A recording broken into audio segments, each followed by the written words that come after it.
Tang Ning died of sheer boredom. He curled up on the ground, clutching the tattered sheet tighter around himself as a stench mixed with sweat and foot odor assaulted his nose. With disgust, he flung the sheet aside and opened his eyes to survey his surroundings. He discovered that he was in a crumbling mud hut, cracks spiderwebbed across the walls, and a whole section beneath the north-facing window had collapsed. Through the gaping hole, he saw a torrential downpour outside. Tall trees were bent double by the wind, and the incessant creaking and snapping of branches echoed in his ears. Beyond the veil of rain and mist stretched rolling emerald-green mountain ranges. He sneezed repeatedly. Oh, damn it. After several sneezes in succession, he wiped away the tears that had been forced from the corners of his eyes by his coughing. His vision swam with darkness, and waves of chills and burning heat alternated across his body. From experience, he knew he was running a high fever. Yet a minute ago, he had been perfectly fine. How had he suddenly fallen ill? Am I dreaming? Tang Ning frowned at everything before his eyes. The next instant, a stabbing pain lanced through his brain, and memories that were not his own flashed past like a spinning lantern show. When he had finished absorbing the memories, the corner of Tang Ning's mouth twitched. Is this some kind of joke? Damn it, he had only lazed in bed out of boredom for 7 days during the National Day holiday. And now he had transmigrated out of nowhere. What was more, he had ended up in the 1960s of Hua country. The body's original owner shared his exact name, also called Tang Ning, 20 years old this year. The original Tang Ning lost his mother at 3. At 5, during a collective village hunt, his father Tang Shanting went deep into the mountains. In order to save Tang Erniu, he was gored to death by a wild boar. Before dying, he entrusted his son to Tang Erniu, asking him to raise the boy to adulthood. Tang Erniu agreed readily back then, but what gratitude can withstand the erosion of time? At first, Tang Erniu had indeed put in some effort, but once he had tricked away the 100 yuan that Tang Shanting had left for his son, he stopped behaving like a decent human being. Not only did he treat the original Tang Ning like a beast of burden, the entire family used him as a punching bag. Whenever anyone was in a bad mood, they would hit or curse him a few times. They even gave him the nickname Old Ox. An old ox fit only to toil, not to eat. If not for the pressure of public opinion and their desire to keep a free, strong laborer to earn work points for them, the Tang Erniu family would have thrown him out long ago. From the time the original owner turned 16, rumors began to circulate in the village. People said that the original Tang Ning had done so much work for Tang Erniu's family, and since Tang Shanting had once saved Tang Erniu's life, why didn't Tang Erniu find him a wife? In the earlier years, the original owner had still been young, and Tang Erniu was reluctant to give up such a robust laborer, so he ignored the matter. But now the original Tang Ning was already 20 strong and able-bodied with rather handsome features. If Tang Erniu still refused to arrange a match, it was truly indefensible. However, Tang Erniu had 2 sons of his own, both of marriageable age. When his own sons had yet to take a wife, how could he possibly find a bride for the original Tang Ning? Besides, how much money would that cost? Tang Erniu and his wife Li Xiaoyi began to scheme about driving the original owner out, but having owed Tang Shanting a life, they publicly insisted they were raising him as their own son. If they were to throw him out for no reason, the villagers' spit alone would drown them. Until 3 days ago, when the original Tang Ning suddenly developed a raging fever. Seizing the chance, Tang Erniu and his family claimed to the outside world that he had contracted a contagious disease. They had no choice but to send him back to the old house to recuperate, yet they swore they would continue to care for their nephew. In truth, their plan all along was to let him die of illness so they could justifiably seize his homestead. Care for him. That was the last thing they intended. After returning to the old house, Tang Erniu did not visit even once. Aside from the ragged undershirt on his body and a chipped bowl for drinking water, the original Tang Ning had nothing. He endured for 3 days and finally died of illness on this stormy day. And then Tang Ning inexplicably took over his body. Tang Ning sniffed, tilted his head back, and let out a long sigh. With a start this miserable, how am I supposed to survive? A crisp chime echoed in his mind. Ding dong, the daily discount lottery system is now initializing. Today's special offers are as follows. Special fever-reducing medicine, 1000 doses. Silk cotton quilts, 1000 sets. Whole roasted lambs, 1000. Insulated water flasks, 1000. Storage boxes, 1000. Today's special lottery price, 1 cent per draw. Detected host has activated the system for the first time. After recharging, you will receive 2 lottery chances. An icy voice suddenly resounded in his mind. At the same time, a virtual giant wheel appeared before his eyes, evenly divided into 5 colorful segments, each marked with one of the lottery prizes. At the very center of the wheel was a solid golden pointer. Tang Ning was dumbfounded. My God! System! Is that you, system? He sprang up from the straw in one swift motion, shouting excitedly. His hoarse voice even turned a little shrill. At the same time, he pinched himself viciously. Pain! The pain was so sharp it almost brought tears to his eyes.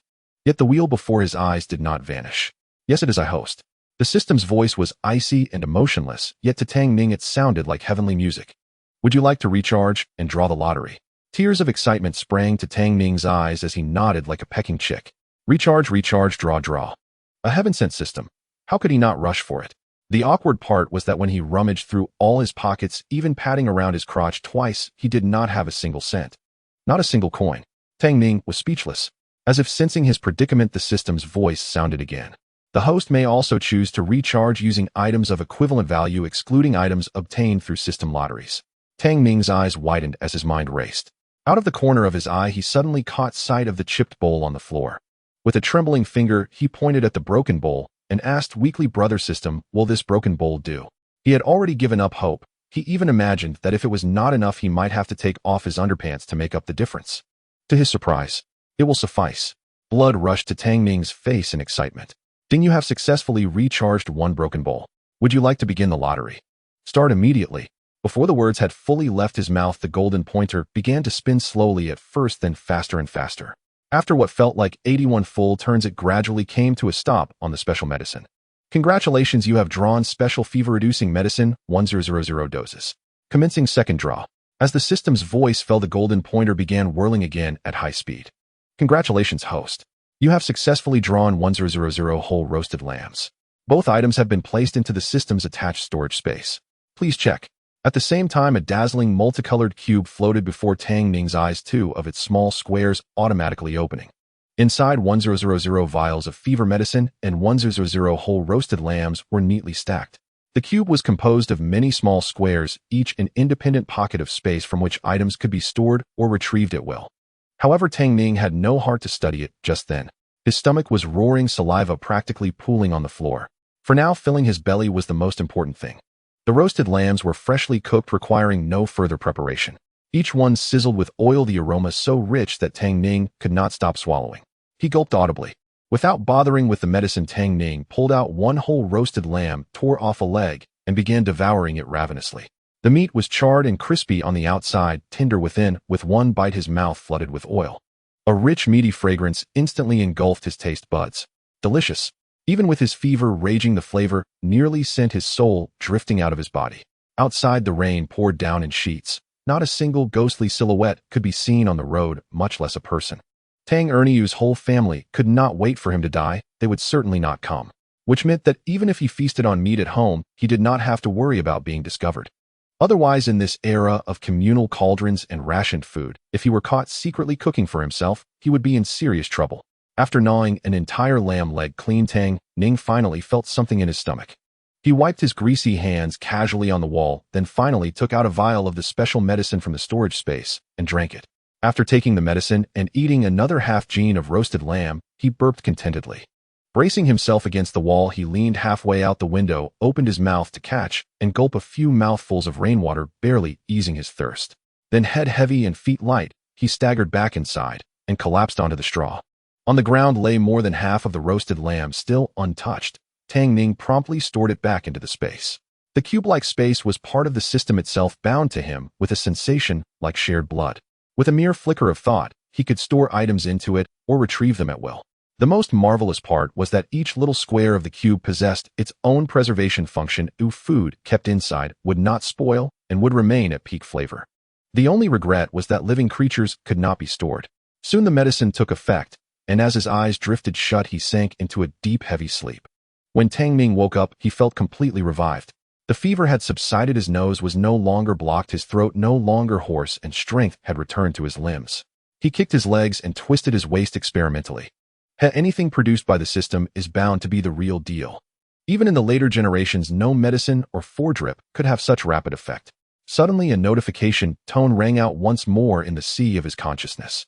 Ding, today's special offer items have been refreshed. 1,000 Type 95 automatic rifles with 10,000 rounds of ammunition for each rifle. 1 used broken electric fan. 1 unabridged novel. 1,000 years of Aichi Supreme VIP membership. 1,000 packs of wet toilet paper. The items on the spinning disc refreshed once again, completely different from yesterday's selection. Yet at a single glance, not one of them seemed practical. He looked around this place. Even calling it bare bones would be praising it too highly. What did Tang Ning need most right now? Food, you damn system. Did it dare give him 100,000 gene of rice? And what in the world was that so-called unabridged novel for? Was that something a young man like him was supposed to read? Besides, what would he need it for? He already had a system. How could he possibly lack a girlfriend in the future? And that 1,000-year Aichi Supreme VIP was even more ridiculous. He did not even own a phone. Today's special offer lottery price 5 mao. Hearing the system's words, Tang Ning froze in place stunned. The next instant, he let out a shrill squeal like a startled marmot. Brother system, what's wrong with you? Yesterday the lottery only cost 1 fan. How did it suddenly become 5 mao today? Are you robbing me? It had risen 50-fold compared to yesterday. This damn system was a shameless profiteer. The system immediately explained, the price of this system's daily lottery refreshes randomly along with the special offer items, but it will never be lower than 1 fan. Tang Ning was left at a loss for words. The system continued, the host need not be disheartened. Any item you draw, if it remains unsold after 1 month, this system can initiate a special buyback at 1/10 of its normal sale price. The special buyback function will activate once every month. All right then. Tang Ning felt that the system was still somewhat reliable. His gaze settled on the Type 95 rifle. Compared to the other items, a gun was still relatively practical for him. After all, he lived in the mountains, who knew when he might run into a bear and need a firearm for self-defense. As for grain and other supplies, he could only wait for the system to refresh again. Fortunately, he had drawn 1,000 whole roasted sheep yesterday that would tide him over for a while, and at least he would not starve to death. Of course, he knew very well that after prolonged hunger, gorging on such greasy food was likely to send him running to the latrine. Still, a bout of diarrhea was better than starving to death. Sensing Tang Ning's emotional fluctuations, the system prompted him again. Please recharge. Tang Ning fell silent. He had no money. His cheeks reddened slightly. Brother system, would you take a 60-year-old pair of underpants? They're not new, but absolutely authentic. The words had barely left his mouth when a sound like rain pelting banana leaves pattered outside the door, and then someone began pounding on it from outside. Comrade Tang Ning. Comrade Tang Ning, are you there? It was a very pleasant female voice. Instinctively, a name surfaced in Tang Ning's mind, Jiang Xue. Jiang Xue was an educated youth sent down to the countryside, 23 years old, fair-skinned and beautiful, with long legs, and most importantly, a kind heart. Pitying the original Tang Ning, she had secretly brought him food several times. Once when she happened upon Li Shaoyi beating and scolding the original Tang Ning, she had even stepped forward to defend him and argue on his behalf. In private, she had urged him time and again to resist Tang Erniu's entire family and not allow them to exploit him. Her heart was in the right place. Unfortunately, the original Tang Ning had a timid nature and ultimately failed to live up to her good intentions. Until his death, he had never dared to resist Tang Erniu's family. Lost in thought, he was startled when the door was slapped again. This time, Jiang Xue's voice grew urgent. Comrade Tang Ning, are you there? Tang Ning. Tang Ning. Tang Ning opened the door quickly. Jiang Xue pounded on the door with both hands, her expression anxious worry shining in her eyes. The educated youth camp sat at the northernmost end of the village, separate from the villagers' homes. In daily village affairs, the educated youth camp was always the last to hear of anything. It was only that morning when she went to the canteen for food that she heard Tang Ning had been driven out by Tang Erniu's family. Worried something might have happened to him, she rushed over as soon as she had finished ladling her food. Seeing no footprints outside the door, her heart instantly sank halfway. Had Tang Ning really not left the house in the 3 days since he was driven out? What had he been eating? Had something truly happened to him? The more she thought, the more anxious she became. Gritting her teeth, Jiang Xue backed up, about to ram the door. The wooden door creaked open. Jiang Xue was caught off guard, stumbling as she lost her balance, about to slam headfirst into the wall, when Tang Ning reacted quickly and grabbed hold of her. Once she had found her footing, Jiang Xue looked him up and down and asked with concern, Comrade Tang Ning, are you all right? Tang Ning was momentarily stunned, then shook his head. I'm fine. What brings you here? Jiang Xue patted her chest, her face still filled with lingering fear. As long as you're fine, as long as you're fine. I heard you were sick and had been thrown out, so I came to check on you. I knocked for so long, and you still didn't open the door. I thought something had happened to you. She glanced left and right, seeing no one around. She took his hand and pulled him back into the room. You haven't eaten yet, have you? I brought you something to eat, but it's still warm. Back in the main hall, she took off the straw raincoat draped over her shoulders, revealing a gray short-sleeved shirt stretched tight across her chest. Drawing on his many years of studying Island Nation films, Tang Ning judged the shape to be very pleasing, like ripe peaches, faintly exuding a delicate fragrance. Her black hair was darkened by rain droplets sliding down her slender pale neck and disappearing into the hollow of her collarbone, adding a silent hint of allure. Tang Ning suddenly felt his mouth go dry. He averted his gaze in embarrassment. He silently chanted to himself, "Do not gaze at what is improper." The next moment, warmth settled into his palms. Looking down, he saw half a cornbread bun and a boiled egg wrapped neatly in a handkerchief. They must have just come off the stove as steam curled up from them, and they were almost too hot to hold. Jiang Xue smiled at him, revealing a row of small, white teeth, her smile bright and dazzling. "I snuck this over for you, no one saw. Hurry and eat." Tang Ning pressed his lips together. He had gnawed on an entire lamb leg last night, and was not really hungry at the moment. But when his gaze met Jiang Xue's worried eyes, he still took a bite of the cornbread bun. It was made of cornmeal mixed with dried wild greens. It was astringent and scratched at his throat. It was honestly terrible. After 2 bites, Tang Ning simply could not choke down any more. The stuff was far too dry. Seeing that he had stopped eating, Jiang Xue tilted her head slightly. "Why did you stop? By the way, where do you feel unwell? Is it serious?" Tang Ning shook his head. "I'm much better now." He pushed the boiled egg into Jiang Xue's hand. "I'll be fine with the cornbread. You eat the egg." "Oh, I've already eaten." "You're ill. You need something nourishing." Tang Ning glanced at her. The girl was over 1.60 meters tall, but malnutrition had sharpened her cheeks, making her eyes appear especially large. Life for the educated youths was even harder than for the villagers. Where would she get eggs to eat? He could only imagine the effort it had taken for her to obtain this single egg. Tang Ning's face darkened. "Sister Jiang Xue, if you don't eat this egg, then I won't eat the cornbread either." He still had whole roasted sheep stored away in his spatial inventory. He simply could not bring them out right now. Otherwise, he would have given Jiang Xue an entire roasted sheep as thanks for this meal of kindness. Helpless Jiang Xue accepted the egg, peeled it, and split it into 2, keeping the smaller half for herself and handing the larger half to Tang Ning. "We'll eat it together, or I'll really be angry." With her words spoken to that extent, refusing again would be mere affectation. Tang Ning had no choice but to accept and pop the egg into his mouth in 1 bite. Seeing this, Jiang Xue also began nibbling at her portion, the rich fragrance of egg instantly filling her mouth. After savoring it for a moment, she tilted her head and asked, "What happened between you and your uncle? Why did he throw you out?" Tang Ning was younger than the original Tang Ning's father, so the original had always called him uncle. Tang Ning let out a mocking laugh. "What else could it be? I've lost my value to them, that's all." Seeing her blinking at him, eyes fixed on his face, Tang Ning felt a warmth in his chest and recounted the entire sequence of events. By the time he finished, Jiang Xue was seething with anger. That is truly going too far. Being a cultivated girl of letters, she could not bring herself to curse, and so she could only repeat that it was too much, and that they were bullying people intolerably.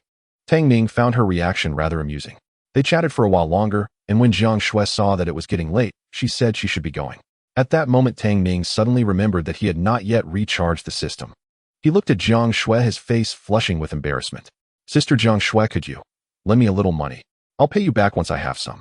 Jiang Xue was taken aback. She realized that when Tang Ning had thrown Tang Ning out, he had probably not given him a single cent. She looked around the room. Never mind money. 4 bare walls, not even a bowl in sight. Understanding dawning, she reached into her pocket and pulled out 50 Fen, handing it to him. "I don't have much right now. This 50 Mao is all I've got. You can have it." Tang Ning accepted it gratefully. "It's enough, more than enough. Thank you, Sister Xue. When I have money, I'll pay you back 5 yuan. Jiang Xue smiled and waved her hand, not taking his words to heart at all. 5 yuan. This fellow could not even produce a single Mao at the moment. No need to pay it back, no need. After Jiang Xue left, Tang Ning immediately funneled the money into the system and began the lottery draw. Ding. Congratulations, host, your top-up was successful. You have obtained 1 lottery chance. The special draw begins now. As the system's chime faded, the golden pointer once again began to spin. It has to be a gun. Staring at the rapidly whirling pointer, Tang Ning silently prayed in his heart. Ding. Congratulations, host, you have drawn 1,000 Type 95 automatic rifles, each with 10,000 rounds of ammunition. Golden light flashed before Tang Ning's eyes as the cubic space automatically opened up another compartment. Inside, 1,000 rifles were neatly stacked in perfect rows. What man does not love guns? Even though Tang Ning was now in tattered clothes and penniless, he still could not resist reaching out to touch one of the rifles. The metal felt cold beneath his fingers. The barrel's caliber was only 5.8 millimeters, yet within 100 meters it could pierce an 8 millimeter steel plate and still retain a faint lethal force. Its lethality was nothing to scoff at. With this thing, hunting a blind bear would be as easy as pointing and pulling the trigger. He glanced out the window. The rain was still falling. In the yard, the footprints Jiang Xue had left were already filled with water. In a spark of inspiration, a plan surfaced in his mind. There were still 999 whole roasted sheep in the system. He could secretly take some out to sell for money. These days, control was strict, and private transactions were forbidden. Yet where there were rules there was demand. There were always people risking punishment to trade in secret, playing a game of cat and mouse with the commune. The commune, for its part, often turned a blind eye. After all, famine raged everywhere. They could not simply let everyone starve. Of course, such tacit consent had its limits. If you were caught, then you could only blame your own bad luck, and whatever punishment was due would still be carried out.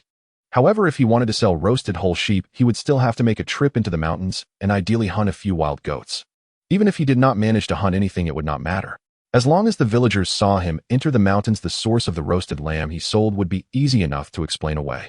Gradually the rain ceased, and outside came the shouts of children calling one another to play. It was the height of summer, and cicadas were easier to catch after a rain. In small groups, the children bent over to search the ground for holes. When they spotted an ant-sized opening, they would carefully dig it open with their fingers, and almost every time they would find an unemerged cicada hidden within. In half a day, they could catch a whole bowlful, bring them home, and roast them over the fire until they smelled heavenly. Tang Ning put the rifle back into his space, pushed open the courtyard gate, and walked toward the mountain amid the children's giggles. He had not gone more than a few hundred meters when he came upon several people chatting idly at a doorway. Seeing Tang Ning heading for the mountain, one middle-aged man called out to him, "Tang Ning, didn't your uncle say you were sick? How come you're out?" As Tang Ning drew closer, the middle-aged man hurriedly covered his mouth and nose and stepped back a few paces. Tang Erniu's family had claimed he had caught a contagious disease. In these times, families without money could not even afford treatment for a simple fever and could only grit their teeth and endure. If one caught an incurable infectious illness, there was nothing to do but wait for death. He himself had no wish to die. Erlizi. The instant he saw the man, the name surfaced automatically in Tang Ning's mind. Erlizi was something of a minor celebrity in the village, fond of eating, averse to work, and an incorrigible gossip with a tongue even sharper and longer than most women's. He spent his days chewing over other people's business behind their backs, always at the front lines of idle rumor. He was over 40 and still had not managed to marry a wife. In the past, Tang Ning would not have bothered to give such a man the time of day. But today was different. He happened to need someone to spread the word about his trip into the mountains to hunt. Having just recovered from a serious illness, Tang Ning's face was unnaturally pale, making him look as though he truly suffered from some terminal disease. He deliberately coughed twice, stepped forward, and raised his voice. "Oh, it's Uncle Lizi. I've gone 3 days without food. I'm going into the mountains to get something to eat." As he spoke, spittle flew everywhere. A gust of wind carried it straight onto Erlizi's face. Erlizi's expression changed at once.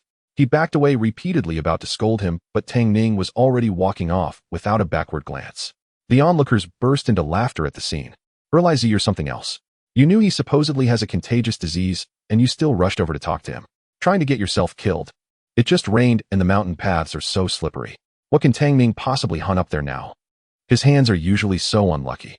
Every time the village organizes a hunt, he never brings back anything worthwhile. Going into the mountains alone, he's even less likely to catch anything and will surely return empty-handed." Erlizi's face darkened to an ugly shade of iron blue as he scrubbed his face furiously with his sleeve, glaring at Tang Ning's departing back with venom in his voice. "Maybe he'll just die in the mountains and never come back. Wouldn't be surprising." Just as the words left his mouth, a voice suddenly sounded from behind them. "Who are you saying will die?" Li Shaoyi, basket on her arm, could not conceal the excitement in her upturned fox-like eyes. Tang Ning had already been ill for 3 or 4 days. Even a strong laborer would struggle to go 3 or 4 days without food or water, let alone someone burning with a high fever like Tang Ning. Could it be that Tang Ning had really died of sickness? Erlizi gave her a glance and curled his lip. Tang Ning, of course. He went up into the mountains in that heavy rain. Thunder's still rumbling in the sky. Maybe he'll be struck dead by lightning. Asking for death. Tang Ning went into the mountains. Li Shaoyi's eyes widened in disbelief. So the fellow hadn't died after all. Even in such a state, he still had the strength to go into the mountains. A woman beside them sighed. He did. His face was as white as a sheet, and he could barely walk straight, yet he still went up the mountain to hunt. I'd say he's more likely to be hunted than to hunt anything. When she first heard that Tang Ning was not dead, Li Shaoyi had been somewhat disappointed. But upon hearing this, her eyes rolled thoughtfully a few times, and then she turned and hurried home. Just as she reached the doorway, she saw Tang Erniu squatting under the eaves, smoking his dry tobacco pipe. Seeing her return, he lifted his eyelids lazily and asked in a flat tone, "Well, is he dead?" Li Shaoyi set down her basket and shook her head. "No, I heard that the short-lived wretch went into the mountains. He's so weak he can barely walk straight. He's probably still burning with fever."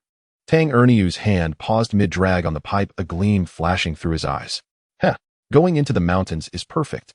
If he dies up there, it'll have nothing to do with us, and we can still get our hands on his homestead. Li Xiaoyi rubbed her hands. That's exactly what I was thinking. Of the villagers' discussion, Tang Ning knew nothing. The higher he climbed, the harder the path became. He climbed with difficulty, sometimes bracing himself against a tree, sometimes against a rock. After more than an hour of walking, he had not seen so much as an animal, let alone another human figure. All around was still and silent, broken only by the occasional drip of water falling from the leaves. Unable to go any farther, Tang Ning plopped down heavily onto a nearby boulder. The half-corn bun and half-egg he had eaten that morning were long digested. With a thought, he was just about to take a lamb leg from his space to gnaw on. Suddenly, a faint rustling sounded from somewhere about 50 meters to his left front. Tang Ning froze. With a twist of his wrist, he drew out a Type 95 automatic rifle and swiftly loaded a magazine. He crawled forward on his belly, inching ahead and parting the waist-high shrubs. Below, on a small flat ledge, a mountain goat was grazing with its head down. Joy flickered in Tang Ning's heart. He immediately shouldered the rifle and took aim. In his previous life, he had served in the army and loved playing live-action CS, so firearms were anything but unfamiliar to him. He could even be said to handle them with effortless ease. Through the scope, the goat's figure came into view, and Tang Ning aligned the muzzle with its head. Perhaps sensing danger, the goat grew uneasy, no longer grazing calmly, but taking a bite, and then lifting its head to scan its surroundings. Its hooves scraped restlessly at the ground. Now, Tang Ning decisively squeezed the trigger. Bang! Bot!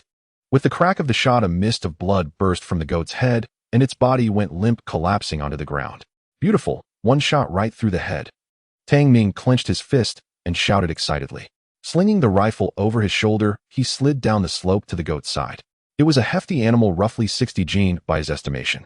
He had only hunted one, but at least the trip was not wasted, and Tang Ning was very satisfied.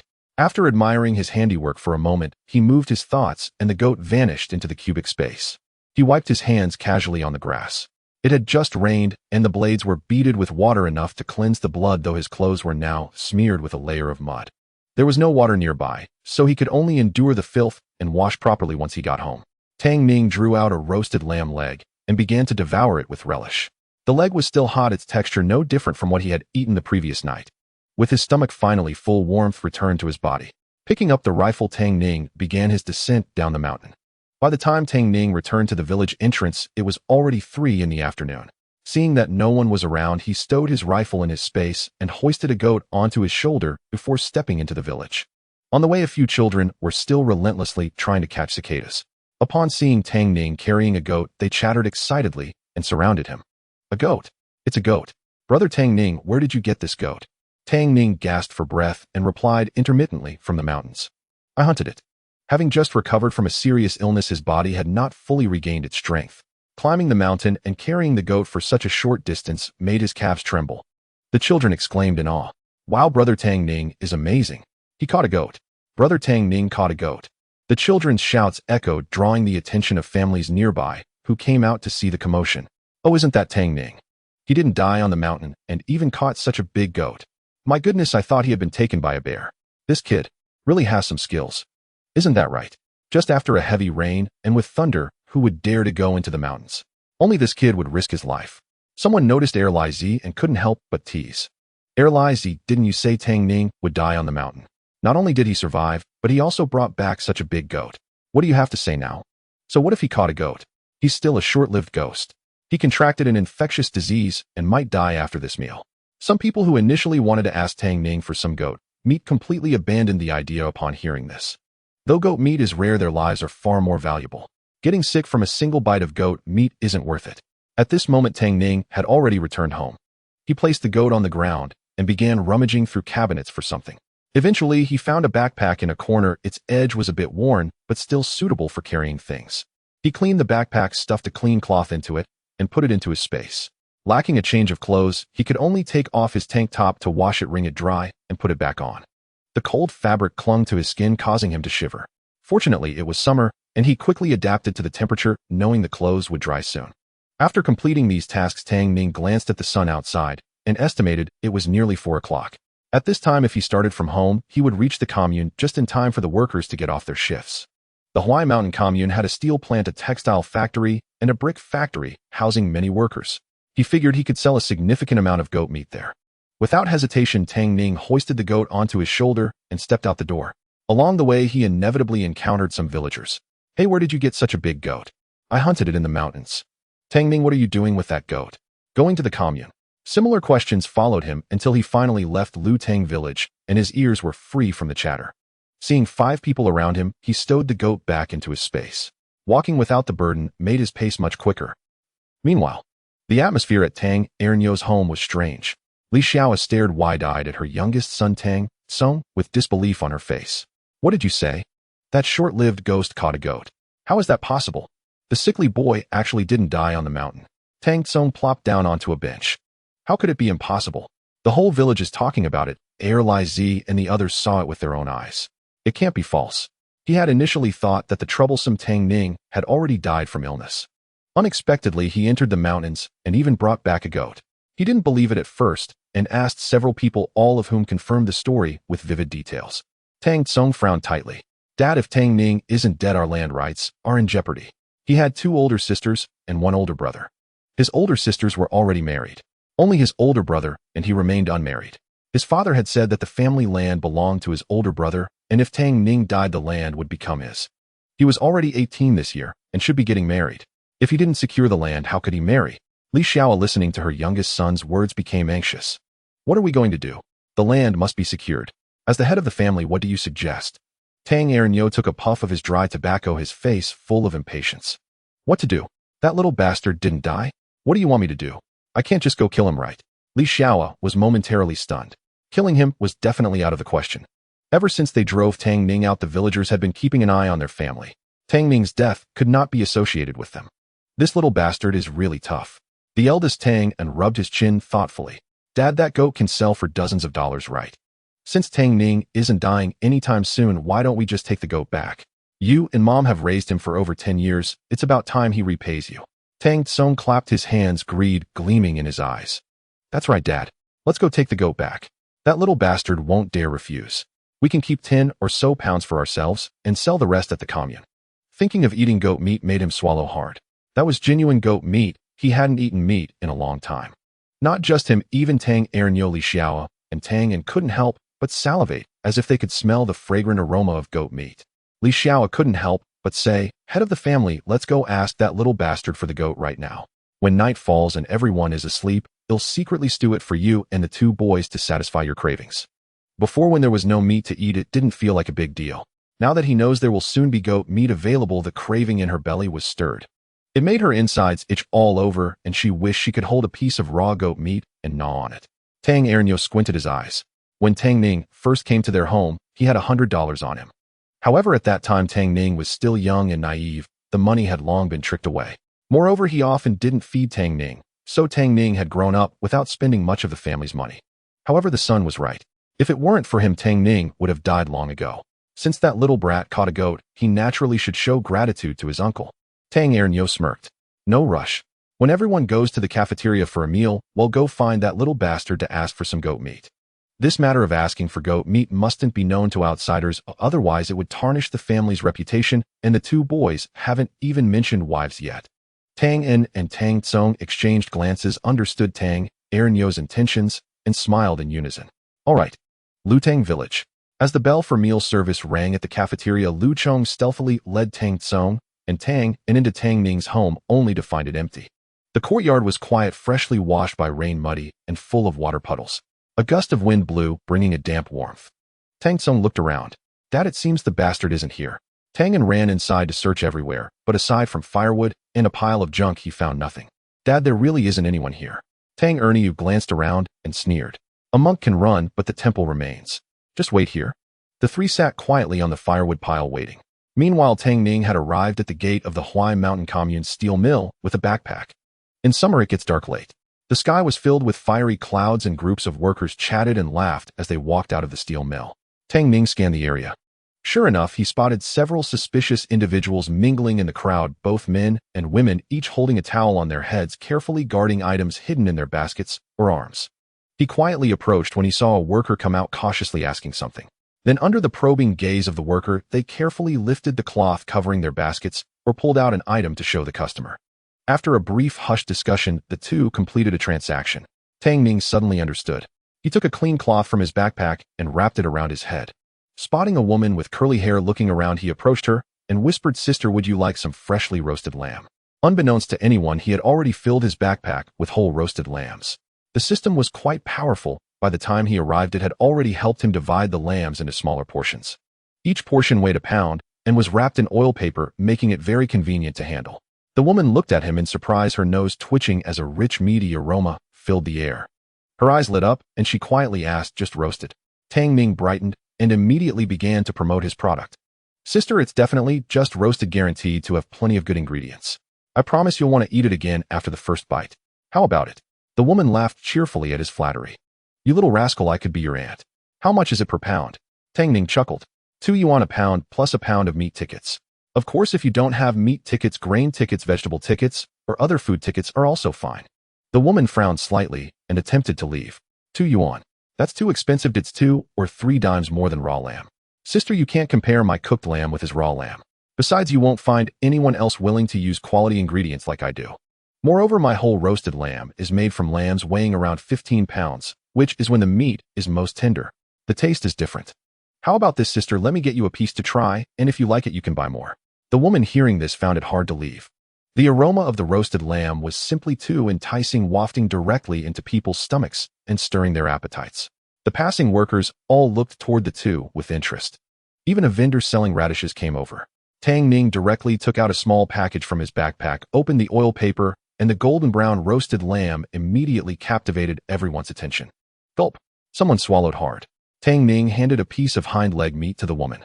"Sister, try it and see if it's tender." The woman had been salivating for a while, and upon hearing Tang Ning's words, she quickly accepted the lamb. It had been out for a while and was no longer hot, but it didn't affect the flavor. She stuffed it into her mouth in a hurry. "Wow, it's really delicious, spicy and fragrant. This is the best lamb I've ever had, not gamey at all. Young man, how did you roast this lamb?" Tang Ning smiled and didn't answer her question directly. Instead, he asked, "Sister, would you like 2 pounds? The woman seemed to have plenty of money and nodded eagerly. "Give me half a lamb." Tang Ning didn't expect his first deal to involve a big customer, instantly grinning from ear to ear. "All right, sister, please wait a moment." Half a lamb weighed 7 pounds. Tang Ning directly took out 7 small packages of lamb and handed them to the woman. "Sister, here are your 7 pounds of lamb, a total of 14 yuan. The woman took the lamb and looked at it with concern. "You're not shortchanging me, are you?" "Oh, sister, feel free to weigh it. 7 pounds is not more or less. If it's a little short, I'll give you a whole roasted lamb." The woman weighed it and found it to be about right, which reassured her, and she happily said, "All right." She placed the lamb into her canvas bag, then counted out 14 yuan and 14 pounds of grain tickets for Tang Ning, leaving satisfied. The workers who had been quietly observing the situation saw this and rushed over, clamoring in low voices. "Young man, do you have any more roasted lamb? Give me 2 pounds. Young man, I want 3 pounds. Hey, don't push, I want 4 pounds. Oh no, is it all gone? I still want to buy 2 pounds. Tang Ning put his right hand in his pocket, taking the opportunity to stash some money away while continuously responding. Yes, there are still some in the backpack, all just roasted. Everyone, don't rush, I'll get it for you right away." Of course, some people felt it was too expensive and shook their heads to leave upon hearing the price. However, there were also those like the woman who were not short on money, immediately asking for 3 to 5 pounds. Overall, Tang Ning's business was doing quite well. Meanwhile, Tang Ning, Tang Tsung, and Tang Ning had been waiting at Tang Ning's house for 2 to 3 hours. As it grew dark, Tang Tsung could no longer sit still. They hadn't had a bite to eat for dinner, and sitting there for several hours had left them starving, feeling faint and dizzy. The key was that nobody had lived in the house for a long time, so the mosquitoes were starving and nearly devoured the 3 of them, who sat there like blood bags. Tang Tsung slapped and killed 5 or 6 mosquitoes, rubbed his hands together, and cursed. "I wonder where that bastard has run off to. Dad, should we go back first? After all, the monk can run, but the temple remains. We can come back tomorrow." Tang Ning wanted to wait a little longer, but he couldn't stand the mosquito bites either and chimed in. "Dad, Tang Ning still hasn't come back. I think he must have gone to the commune to sell lamb. If we keep waiting here, we might not get any lamb. It might be better to come back early tomorrow and directly ask him for the money." Tang Tsung looked eagerly at Tang Ning. "Dad, what Big Brother said makes sense. Let's go back first. That little bastard didn't burn mugwort, and I'm covered in mosquito bites. I can't stand it anymore." Without mosquito repellent, and with common people unable to afford floral water, the villagers of Lutang relied on wild mugwort to drive away mosquitoes. Tang Ning was also covered in bites and could no longer endure it. Seeing both his sons say this, he nodded and swiftly stood up. "Let's head back first." Until the last ray of sunlight disappeared beyond the horizon. Tang Ning sold 3 whole roasted lambs for a total of 80 yuan, and various tickets, including grain tickets, meat tickets, and bean product tickets, amounted to around 80 jin. The third roasted lamb still had about 3 jin left unsold, which he wrapped in newspaper and stuffed into his backpack. He planned to take it back to Jiang Xue as a token of gratitude for lending him 50 cents. Seeing that there were hardly any people on the road, Tang Ning shouldered his backpack and intended to go to the supply and marketing cooperative to buy some daily necessities. Just as he took a step forward, someone blocked his way. Looking up, he saw a middle-aged man in his 30s carrying a basket. Tang Ning recognized him as the vendor who initially recruited workers to sell radishes. Tang Ning glanced at him and asked calmly, "Big brother, do you need something?" Although his expression was indifferent, he was on alert. This era was chaotic and robberies were common. He feared being targeted by someone with ill intentions. Zhao Yuqian smiled awkwardly and said in a low voice, "Brother, do you still have roasted lamb?" He rubbed his hands together, looking quite embarrassed. "I don't have enough money. Can I trade some radishes for a bit of lamb?" His business hadn't been good, and he hadn't sold even half of the radishes he brought, but thinking of his hungry children at home, he still wanted to bring something delicious back for them. With not enough money in his pockets, he thought of trading radishes with Tang Ning. However, radishes were not worth much, and he was unsure if Tang Ning would be willing to make the exchange. Seeing his timid demeanor, Tang Ning secretly breathed a sigh of relief. "Sure, I have 3 jin of lamb meat left. How much do you want?"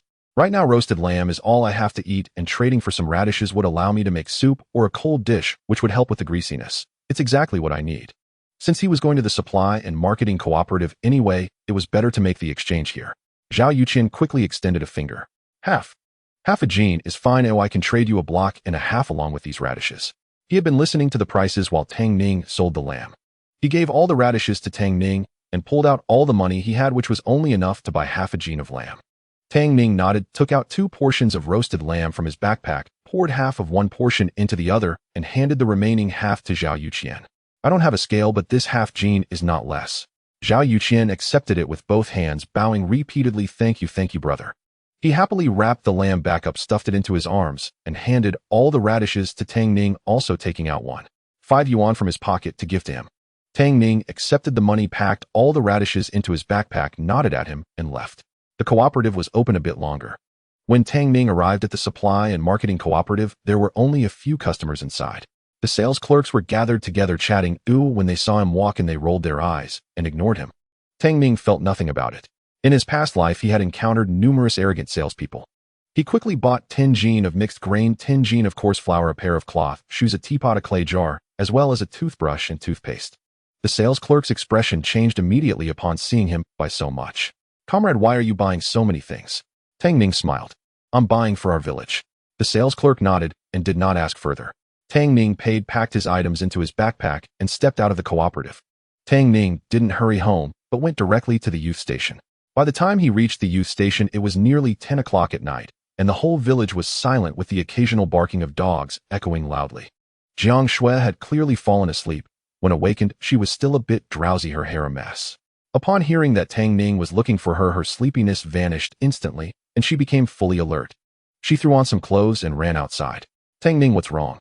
Why are you here at this hour?" The girl frowned as she scrutinized him, her eyes filled with genuine concern. Tang Ning smiled, pulling out 2 portions of roasted lamb wrapped in oil paper and stuffing them into her arms. "I caught a mountain goat today and roasted some lamb. I brought it for you to try." Jiang Xue stared at him in shock, the rich aroma of the roasted lamb invading her senses, making her swallow involuntarily. Instead of praising how delicious the lamb smelled, her words were filled with deep worry. "Going up the mountain in such heavy rain, it must be slippery. Oh, what if you encountered danger?" Tang Ning's heart warmed, and he shook his head. "I was careful. By the way, I sold the extra goat meat. Here's the 5 yuan I owe you." He pulled out 5 yuan from his pocket and handed it to her. Jiang Xue's eyes widened. She remembered that Tang Ning had said he would return her 5 mao with 5 yuan. At the time, she thought it was a joke and didn't take it seriously, but unexpectedly, just a day later, he actually gave her 5 yuan. That was a whole 5 yuan. Even if she worked full shifts to earn 8 work points a day, it would take her 10 days or more to earn it back. Did he really just give it to her? But even if Tang Ning offered, she didn't dare accept it, quickly pushing it back. No, I can't take this money. You've already given me lamb. There's no need to return the money. The lamb in my arms weighs at least 2 or 3 jin. 5 mao wouldn't even buy half a jin of lamb. I don't want to take the lamb either, but alas, it smells too good and my appetite is stirring. I really can't bear to return it. However, Tang Ning would not allow her to refuse. Sister Xue, you take care of me so well. This lamb is just a small token of my appreciation. It doesn't count. I must repay the money I owe you. Having said that, he didn't give her a chance to refuse, shouldering his backpack and turning to leave. Hey, Jiang Xue wanted to call him back, but Tang Ning was tall and quick. In just a few steps he was gone. Helpless, she could only put the money into her pocket. Fine, I'll return it to him tomorrow. She couldn't chase after him now, looking disheveled. After closing the door, she returned to the dormitory. After the earlier commotion, the female youth in the dormitory had all woken up, and upon seeing her return, they couldn't help but tease her. Xiao Xue, when did you become so close to Tang Ning? He came looking for you before dawn. Is he pursuing you? Including Jiang Xue, there were 4 female youths in the dormitory, and they all had a good relationship. They often joked around without any harm. The one speaking was named Feng Hui. The other 2 youths, one named Li Wenwan, and the other Jiang. I couldn't help but cover their mouths and laugh. Our Xiao Xue is so charming, it's only natural for him to pursue her. Yes, but I think this Tang Ning is rather dull and usually doesn't like to socialize them. He doesn't seem to match our Xiao Xue. Jiang Xue saw them getting more and more carried away, her cheeks flushed with embarrassment. She tossed the roasted lamb onto the table and lunged at one of them. You little brats with no restraint in your mouths, you dare to tease me. Just watch me tear your mouths apart. The group started to playfully fight. Suddenly Feng Hui's nose twitched. Hey, stop it, what smells so good? You all quickly smell it, it's so fragrant. Li Wenwan leaned closer to Jiang Xue's chest, sniffing vigorously, and laughed heartily. Ha ha ha. It's roasted meat. Not only has Xiao Xue grown up, but she also smells like roasted meat. Jiang Xue pushed her away with a slap and fixed her messy hair. Nonsense, it doesn't smell like roasted meat. She pointed at the roasted lamb on the table.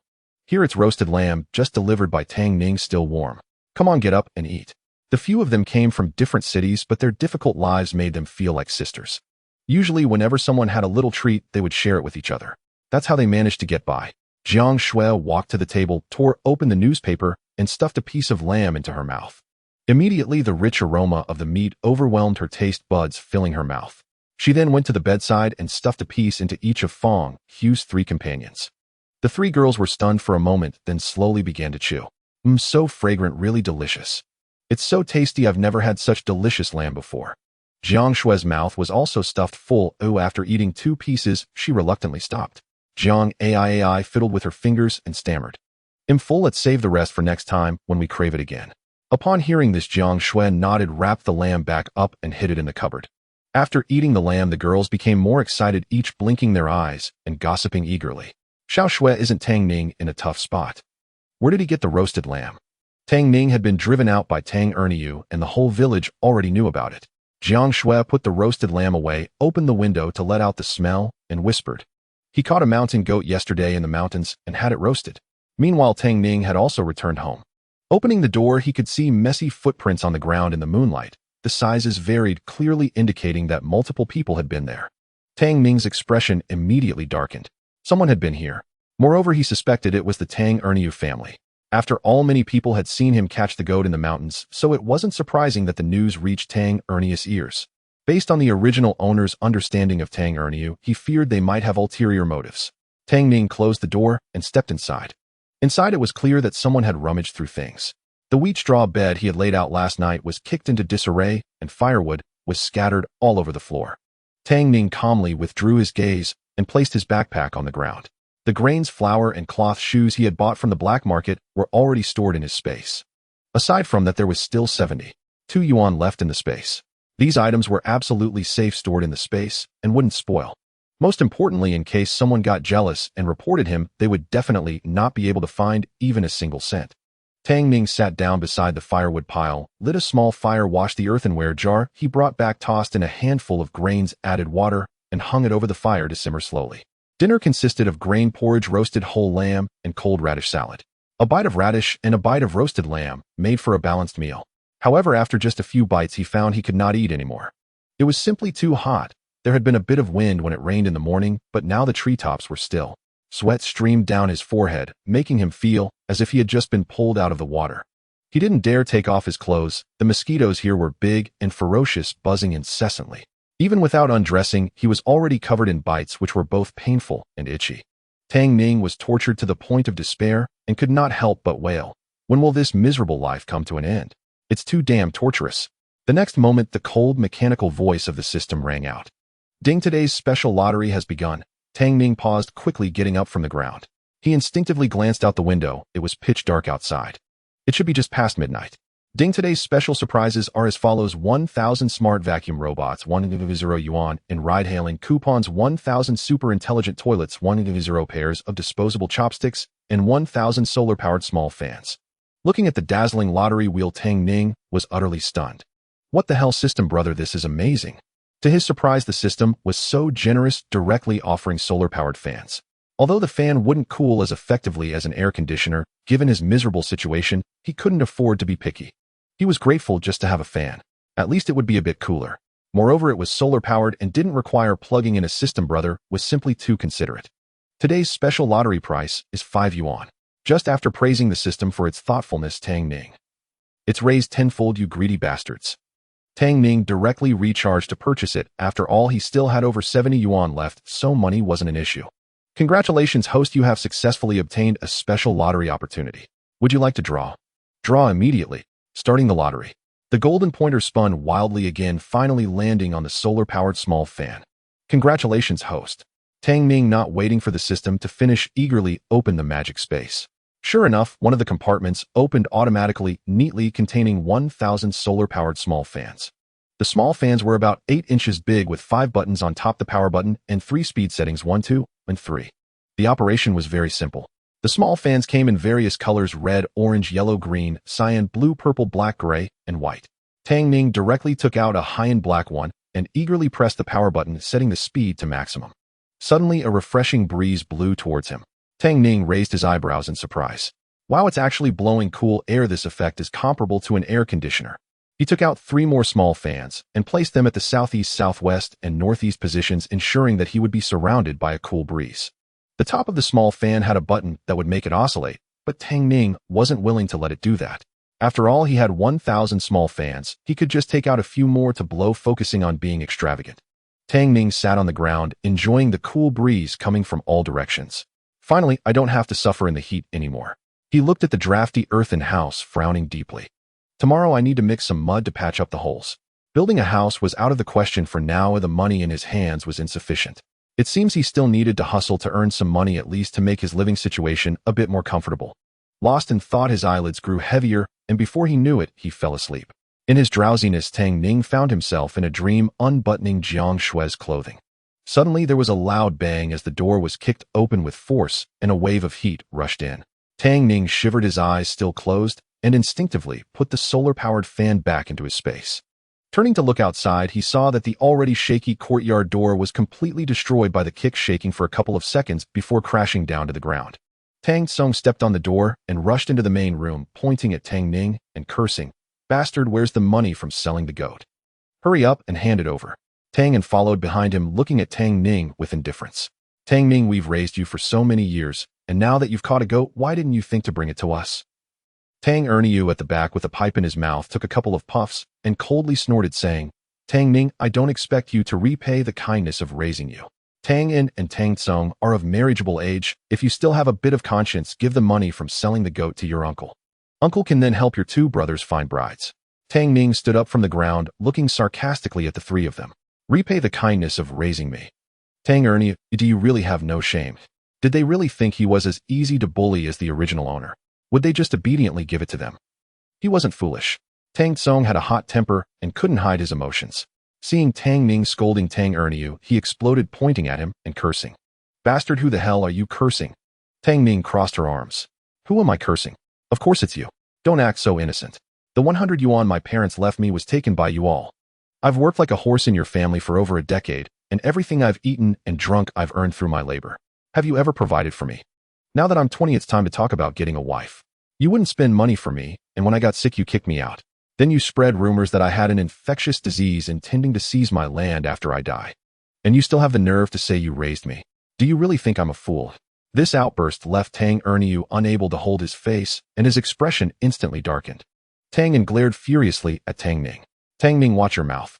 Hand over the money obediently, or don't blame us for being rude to you." Yet he felt a hint of confusion inside. Tang Ning had always been timid under their pressure.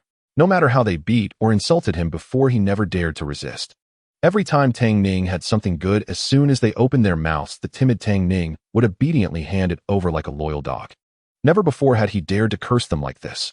Was he delirious from the fever? Tang Ning was not going to indulge them. He directly confronted them. Why should I give you my money? You beasts, return the 100 yuan you deceived me out of, or don't blame me for being merciless. You're asking for death. Tang Tsung couldn't hold back any longer and lunged at Tang Ning, fists flying towards his face. When Jiang Xue and Feng Hui arrived, they happened to see this scene. Jiang Xue's expression changed, and she shouted, Tang Ning, be careful. Releasing Feng Hui's hand, she rushed towards Tang Ning. Seeing the fight break out, Feng Hui turned and ran outside, shouting loudly as she went. Oh no, village head, they're fighting. Tang Tsung and the others are going to kill Tang Ning. At this moment, Tang Tsung had already pounced in front of Tang Ning. He was enraged by Tang Ning's words and struck with all his might. Tang Ning sneered, not taking him seriously at all. In his previous life, besides enjoying real-life CS, he was also passionate about martial arts. He had learned the martial arts of Hua country from a young age. Military boxing, Luohan boxing, Liuha boxing, and Shaolin long fist were all within his grasp. Not to mention just Tang Tsung alone. Even if all three of them attacked together, they were merely delivering food to him. Just as he thought this, Tang Ning moved slightly, turning his body to evade Tang Tsung's punch. He grabbed Tang Tsung's wrist with his right hand, squeezing tightly, while his left leg lifted and kicked directly at his stomach. Tang Tsung felt a momentary numbness in his body, and the next moment, he flew backward. He crashed heavily to the ground and coughed up blood. He felt as if his internal organs had shattered, unable to get up for a long time. Jiang Xue rushed into the courtyard and was petrified by the sight before her. Shout Tsung. Tang Ernie's eyes widened in fury as he put away his pipe and lunged at Tang Tsung. Tang Tsung felt a wave of darkness wash over him, opened his mouth, and promptly fainted. Shout Tsung. Shout Tsung. Tang and followed suit, calling out his name. Little brother. But no matter how they called him, Tang Tsung showed no response. The father and son were agitated, their eyes bloodshot. Tang Ernie grabbed a wooden stick and swung it at Tang Ning. You little brat, I'm going to fight you. Tang Ning was not to be outdone and joined him in lunging at Tang Ning. Seeing Tang Ernie and his son attacking Tang Ning together, Jiang Xue was anxious. Tang Ning, be careful.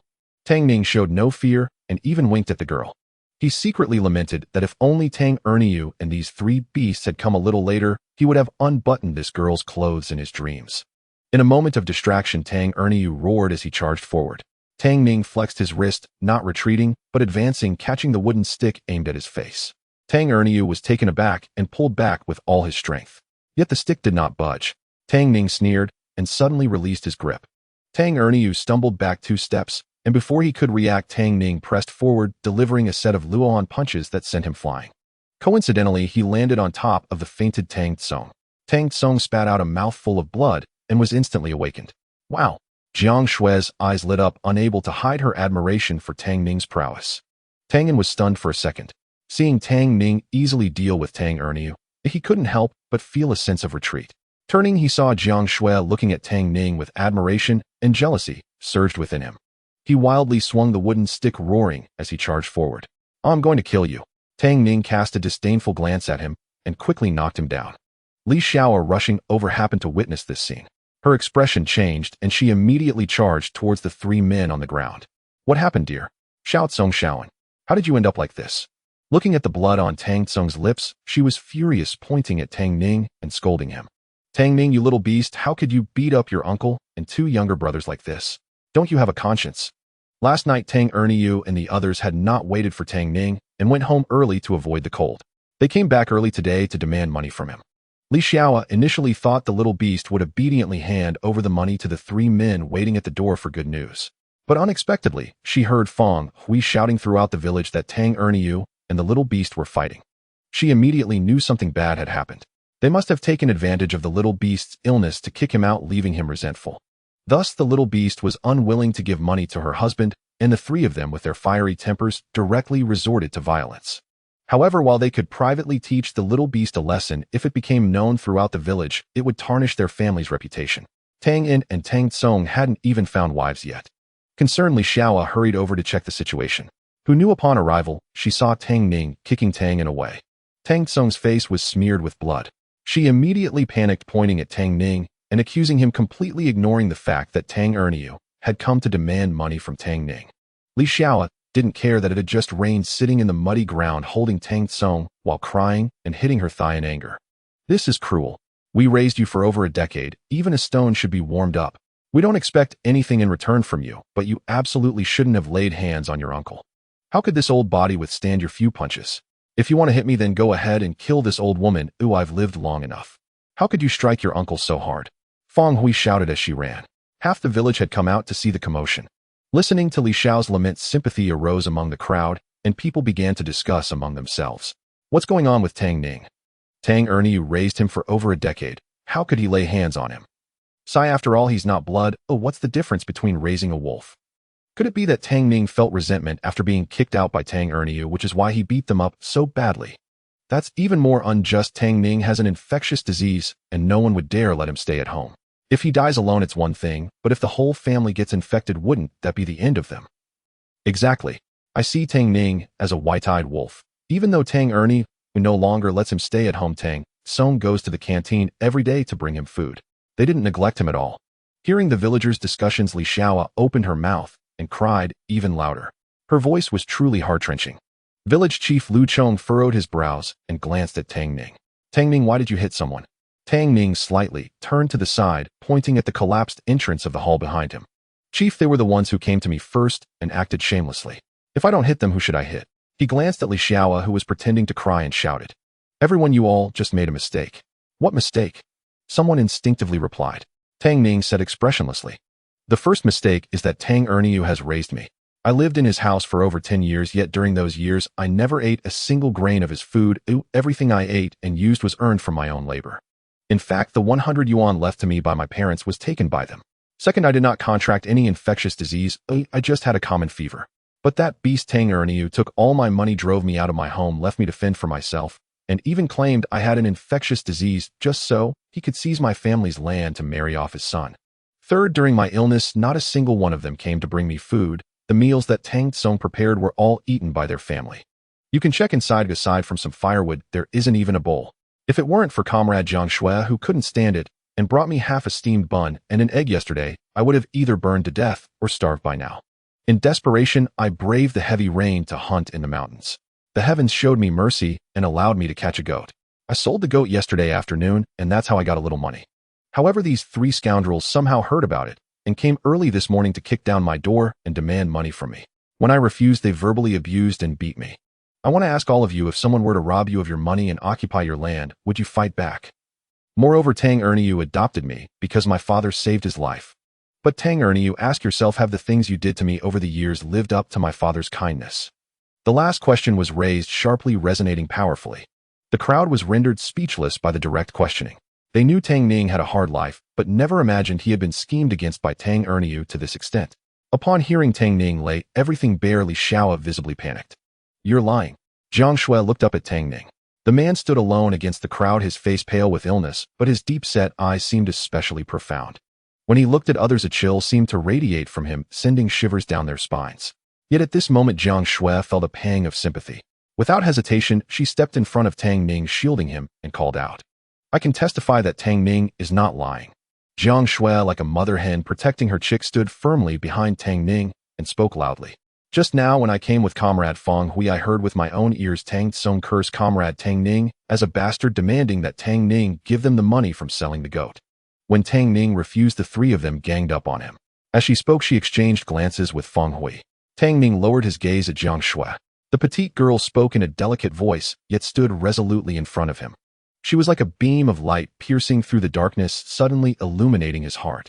Tang Ning's heart skipped a beat, and his gaze toward the girl gradually deepened. Feng Hui had yet to recover from the shock of Tang Ning taking on three opponents.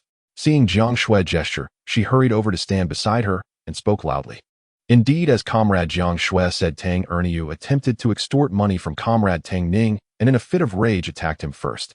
Tang Ning and his companions did not expect that their actions would be witnessed by Jiang Xue and Feng Hui, and that the two would publicly call them out. They all felt a bit flustered. Li Xiao shouted sharply. You are talking nonsense. Everyone, don't listen to these two little vixens. That Jiang Xue usually flirts with Tang Ning, so who knows what shameful things they've done together in private. She said this on purpose, her words cannot be trusted. Upon hearing this, Jiang Xue was both angry and ashamed. She never expected Li Xiao would tarnish her reputation like this. In this era, people's thoughts were still quite futile. If they said she was privately colluding with Tang Ning, her reputation would be ruined. Not to mention, a single word could drown her in a sea of spit. The tongue can be a killer's knife. Jiang Xue was so furious that tears welled up in her eyes as she pointed at Li Xiao and said hatefully, I did not. I swear to the heavens that I am innocent with comrade Tang Ning. Do you dare swear that you didn't cheat Tang Ning out of his money, didn't try to seize his land, didn't abuse him, and didn't plan to rob him? If anyone has done any of these things, may they be struck by lightning and die without descendants. As the vow was made, the crowd erupted in an uproar. After all, people were still quite superstitious nowadays and dared not easily make oaths. They were even less likely to say a curse that would condemn themselves to have no descendants. Li Xiao turned pale when she heard the words no descendants. They had done all those things but dared not swear. In the family, there were only Shaoan and Xiao Tsong, both young men who hadn't even married or had children yet. If they swore, wouldn't it be equivalent to cursing their sons to fail to find wives and have no sons? But if they didn't swear, wouldn't it mean admitting to everything Jiang Xue said they had done? Li Xiao was filled with hate, cursing the wretched girl for being so sharp-tongued. Being publicly slandered, Feng Hui was also furious. Seeing Li Xiao remain silent for a long time, her eyes rolling around, she shouted, Since Xiao Xue has sworn, why don't you old Hagli dare to swear? Swear it. The onlookers began to sense something was off. The girl from Ernie's family dares to swear, why don't you dare to swear? You wouldn't have really done those things, would you? Heavens, how old was Tang Ning when he was brought back by Tang Ernie? 5 years old, right? You even cheated a 5-year-old child. That was money left by the child's deceased parents. So it seems you look at how worn Tang Ning's cotton-padded jacket is, so tattered that even a beggar wouldn't want it. On the contrary, Tang Tsong and Tang and are dressed well. Tang Ernie, how can you treat the son of the good man's family this way, not living up to his saving grace? Hearing the discussions of the crowd, Li Xiao became even more flustered. Despite the cold weather, she was sweating profusely. The wind blew and chilled her to the bone. She shrank her neck and glared at Jiang Xue. Jiang Xue glared back, refusing to back down. Swear that if you have done those things, Tang and Tang Tsong will never marry and die at 20, bringing your family to an end. The crowd also joined in the clamor. You from Ernie's family, swear it. Swear it. If you swear, we will believe you. I. Li Xiao's face turned pale, large beads of sweat rolling down her forehead. She gritted her teeth and slowly raised her right hand. I swear. I swear. Jiang Xue pressed on. If you have cheated Tang Ning out of his money, may your 2 good sons die without a burial ground. Tang Ning suddenly looked up at her, disbelief filling his eyes. He had secretly had feelings for Jiang Xue for a long time, but because she was so wonderful, he felt inferior and had never dared to express his feelings. But today the girl he liked was forcing his mother to swear and curse him to death. Tang An's lips trembled and his eyes turned red in an instant. Jiang Xue, how could you be so cruel? Li Xiao shook her head. No, how could she curse her son to death? Wouldn't that be like tearing out her own heart? Her trembling hand was raised, yet she struggled to utter a single word. No mother would ever swear on her own child. She dejectedly lowered her hand. No. The onlookers understood everything. Heavens, it turns out everything Tang Ning said was true. They really did cheat Tang Ning out of his money and want to seize his land. Such black-heart people deserve to be punished. The benevolent hall should never have saved him, otherwise Tang Ning wouldn't have to suffer so. Pretending to be a good person outside, yet being so cruel to the son of his benefactor. Tang Ning can really endure. He has served them for over a decade. If it were me, I would have already fought back. Villager Lu Chong secretly shook his head.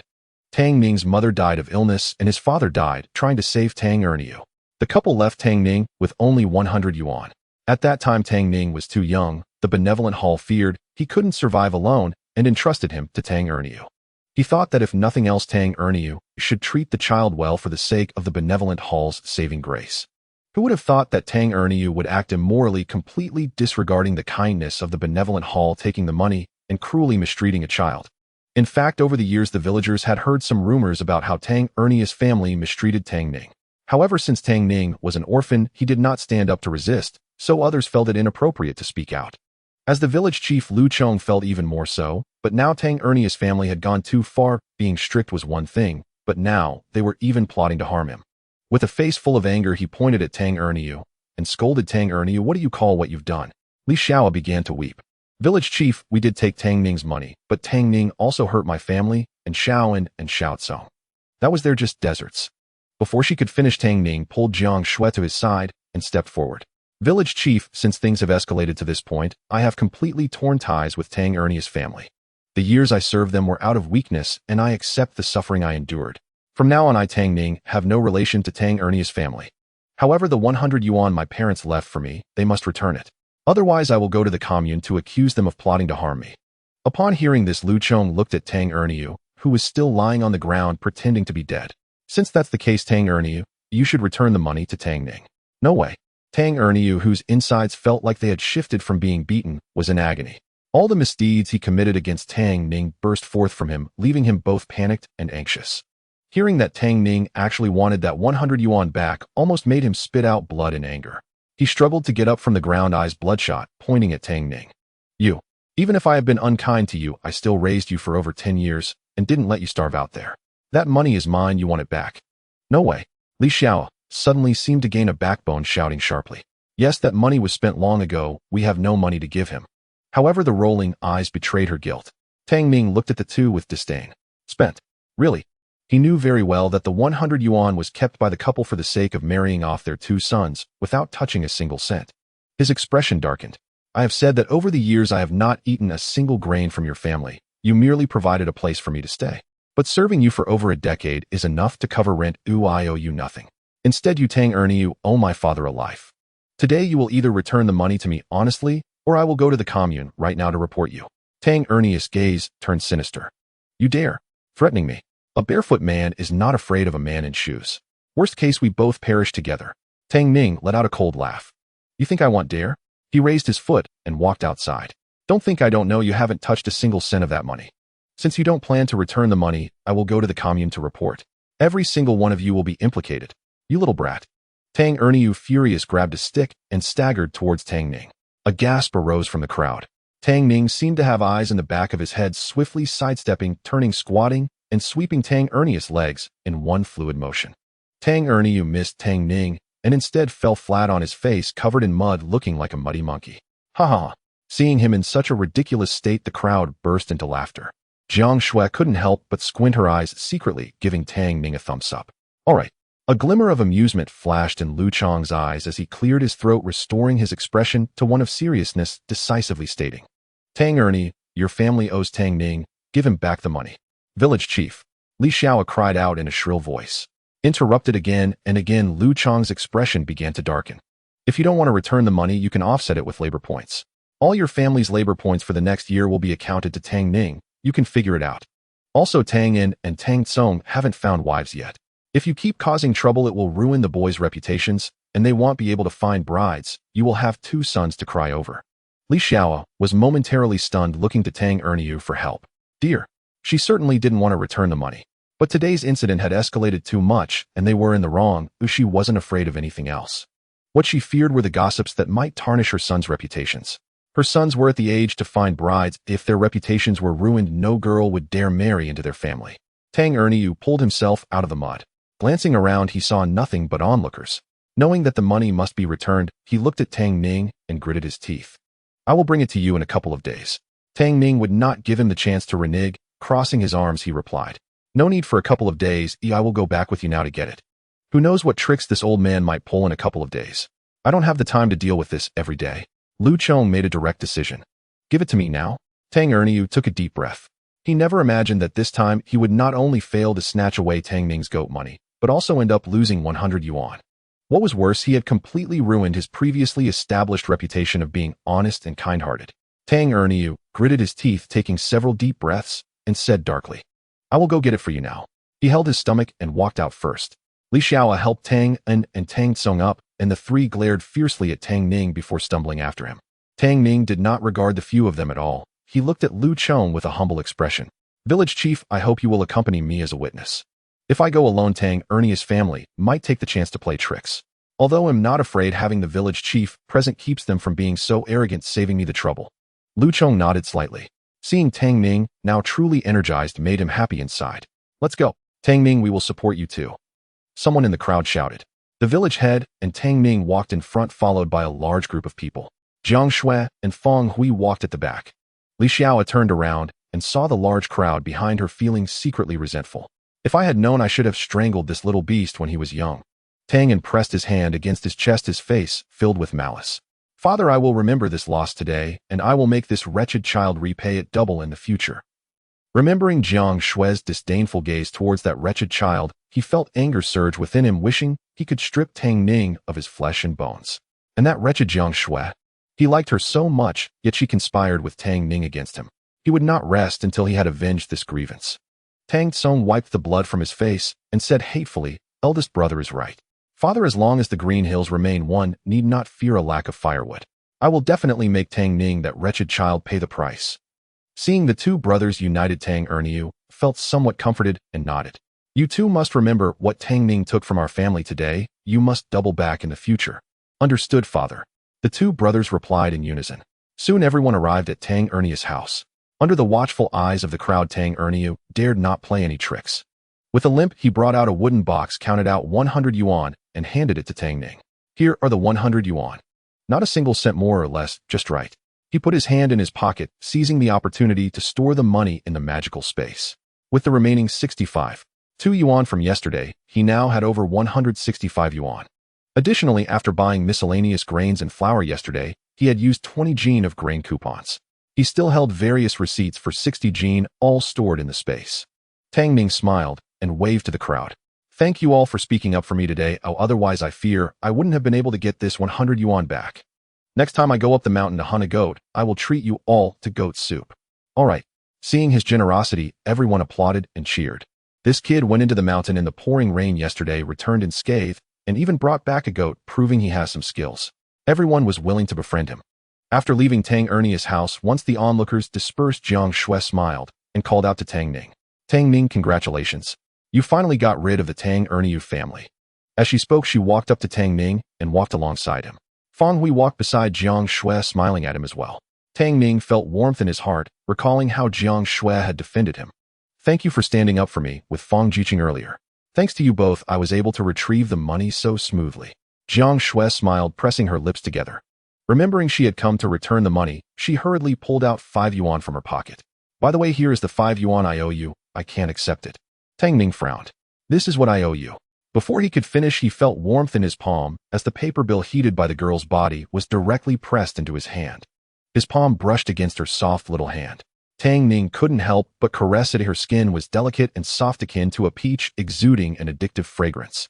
Jiang Xue's cheeks flushed, her big eyes sparkling with moisture, exuding an indescribable charm. She quickly withdrew her hand, scolding him. "What do you mean returning it? I only borrowed 5 dimes from you, not 5 yuan. Besides, the package of roasted goat meat you gave me last night is worth more than 5 yuan when sold. This money I absolutely cannot accept." Tang Ning looked at her disapprovingly. "But..." He was interrupted by Fang Hui. "Comrade Tang Ning, just take it. Otherwise Xiao Xue won't be able to sleep well tonight." Jiang Xue had tossed and turned last night, repeatedly murmuring about wanting to repay Tang Ning. She couldn't rest easy holding onto the money. Thus, as soon as day broke, she dragged herself along to accompany her. She hadn't expected to encounter Tang Ning and his son's trouble with Tang Ning upon arrival. Seeing her firm attitude, Tang Ning couldn't insist further. He put the money in his pocket, and with a thought, it automatically entered the magical space along with the remaining 165 yuan. He glanced at the two and smiled. "Sister Xue, since you are unwilling to accept my money, how about I treat you to goat soup instead? Coincidentally, I still have some goat meat left from yesterday. The goat I caught yesterday is still in the space untouched. After all, both girls helped me today. Especially Jiang Xue, who was slandered by that shrewy Xiao as having an affair with me. This is not the future where people's thoughts are open. In this era, once one's reputation is tarnished, it is hard to find a partner, and one would be scolded for being promiscuous. Treating them to a meal of goat soup would improve their diet and express his gratitude. No need." Jiang Xue instinctively wanted to refuse. Having already eaten the goat meat yesterday, she felt embarrassed to take advantage of Tang Ning again. However, Tang Ning did not give her a chance to refuse and decisively made a decision. "Sister Xue, it's settled. If you refuse, I will return this 5 yuan to you." Fang Hui tugged Jiang Xue's sleeve, urging her.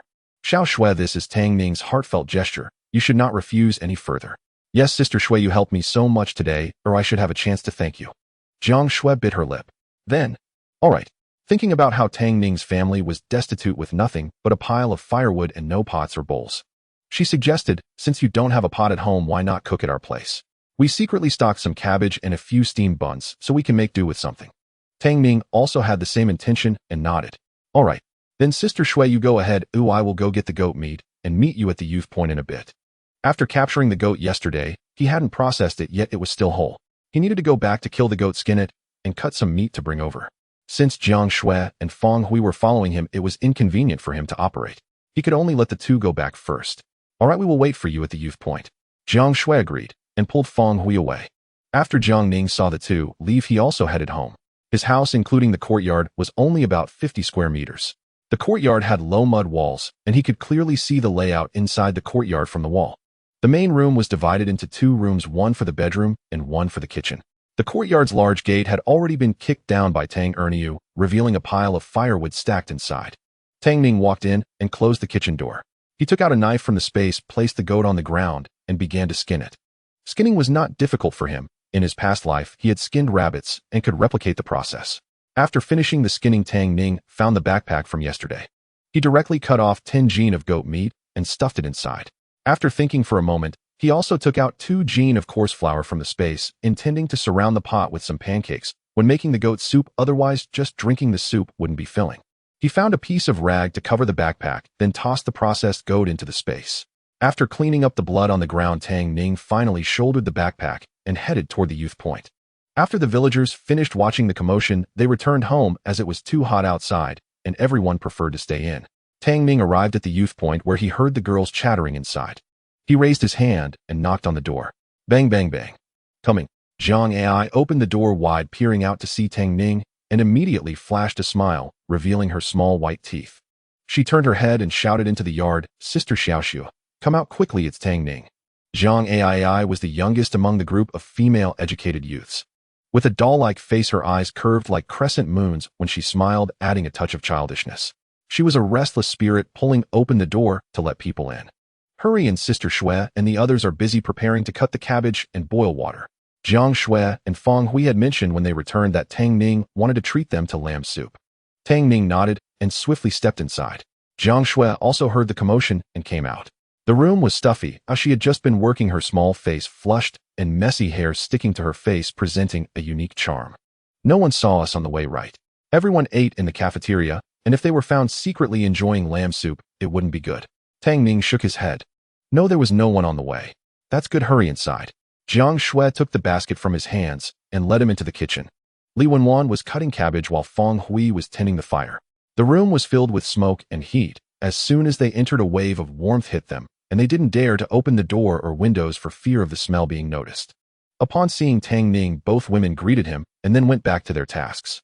You sit and rest for a while handle the cooking. Jiang Xue moved a stool for Tang Ning, urging him to sit close to the stove to keep warm. She opened the basket and pulled out the lamb, her eyes widening in amazement. Oh my goodness, how much lamb is this? Feng Hui and the others looked up, their eyes widening with envy. This must weigh at least 10 gene, right?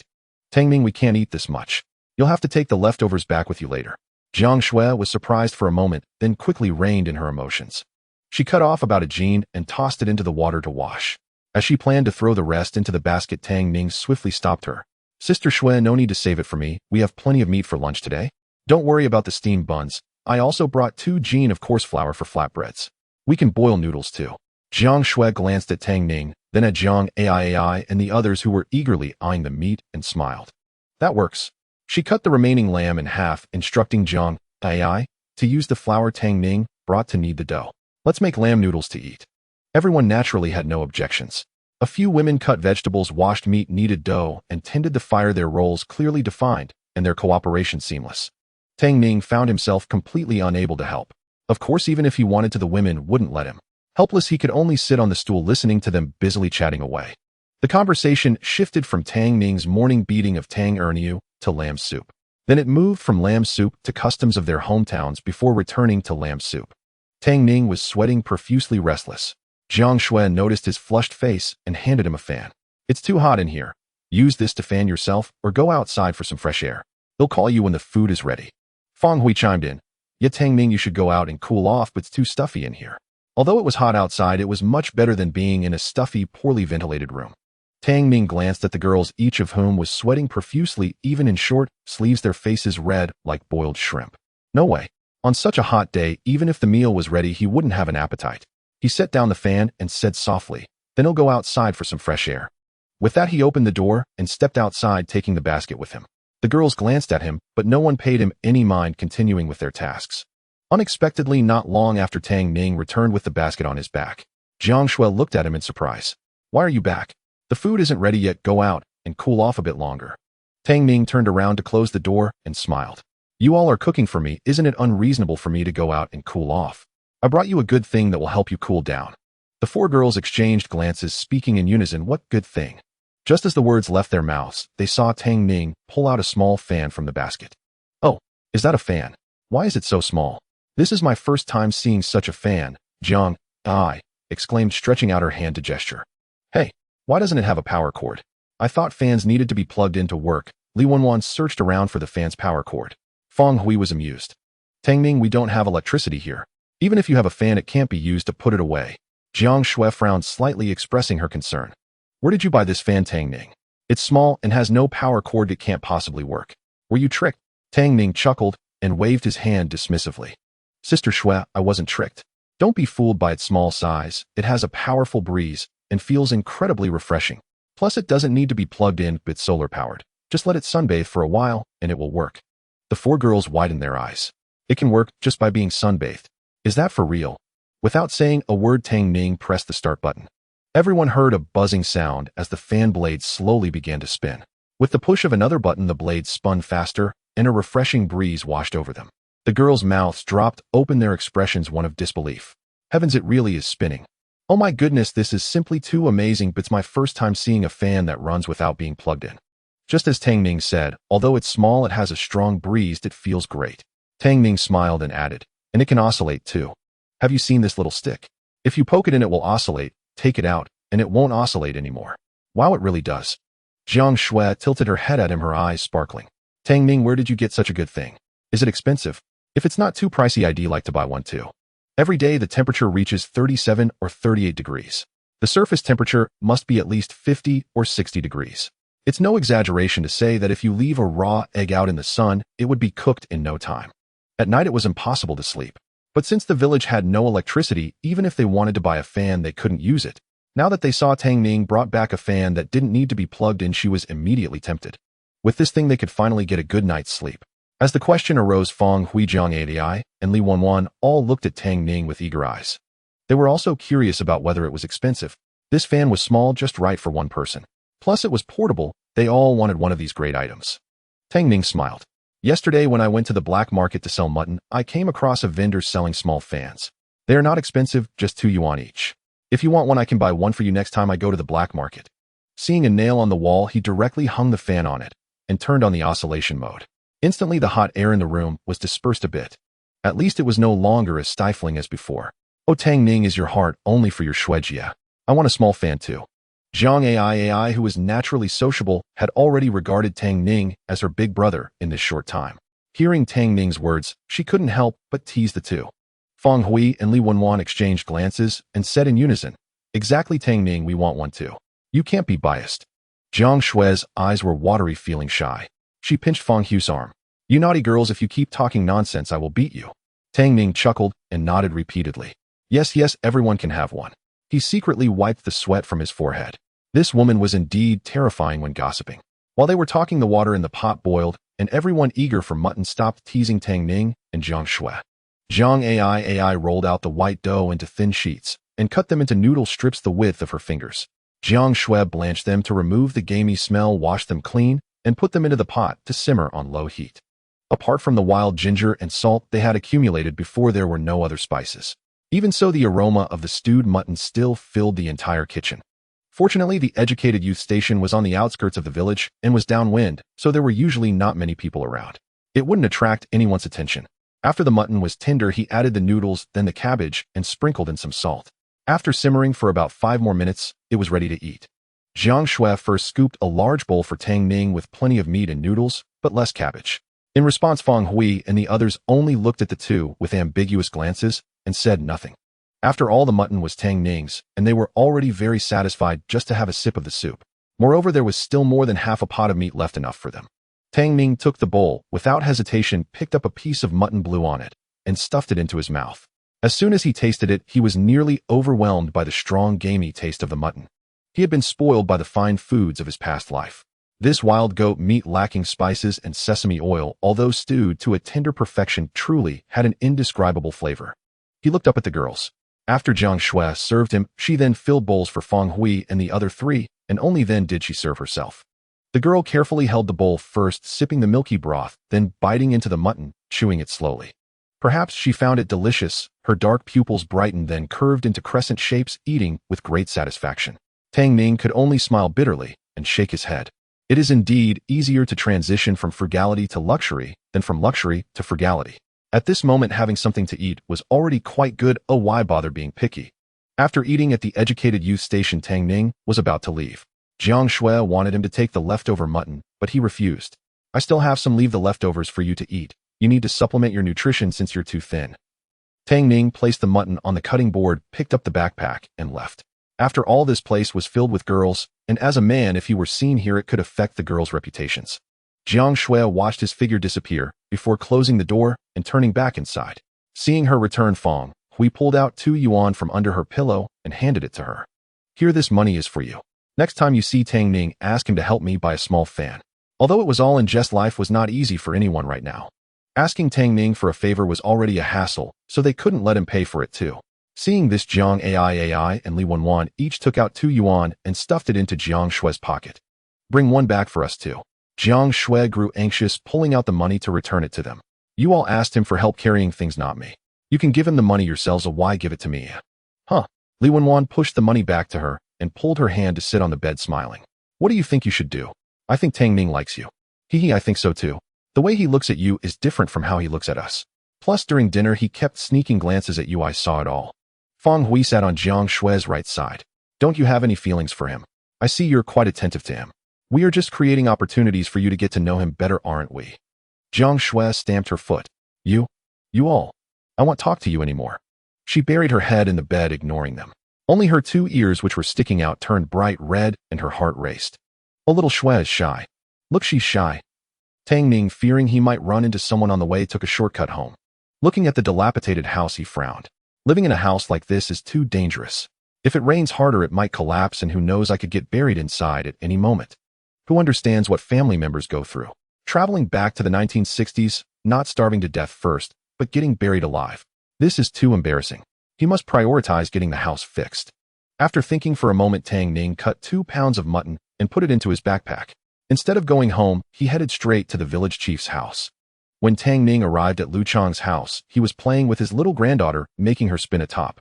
The top was carved from wood with a round marble at the bottom that spun quickly when flicked with a whip. The little girl was wearing a belly band and barefoot. When she saw her grandpa knock, the top spun rapidly. She grinned with her toothless mouth, happily flailing her arms and legs. Seeing Tang Ning come over, the little one pointed. Wow. Lu Chong turned around, seeing Tang Ning standing at the door, smiling and greeting him. Oh, it's Tang Ning. What brings you here? He bounced his granddaughter a bit and pointed at Tang Ning to teach her. Arya, call him Uncle Tang Ning. Arya waved her little fist. Oh, you wow. Lu Chong's daughter-in-law Qin Jingjing heard the commotion and hurried over to take Arya. Dad, let me hold her. Brother Tang Ning probably has something to discuss with you. You two chat. Gently pinching Arya's cheek, she said softly, little darling, grandpa is busy. Let's go inside. She nodded at Tang Ning and took Arya inside. Lu Chong waved at Tang Ning. Come in quickly. Tang Ning followed him inside, where the village chief's wife, Li Hongying, poured him a glass of water. Here, have some cool tea to quench your thirst. The cool tea was not water brewed with tea leaves, but rather cooled boiled water. They referred to it all as cool tea here. Thank you, auntie. Tang Ning nodded in gratitude, took a sip, then put it down, and looked at Lu Chong. Uncle Lu, I'm here to ask you for a favor. Lu Chong took a puff of his pipe, the smoke swirling around, obscuring his expression. What's the matter? My house is in such disrepair that it can't be lived in anymore. A strong wind could collapse it. I want to rebuild, and I'd appreciate your help in organizing this. Tang Ning reached into his pocket, taking the opportunity to pull out 150 yuan from the cube space and handed it to Lu Chong. Uncle Lu, I've been without parents since I was young, and no one has stepped forward to help me with this house. You are not only the village chief, but also an elder respected in our village. After much thought, I decided to ask you for help.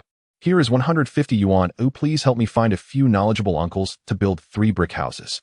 We'll pay the labor based on market price, and if it's not enough, just let me know, and I'll find a way. Li Hongying poured tea for Tang Ning and sat down on the Kong to mend shoes. Qin Jingjing held Arya and played with a small yellow bean to amuse her. The 2 women looked at Tang Ning in surprise. Lu Chong did not take the money. Instead, he puffed on his pipe several times. Oh, yo throat. In the room aside from Arya's excited baby talk, no one spoke. After pondering for a moment, Lu Chong nodded. All right, since you trust me this much, I will help you arrange this. According to reason, even without parents, Tang Ning still had Tang Ning. The matter of building a house shouldn't involve an outsider like him. However, Tang Ning had a falling out with the Tang Ning family that morning. Even if they hadn't, they would wish for him to die sooner rather than later. How could they possibly help him build a house? Sigh. He is a pitiful child. Since he has come to ask for help, if possible, it is better to lend a hand. However, he did not take Tang Ning's money, but instead said, "Let's do this. I won't take your money. The village will take charge of building the house for you. Come with me to the brigade office and hand the money to Accountant Tang. At that time, the costs for bricks, mud, sand, and labor will all be documented. You will have a clear understanding of how the money is spent." He agreed to help Tang Ning with the house, but truly did not want to get involved with the money. With the village taking charge, if Tang Ning is dissatisfied with anything, he can directly approach the village. If he privately accepted this money and something went wrong, it would be hard to explain. Upon thinking this through, Tang Ning understood Lu Chong's intentions. He put the money back into his pocket and smiled broadly. "Okay, I'll listen to you." Lu Chong nodded, greeted his wife and daughter-in-law, then prepared to take Tang Ning to the brigade office.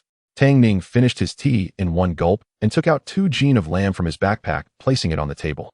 He smiled humbly. "Auntie's sister-in-law, I'm leaving now. This 2 jean of lamb is what I hunted yesterday in the mountains. It's fresh. Please stew it for area." Li Hongying put down the shoe sole, quickly stood up and refused. No, what are you doing? We can't accept this." Lu Chong heard the commotion, looking at the lamb in his wife's hands, his brow furrowed. "Tang Ning, what are you doing? Take the lamb back. I could still manage your affairs without it. Hurry and take it back." His voice was kept low, afraid of attracting others' attention and causing misunderstandings. Tang Ning scratched his head, sincerely saying, "Uncle Lu, Aunt Li, I'm not worried about the matter being handled poorly. This lamb is what I brought down from the mountain yesterday and left over from selling. I can't eat it all by myself, and with the weather being hot, it can spoil easily. It would be a shame to let it go bad. I just took a bit to help Arya's health. If you don't accept it, do you find it too little?" "Oh my, that's not what I meant. This." Li Hongying looked at the lamb in her hands, then at Lu Chong, unsure whether to refuse. She was also tempted by the meat.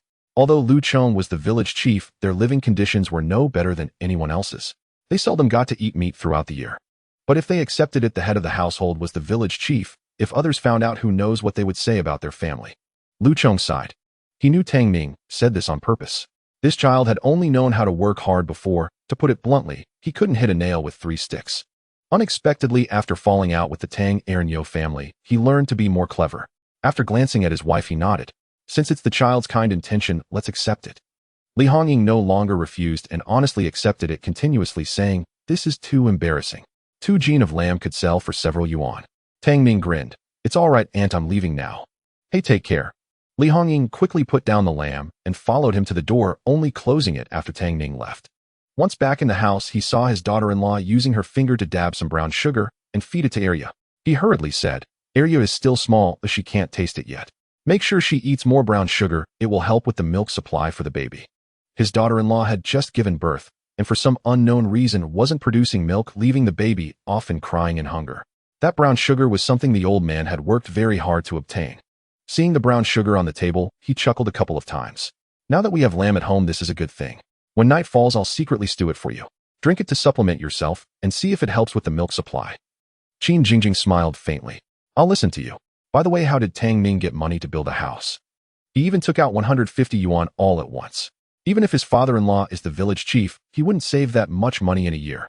Li Hongying sighed, rubbing the needle on her head, and picked up the shoe sole to mend it again. That money was left to him by his parents, but it was embezzled by that blackheart Tang Ning. Tang Ning got into a fight with the Tang Ning family this morning, and your father helped him retrieve it. Qin Jingjing nodded. "No wonder.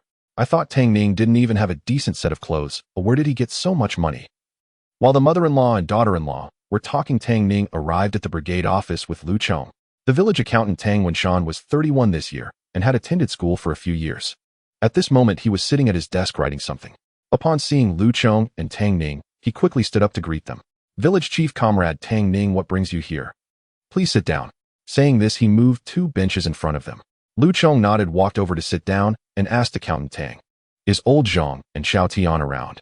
Old Zhang was the village's branch secretary. Zhang Hongliang and Xiao Tian was the captain of the production team. Tang Ning belonged to Tianguang.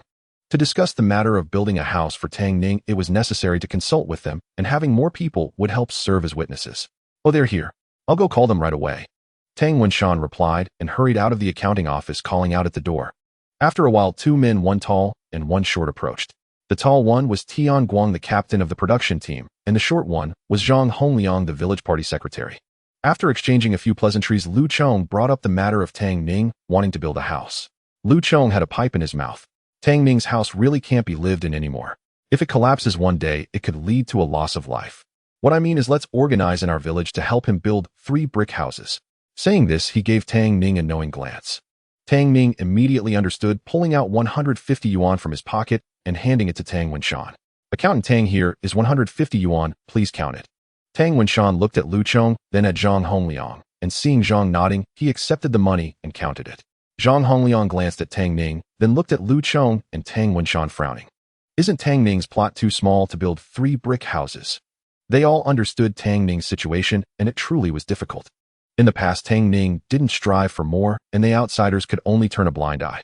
Now that Tang Ning had fallen out with Tang Erniu and sought help from the village, they could no longer stand idly by.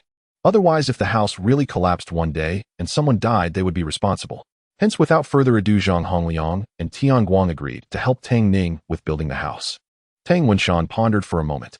Is there anyone living to the west of Tang Ning's house? Tang Ning quickly responded, no one. My house is the last one on the west side. Zhang Hongliang nodded and looked at Lu Chong. Chong, go, how about expanding to the west? The terrain there is a bit low, so we need to add some soil to level it. This way the costs will increase. Normally 150 yuan would be more than enough to build 3 mud brick houses. But since Tang Ning wanted to build brick houses, the expenses were inherently higher. Adding soil for the foundation would cost even more, at least 200 yuan as a base. Tang Ning quickly said, money isn't an issue. If it's not enough, I will think of another way. Lu Chong originally wanted to advise him to build 2 mud brick houses, but hearing this, he swallowed his words. Since that's the case, let's expand his plot to the west. However, it has been raining continuously, and once it stops, we need to plant the crops. We might not be able to spare hands to build the house for now. We will have to wait until after this busy farming season. Tang Ning was taken aback and slapped his forehead. He was so focused on quickly getting money to build the house that he forgot about the harvest. The village had just finished gathering wheat, and everyone was waiting to plant sorghum after the rain. With the rain stopping these last few days, everyone would have to hustle to earn work points, otherwise they would have no food to eat next year. He truly had no one to help him build the house. Tang Wenshan scratched his head, feeling conflicted. But Tang Ning's house is uninhabitable. If it rains heavily again, or there are strong winds, what will we do if it collapses? Tang Ning came back to his senses and said, how about we first hire someone to help me fix the house? I can manage for now. Zhang Hongliang waved his hand. That won't work. Your house is too dilapidated. It needs a major repair to be livable. Since you plan to build a new house, why spend that unnecessary money? I remember there is space at the male youth point, right? How about you temporarily move there for now? Tang Ning was also afraid that his little shack might collapse one day and bury him. Naturally, he nodded in agreement, saying, all right. Tang Wenshan handed the money back to Tang Ning. Since we can't start construction for now, Tang Ning, you should keep this money for yourself. Tang Ning shook his head repeatedly. Uncle, I will need it once I come here, so just keep it here. You all can help me safeguard it. Do I not trust you all? Tang Wenshan hesitated. Well, Lu Chong knocked the pipe on the ground and made a firm decision. All right, since Tang Ning trusts us, keep it. We will help him get things sorted out. Building a house is a big deal, and since it has been raining for a few days, everyone has some free time. We can prepare everything in advance. Wenshan, you should first go to the commune tomorrow to inquire about the price of bricks and tiles. If the price is right, we can secure it first to avoid any frantic mistakes later on. No need for me to mention the accounts. Every single detail must be recorded clearly. With the village chief speaking, Tang Wenshan had no choice but to take the money, nodding. Understood, village chief. Lu Chong then turned to Zhang Hongliang and Tian Guang. Hongliang, let's go find someone tomorrow to confirm the big and small workers, and we should chop some wood and store it during these rainy days. The wages will be deducted from this 150 yuan first. If it's not enough later, Tang Ning, you will need to think of ways to make up the difference. If there's any surplus, we will return it to you. Tang Ning replied, I will follow uncle's arrangements.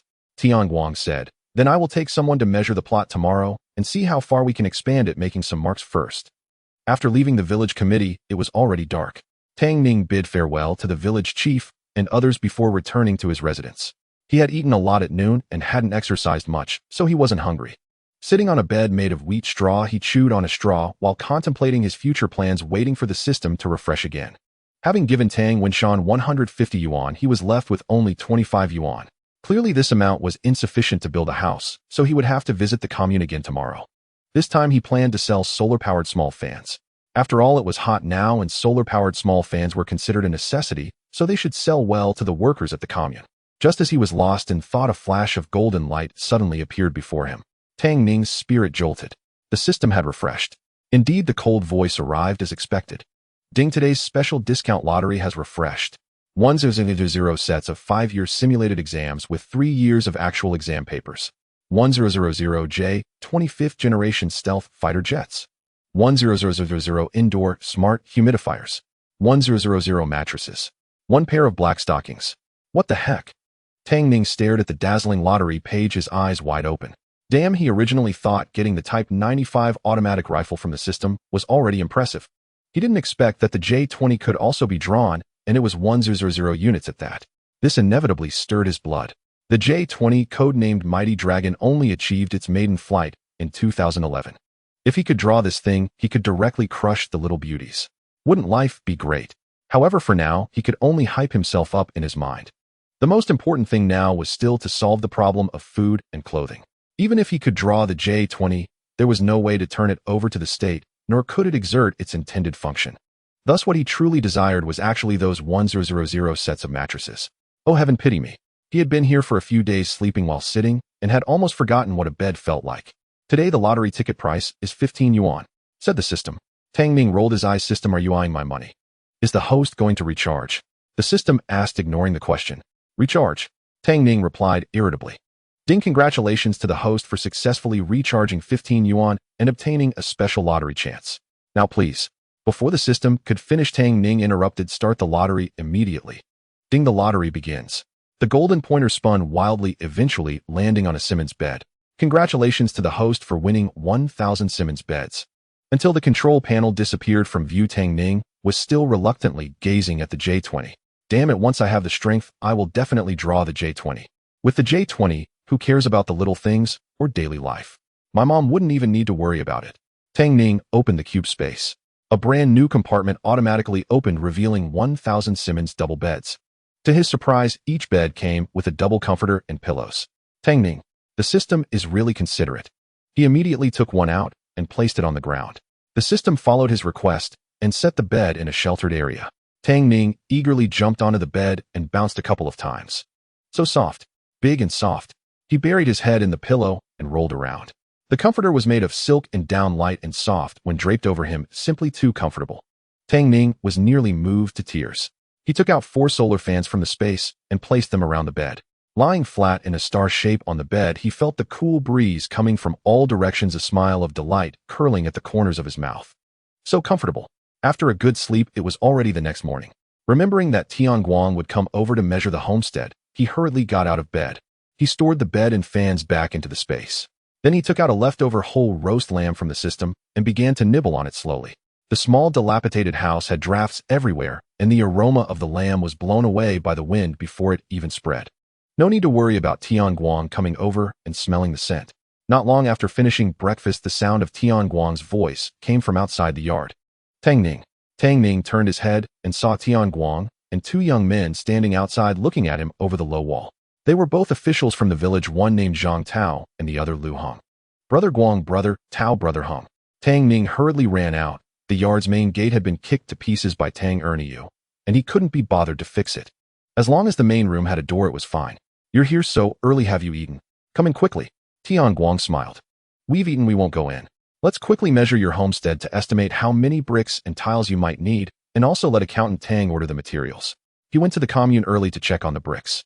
Tang Ning nodded and led Tianguang to the farthest eastern corner of the house. Zhang Tao took out a measuring tape to measure, while Lu Hong was responsible for recording. In no time, the two had measured Tang Ning's homestead. Tianguang looked at the data in the notebook, glanced toward the west, and said to Tang Ning, "Your homestead is less than 7 meters wide. If I add more than 5 meters to the west, it will make a total of 12 meters, which will be more than enough to build 3 brick houses. What do you think?" While he spoke, Lu Hong and Zhang Tao had already started measuring with the tape. Tang Ning thought for a moment. If he built 3 tile houses with a width of 12 meters and a length of 10 meters, that would be 120 square meters, which would be absolutely sufficient for his living. If he also expanded the small courtyard and built 3 wing rooms on each side, it would be enough to accommodate 2 or 3 wives. However, with the current money, building 3 tile houses would be challenging, so he needed to make money quickly. All right, thank you, Brother Guang. Hey, what's there to thank? Your application is approved by the village. I'm just helping you with the errands. After letting Lu Heng and Zhang Tao place a small wooden stake at the edge of the expanded land as a marker, the three left. The news of Tang Ning wanting to build a house spread quickly in the afternoon. Tang Ning wants to build a house. A brick house. Where did he get the money? Didn't he just get back 100 yuan from Tang Ning? That's still not enough to build a brick house. He's still young, lacking consideration in his actions. He should just take out 50 yuan to build 2 mud houses and save the remaining 50 yuan to marry a wife. That would be much better. How do you know he hasn't considered it? I heard that Tang Ning gave the village chief 150 yuan at once to help him arrange the house construction, and the village chief and secretary are out looking for workers everywhere. Moreover, Tang Ning said that whether it's skilled or unskilled labor, he would pay the workers. 150 yuan. Is that true? Really? Why does Tang Ning really have that much money? He used to live in a cow shed at Tang Erneu's house, wore ragged clothes, and couldn't even afford to eat. Where did he get so much money? He must have some ability. Tang Erneu is really heartless. Who knows how much he has pocketed from Tang Ning over the years? Thinking back, what kind of life did Tang Ning live while following Tang Erneu? Now that they've fallen out, he just pulls out 150 yuan to build a house. Hey, do you think the village chief is really helping Tang Ning build a house? Are all the workers gathered? I need to hurry and ask. Naturally, Tang Erneu's family also heard about Tang Ning wanting to build a house, and Tang Erneu was so angry, he picked up a bowl to throw. Li Xiao was frightened and hurried to stop him. Don't throw it. If you break it, we won't have a bowl to eat from. Tang Erneu was taken aback. Li Xiao quickly grabbed the bowl and hugged it, angrily scolding. We were too good to that little brat before he actually hid so much money from us. 150 yuan, it wouldn't be possible to save that much in a year. Previously, she had clearly turned the cow shed where the little brat lived upside down and found no money hidden anywhere. Tang Tsung angrily slammed the bed, his chest heaving with rage.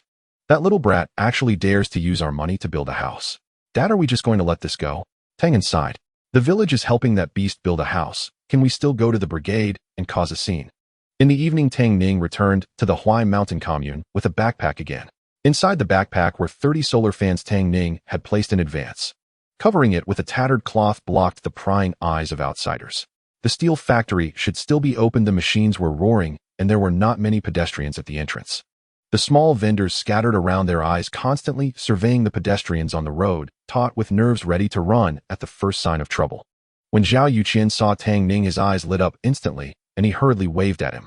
Brother, over here, come this way, don't stand over there. Last time he exchanged half a gene of roasted lamb with Tang Ning for radishes, and Tang Ning had given him 3 extra liang. He wanted to thank Tang Ning yesterday, but he didn't come. Tang Ning recognized the radish vendor and immediately walked over, placing the backpack on the ground and squatting down beside him. Zhao Yuqian glanced at him and smiled. Brother, you probably don't come out to do business often, right? Let me tell you, when waiting for customers, make sure not to lean against the wall. That blocks your escape route. He looked around, a smug expression on his face. Look at the place my brother chose. It's accessible from all sides. If anything happens, there's a way to run. Tang Ning nodded seriously. I've learned a lot, thank you, big brother. Zhao Yuqian grinned. Brother, are you still selling whole roasted lamb today? Why didn't you come yesterday?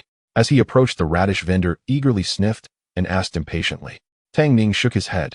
Not selling whole roasted lamb today. Oh, I'm selling solar fans. I was busy dealing with this stuff yesterday. In fact, he didn't come yesterday because Tian Guang was measuring his homestead. The reason for saying this was also to provide a reasonable backstory for the solar fans. The carrot vendor felt a bit disappointed. Oh no, roasted whole lamb. He sighed, unable to catch even a whiff of the aroma. Just then the bell signaling the end of work at the steel plant rang, and both of them stood up, shouldering their baskets. The sale had begun. Workers started to emerge from the factory one by one. A woman with curly hair spotted Tang Ning, and her eyes brightened. She ran over, dragging another woman of similar age with her. It turned out to be the first woman who had bought a roasted whole lamb 2 days ago. Her eyes sparkled with excitement as she spoke to the woman beside her. Lao Huang, this is the young man I told you about who sells roasted whole lamb. I bought it from his place the other day. She then turned to Tang Ning. Young man, do you remember me? Quickly bring out your roasted whole lamb. My sister here is craving it. As she spoke, several people gathered around Tang Ning, all clamoring for roasted whole lamb. Young man, do you have any roasted whole lamb today? I want to buy 2 more pounds. That roasted whole lamb from the other day was truly fragrant. My husband ate it and couldn't stop thinking about it, insisting I come back for more. Oh, me too. I came yesterday, but I didn't find anyone. Young man, why weren't you here yesterday? How much roasted whole lamb do you have today? Is it enough for us? We even brought you new customers. Can you give us a discount? They chattered excitedly, each voicing their thoughts. Tang Ning quickly stood up to greet the customers, feeling a bit embarrassed. I'm sorry everyone, but there is no roasted whole lamb today. However, I have something even better in store. Upon hearing that there was no roasted whole lamb, disappointment crept onto their faces. But when he mentioned he had something good, they all paused to listen. The woman who had spoken first asked curiously, "What good thing?" Tang Ning hurriedly took out a solar-powered fan from his basket to show everyone. This is a solar-powered fan. Don't be fooled by its size. It has a strong airflow and provides a refreshing breeze. Most importantly, this gadget doesn't need to be plugged in. As long as it gets an hour of sunlight each day, or even just an hour under moonlight or light, it can work continuously for 20 hours. With this, neither the elderly nor the children will feel hot, and everyone can sleep well at night. He spoke rapidly, but his words were clear, ensuring everyone could understand. What kind of solar-powered fan? It's so small it doesn't even have a power cord. This young man is clearly a businessman. With just his words, he could deceive anyone. This statement resonated with the crowd. Exactly, a fan needs to be plugged into work. How can it possibly run just by being in the sun? This is unheard of. Are you trying to fool us? This kid must be desperate to make money. He's just talking nonsense. Let's go. We won't fall for it. Young man, your lamb is good, but stick to selling roasted whole lamb honestly. Don't get into these gimmicks. Similar remarks echoed from the crowd. Even Zhao Yuqian looked at Tang Ning with skepticism. Tang Ning was not annoyed. He focused his gaze on the woman who had spoken first. Why don't you try the fan and see if it blows air? Then you'll know if I'm lying or not. Sister, this is the switch. If you don't believe me, just press it and see if it turns on. The woman, disappointed from not getting lamb, couldn't bear to watch Tang Ning boast. She thought Tang Ning was not an honest person, as she understood he wanted to sell something, but to deceive people was a matter of integrity. With a cold snort, she impatiently grabbed the solar-powered fan, ready to press the switch. However, the woman next to her pulled her back. Hey Hongjia, are you really going to press it? What if it doesn't work and he claims you broke it and tries to cheat your money? The woman referred to as Hongjia changed her expression. Oh no, the enemy was too cunning if she hadn't thought of that. Tang Ning looked helpless. Sister, don't worry. If it doesn't work, not only will I not take your money, but I'll also give you 10 yuan. Now you must believe me, right? He was confident because he trusted the system. He knew every fan in his basket would work. So far, the system had never let him down, and every prize he received was top-notch. Hong Jie's eyes brightened with disbelief. Are you serious? If it doesn't work, you'll give me 10 yuan. 10 yuan was almost equivalent to half a month's salary for her. Zhao Youqian, who had originally planned to sell carrots, was anxious and gave him a warning glance. He was dealing in small-scale business. How could Tang Ning play like this? What if that fan turned out to be useless? Would he end up losing money? However, despite his anxious looks, Tang Ning remained unfazed. Hong Jie smiled triumphantly. Let's see if it works. If it doesn't, not only do you owe me 10 yuan, but you must also stop deceiving people and just sell roasted whole lamb honestly. Otherwise, I'll report you. With that, she pressed the switch hard. In the next moment, everyone heard a buzzing sound as the fan blades began to spin faster and faster, sending a refreshing breeze all around. The woman stood frozen in place, her eyes slowly widening, her mouth forming an O. Others looked on in disbelief at the scene before them. My goodness, how is this possible? It's spinning without being plugged in. Oh my dear, am I dreaming? How is this little thing spinning? The breeze is so cool. Little brother, what is the working principle of this fan? How much are you selling it for? Now everyone who had doubted was convinced. After all, facts speak louder than words. Tang Ning ignored other questions and quoted a price. It's not expensive, just 2 yuan plus 6 cloth tickets. Of course, if you don't have cloth tickets, you can use other tickets instead, like meat tickets, vegetable tickets, or food tickets, as long as it's at least 2 pounds. For tickets like enamel cup tickets and thermos tickets, just 2 will do. After all, workers' wages were only around 10 to 20 yuan. Selling it too expensively wouldn't work, and 2 yuan was still a fair price. In fact, he was practically giving away the fan. Selling 1 meant earning a bit. Hong Jie hurriedly pulled out 6 yuan from her pocket along with several cloth tickets and handed them to him. Young man, give me 3 of these fans. I need 1 for my daughter and 1 for my son. With this solar-powered fan, they won't feel hot at night, and I won't have to pay for electricity. Hey, give me 2 as well. Brother, can you guarantee each one works? It can run for 20 hours after just an hour of sunlight. Yes, big brother, I support on-site testing. If any fan doesn't work, I'll take full responsibility. As he said this, he took the money from Hong Jie and handed her 3 solar-powered fans from his basket. He then took out 2 more and handed them to the man. Tang Ning was busy while energetically promoting his product. Limited quantity, only 30 available. Don't miss out, everyone passing by. Upon hearing Tang Ning's words about the solar-powered mini fans that could operate without electricity, the crowd went wild, fearing they might miss out. What? Only 30? Young man, quickly give me 2. They'll pay you for 1, I want 1. Don't push, oh my dear mother, leave 1 for me. Zhao Yuqian was completely stunned by this scene. 2 yuan for a mini fan. Am I seeing things, or has this world gone mad? Wouldn't it be more satisfying to spend 2 yuan on a few pounds of meat? If it's too hot, one could just drink some cold water, or wash their face a few more times. Isn't that how everyone else does it? Regardless of Zhao Yuqian's thoughts, Tang Ning's business was unaffected. Within less than an hour, all 30 solar-powered mini fans were sold out. Zhao Yuqian was left dumbfounded. This business was truly incredible. If he also had a mini fan that could blow air without needing electricity, wouldn't he be getting rich? An idea quickly formed in his mind. Seeing Tang Ning packing up and preparing to leave, Zhao Yuqian gritted his teeth and took out 2 yuan from his pocket. This was all the money he had painstakingly saved over the past few days. With a pleasing smile on his face, he approached Tang Ning and inquired, "Brother, where did you get this fan that works without electricity? Can you tell me? Don't worry, if I make money, I will certainly remember your great kindness." As he spoke, he pressed the 2 yuan into Tang Ning's hand. Tang Ning's eyes lit up. After selling 30, he kept 1 for himself, and there were still 969 solar-powered mini fans in his spatial cube. Selling them himself would be laborious and risky, facing the possibility of being caught. It would be much better to wholesale them to others. This way money could come in quickly, and it would save trouble. Not only solar-powered mini fans, but he could wholesale other items as well. Then he could just lie at home counting money every day, having plenty of time to chat with sister Jiang Xue and deepen their relationship. Thinking of this, Tang Ning smiled. He glanced at Zhao Yuqian, put the money into his pocket, and asked, "Big brother, what should I call you?" Tang Ning still didn't know Zhao Yuqian's name. Zhao Yuqian's eyes lit up when he saw Tang Ning accept the money. "My name is Zhao Yuqian, just call me Lao Zhao." Tang Ning nodded, briefly introduced himself, and then got straight to the point. "My name is Tang Ning. I can't tell you where this product came from, but if you want to sell, you can directly source from me. I guarantee it will sell well." Upon hearing the first part, Zhao Yuqian's face showed disappointment, but after hearing the latter part, he nodded eagerly like a chick pecking at rice. I want to sell. Brother Tang Ning, how do I source the fans?" Tang Ning held up 2 fingers. 2 yuan each plus a receipt. Zhao Yuqian's smile froze incredulously, saying, 2 yuan each. You sell for 2 yuan, and I buy for the same price. How can I make a profit? If it weren't for the product in Tang Ning's hands, he would have been ready to curse. Oh, wasn't this just playing with him? Tang Ning laughed. Lao Zhao, don't be anxious, let me explain. These fans can turn without electricity, but it's not just cost-effective, it also helps families have a good night's sleep. You saw the demand today. Many customers who didn't buy are looking to reserve 1 from me. You can source at 2 yuan and sell for 2, 5, or even 3 yuan. Even if you don't sell many, if you sell just 10, that's an easy 5 yuan profit. Don't forget, that's definitely more than what you earn selling radishes. That's true. Zhao Yuqian couldn't help but nod, swayed by Tang Ning's words. After all, when selling radishes, he could only make a few cents if he was lucky, and sometimes he wouldn't even make a profit. However, he had witnessed the explosive sales of Tang Ning's fans with his own eyes. Seeing Zhao Yuqian's interest, Tang Ning seized the moment to press on. Moreover, I guarantee that I am the only one with this solar-powered mini fan in stock.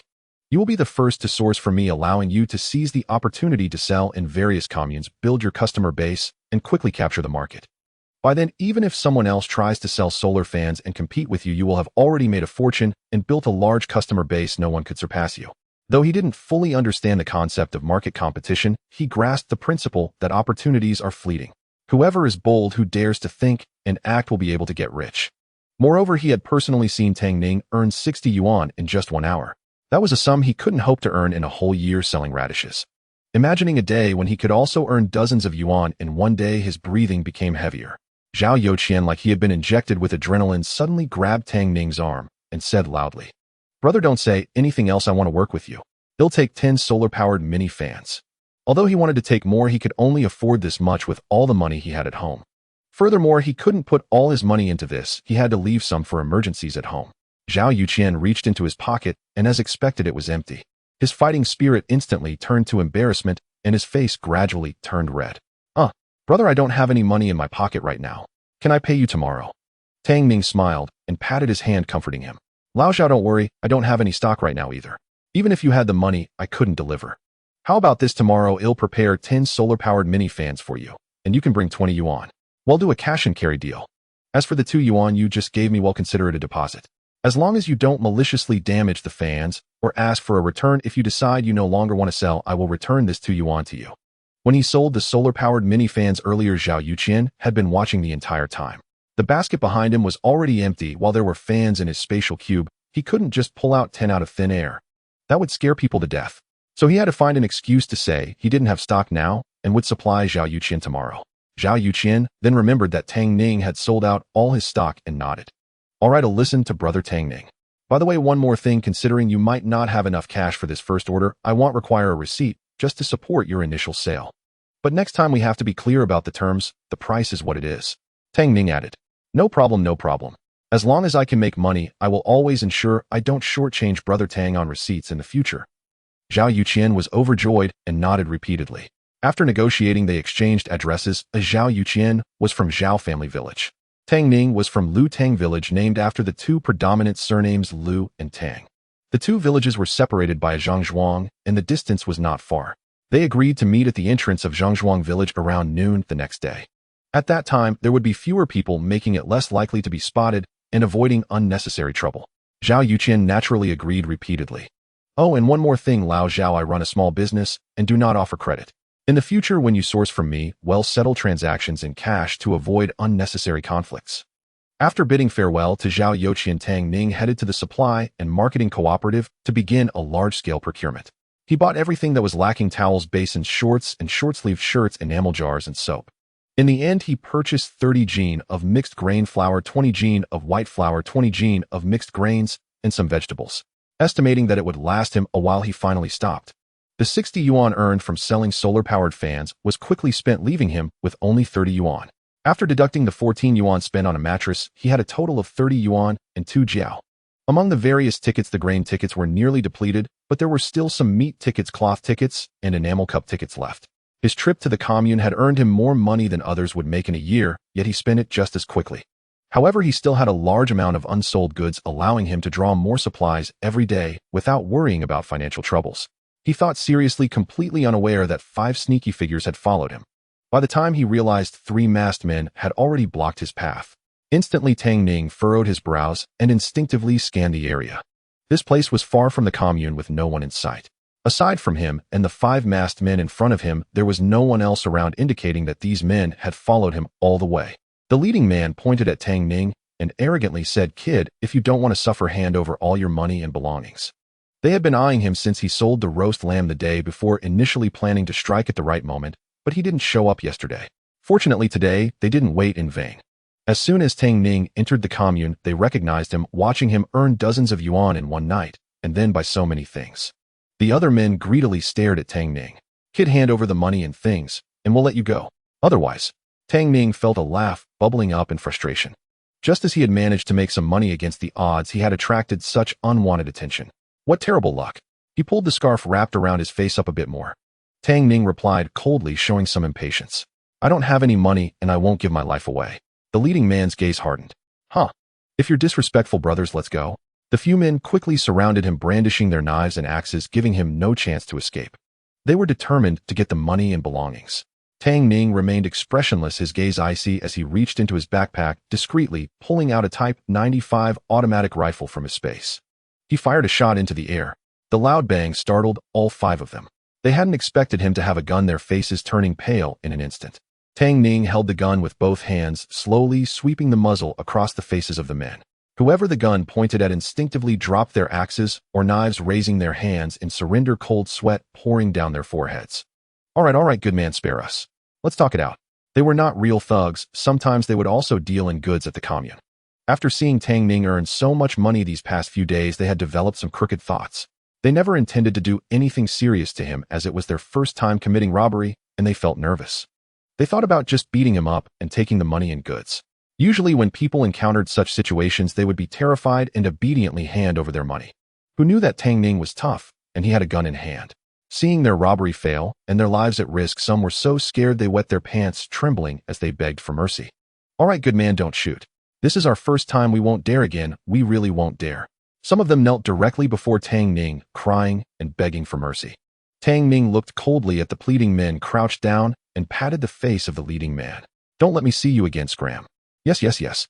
The man wiped the cold sweat from his forehead and crawled away in a hurry. The others also scrambled to their feet and ran off. As they ran, they glanced back in fear, worried that Tang Ning would suddenly change his mind and shoot them from behind. After they left, Tang Ning picked up the shell casing from the ground, putting it and the gun back into his space, and walked away leisurely with his backpack. He wasn't worried that these guys would report him. After all, they were robbers engaged in criminal activities. If they dared to report him, who would really be the unlucky one? Moreover, he had kept his face tightly covered the entire time and had not revealed his identity. These people didn't know what he looked like, nor did they know where he lived. How could they report him? Even if they traced it back to him, he had already put the gun away in his space. Who could find it? Besides, he hadn't harmed anyone, and without evidence, who could do anything to him? About 15 minutes after Tang Ning left, a group of people dressed in liberation uniforms hurried over, looking around. Strange, we clearly heard gunshots over here, but where is everyone? In Lutang village, from a distance, Tang Ning saw a petite figure pacing back and forth at his home's entrance, occasionally glancing around. Sister Xue. Hearing the voice, Jiang Xue's eyes lit up. Tang Ning, you're back. She immediately walked towards him. Tang Ning looked at her flushed face and furrowed brows. Sister Xue, what are you doing here? Although he had returned earlier than yesterday, it was already past 9 o'clock. Logically speaking, Jiang Xue should have been in bed by this time. Why was she here? Jiang Xue scratched the mosquito bites on her hand. I heard from the villagers that you're going to build a house, and I was worried you might not have enough money, so I gathered some with AI and the others, but when I found out you weren't here, I just waited here for a while. Afraid of being seen, she had come specifically before dark, but unexpectedly Tang Ning was not there. Not knowing where he had gone, she could only wait, and she ended up waiting until now. Tang Ning felt a surge of emotion. After crossing over, Jiang Xue was the first person to warm his heart. Unable to contain himself, he reached out to touch the girl's rosy cheeks. Jiang Xue's face turned even redder, her eyes blinking in panic. You. Realizing he had been too forward, Tang Ning quickly withdrew his hand and took her inside. It's hot outside, let's talk inside. Although it was hot inside too, the breeze from the fan made it much more comfortable than outside. Jiang Xue's face was flushed from embarrassment, and she tried to pull her hand away, but Tang Ning held it tighter. She looked up at the man, first biting her lip, then a sweet smile crept onto her face. In the end, she stopped resisting. Noticing her sweet dimple, Tang Ning also smiled silently. Upon entering the main room, he saw her hair drenched in sweat, her short sleeves clinging to her body, outlining her graceful curves. Tang Ning made her sit on a straw mat and turned to walk into the kitchen, discreetly retrieving a small fan from his space, avoiding Jiang Xue's gaze. He then sat down beside her and turned the fan on. As the cool breeze blew, Jiang Xue happily pursed her lips. It's so much cooler with the fan. Tang Ning smiled softly. This is for you. I bought a few more in the black market. Later you can take them back for Feng Hui and the others. This girl had a simple mind, and the affection in her eyes was impossible to hide. He had feelings for Jiang Xue and was willing to treat her well. It was just a small solar fan, and as long as he could win Jiang Xue's heart, what was the harm in giving her everything in his space? However, even if he was willing to give, given Jiang Xue's character, she probably wouldn't dare to accept it. She was kind-hearted and not the materialistic type of girl. Otherwise, she wouldn't have rushed over to give him money as soon as she heard he was going to build a house. It was truly a blessing for him to win the heart of such a wonderful girl. Jiang Xue quickly shook her head. This fan isn't cheap. Tang Ning needs money to build a house right now. I can't just take it for free, I must pay you back. Thinking of the reason she came, she quickly added, by the way, here are 77 yuan. AI contributed 10 yuan, Feng Hui 8 yuan, and Xiao won 9 yuan. Although it's not much, it can help in an emergency. She took out 77 yuan from her pocket and handed it to Tang Ning. Although life in the countryside was tough, fortunately the few girls had decent family backgrounds. Jiang Xue originally had little money, but her parents had sent her 50 yuan today. The postman had just delivered it yesterday afternoon. She took it all out to give to Tang Ning. After all, she still had 5 yuan left, which would be enough for a while. Tang Ning was taken aback. So you just got 50 yuan at once. Where did you get that money? Jiang Xue blinked her eyes. My parents just transferred it to me. I won't spend much, so I'll give it all to you. Tang Ning's pupils constricted sharply, his heart softening completely. This silly girl was genuinely being so heartfelt and good to him. He reached out, ruffled her hair, and said gently, Silly sister, I have money and don't need yours. I'll put it away quickly. Jiang Xue became anxious. Where do you have money? They said you need to build 3 brick houses. Buying materials and labor will cost a lot. Even if you get 100 yuan back from Tang Ernyo, it won't be enough. Tang Ning sat down beside her and looked at her seriously. Even if it's not enough, I can earn it. I can go hunting in the mountains. Before he finished speaking, he was interrupted sharply by Jiang Xue. You are not allowed to go into the mountains again. Tang Ning was taken aback. Jiang Xue was also momentarily stunned, her eyes turning red. The village chief hasn't organized everyone to go hunting. These days wild boars are rampant and charge at people. What if you encounter a wild boar? Last year she had seen the scene of a hunter from the neighboring village being killed by a wild boar. Just thinking about Tang Ning encountering a wild boar made her heart ache. It was precisely because she was afraid Tang Ning would go hunting alone that she hurried over to give him money. Seeing Tang Ning in a daze, Jiang Xue directly stuffed the money into his hands and muttered, "Even if you want to hunt at least wait until the busy farming season is over and go with everyone. I treat you like my own brother. You don't have to be polite with me. This money, even if you don't pay me back, it's fine. Besides, I took so much lamb from you without being polite, so why should you be polite with me?" Hee hee. Seeing her awkward yet adorable expression, Tang Ning couldn't help but chuckle lightly, helplessly ruffling her hair. "I'm not being polite with you. Everyone is waiting to farm, and we can't start work until the busy season is over. I truly don't need the money right now." Jiang Xue was taken aback.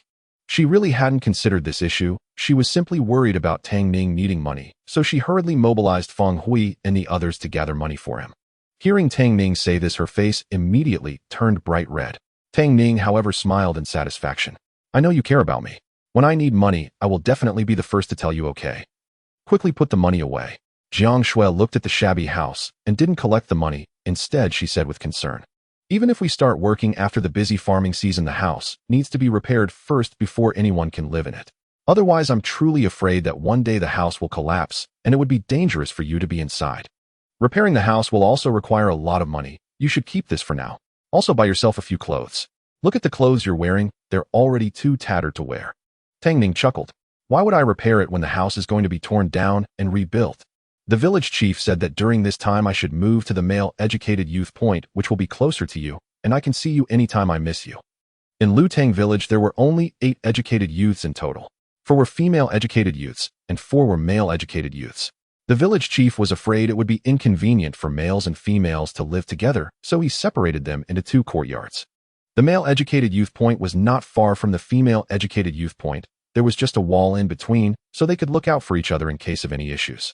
A few days ago, a strong wind blew, causing the village's cattle shed to collapse, so the village chief sent a few male educated youths to repair it. Otherwise, last time he went to the female educated youth point for lamb noodles, it definitely wouldn't have escaped the notice of the other male educated youths. Hearing that he was going to move to the male educated youth point, Jiang Xue felt a surge of joy in her heart. But upon hearing his following words, she became shy again. What was wrong with this guy today? He kept saying things that made her blush and her heart race. Tang Ning continued, "I still have dozens of yuan left. Ooh, I've already bought clothes."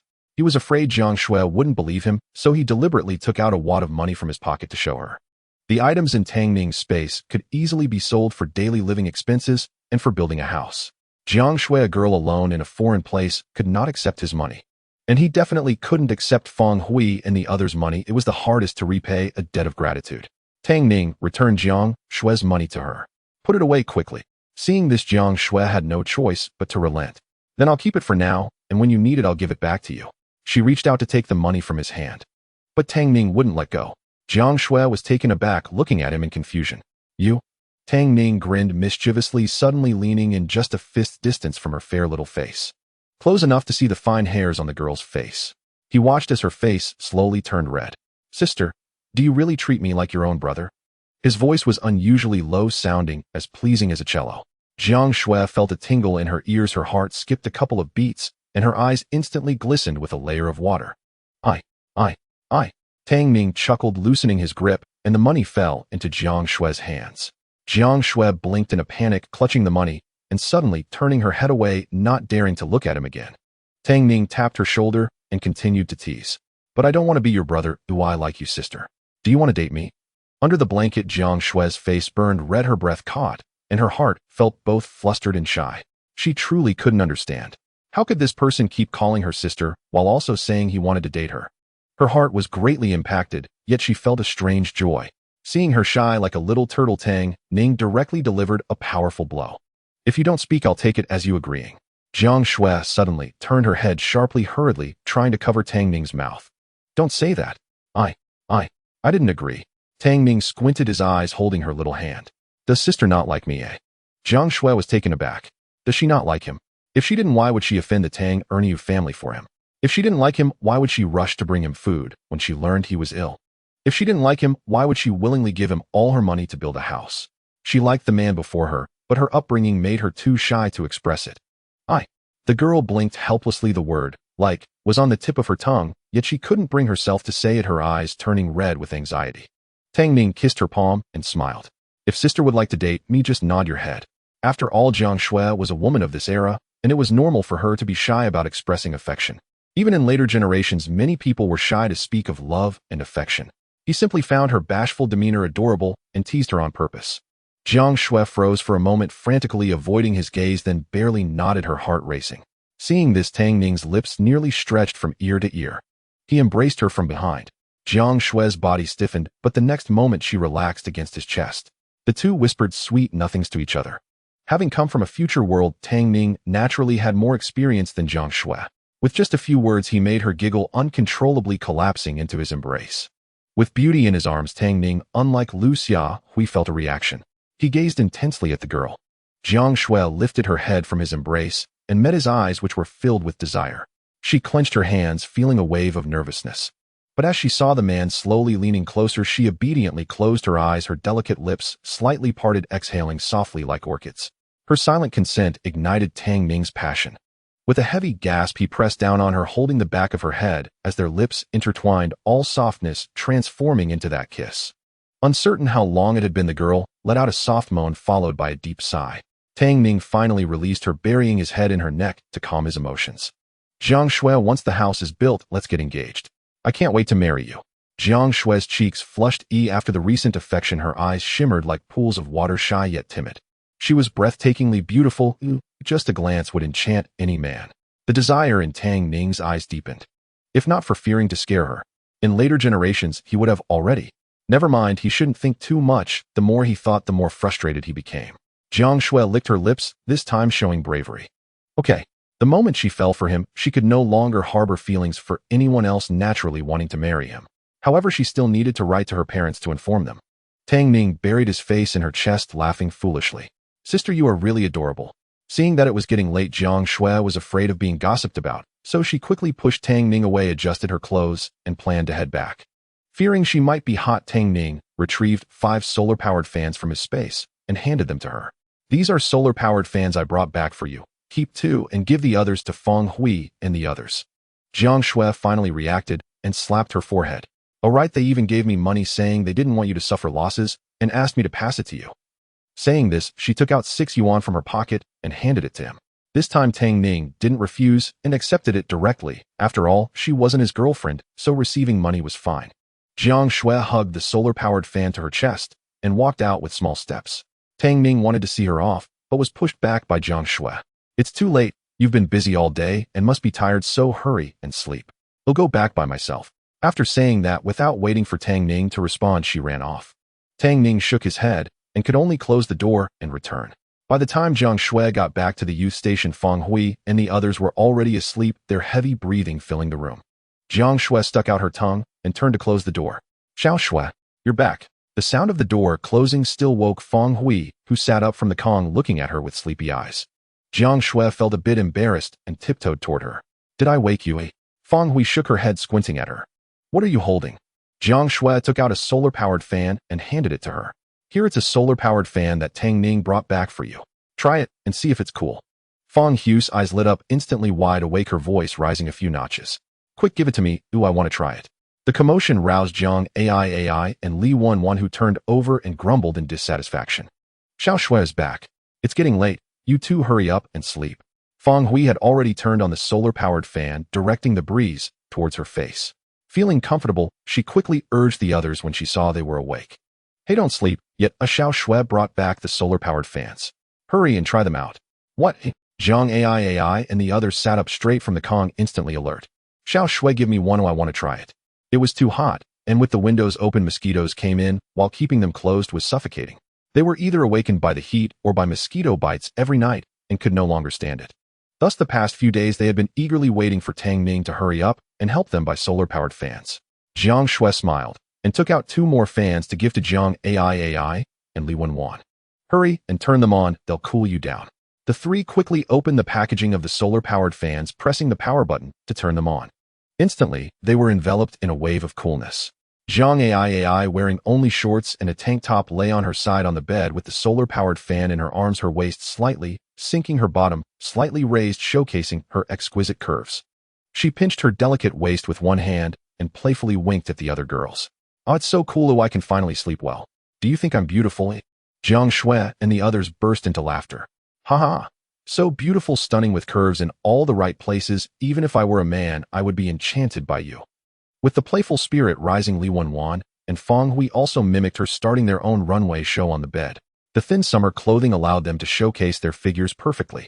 Each of the three had their own unique figure, making it visually pleasing. Seeing Jiang Xue still standing below, they all invited her to join in the fun. Unable to refuse, Jiang Xue climbed onto the bed and joined in the fun with them. The laughter echoed continuously. Eventually, feeling a bit sweaty, Jiang Xue gasped for breath and waved her hands repeatedly. No more playing, let's just enjoy the fan. It's too hot. Saying this, she hugged the fan and directed it towards herself. Feng Hui also sat down smiling. This fan is really cool but feels a bit chilly after a while. Li Wenwan also leaned over. Yes, for someone like me who hates the heat, it actually feels a bit refreshing right now.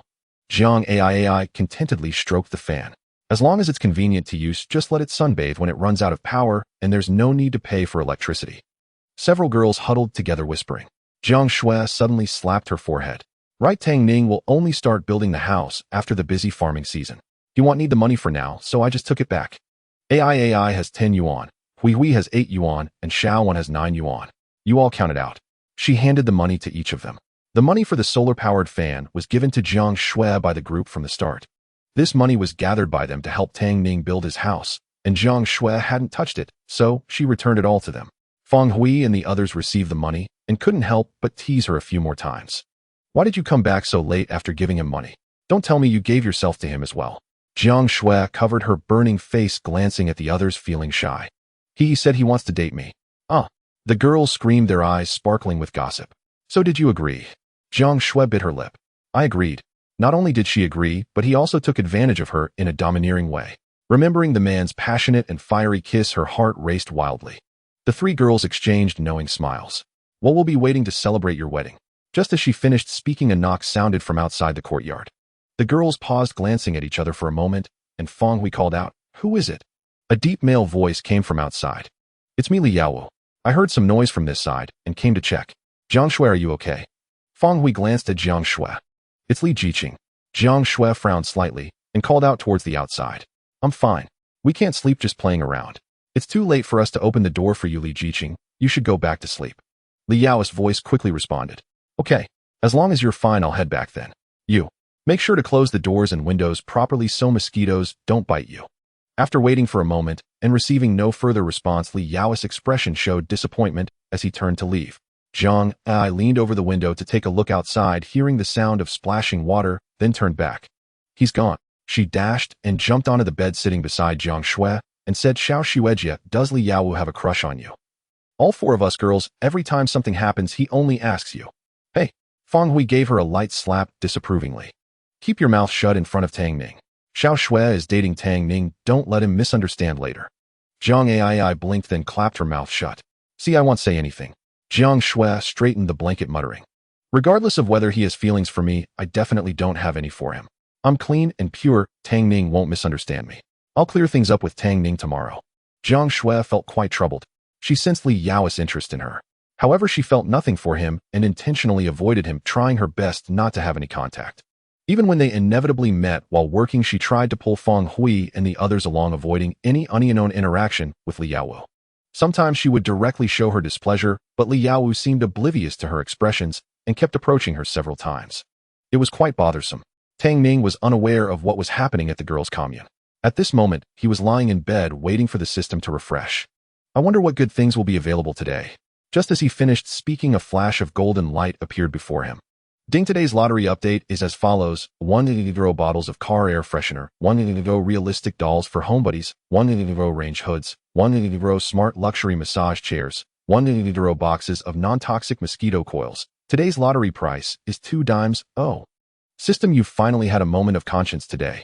Tang Ning felt secretly pleased after hearing the prompt. 2 dimes is indeed not expensive for a lottery ticket. Please recharge. The system coldly and unfeelingly replied with something irrelevant again. Tang Ning was already used to it, promptly recharged, and began the lottery. Today's refresh was quite decent. However, he already had Jiang Xue, so why would he need realistic dolls? Sister's hands are softer than anything. As for the massage chairs and range hoods, he simply ignored them. Not needed. Or rather, they held no significant value for him for the time being. Once the house is built, getting a couple of range hoods and a few massage chairs to place in the house would be nice. But for now, this thatched cottage really doesn't warrant such luxurious arrangements. As for the car air freshener, that's nonsense. He doesn't even have a car. It'd be best if he could win some mosquito coils. Even though there is a fan, it won't kill mosquitoes, and at night, he would still be awakened by their bites. With the mosquito coils, this problem would be easily solved. He wouldn't have to worry about being bitten by mosquitoes anymore. Fortunately, after the lottery pointer spun wildly, it finally landed on the mosquito coils.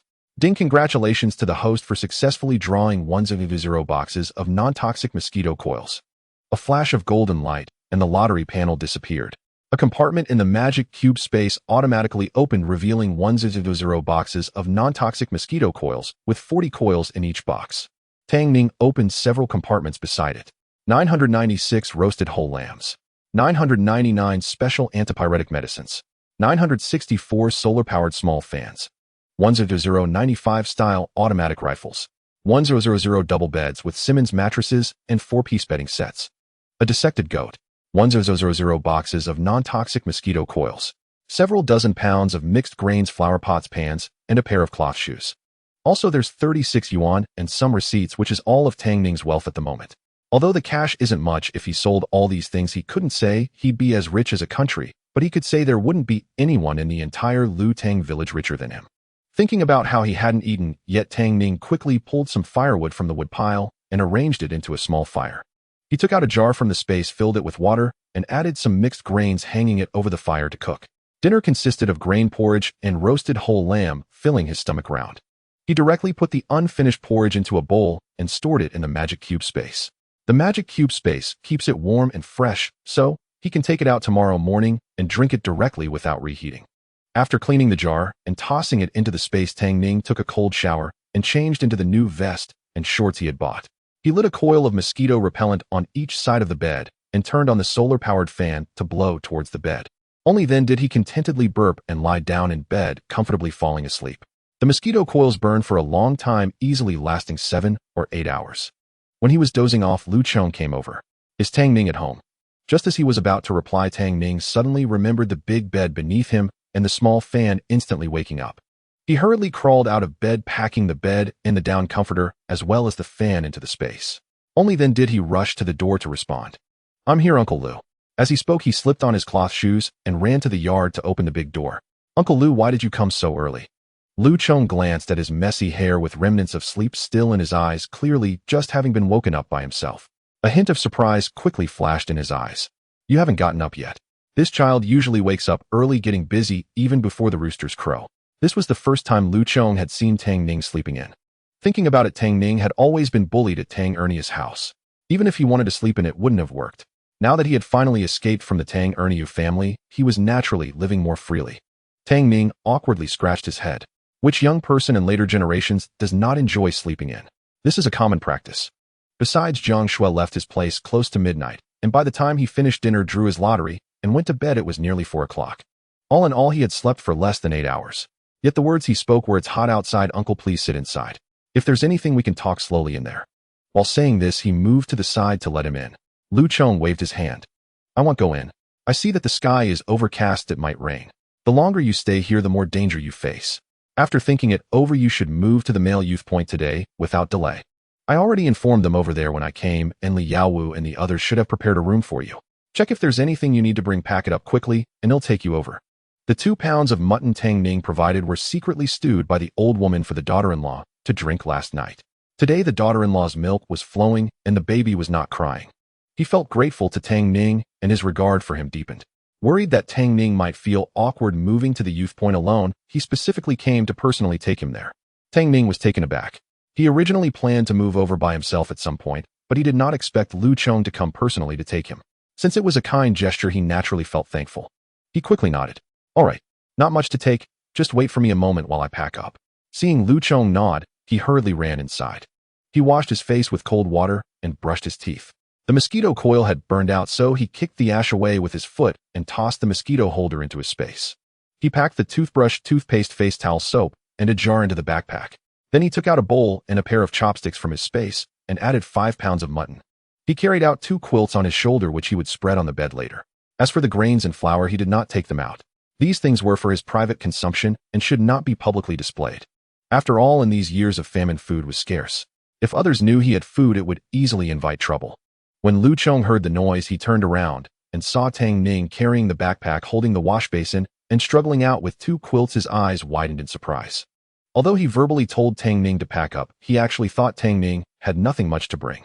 Unexpectedly, Tang Ning had prepared so many things. Wow, you've gathered quite a few things these past few days, especially this quilt. It looks really good. It must not have been cheap, right? Tang Ning smiled. I bought all of these from the commune when I sold the mutton. The quilts weren't cheap too, for 5 yuan. No matter how expensive they were, I had to buy them. My room has drafts everywhere, and I don't even have a bed.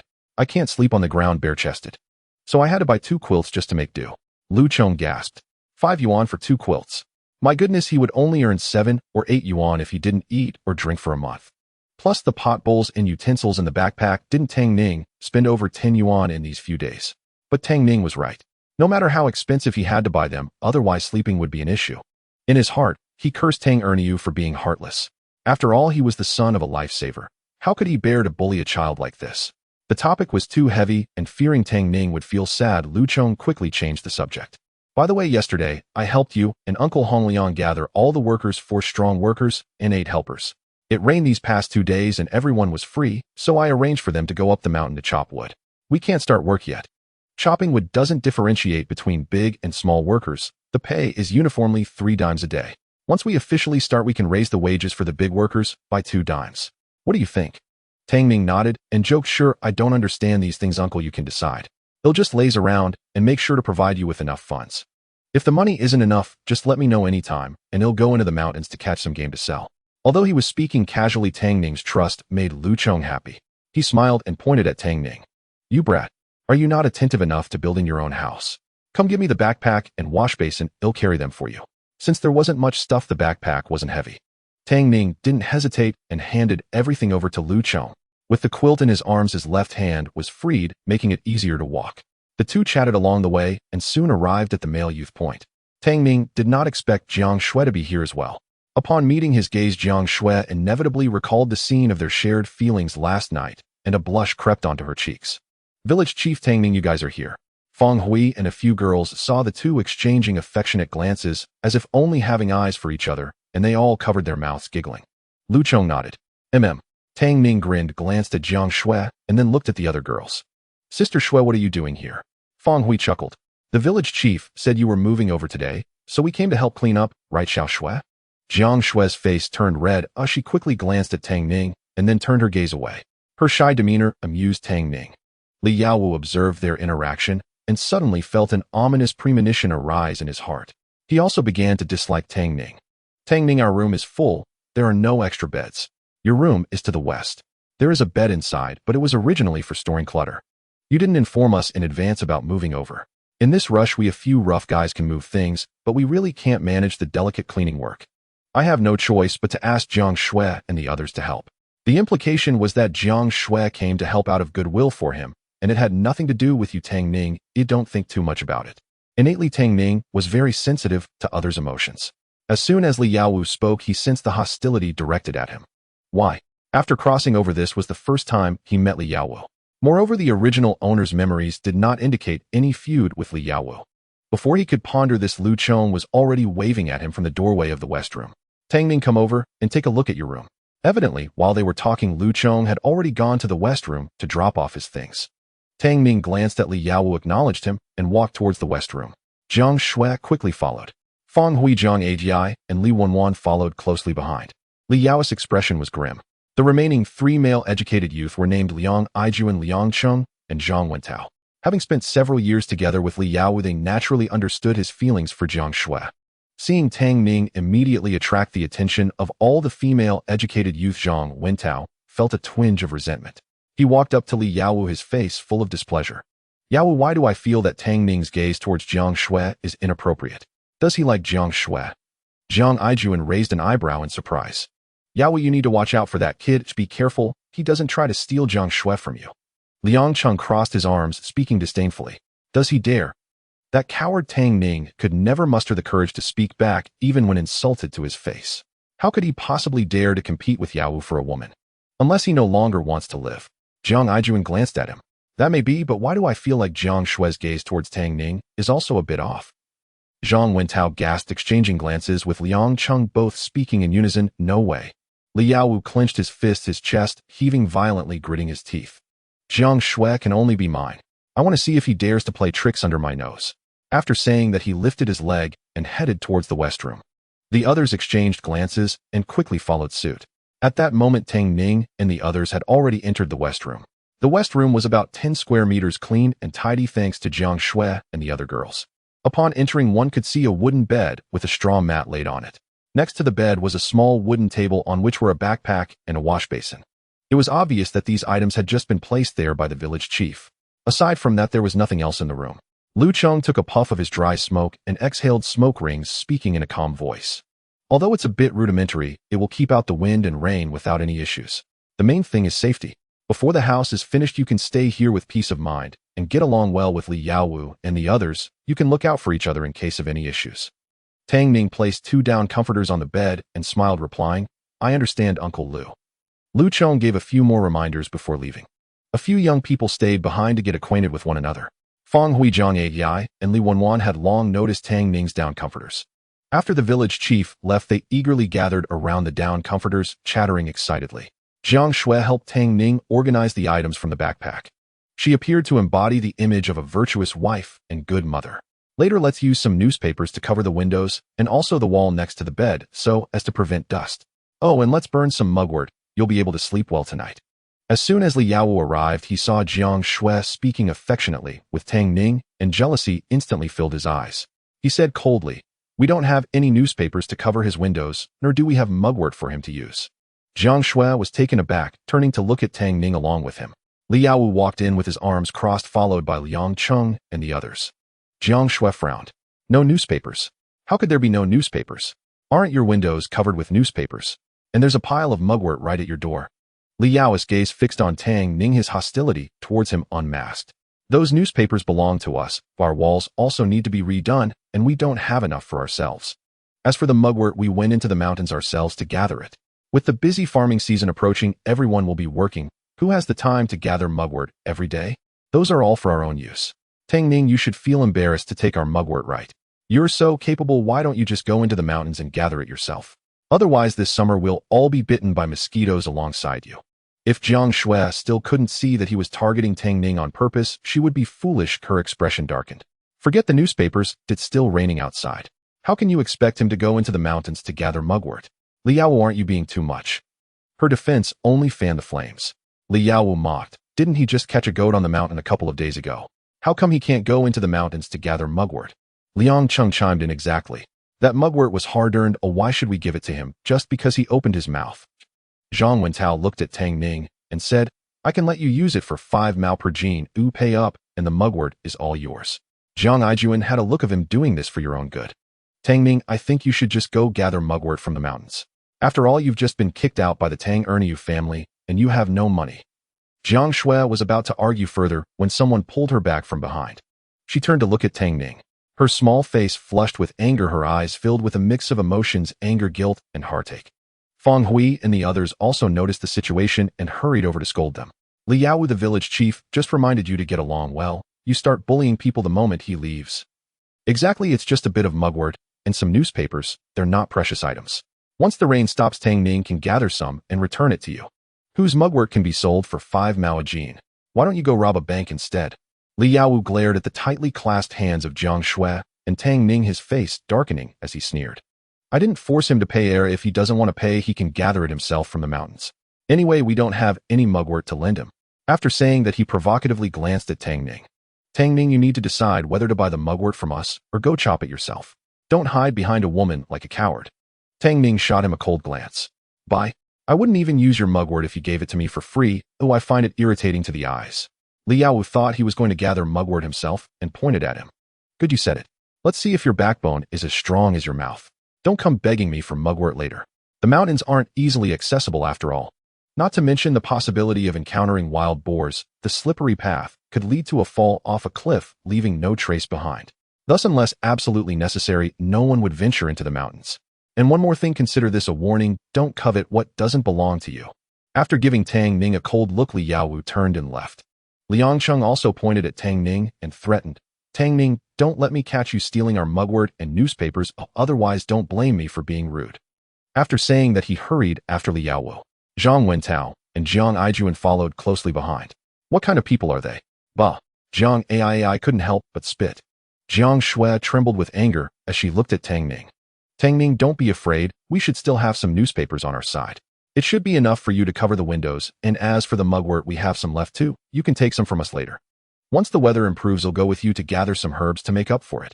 In this hot weather, mosquitoes could be unbearable. Burning mugwort could only alleviate the problem, and without it, sleeping would be impossible." However, she also couldn't let Tang Ning take the risk of gathering mugwort in the mountains. She glanced at Feng Hui and the others, saying, "Xiao Huiao and Zhuan, can we share the mugwort and newspapers with Tang Ning? It's just a bit of mugwort and newspapers. Why should we differentiate between yours and mine?" Feng Hui smiled. "Tang Ning can take whatever he needs, and we can figure it out together later. It's not a big deal." Zhang Ai and Li Wenwan nodded in agreement, sincerely saying, Exactly, Xiao Xue. We sisters don't need to be so polite. Since coming to the countryside, the four girls had been inseparable, as close as real sisters. They would feel heartbroken if the mugwort was given to someone else, but since it was for Jiang Xue's partner, they had no objections. Moreover, they had eaten so much mutton from Tang Ning, and he had even braved the rain to buy them a solar-powered fan. How much of a favor did they owe him? Now that Tang Ning was in trouble, they couldn't just stand by and do nothing. Jiang Xue squeezed Feng Hui's hand and smiled. "Xiao Hui, thank you all." "You're welcome." Feng Hui smiled and shook her head, pulling Jiang Ai and Li Wenwan away to leave space for Tang Ning and Jiang Xue. Throughout the whole process, Tang Ning had no chance to interject a word as the girls decisively made their decision. Although the issue had been resolved, Jiang Xue was still fuming unhappily, arranging the bedding for Tang Ning. Tang Ning first went to close the door, and seeing the girl's angry expressions, he walked over and hugged her from behind. Still mad? Jiang Xue paused and lowered her gaze. "Tang Ning, I'm sorry. It's all because of me. Li Yaowu is making things difficult for you." Tang Ning raised an eyebrow and smiled. Understanding in his heart, Li Yaowu looked at Jiang Xue with an expression filled with possessiveness. If he couldn't see that Li Yaowu liked Jiang Xue, then he must be foolish. As expected, Jiang Xue sat on Tang Ning's lap and recounted in detail how Li Yaowu pursued her. "I'm sorry, it's all my fault for dragging you into this." Tang Ning gazed at her drooping appearance, pinched her cheek, and deliberately teased her. "What's there to be sorry about? No matter how much he likes you, he can only seethe with impotent rage against me. After all, you are now mine." Jiang Xue, still feeling guilty, blushed at his words and playfully punched him. "Who says I'm yours? Be serious, or I won't talk to you anymore." Seeing that she was in a slightly better mood, Tang Ning decided not to tease her any further. The two enjoyed their moment together until Jiang Xue struggled to get down. "Hey, stop dawdling. Hurry up and get up, or I'll help you make the bed. Let's gather some mugwort and newspapers to cover the windows first." Saying this, she pulled Tang Ning up from the bed and shook out the blankets to make the bed. The bed was a bit lumpy, and while it didn't affect sleep, it was too uncomfortable to sleep without a layer of blankets. Tang Ning watched her actions helplessly. "No need to grab mugwort from your place. I can handle the mosquito issue myself." He still had 1,000 boxes of non-toxic mosquito coils in his space, so why would he need to get mugwort from the female youth's point? Jiang Xue frowned and looked back at him. "How are you going to handle it? Are you going to pick it from the mountains?" Tang Ning shook his head. "Just wait and see tonight. Trust me, I have something to deal with the mosquitoes." Jiang Xue wanted to say something else, but was diverted by Tang Ning's change of topic. "By the way, there are 5 pounds of lamb in the backpack. You can take it home later and secretly stew it." At first, he thought moving to the youth's point would bother them, and this 5 pounds of lamb was originally meant to treat Li Yaowu and a few other youths. After the earlier commotion, he realized Li Yaowu had his eyes on Jiang Xue. Why would he treat them? Wouldn't it be better to keep it for himself? Not wanting Jiang Xue to hesitate, Tang Ning continued. "I can't start a fire here. You take it to cook, and he'll come over later to eat together."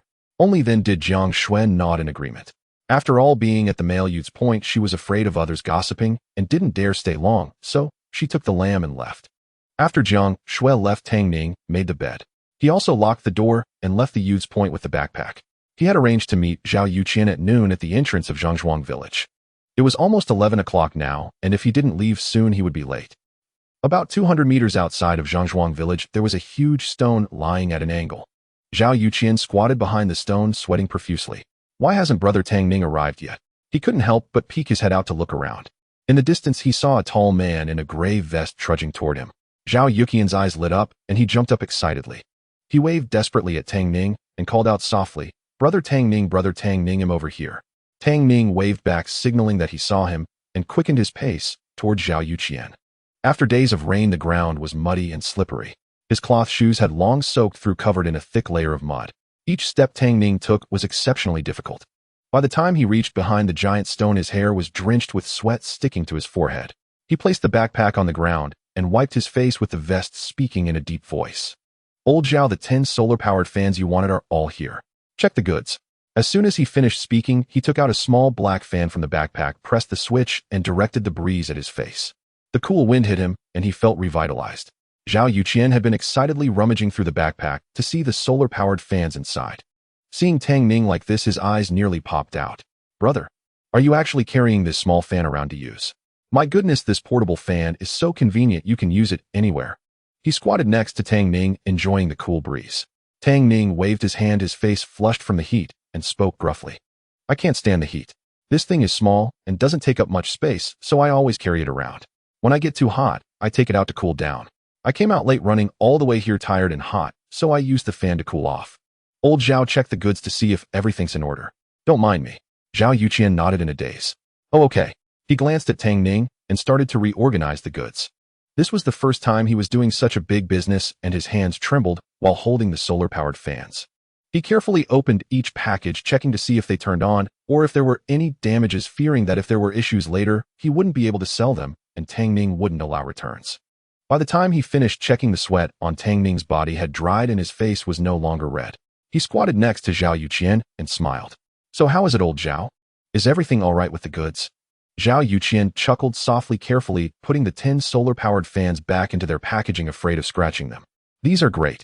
This thing can actually run just from sunlight. Brother, you're amazing. How did you manage to get such good items? When I have money in the future, I'll get 7 or 8 of them. For my parents, my wife, and my kids, I'll get 1 for each. When it gets hot, they can take them out to use, and then they won't be afraid of the heat. Saying this, a dreamy smile appeared on Zhao Yuqian's face. Tang Ning smiled and patted his shoulder. Old Zhao, as long as you work hard with me, there will definitely come a day like that. After all, once he sold the solar-powered fans, he still had a whole roasted lamb in his space, as well as a mattress and down comforter. Moreover, the system would continue to refresh new products. Each one would sell for a good price. Wanting to get rich isn't hard at all, right? It's just because of the time he lived in that he had to keep a low profile. Zhao Yuqian nodded vigorously, putting the 10 solar-powered fans into the backpack, then took out 20 yuan from his pocket and handed it to Tang Ning. The money was a mix of bills and coins ranging from 5 yuan to 1 jiao scattered in a handful. Brother, here is the 20 yuan, count it. Tang Ning took the money from him. A few coins fell to the ground, and Zhao Yuqian immediately bent down to pick them up and handed them back to him. In less than a minute, Tang Ning finished counting the money. He put the money into his pocket, seizing the opportunity to store it in his space along with the previous 36 yuan. Now he had 56 yuan in cash. Tang Ning kicked off his shoes to shake off the mud and stood up smiling. 20 yuan is just right. Brother Yuqian, you can sell these 10 solar-powered fans first, and when you finish selling them, come back to me for more stock. All right, he'll head back first. Zhao Yuqian stuffed 2 worn-out clothes into the backpack, hoisted it onto his back, and then stepped away. Meanwhile, in the cafeteria of Lutang village, Jiang Xue held Feng Hu's hand, standing in line for food with Jiang Ai and Li Wenwan. After a disagreement with Tang Ning that evening, they dared not stew the 5 pounds of lamb he had given them right away. They planned to secretly cook it later and invite Tang Ning over to eat. As soon as she entered the cafeteria, Jiang Xue instinctively glanced around but did not see Tang Ning's figure. She tugged at Feng Hui. Xiao Hui, have you seen Tang Ning? Upon hearing this, Feng Hui and the other 2 girls also began looking around but did not spot Tang Ning. Instead, they saw Li Yaowu and his friends. Jiang Ai spat in annoyance. No, but I did see Li Yaowu and a few others. As she spoke, Li Yao's group approached the girls. Li Yaowu looked at Jiang Xue and said gently, Jiang Xue, are you here to get food too? Jiang Ai was speechless. Are you coming to the cafeteria to not get food? What else would you do? Having just bullied Tang Ning in the morning, he now sought to assert his presence in front of Jiang Xue. She couldn't understand his thoughts. Li Yao's smile froze on his face as he stared heavily at Jiang Ai. Liang Cheng frowned. Jiang Ai, how can you speak like that? That's just how I speak. Jiang Xue was worried that Tang Ning might have gone into the mountains to collect mugwort and didn't want to get entangled with them. She pulled Jiang Ai and coldly glanced at Li Yaowu. Please step aside, you're cutting in line. If you want food, please line up at the back. Li Yaowu frowned Jiang Xue. However, Jiang Xue didn't want to engage with him and dragged Jiang Ai past him to get food. Jiang Ai snorted coldly and whispered, Sister Xue, since Tang Ning isn't here, do you want to help him get food? It had to be said that Tang Ning's few pounds of lamb had completely captivated her. Jiang Xue nodded. Yes, Li Yaowu and his friends certainly wouldn't help Tang Ning get food. If she didn't help him, he would go hungry. Soon it was their turn. Each person in the cafeteria had a set portion, and Jiang Xue asked for 2 servings. The lady serving food glanced at her, and upon realizing she was bringing food for Tang Ning, her eyes sparkled with gossip. She scrutinized Jiang Xue from head to toe. Just before Jiang Xue felt the urge to find a hole to hide in from embarrassment, the lady finally gave her 2 servings of food. Li Yaowu stood right behind Jiang Xue, clearly hearing the conversation between her and the lady, and his face suddenly darkened. At that moment, Jiang Xue had finished getting her food and walked away chatting and laughing with Feng Hui and the others. Li Yaowu shoved his bowl at Liang Cheng and hurried after them. Liang Cheng was bewildered. Hey Yaowu, where are you going? The lady serving food impatiently tapped her spoon. Are you getting food or not? If not, hurry up and leave. Don't you see people are lining up behind? Liang Cheng quickly smiled and said, Of course, please Annie, you're the best. Just give me half a spoon more. At this moment, Li Yaowu had already caught up with Jiang Xue and the others. Jiang Xue, wait. Seeing that she ignored him, he rushed up and grabbed her arm. Jiang Xue, caught off guard, almost fell to the ground and impatiently shook off his hand. Let go of me, what are you doing? Are you being a rogue? Li Yao's face turned ashen with anger. What am I doing? Why are you getting food for Tang Ning? What does it matter if he eats or not? Don't you think you're getting too close to him? Upon hearing this, Feng Hui and the others exchanged glances. Jiang Xue was directly amused by his anger. Why? Tang Ning is my boyfriend. If I don't help him get food, who will? If I'm not close to him, who should I be close to? Li Yao's eyes widened in shock, his face displaying a look of disbelief. What did you say? You're in a relationship with Tang Ning. The group that had hurried over with their food froze in place. Jiang Xue is in a relationship with Tang Ning. When did this happen? Li Yaowu had been pursuing Jiang Xue, and in their minds Jiang Xue was already Li Yao's girl. In an instant, Liang Cheng, Liang Aijuan, and Zhang Wentao all turned to Li Yaowu. Li Yaowu was nearly driven mad with anger, his eyes were red, and his square face was filled with a more menacing aura, making him look particularly frightening. You're in a relationship with Tang Ning. He suddenly stepped forward, grabbing Jiang Xue's shoulders and shaking her vigorously. Why? Don't you know I like you? Haven't I treated you well? Huh? What am I lacking compared to that coward Tang Ning? I've helped you with your work, bought you gifts, bought you snowflower cream, bought you clothes. I've given you my whole heart. What can that poor guy Tang Ning give you? He's dressed in rags and doesn't even have a decent outfit. What can he offer you? Jiang Xue, how could you actually date him? Gripping Jiang Xue's arm tightly, he did so with such force that she instantly broke into a cold sweat. She felt as if her arms were no longer hers. The worst part was that she was still holding food. With Li Yao's shaking, the soup in her bowl spilled out, splattering all over her. The soup was freshly made, although it had been out for a while, it was still hot. Her delicate little hands instantly turned red. She screamed in fright, dropped the bowl, and struggled violently. Li Yaowu, what are you doing? Let go of me. Feng Hui and the others didn't expect Li Yaowu to suddenly go crazy. They were momentarily stunned, but quickly reacted, throwing down their bowls and rushing to stop Li Yaowu. Li Yaowu, what are you doing? Quickly let go of Xiao Xue, you scared her. Li Yaowu, are you crazy? Let go of Xiao Xue, she's burning. Liang Cheng and the others were afraid things would escalate, so they hurriedly stepped forward to pull Li Yaowu away. Yaowu, calm down and let's talk properly. Yaowu, quickly let go of Jiang Xue, otherwise if someone sees and reports it to the village head, it won't be good. Everyone was in a flurry, and it took a great effort to finally pull Li Yaowu away. Li Yaowu, however, ignored them, his bloodshot eyes fixated on Jiang Xue as he gruffly questioned, Why? Why betray me? Jiang Xue shook her red and burned hand, and upon hearing his question, she stepped forward and slapped him hard across the face, turning his head away. Jiang Xue was so angry, she became incoherent. Betray you? Have I ever dated you? Li Yaowu, I owe you nothing from start to finish. I've never said I liked you. You've helped me, but have I never helped you in return? Those things you bought, when have I ever accepted them? Everything I eat, wear, or use has nothing to do with you. I haven't spent a single penny of yours. Tang Ning might not be as rich as you, but I like him, and I'm willing to share hardships with him.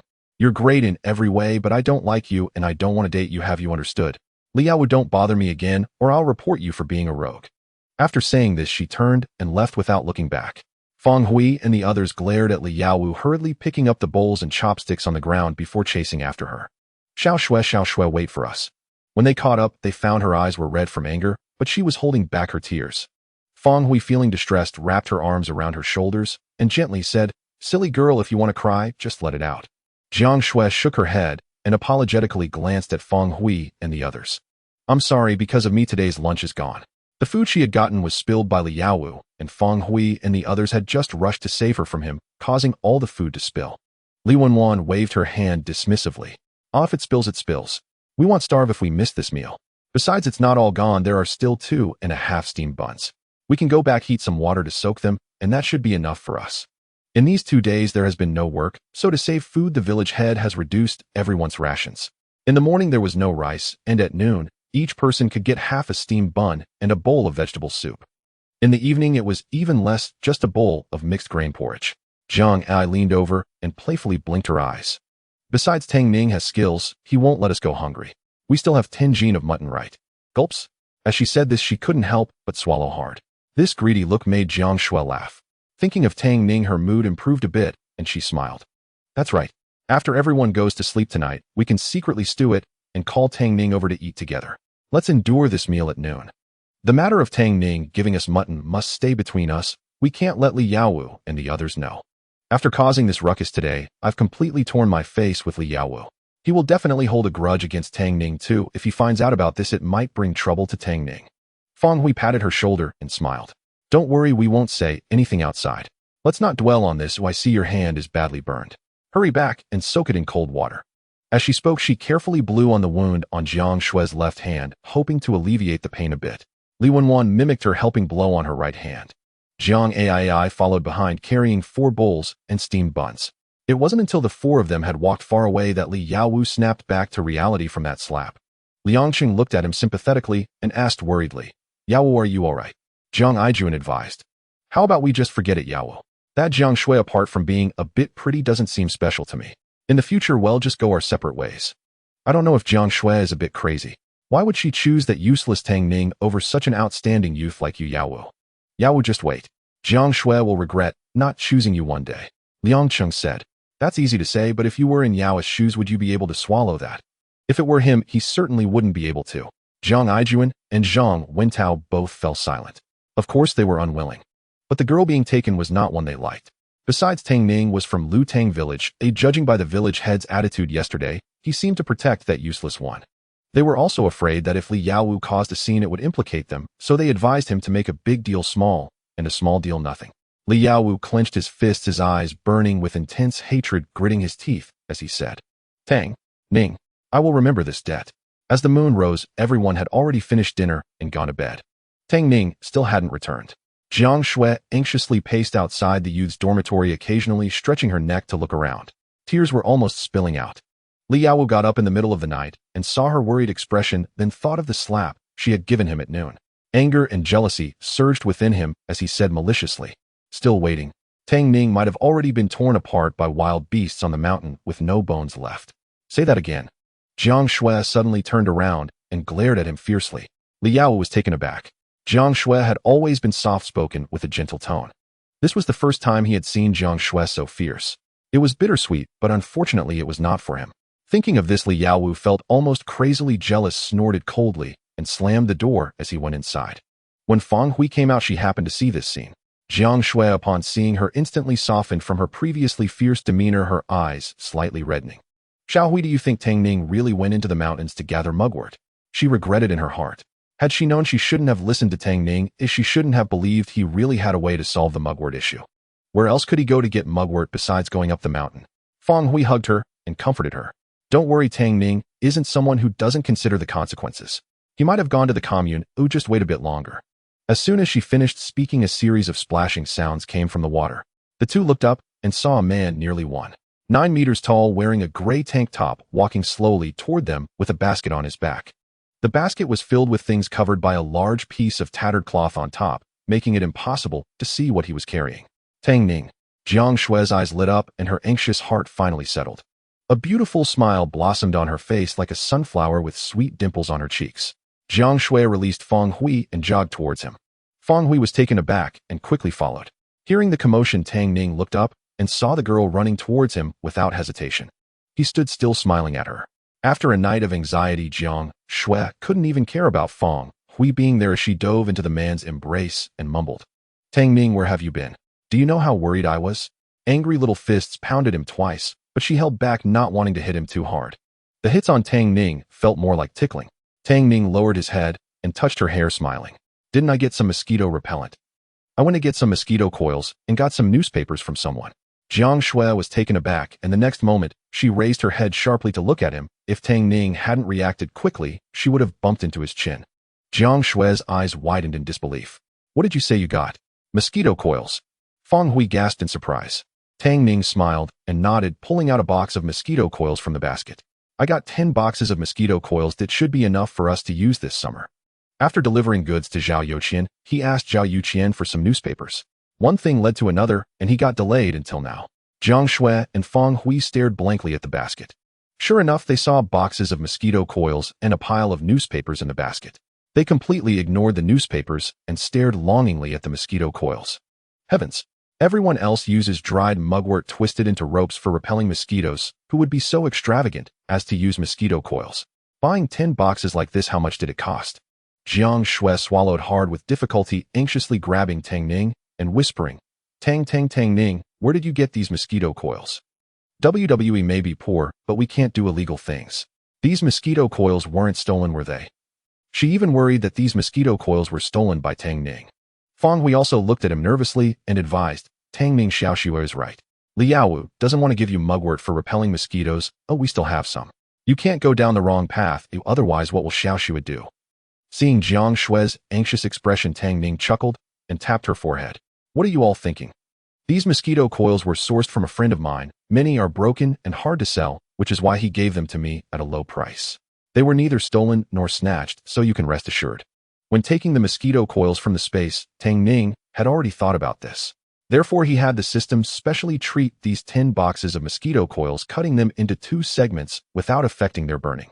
Moreover, the outer packaging was deliberately aged and the brand logo was erased. The system also mentioned that this ultra-effective mosquito coil is of much better quality since it is produced by the system non-toxic and gentle without causing irritation. At this time, very few people could afford mosquito coils. Using a whole tray would inevitably raise suspicion and would be hard to explain. Breaking them into pieces and claiming they were scraps sourced from the commune would convince Jiang Xue and the others. After all, he had indeed been frequenting the commune during this period. Hearing this, Jiang Xue and Feng Hui felt reassured. Tang Ning smiled and handed a box of mosquito coils to Jiang Xue. Stop dawdling, hurry, and light the mosquito coils to drive away the mosquitoes. From now on, you won't need to use mugwort anymore. That stuff burns poorly and doesn't really kill the mosquitoes. We'll light the mosquito coils. I heard from that big brother that these mosquito coils burn without smoke, don't irritate the nose, and can last for 7 to 8 hours. With the fan blowing and the mosquito coils lit, you'll be able to sleep well tonight. Feng Hui was taken aback. These mosquito coils. Are you going to leave some for us? She felt a mix of excitement and gratitude along with envy towards Jiang Xue. This girl, she had no idea how many good deeds she must have done in her past life to have found someone like Tang Ning in this one. Not only did he frequently bring her meat, but tonight he also brought back 10 boxes of mosquito coils to drive away the mosquitoes. Not to mention Lutang village, there wasn't another household in the entire commune that used mosquito coils. Let alone mosquito coils, some families couldn't even manage to use mugwort. Thinking of how Liaowu had made things difficult for Tang Ning with newspapers and mugwort at noon made her laugh. She wanted to see Tang Ning get bitten by mosquitoes, but instead he returned with 10 boxes of mosquito coils. Liaowu was capable. How could he not get mosquito coils for Xiao Xue? Tang Ning nodded as if it were obvious. What else? Liaowu caused such a commotion today, or I can't leave it at the male youth point. What if they steal my mosquito coils? He glanced at Jiang Xue and smiled. Besides, you are all Jiang Xue's friends, and you take good care of her, so I consider this a way to repay you all. Upon hearing this, Jiang Xue's face flushed, feeling sweet inside. Remembering how she had a quarrel with Liaowu at noon, she nodded in agreement. Yes, keep them with us and hide them so that no one knows. Shall we quickly light the mosquito coils, turn on all the fans, and call Wenwan and AI to come and cook? Remember to be quiet and not disturb Liaowu and the others. Saying this, she stuffed the mosquito coils into Feng Hui's arms. Feng Hui nodded happily. All right. She ran back to the female youth point with the mosquito coils. Jiang Xue saw Feng Hui dash into the courtyard and tiptoed to kiss Tang Ning on the cheek. Tang Ning, thank you. Tang Ning's return with 10 boxes of mosquito coils made no one happier than Jiang AI and the other girls. They flitted around the corners of the room like 4 colorful butterflies, lighting mosquito coils and chattering excitedly about how amazing Tang Ning was. No wonder Tang Ning gave us mosquito coils, these really burn without smoke. Jiang AI exclaimed, staring at the glowing red coils. Li Wenwan also laughed. I thought these scraps wouldn't work well, but they burned just as effectively as whole coils. Within no time, several mosquitoes had already fallen to the ground. Tang Ning said these mosquito coils are durable and can burn for 7 to 8 hours. We should use them sparingly, or we won't finish them this year and can still use them next year. Jiang Xue looked proud as she glanced at Tang Ning's handsome profile, tugging at his sleeve and quietly asking, "Have you eaten?" Tang Ning shook his head. Not yet. He had eaten some roasted lamb at noon, but he hadn't had dinner. Jiang Xue's eyes curved into a smile. Just in time, we haven't eaten either. Don't rush back, or I'll stew the lamb, and you can eat before going back to sleep. Hearing this, Fong Hui shook her head disapprovingly. You burned your hand, you shouldn't cook tonight. He'll cook with AI, and when one of you both, just wait to eat. As she spoke, she called over the other girls to help with stewing the lamb and kneading the dough. Tang Ning noticed her hands were red and pulled her hand, frowning in concern. How did you get burned? Jiang AI turned her head to report. Liao did it. Tang Ning, you don't know. Sister Xiao Xue almost cried from anger at Noon. Before Jiang Xue could say anything, she spilled the whole story about Noon, concluding with indignation, is he sick? Xiao Xue doesn't like him, and he poured that hot soup all over her hand. Our meals were also spilled, and we only had 2.5 corn buns left, which we soaked in hot water to eat at noon. Jiang Xue saved the last half for you because she was afraid you'd go hungry. Li Wenwan couldn't help but grumble. At dinner, the cafeteria didn't have food either. We each got half a bowl of mush, and drinking it left our stomachs empty, making it no different than not eating at all. Fong Hui put the lamb into the pot to blanch and smiled. Fortunately, you gave us lamb, otherwise we would all be starving. Seeing Tang Ning's grim expression, Jiang Xue knew he was worried about her, so she tugged at his arm and comforted him. I'm fine. I rinsed it with cold water at noon, and it doesn't hurt anymore. To prevent Tang Ning from causing trouble for Li Yaowu and escalating things, she added playfully, besides, I didn't come out worse. I slapped Li Yaowu too. Now that everything was out in the open, they could go back to their own paths without him pestering her again. This matter was settled. Tang Ning's expression softened, and he rubbed her head. Understood. Tang Ning and Jiang Xue couldn't help out, so they sat by the firewood pile enjoying the breeze while watching the girls work. Before long, the lamb was ready. Fong Hui placed a few corn cakes next to the pot. Each cake was the size of a palm, just enough for one person. They enjoyed the lamb and cakes, quickly finishing a large pot of lamb. After filling their stomachs, Tang Ning took a sip of hot water and tossed a box of mosquito coils into his backpack. He thought for a moment and took some mugwort from Jiang Xue. Jiang Xue looked at his actions with confusion. Tang Ning, what are you doing? Tang Ning smiled. I'll burn this mugwort along with the mosquito coils. When you light the coils, add a bit of this too to avoid drawing attention and inviting trouble. One should always be cautious, especially since things had gotten so ugly with Li Yaowu. One could never tell when he might seek revenge. Thus, being careful is better. Jiang Xue and the others quickly understood his intention and nodded in agreement. Only then did Tang Ning leave with the mugwort. Tang Ning returned to the male-educated youth point, and just as he closed the door, he saw Li Yaowu poking his head out from the window, expressionless, as he sized him up from head to toe. Seeing that Tang Ning had been away for a day and returned with a bundle of dried mugwort, he couldn't help but ridicule him. After disappearing for a day, I thought you really had the guts to go into the mountains to collect mugwort. But wasn't it just dried mugwort taken from Jiang Xue? Is this little bit enough to last a night? Tang Ning, as long as you kneel down and beg me, I might be generous and share some mugwort with you. Most of the mugwort on the mountain is wet, and wet mugwort produces a lot of smoke when lit, so everyone dries the mugwort and twists it into ropes. What Tang Ning was holding was clearly dried mugwort, which could only have been obtained from Jiang Xue. He crossed his arms and coldly scrutinized Tang Ning, his gaze filled with disdain. He was certain that Tang Ning would kneel down to beg him. Otherwise, with just this little bit of mugwort on a rainy day, Tang Ning wouldn't be able to get through. Even if he went up the mountain to collect wet mugwort, it wouldn't dry without sunlight. Imagining the scene of Tang Ning kneeling down and begging him, a wave of pleasure surged in his heart. Jiang Xue, I will make you realize what kind of coward you have chosen. However, Tang Ning simply opened the door to the room and walked in, closing the door behind him. From start to finish, he didn't even cast him a glance. Li Yaowu froze, his face suddenly darkening and his fists clenched with a cracking sound. Tang Ning, I want to see just how long you can act tough. Tang Ning took out a mosquito coil from his backpack and lit it, stacking firewood in the corner while taking out 4 small fans from his space and placing them by the bed to blow together. After washing his face with cold water, he took off his clothes and lay quietly on the bed, waiting for the system to refresh. The village at night was very quiet enough for him to hear the snoring and mumbling of the male-educated youth in the opposite room. At that moment, ding, today's lottery update is as follows: 10,000 bamboo scratchers, 10,000 bottles of happy soda, 10,025 watt energy-saving bulbs, 10,000 sets of summer pajamas for men and women, 10,000 copies of Xinhua Dictionary. Today's lottery price is 6 yuan. This lottery price is quite standard, but with so many items available to draw, the one he was most interested in was the happy soda.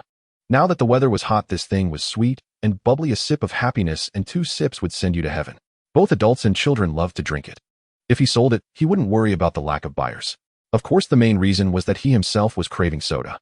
During this period, he hadn't had a single snack or drink, and he missed it terribly. Of course, if it were 1,000 sets of summer pajamas, that would be fine too. As for the scratchers and Xinhua Dictionary, Tang Ning felt they were not very useful for now. Tang Ning took out 6 yuan to recharge and issued the command to start the lottery to the system. The pure golden pointer began to spin rapidly and ultimately landed successfully on the happy soda. Ding! Congratulations to the host for successfully drawing 10,000 bottles of happy soda. As soon as the system's voice faded away, a vacant space in the cubic space opened automatically in his consciousness. Inside, 10,000 bottles of happy soda were neatly stacked. The soda came in 300 milliliters bottles with various flavors, such as orange, lychee, lemon, and more. Just looking at it made Tang Ning's tears nearly spill from the corners of his mouth. He swallowed and couldn't wait to take out 2 bottles. He twisted off the caps and tilted his head, gulping down large mouthfuls. The bubbles danced in his mouth, continuously stimulating his taste buds. After finishing 2 bottles in one go, Tang Ning finally lay back on the bed, enjoying the breeze from the fan, while burping, savoring the taste of soda in his mouth. He enjoyed it with his eyes slightly closed. Ah, refreshing.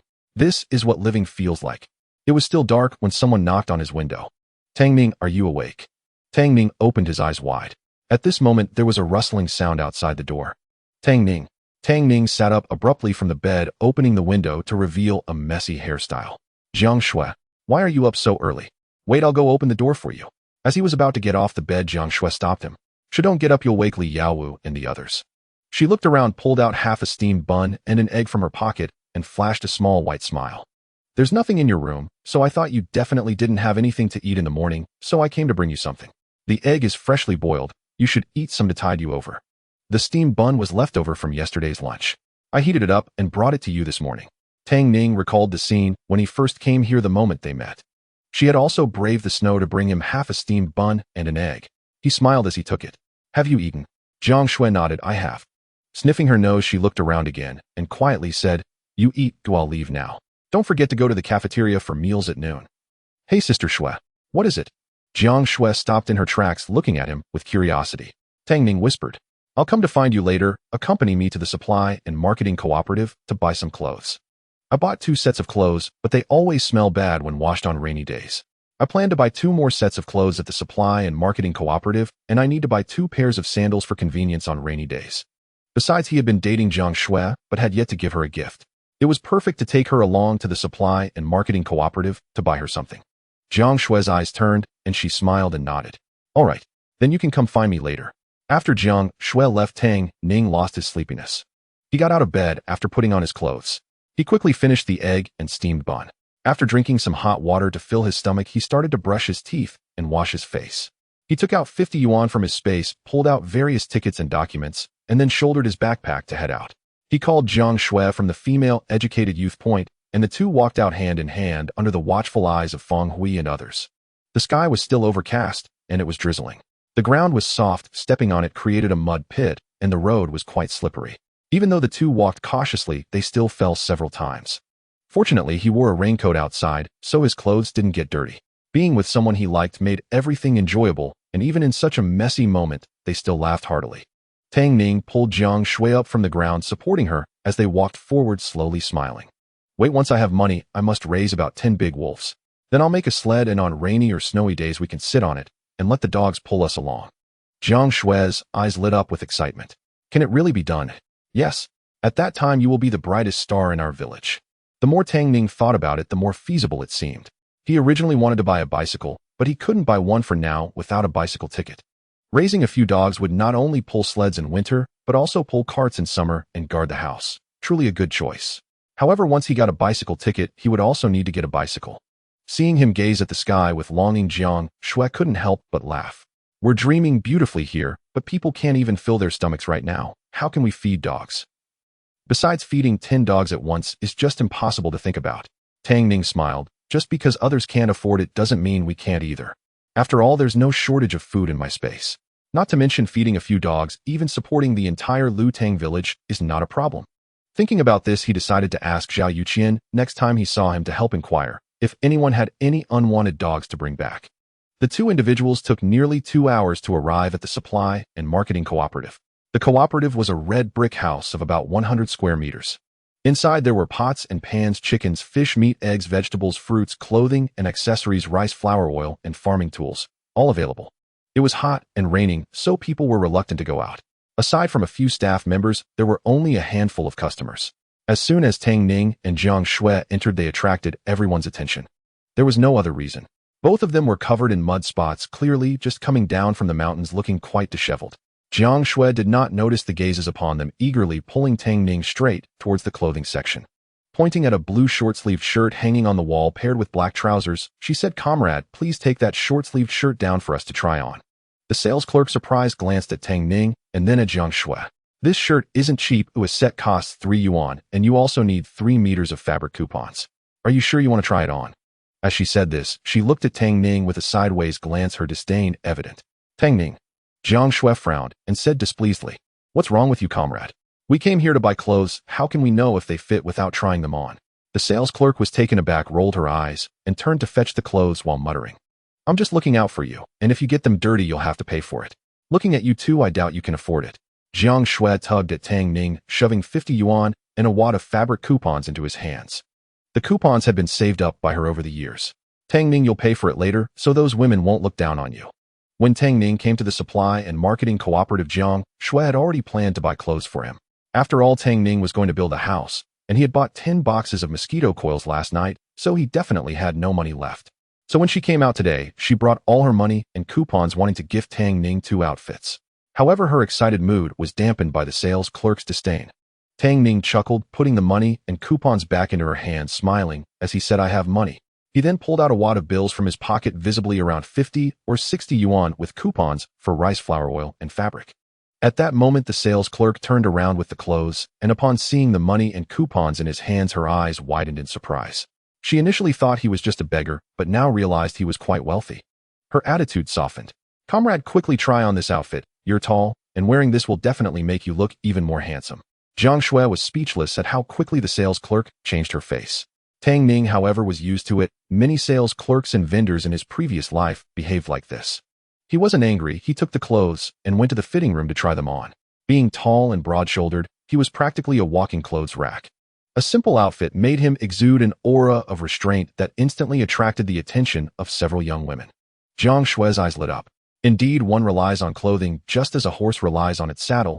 Tang Ning in this outfit had a demeanor that was both refined and a bit roguish, strikingly handsome. She nodded eagerly like a chick pecking at rice. Looks good. This one is great, we'll take it." She was already reaching for her money and coupons. But Tang Ning stopped her with a hand, turning to the sales clerk, and said, "Comrade, could you please help me pick out 2 nice skirts for this lady to try on, and 2 pairs of women's sandals and men's sandals. Oh, and besides this outfit, please help me pick out a set of shorts and a short-sleeve shirt." Buying 2 more outfits meant he would have just 4 outfits to change, nothing excessive. Jiang Xue's clothes were worn out, either patched or frayed. Plus, he had never seen Jiang Xue in a skirt. She always wore long pants and short sleeves, or long pants and shirts. How could she find a skirt convenient for errands? Since they were already here, they might as well equip themselves with 2 outfits each. Not only the sales clerk, but even Jiang Xue was wide-eyed in shock. Jiang Xue pulled Tang Ning, her beautiful big eyes seemingly pleading, signaling him silently.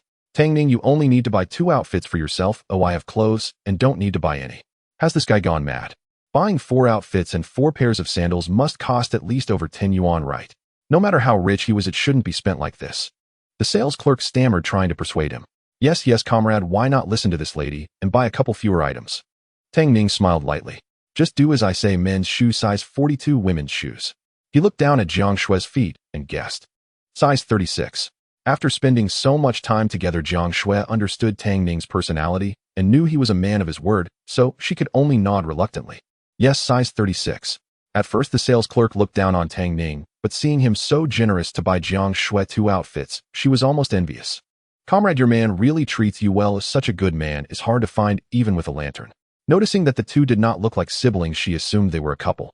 Jiang Xue's face flushed bright red, and she opened her mouth to explain. He's not. But the sales clerk had already turned to help them pick out clothes, leaving her to awkwardly close her mouth. Tang Ning lightly nudged her shoulder with a smirk teasingly, saying she's not wrong. Ooh, I am your man. You still say? Jiang Xue glared at him playfully, but her heart was sweet. She tugged at Tang Ning's hand and whispered, hey, I want you to buy me clothes. You need to keep this 50 yuan later. Otherwise, with Tang Ning's lavish spending, Jiang Xue always worried he wouldn't have money left. Tang Ning helplessly rubbed her head. Silly girl, keep the money for yourself. Oh, when you marry me next year, it will be your dowry. His words made Jiang Xue's face flush again. Tang Ning found it quite amusing. This girl usually seemed carefree, but unexpectedly she was so shy and would blush easily.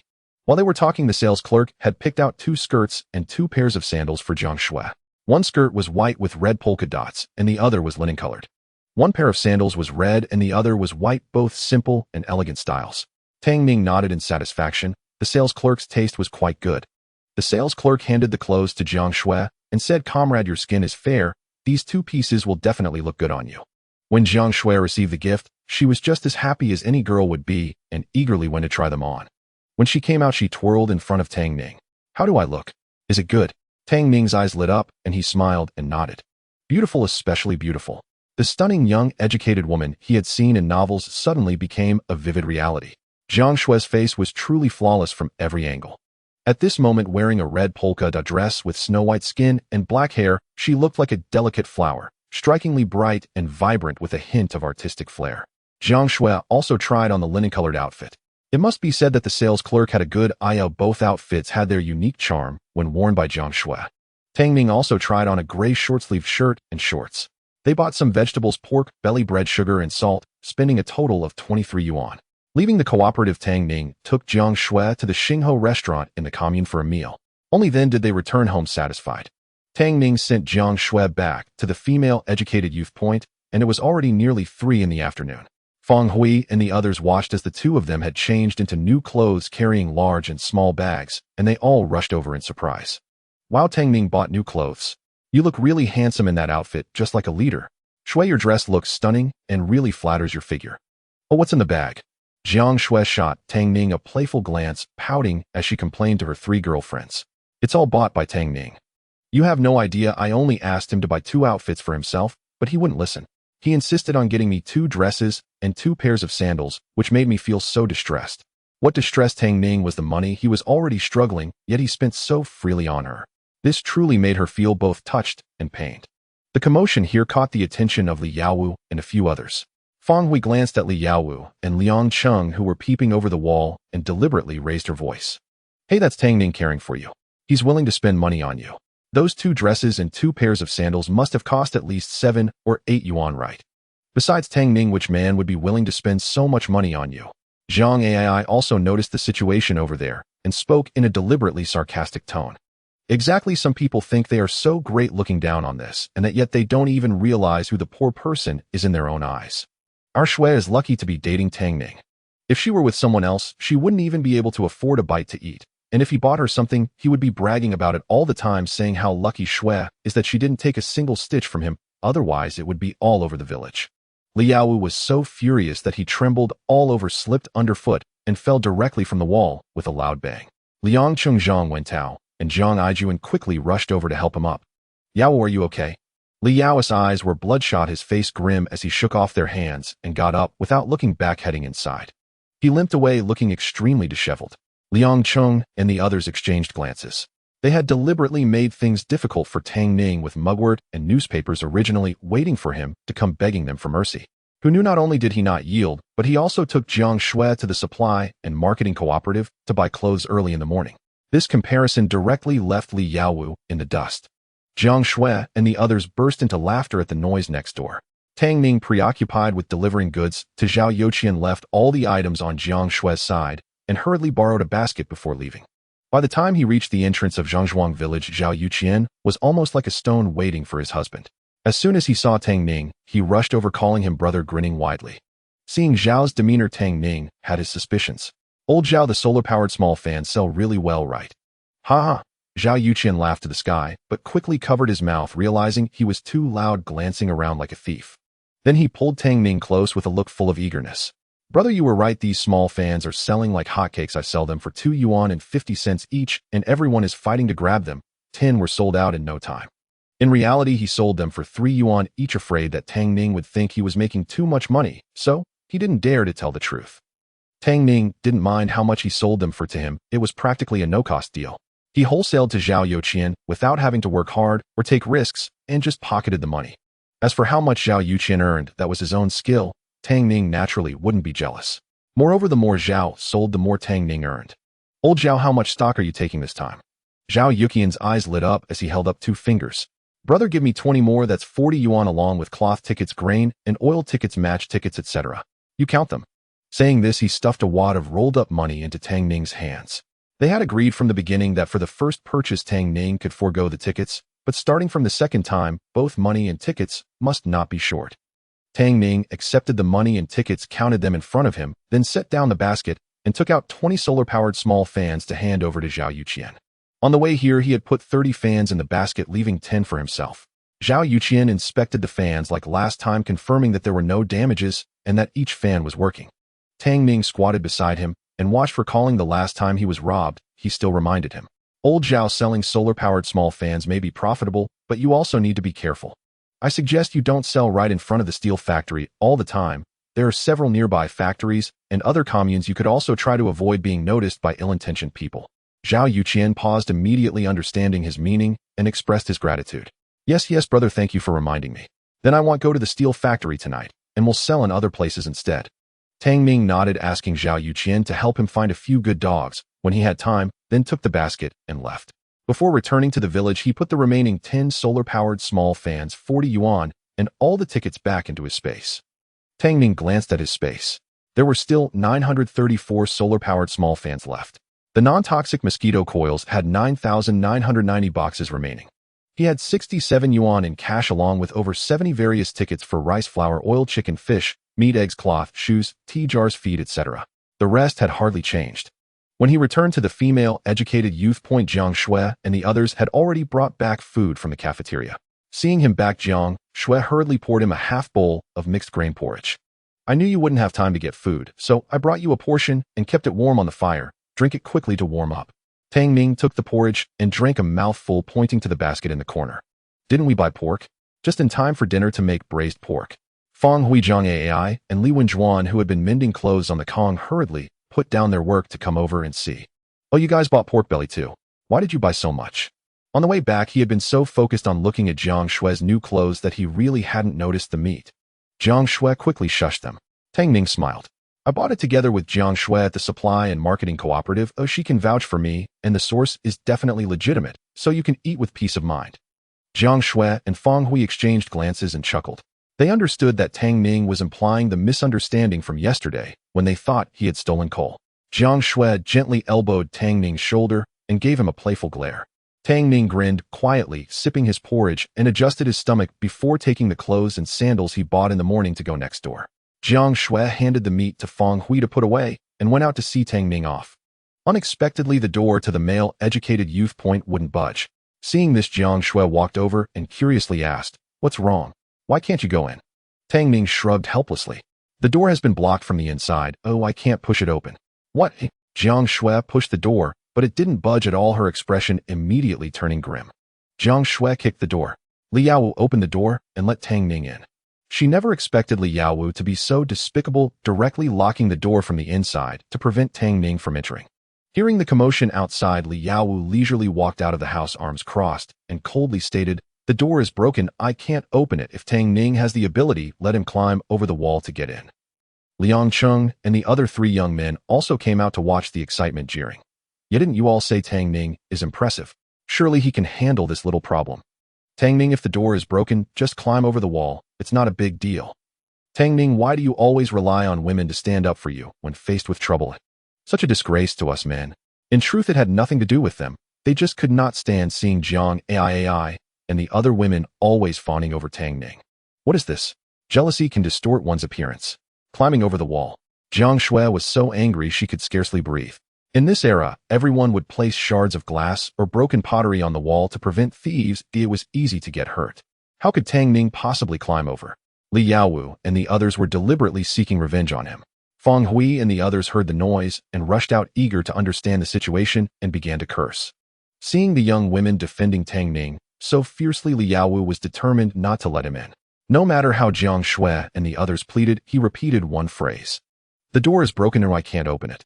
Tang Ning was also astonished. He didn't expect Liaowu to play such childish tricks. Just as he was about to say something, Lu Chong walked over with his hands behind his back. What are you all doing? Everyone turned to look. Jiang Xue and the other young women responded, Village Chief. Tang Ning said, Uncle Lu. Liaowu and his group momentarily lost their arrogant demeanor. They never thought the village chief would come at this time. Lu Chong nodded, noticing Tang Ning with the young women at the door, and subtly raised an eyebrow. He thought to himself, this kid certainly has a way with women. What surprised him even more was that in just a few days Tang Ning had even put on new clothes. The brand new long pants and short sleeves made him look quite distinguished, appearing even more handsome. Despite the many thoughts in his mind, Lu Chong maintained his usual serious expression. What are you all doing outside? Jiang Ai, unable to keep quiet, didn't wait for Tang Ning to speak, and quickly recounted how Liaowu had been causing trouble for him. Liaowu, frightened, quickly opened the door, bowing and scraping. Village Chief, don't listen to what Jiang Ai is saying. Ew, I was just messing around with Tang Ning. It's drizzling. How could I really leave him outside? Just messing around, Liang Chung and the others echoed. Jiang Xue would not let him off easy. Messing around. Just yesterday the village chief left, and right after you forced Tang Ning to buy your mugwort. Is that messing around? Liaowu's face turned a mix of green and white with anger as he pointed at her and shouted, You're talking nonsense. When did I sell mugwort? Feng Hui sneered. We can all testify you sold it for 50 cents a pound. Otherwise, why would you let Tang Ning touch your mugwort? Just yesterday Tang Ning brought the mugwort back from us to ward off mosquitoes. They ordered mosquito coils yesterday. The mosquito coils Tang Ning brought back produced no smoke at all, but managed to kill all the mosquitoes. There wasn't a single one left in the room, and with a small fan blowing they slept comfortably. But this was something they could not disclose. Li Wenwan nodded earnestly. Yes, village chief, we can all testify. Liaowu and Liang Chung were nearly driven to madness. Clearly the 8 of them were the ones who knew each other first and had spent the most time together. Why were Feng Hui and the other women all protecting Tang Ning? They were filled with hatred, but on the surface they adamantly denied having done anything, only insisting it was just a joke. With both sides firmly entrenched in their views, Lu Chong was getting a headache from the argument and was nearly at his wit's end. He raised his hand to stop the chatter. All right, enough. No more talking. He gave a warning glance at Liaowu and the others. I let Tang Ning move in because I trust you can establish good revolutionary relations. If any of you engage in underhanded tactics behind his back, don't blame me for not giving you face. There was a difference in closeness. Regardless, Tang Ning was one of their village people, and he would definitely protect him in conflicts with the young men. Moreover, a few days ago Tang Ning had given him 2 pounds of lamb, solving the food issue for his little granddaughter. He felt grateful towards Tang Ning. Once the village chief spoke, Liaowu and Liang Cheng's faces turned pale, like quails pulling in their necks. Yes, village chief, we will definitely maintain a good relationship with comrade Tang Ning, but we won't dare to play such jokes again. Under the eaves one must bow their head. They were originally outsiders unfamiliar with this place. They wouldn't dare offend the village chief, let alone ordinary villagers. After all, the relationships in the village were tightly knit. Offending one family was like offending an entire clan. If they wanted to take revenge on these little guys, it wouldn't be difficult for them. The village chief lightly hummed and glanced at Tang Ning, saying, Come with me. He then entered the courtyard, first heading towards the west room. Tang Ning nodded at Jiang Xue and the others before following him with his belongings. Jiang Ai, seeing the village chief protecting Tang Ning, felt a sense of pride, and with a huff towards Liaowu and the others, she linked arms with Jiang Xue and returned to the young women's dormitory. Feng Hui and Li Wenwan followed closely behind. Not to mention Liaowu, even Liang Chung and the others were infuriated by this scene. In the west room, as Lu Chong entered, he saw a small fan placed beside the bed. Lu Chong gasped in surprise. You even bought an electric fan. How are you using it without electricity in this room? Complaining about the heat, he pulled out the fan from his waist and waved it. Tang Ning approached, turned on the fan, directed it towards him, and poured him a cup of cool boiled water. Uncle, sit down and have some water. This fan doesn't need electricity, it's solar powered. I saw it at the commune and thought it would be convenient, especially since it gets too hot at night. I can't sleep without a fan. Feeling a wave of coolness, Lu Chong widened his eyes in astonishment. My goodness, it really spins without needing electricity. He looked at it curiously for a moment before turning away. This was something he couldn't afford. He took the teacup and took a few sips. The sweetness made him raise his eyebrows. Oh, you even added sugar. Tang Ning scratched his head and smiled foolishly. Jiang Xue and the others gave it to me earlier. He had bought 3 pounds of sugar in the morning, 2 pounds were at the young women's dormitory, and he brought back one. Lu Cheng nodded and drank several big gulps before starting to discuss serious matters. I came over to let you know that I've already arranged for workers to go up the mountain and cut wood. Including today, they have been cutting for 2 days and the wood is piled up at the old yard for you. The labor cost is 3 yuan and 3 cents. Uncle Wenshan has also inquired about the prices of bricks and tiles. Now that famine is rampant everywhere, prices keep rising. Red bricks cost 3 cents each and tiles cost 2 cents each. If you think that's reasonable, Uncle Wenshan will go help you secure them tomorrow. Otherwise, we're afraid the prices will rise again after the busy farming season. Tang Ning naturally agreed wholeheartedly. Uncle Lu, just take care of it with a few of the uncles, no need to ask me. I have complete faith in you all. Lu Cheng chuckled at his teasing. You little rascal. By the way, what's going on with you and Li Yaowu and the others? Tang Ning, unwilling to trouble him with trivial matters, shook his head. Just a little misunderstanding, nothing serious. Seeing that he was unwilling to speak, Lu Cheng didn't press further, placing the tea jar on the table, picking up the fan, and standing up. All right then, if you have anything to say, just let me know. I'm heading back now. Tang Ning agreed and got up to see him off. Just as he closed the courtyard door, a fierce gust of wind came rushing from behind. The sense of danger sent a shiver down Tang Ning's spine, and he quickly dodged. Bang! A wooden stick as thick as a calf slammed heavily against the door, producing a loud noise. A considerable amount of dust fell from the wall. Li Yaowu, seeing his attack failed, directly retracted his stick. Liang Cheng, Zhang Wentao, and Jiang Xue each held wooden sticks, grinning as they formed a semicircle. They encircled Tang Ning, the wall behind him, and the few of them in front. Seeing this, Tang Ning's brows furrowed slightly. Before he could say anything, Li Yaowu pointed at him. Tang Ning, don't think that just because the village chief is protecting you, you can disregard me. Since you dare to compete with me for women, are you brave enough to fight me? If you lose, keep your distance from Jiang Xue. Liang Cheng arrogantly tapped his palm with the wooden stick. Tang Ning, if you're a man, fight us openly, and don't hide behind a woman like a coward. Zhang Wentao and Jiang Xue chimed in agreement. Not fighting means you're a coward. From now on, when you see us, just kneel and call us Grandpa.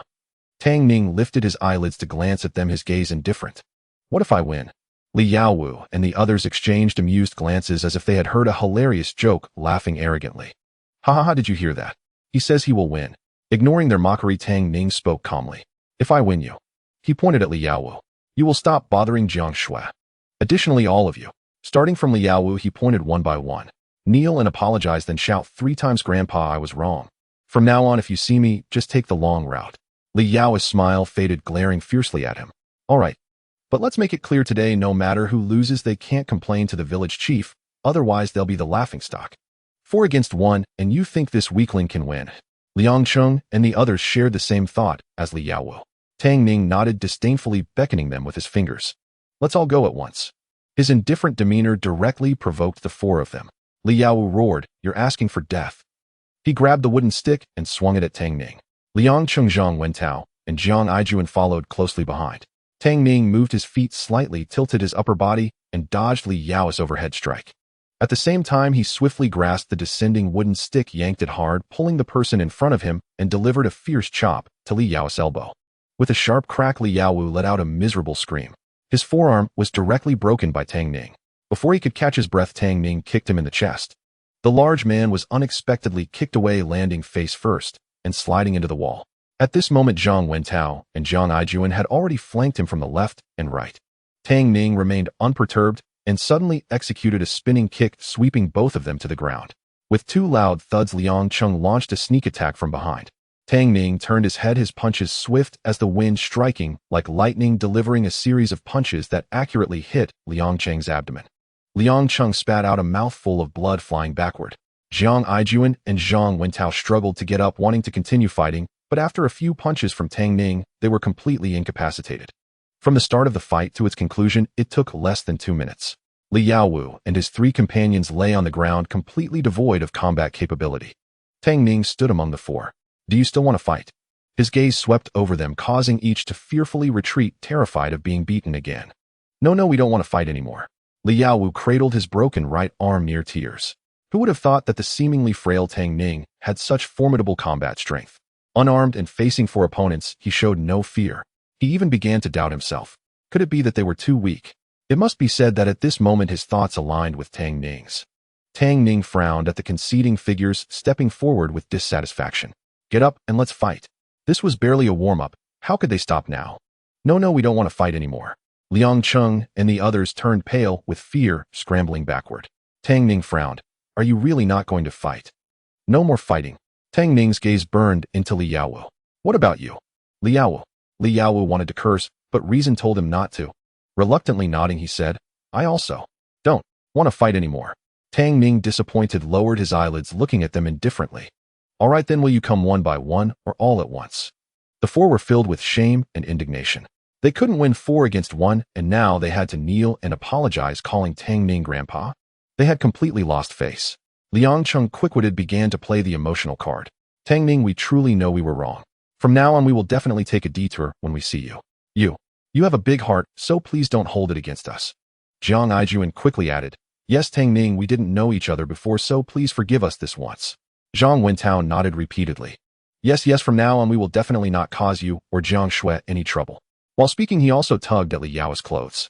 Yaowu, isn't that right? Li Yao's eyes turned red with anger, but he couldn't fight back, only nodding reluctantly. Hep. Tang Ning snickered. If today I had lost, would you have easily let me go? Li Yaowu and the others paused. Of course not, and not only would they not, but they would also humiliate Tang Ning in every possible way. Tang Ning knew what they were thinking without needing to see their expressions. Exactly. He pointed at the muddy ground at his feet, speaking coldly. If you are a man, keep your promise. Each person must bow 3 times and shout 3 times, Grandpa, I was wrong. Not one less, otherwise I won't hesitate to beat you until you call me Grandpa. Who wants to go first? Tang Ning grew impatient with their delay. Li Yaowu and the others exchanged glances, but no one moved, displaying a look of resignation. They didn't believe Tang Ning could actually beat them to death. Tang Ning smiled. I like tough nuts. Saying this, he grasped Li Yao's collar, and his fist struck at his vulnerable joints, beating him until he screamed in agony. Stop. Ill shout. Only then did Tang Ning relent. Li Yaowu, enduring the humiliation, said, Grandpa, I was wrong. Tang Ning spoke coldly. There are still 2 sentences left. Li Yao's face turned red, his fists clenched, and he shouted with closed eyes, Grandfather, I was wrong. Grandfather, I was wrong. Tang Ning nodded and generously let him off, patting his face. Obedient grandson, remember to take a detour when you see grandfather, now get lost. Li Yao's breath hitched, his teeth clenched, veins bulging on his face, filled with hatred. Tang Ning paid no heed to his resentment.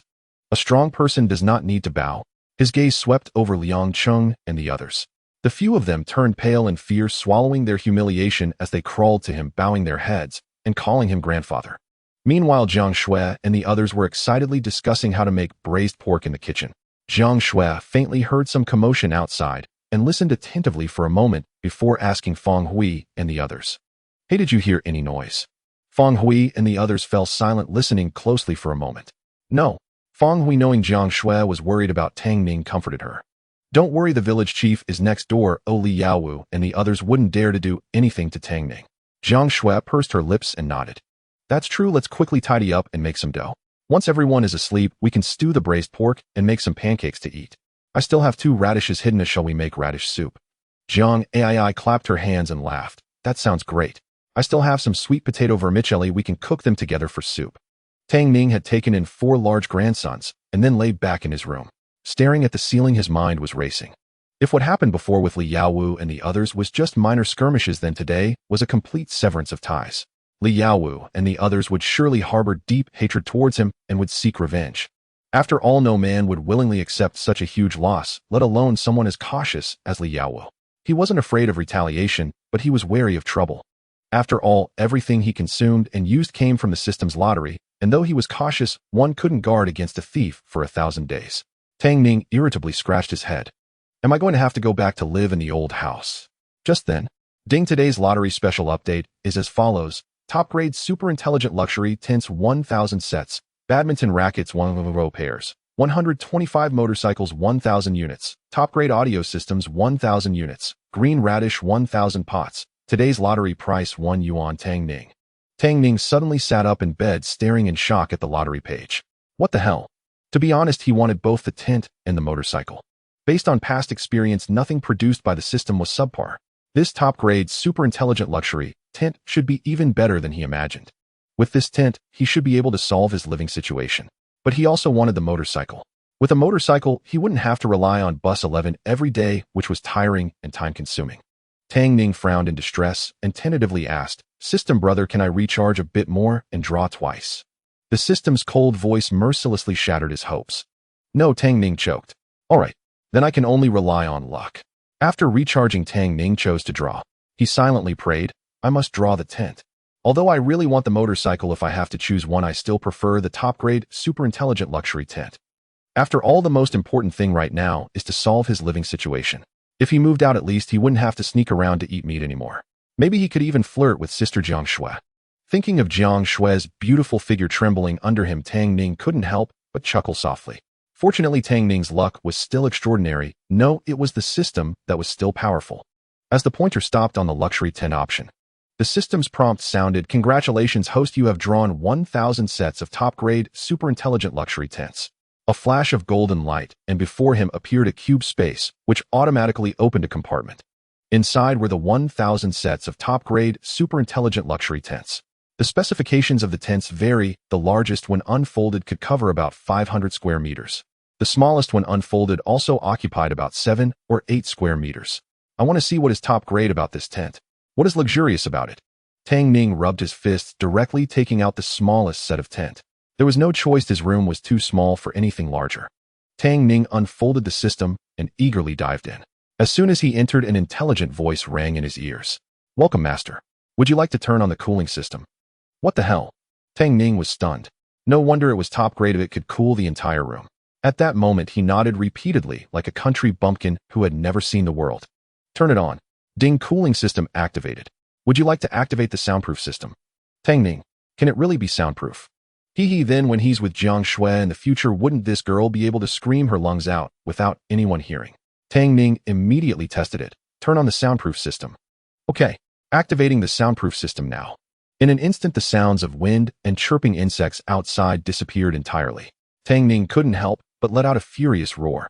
Even if I die, I must love. If it's not thorough and exciting, it's not satisfying.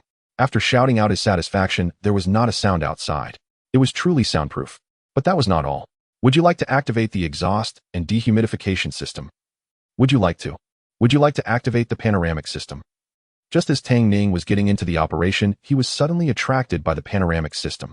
He immediately began to study it with great interest. Activate the panoramic system. In the next moment, Tang Ning's mouth dropped open in shock. What the hell? The entire tent turned transparent, allowing him to see the outside scenery in 360 degrees without any obstruction. Suddenly, he thought of something. Tang Ning dashed outside, and upon seeing it, he was instantly astonished, his mouth agape. What the hell? From the outside, the tent still looked like the same tent, a plain dark blue color, seemingly ordinary, as if it could be blown away by the wind, showing no changes at all. Moreover, even with the panoramic system activated, not a single detail inside could be seen from the outside. Tang Ning's mind was instantly captivated. With this tent, could he not enjoy the night view while flirting with Sister Jiang Xue? Just thinking about it felt thrilling, and he couldn't wait to pull someone to experience it. Phew. Calm down, calm down. Tang Ning took a deep breath, clearing the yellow waste from his mind. However, he couldn't suppress the smile at the corner of his mouth. Just then, someone knocked on the window from outside, and a voice like a golden oriole came from outside. Tang Ning, are you asleep? Jiang Xue knocked on the window and asked in a hushed voice. Tang Ning was taken aback and immediately shook off the yellow thoughts waking up. With a thought, he stored the tent back into the cube space. Climbing onto the bed, he cautiously pushed open the window. Jiang Xue's flawless and beautiful face appeared before him like a fairy under the moon, stunningly beautiful. Tang Ning. Jiang Xue's face blossomed with a bright smile, like a sunflower the moment she saw Tang Ning, her dimples sweetly intoxicating. Unable to resist, Tang Ning leaned in to kiss her dimple. Jiang Xue playfully tapped him shyly, saying, What are you doing? We're still outside.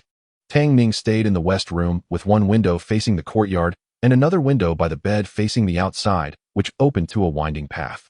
He chuckled. What's there to be afraid of? There's no one around now. Oh, I just missed you. A blush crept onto Jiang Xue's face, sweetness flooding her heart, as if dipped in honey, and she nudged him, whispering, Oh, stop fooling around. Aren't we supposed to have braised pork? It's already stewed, let's go. Tang Ning was taken aback, having forgotten about that. Wait, I'll go out. He closed the window, put on his clothes, jumped off the bed, and carefully opened the main door in the courtyard. The window above the bed was too small, though otherwise he would have jumped out directly, avoiding the current stealthy movements. By the time Tang Ning stepped out, Jiang Xue was already waiting at the door. The two of them held hands as they returned to the female intellectual youth station.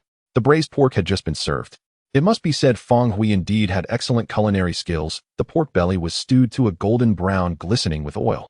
Before entering the kitchen, they could smell a rich aroma of meat. Beside the braised pork was a large plate made of bamboo. The plate was filled with pancakes, the outer layer glistening with oil, making one's appetite soar and mouth water. Jiang Ai and Li Wenwan were helping to serve bowls filled with refreshing and delicious radish soup. Seeing the two return, Feng Hui quickly called softly, "Just in time, the radish soup has just finished. Come over to eat." Jiang Xue nudged Tang Ning, urging him to sit down, while she quickly turned to lock the main door from the inside. Feng Hui handed Tang Ning a pair of chopsticks, smiling, "Quick, try our cooking and see if it matches what you said." Tang Ning smiled. "I know Feng Hui's culinary skills. Oh, just looking at this braised pork makes it irresistible." Saying that, he picked up a piece of braised pork and stuffed it into his mouth.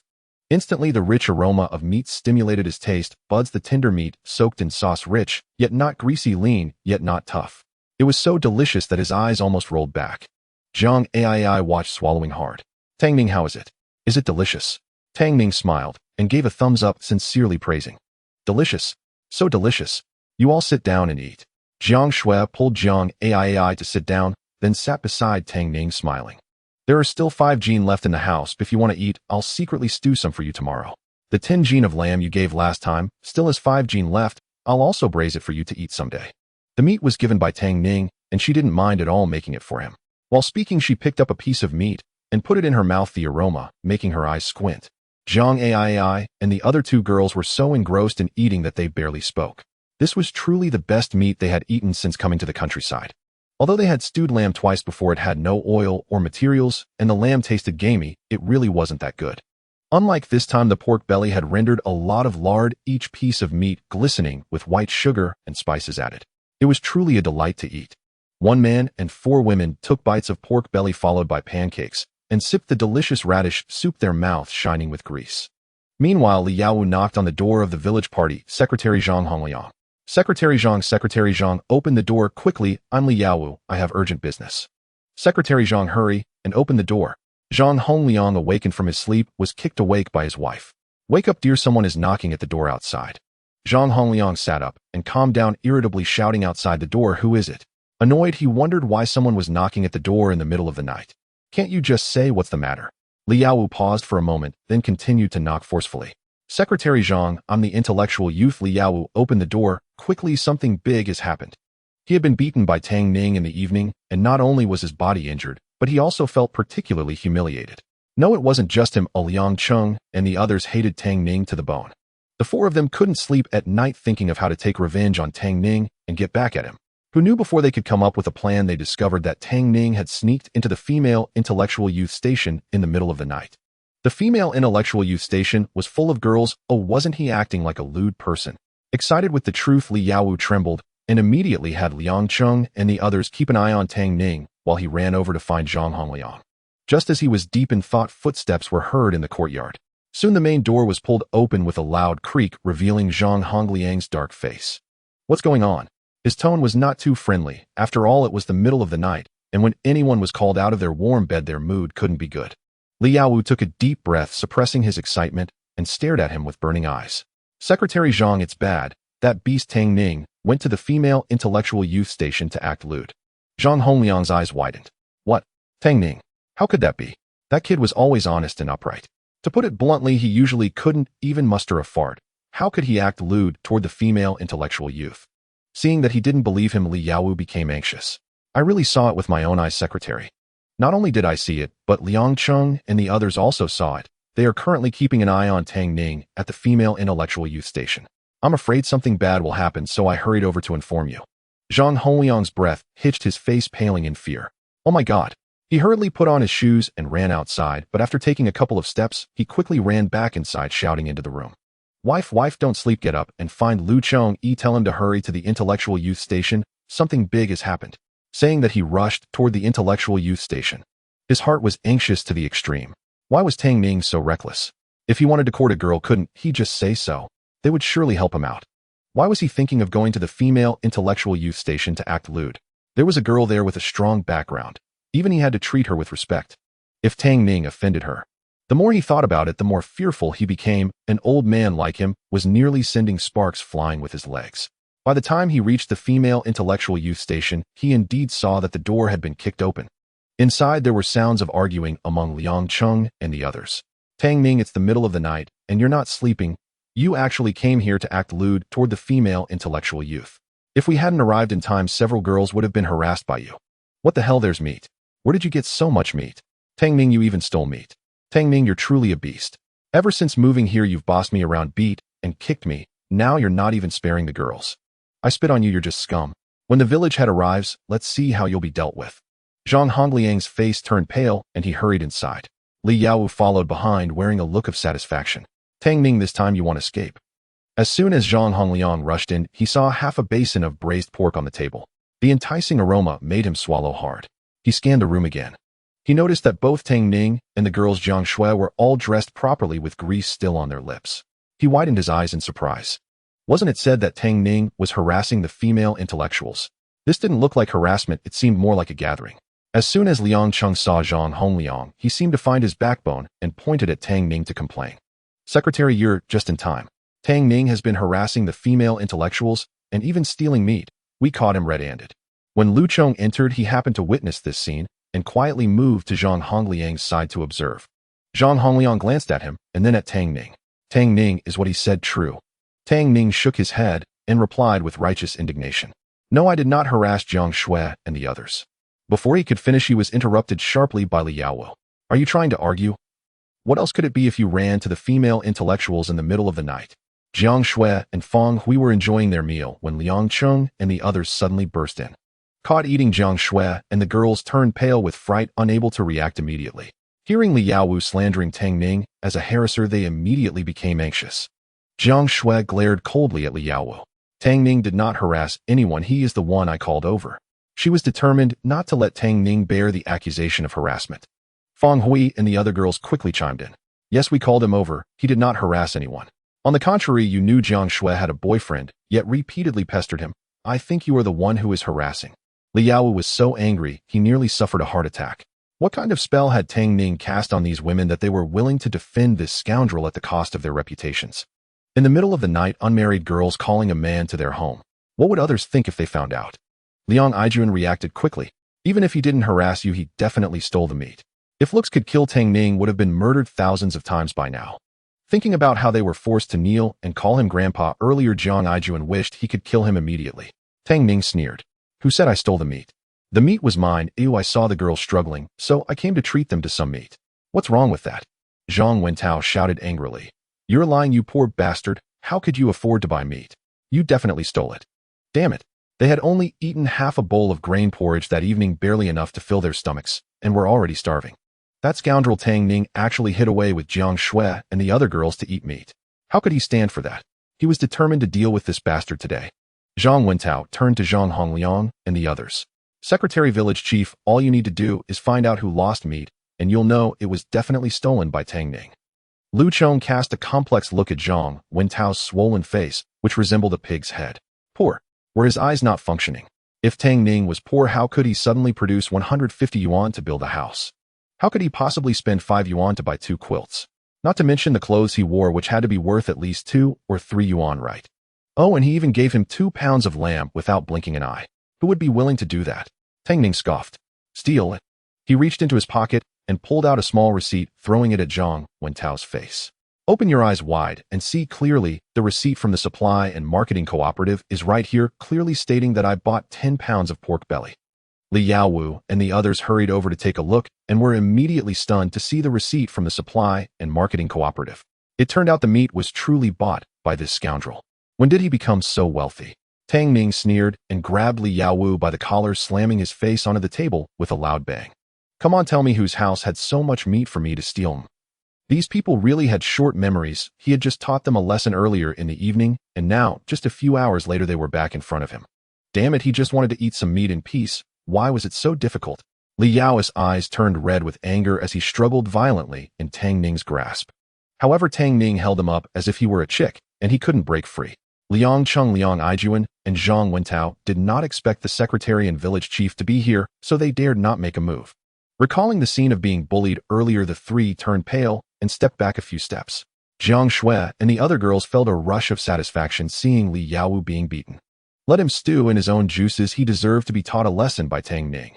Zhang Hongliang and Zhang Wentao were still reeling from the shock of the 10 pounds of pork when Tang Ning suddenly attacked, leaving them stunned, eyes wide open in disbelief. Li Yaowu was the first to reach his breaking point. He felt utterly humiliated and was in immense pain. But he couldn't fight back against Tang Ning. He howled like a trapped beast. Village Chief Secretary, are you just going to watch him bully us? Though we are intellectual youths, we have contributed to the village over the years, right? If you protect him like this, I will not accept it. Only then did Zhang Hongliang come to his senses and hurried over to pull Tang Ning away. Tang Ning let go of Li Yaowu. Let's talk this over properly. Tang Ning was still willing to give the secretary face. As soon as he spoke, Tang Ning immediately released Li Yaowu. Once Li Yaowu regained his freedom, he staggered backwards several steps, stopping only when he felt that Tang Ning could no longer grab him. With bloodshot eyes, he complained to Zhang Hongliang and Lu Chong. Village Chief Secretary, ever since Tang Ning moved in, we may not treat him like a brother, but we have been sincere with him. But what about him? He resorts to violence at the slightest disagreement. Just look at what he did to us. My arm is broken, and which of Ijuan and the others isn't bruised? We can't continue living with someone like him. Even if they couldn't report Tang Ning today, they had to drive him out of the youth point. Liang Cheng immediately understood his intention and echoed, "Yes, Village Chief, we were just joking with him earlier. But as soon as you left, Tang Ning beat us up like this. Living with him, I'm afraid I might lose my life one day." Zhang Wentao and Liang Ijuan also chimed in with their grievances, showing the village chief their injuries. However, none of them dared to mention calling Tang Ning grandpa. It was too embarrassing. Tang Ning crossed his arms, looking at the few people with a half smile. "You say I hit someone just because you said so. Where's the evidence? I could say you were fighting among yourselves and then framing me for it." Jiang Xue immediately echoed, "Exactly. How could Tang Ning take all 4 of you down by himself? Have some common sense before you frame someone, okay?" Jiang AI followed closely. Could it be that they are too useless? For people couldn't even defeat Tang Ning together. Zhang Wenwan and Feng Hui, though silent, looked at the others with derision. No matter how much Li Yaowu and the others protested, they still couldn't believe that Tang Ning could take on 4 and remain unscathed. Wasn't that ridiculous? These people were truly going to any lengths to wrong Tang Ning. Not to mention Feng Hui and the others, even Zhang Hongliang and Lu Chong didn't believe it. The two exchanged a pained glance, and finally, it was Lu Chong who spoke. "Li Yaowu, you first prevented Tang Ning from using mugwort, then blocked his way into the house, and now you frame him for being lewd with the young female intellectuals and stealing pork. What exactly do you want to achieve?" If he still couldn't see the conflict between Tang Ning and Li Yaowu, he would be foolish. But even with the conflict, they shouldn't wrong Tang Ning like this. Accusations of lewdness with female comrades and stealing pork, each of these could be fatal. As for the matter of Tang Ning stealing pork with a girl, he hadn't taken it seriously at all. Although everyone ate in the cafeteria, now who could guarantee that they didn't keep some good food for themselves privately? If an investigation were to occur, no family in the village could escape, including these village officials. Zhang Hongliang also said, "The village chief is right. I've watched Tang Ning grow up. He has never blushed with anyone, nor would he fight. How could he take on all 4 of you? What you're saying is too absurd." Li Yaowu and his 3 companions. "No. Who told you that Tang Ning can't fight? Didn't you see how he violently beat us in the evening, forcing us to call him grandpa?" True, these people hadn't seen it. Their hearts were so tired. So did they still have to live with this beast Tang Ning? Lu Chong glanced at Tang Ning and addressed the crowd. "All right, since it's a misunderstanding." Before he could finish, he was interrupted by Tang Ning. "Uncle Lu." Lu Chong paused, looking at him in confusion. "What?" Tang Ning smiled. "My fate doesn't align with Li Yaowu and the others. If I continue living with them, the conflict will only deepen. I am willing to move out of the male youth point." Zhang Hongliang and Lu Chong exchanged glances. "Move out. But besides the male youth point, there isn't a suitable place for you to stay." Jiang Xue instinctively furrowed her brow. To be honest, she didn't want Tang Ning to move out. After all, if he stayed here, she could see him every day. However, Tang Ning was right. If he continued living here, Li Yaowu and the others would always find trouble with him. The eyes of Li Yao's group brightened. They didn't expect this beast would actually request to move out. Moving out would be great. He wouldn't be able to cling to several female intellectuals every day. They would also have a chance to needle Tang Ning in front of Jiang Xue and the others. Most importantly, there was no place in the village for Tang Ning to stay. He would have to return to that dilapidated house, which had been raining every day. The area below had flooded, and who knows when the house would collapse and bury him inside. Lu Chong glanced at the united Li Yaowu and his 4 companions, realizing that Tang Ning might really not be able to stay at the male youth point any longer. Furrowing his brow, he thought about where to arrange for him to stay. At this moment, Tang Ning spoke again. "Uncle Lu, Uncle Hongliang, you don't need to worry about the accommodation issue. I will handle it myself." Zhang Hongliang disagreed. How will you solve it by yourself? At first Tang Ning had nowhere to stay, which is why the village arranged for him to be here. Who would have thought that after only a few days he would have such a huge conflict with the male youth? Tang Ning appeared confident. Uncle Hongliang, trust me, I can handle it. Zhang Hongliang wanted to persuade him further, but Lu Chong seemed to catch on to something. He pulled him aside and said to Tang Ning, "Fine, since you have a plan in mind, then move out from the male youth point tomorrow. However, let me be clear, you cannot go back to that little dilapidated house. That house could collapse at any time, and if Tang Ning stayed inside, he might get buried alive." Tang Ning readily agreed. Zhang Hongliang sighed, helplessly warned Li Yaowu and his group not to cause any more trouble, and then left with Lu Chong. Li Yaowu strutted like a victorious rooster, pointing at Tang Ning with bravado. "Move back to your dilapidated house. I want to see how long you can last there. When you get buried alive, I will help collect your body. Get lost." Jiang Xue's face turned red with anger as she grabbed a wooden stick and hurled it at him. Li Yaowu, frightened, scrambled away with Liang Chung and the others following closely behind. While running, he shouted, "Jiang Xue, you can still come with me now. Once Tang Ning is dead, if you come looking for me, I won't go easy on you. Tang Ning, if you kneel down now and call me grandpa, I might consider burning some paper money for you after you die." A scream pierced the air as Tang Ning caught up and gave him a beating. Punches landed hard. "You want to report me? I haven't settled the score with you yet, and you're still daring to insult me. Today you'll wash your mouth out well."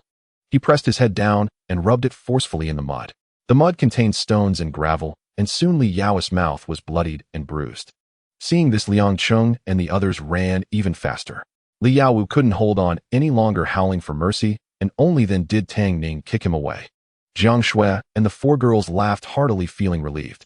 After laughing, they began to worry about Tang Ning's living situation. "Tang Ning, are you really going to move out of the male youth point? If you move out, where will you stay? Were you planning to set up a shelter outside? It's not safe to stay in a shelter with it raining every day."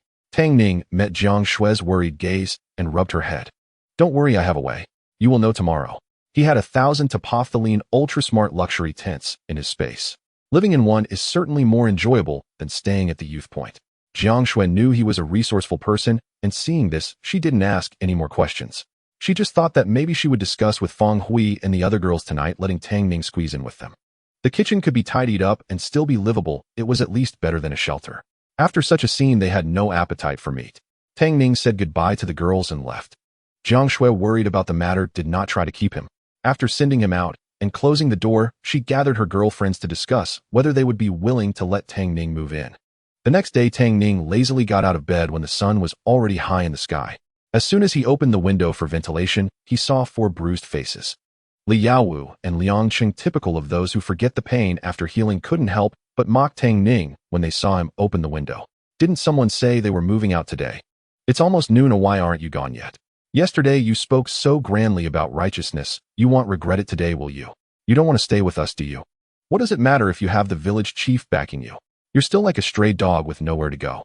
Hurry up and leave, don't dirty our place." "Say that again." Jiang Xue burst through the door, her expression fierce as she pointed at the group ready to defend her husband. "Did you eat shit? Why are your mouths so foul? Who says Tang Ning has nowhere to go? We're inviting him to stay with us." She had already sought the agreement of Feng Hui and the others last night. Upon hearing that she wanted to invite Tang Ning to stay with them, the others not only had no objections, but welcomed it enthusiastically, completely unconcerned about their reputations. After all, it was Tang Ning. They could enjoy meat, a fan, and mosquito coils, all thanks to his good fortune. Now that he had nowhere to stay, they couldn't just stand by. Besides, the innocent need not fear. Anyone who dares to gossip behind their backs would find that they were not to be trifled with and would go after them. Having made up their minds, Jiang Xue took Feng Hui and the other girls to tidy up the kitchen early in the morning, partitioning off a small room inside. Although the conditions were a bit rough, it was perfectly fine for Tang Ning to stay there. Feng Hui glared at the others fiercely. "I have never seen more disgusting people than you. What kind of skill is it to bully the weak? We're helping Tang Ning move right now." Jiang Ai clenched her small fist tightly. "Do you think this place is a treasure? Brother Tang Ning wouldn't want to live with you." Although Li Wenwan said nothing, she nodded vigorously several times. Li Yaowu and the others' faces twisted with rage, changing from blue to red, and then back to blue again repeatedly. They really couldn't understand, or were these girls crazy? How could they let a big man like Tang Ning live at the women's youth point? Wouldn't that be even more advantageous for him? If they had known this would happen, they wouldn't have forced Tang Ning away yesterday. Li Yaowu felt like he had lifted a rock only to crush his own foot, his face contorted in disgust. Tang Ning found the situation amusing and couldn't help but chuckle. He hadn't expected these girls to be so fierce in battle, nor that they would protect him, so fiercely willing to risk their own reputations to let him stay at the women's youth point. However, since they were genuinely concerned for him, he couldn't let them suffer. After all, in this era, reputation was crucial for girls. He couldn't let the pressure fall on them. Moreover, moving to the women's youth point was no different from staying at the men's youth point. Both were under Li Yao's watch, making it inconvenient to act. It was wiser to keep his distance. Nevertheless, he still wanted to annoy Li Yaowu, and declared loudly, "Then thank you, sisters." Jiang Xue's eyes sparkled at his words. "Tang Ning, we're here to help you pack your things." Tang Ning nodded, opened the door to let the girls in, and then slammed the door shut with a bang, cutting off the furious glares from Li Yaowu and the others. Tang Ning didn't have much to pack. As soon as Jiang Xue entered, she helped him fold the blankets. Jiang Ai and Li Wenwan were busy with the pots and pans, while Feng Hui tied up the mugwort in the corner, ensuring not a single stalk was left for Li Yaowu and the others. The girls chatted animatedly while cleaning up, discussing Tang Ning moving to the women's youth point. "Should we inform the village chief? Let's move Tang Ning's things over first, then we'll tell the village chief. We have nothing to hide." Tang Ning shook his head, amused. "I won't stay at the women's youth point. It wouldn't be good for your reputations. Just help me pack my things, and I'll come by in the evening to pick them up." Jiang Xue furrowed her brows, worry etched on her face. "But if you don't stay with us, where will you go?" Feng Hui and Jiang Ai exchanged glances, echoing her concern. "Yeah, we've prepared a room for you." But no matter how they pressed, Tang Ning insisted it was inconvenient and that he had a place to stay. As the time for his appointment with Zhao Yuqian approached, Tang Ning bid farewell to the girls and left with his backpack. Instead of heading to the village entrance first, he followed the original owner's memory and walked up the mountain. After crossing a mountain peak, he arrived at a narrow gorge that was just wide enough for an ox cart to pass through. Heading north through the gorge for about 200 meters, he came upon a vine covered in icy crystals. This was the original owner's secret base, a place he would hide whenever he was bullied too harshly by the Tang Erneu family or felt down. No one else came here besides the original owner. Tang Ning pushed aside the vines which hung down from the hillside, revealing a 100 square meter open area suitable for storing things. He pulled out a Topophthalene super-intelligent luxury tent occupying 100 square meters from his space. The tent he had taken out yesterday was small and had no partitions inside. However, this tent had 4 compartments, and when unfolded it was essentially a 3-bedroom apartment with a living room, a bedroom, a kitchen, a bathroom, and a living room. Living alone couldn't be more enjoyable. His gaze inadvertently caught the sight of the 500 square meter large tent, and in a flash a bold idea formed in his mind. "Since I have this large tent which is waterproof and has a lighting system, can I start building a house right now?" With this 500 square meter tent covering the construction site, the workers won't be affected by the rain. Moreover, this super large tent also comes with compartments that can be installed and removed at will. When the time comes, I just need to set up a few compartments for myself. The remaining space can be used for the construction site. The more he thought about it, the more feasible it seemed.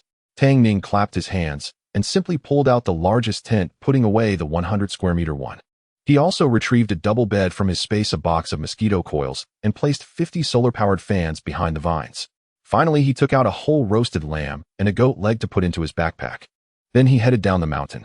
The valley is not far from Zhang Village. Just over the hill ahead lies Zhang Village. When they arrived at the entrance of Zhang Village, Zhao Yuqian was still waiting behind a large rock. As soon as he saw Tang Ning, he eagerly approached. "Brother, you're here. Come quickly and see what good stuff I brought for you." Saying this, he mysteriously lifted the tattered towel covering the top of the backpack. Tang Ning looked at Zhao Yuqian's proud expression, raised an eyebrow, and his eyes widened in surprise. There were actually 2 little wolf cubs. The cubs seemed to have just been born not long ago, curled up together, shivering, and still carrying the scent of milk. As if feeling hungry, they made soft whimpering sounds, looking particularly adorable. Zhao Yuqian laughed. "Didn't you ask me to help you find a dog last time? I couldn't find a puppy, but coincidentally my brother-in-law who lives by hunting dug out a litter of wolf cubs, and I brought them all to you. If you train these creatures well, they can be excellent for guarding the house or hunting in the mountains. They are much more capable than dogs." Last night his solar-powered fan was sold out again. In just 2 days he earned more money than he did in the previous 3 months. He even woke up smiling. In his eyes, Tang Ning was simply a god of wealth. Remembering that last time Tang Ning asked him to help find some dogs, he hurried to his brother-in-law's house as soon as he woke up. Just in time, he encountered his brother-in-law returning with the wolf cubs, and he immediately caught them all without leaving a single one behind. Although his brother-in-law was reluctant, he gave Zhao Yuqian 2 wolf cubs for 5 yuan. A hint of surprise flashed across Tang Ning's face. Are they really wolves? He thought he might have seen it wrong. Raising wolves is great. People have trained wolves to help with hunting since ancient times. Just as Zhao Yuqian said, these creatures have high sensitivity, strong aggression, and keen alertness. Once trained, they are better than dogs. He initially thought Zhao Yuqian would only find a few local mutts, but he unexpectedly brought back 2 wolf cubs. This was truly beyond his expectations. Zhao Yuqian nodded. Yes, but the wolf cubs have a big appetite, so I'm afraid they might be hard to raise. Tang Ning's mouth nearly spread to his ears as he shook his head confidently. I have a way I guarantee that neither of these wolves will go hungry. In his space, he still had roasted whole lamb. The system generates good items every day, so he had no worries about feeding the wolves. It would be hard for these 2 wolves to starve. Wolves grow quickly, and within 3 months they would be able to help guard his home. If someone else said this, Zhao Yuqian might not believe it, especially in this famine era where people are starving to skin and bones. Few families even raise dogs, let alone wolves. But when Tang Ning said this, Zhao Yuqian believed him without a doubt. The more he interacted with Tang Ning, the more he felt that Tang Ning was unfathomable. At least in his eyes, Tang Ning had great abilities and could accomplish things that ordinary people could not. Just like the solar-powered fan, before knowing Tang Ning, he had never heard of such a thing, and even his wealthy clients were hearing about it for the first time. If Tang Ning could acquire these items, he must be even more capable, and he couldn't help but feel a slight awe towards Tang Ning. Lost in thought, he heard Tang Ning's voice ringing in his ears. By the way, Lao Zhao, I want to ask you for a favor. Zhao Yuqian quickly replied. You say it, as long as I can help, I will definitely assist. Tang Ning looked at his serious expression and smiled. I want you to help me haul some things. Behind the vines in the canyon. Zhao Yuqian looked at the items inside, his eyes widening in astonishment.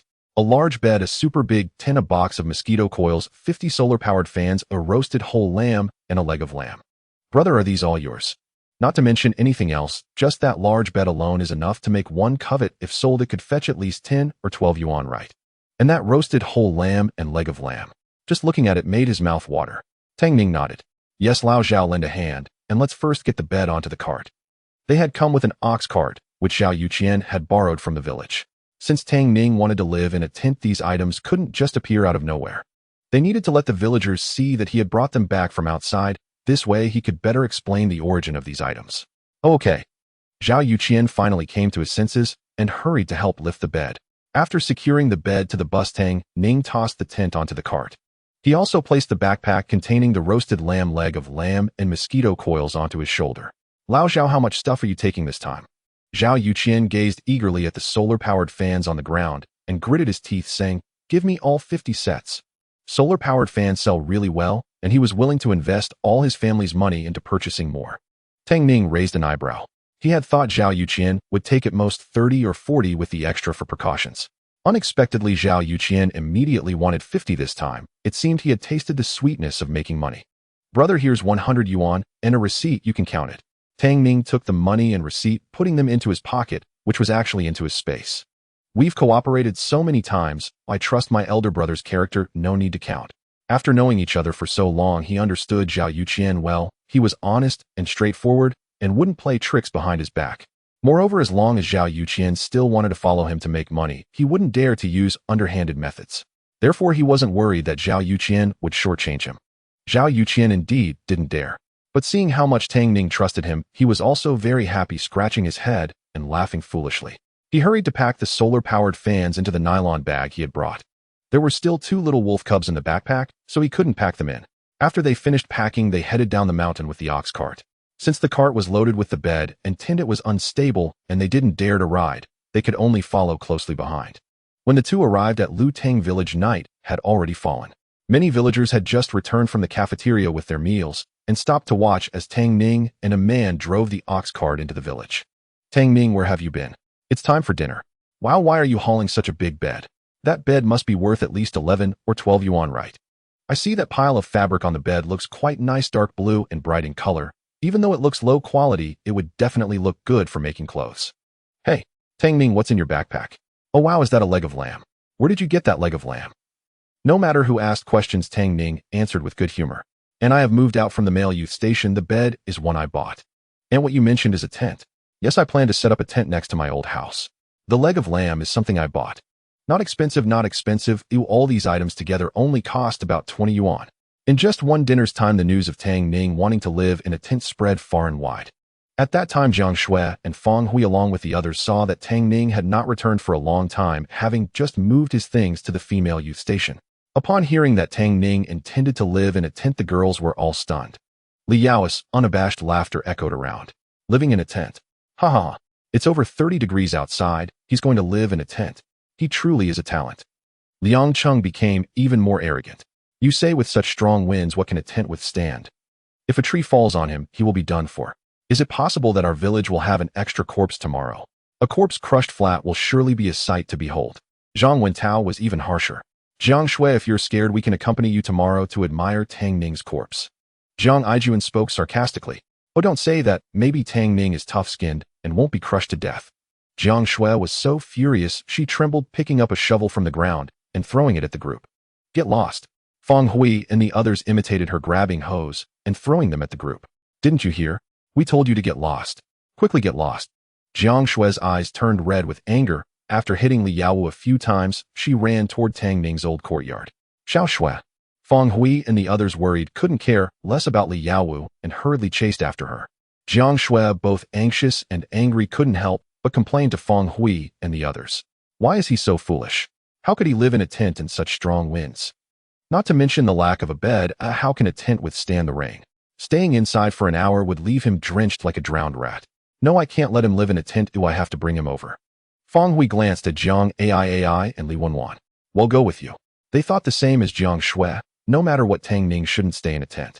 Otherwise, with winds so strong, it's too unsafe without any shelter. At Tang Ernia's house, Li Xiao was laughing uncontrollably. Ha ha ha. It's karma, it's all karma. That little brat thought he could have it easy without us. After just a few days at the male youth station, he was kicked out. I spit, he deserves it. Tang Ning also wore a face of satisfaction at getting revenge. I heard he had no choice but to live in a tent with such strong winds. What use is a tent? Mother, perhaps that brat will be crushed by a tree tomorrow, and we could collect his corpse then. Tang Ning was in a good mood, even playing with words. What is it called? Heaven's justice is unmistakable. Father, once that little brat is dead, his land will be ours, and all his legs of lamb will belong to us.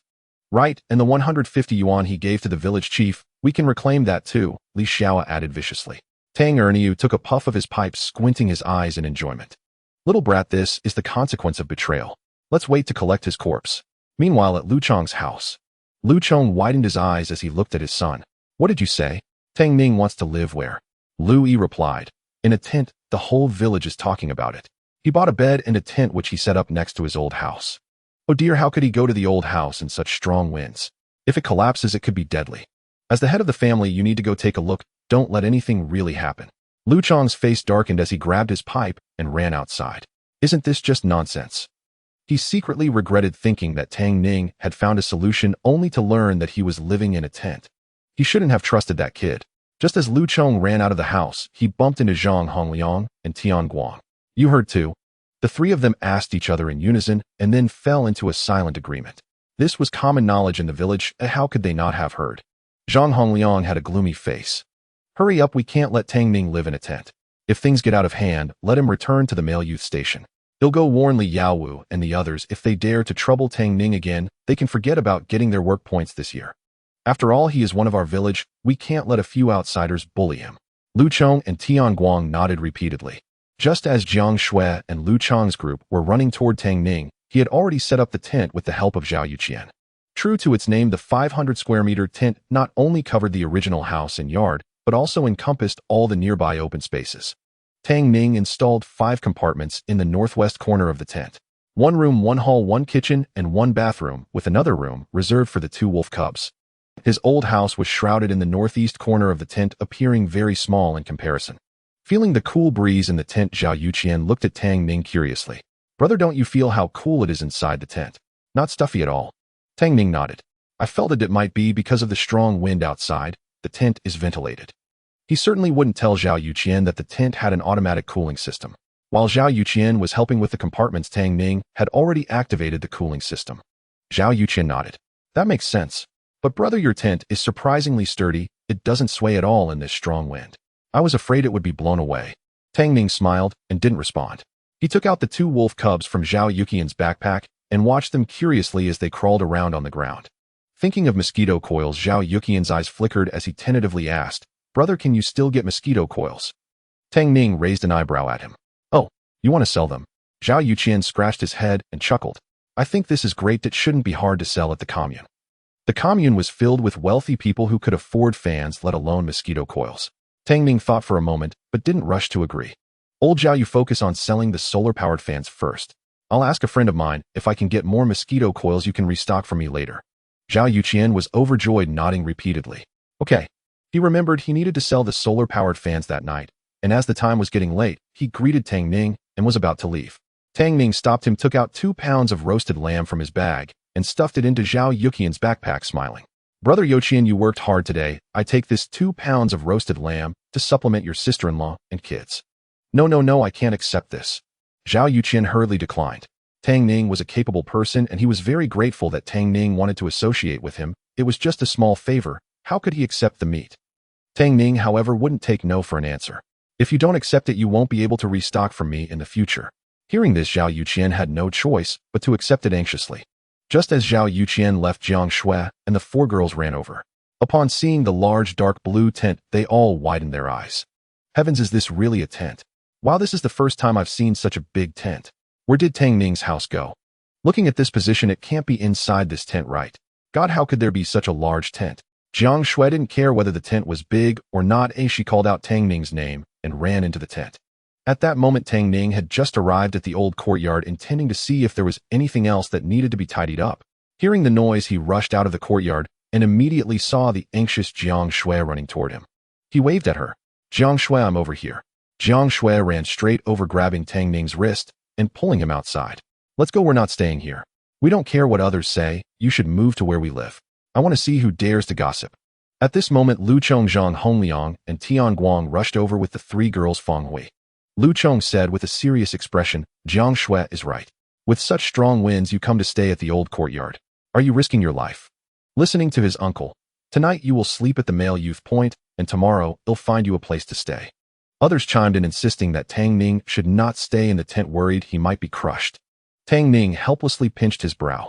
Uncle, seriously, do you feel the tent shaking at all? Lu Chong was taken aback. The others exchanged glances, not understanding what he meant. Tang Ning smiled.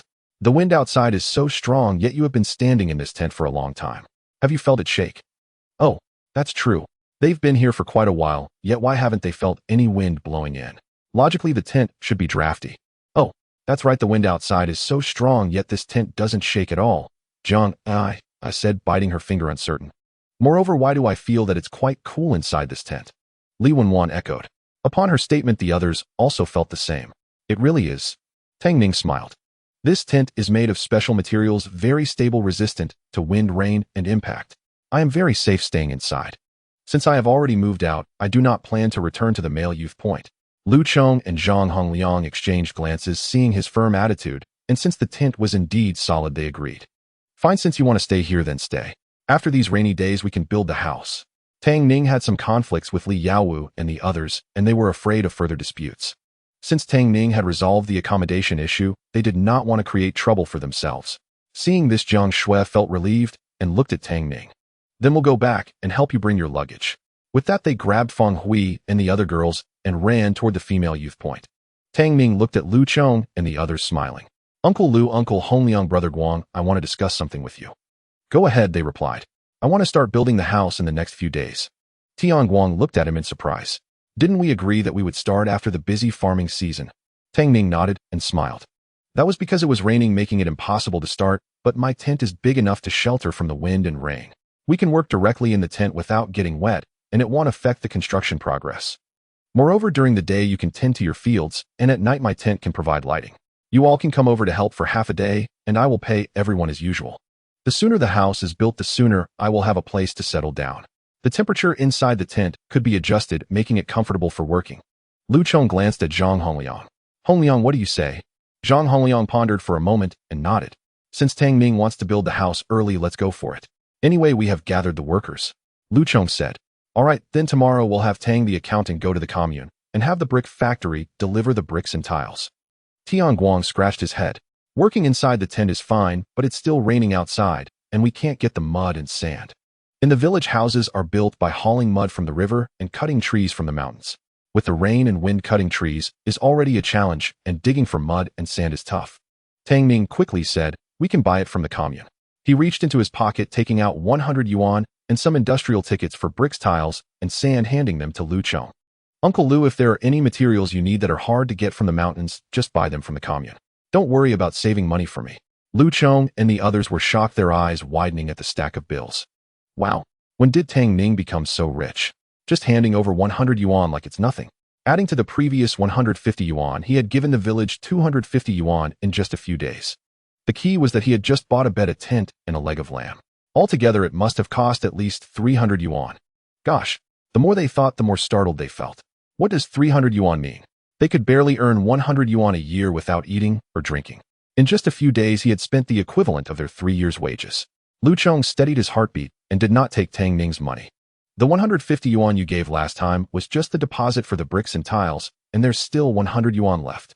I think it should be enough to buy mud and sand, which we need immediately. Tang Ning directly stuffed the money into his pocket. Regardless of whether it's enough, now you take this money first. I need to start construction urgently, and there are many materials I need to buy. If you have money, it won't be a hassle to get things done. Since the conversation had reached that point, Lu Chong no longer refused and smiled. All right, I'll take it first. If there's any left over later, I'll return it to you. He then looked at Tian Guang. Tian, tomorrow you go with Tang the accountant to the commune, have the brick factory, send the bricks and tiles over, and order some mud and gravel. Prove it later at the village office. All right, Zhang Hongliang said slowly. Tomorrow I'll go find Granny Zhang and ask her to help see which day would be auspicious to start work. Tang Ning had some impression of Granny Zhang. He remembered her as a blind old lady. She was also a well-known master in their village, said to have some skills. In the village, whenever someone had a wedding, built a house, or even wanted to arrange a marriage for their child, they would seek her assistance. Although there was a push against feudal superstition, thousands of years of tradition had already integrated into the habits of Chinese people. Even in later years, many wealthy bosses believed in this. Whether it was starting construction or opening a business, they would hold such ceremonies. Zhang Hongliang suggesting to consult Granny Zhang was for his benefit, and he naturally wouldn't refuse.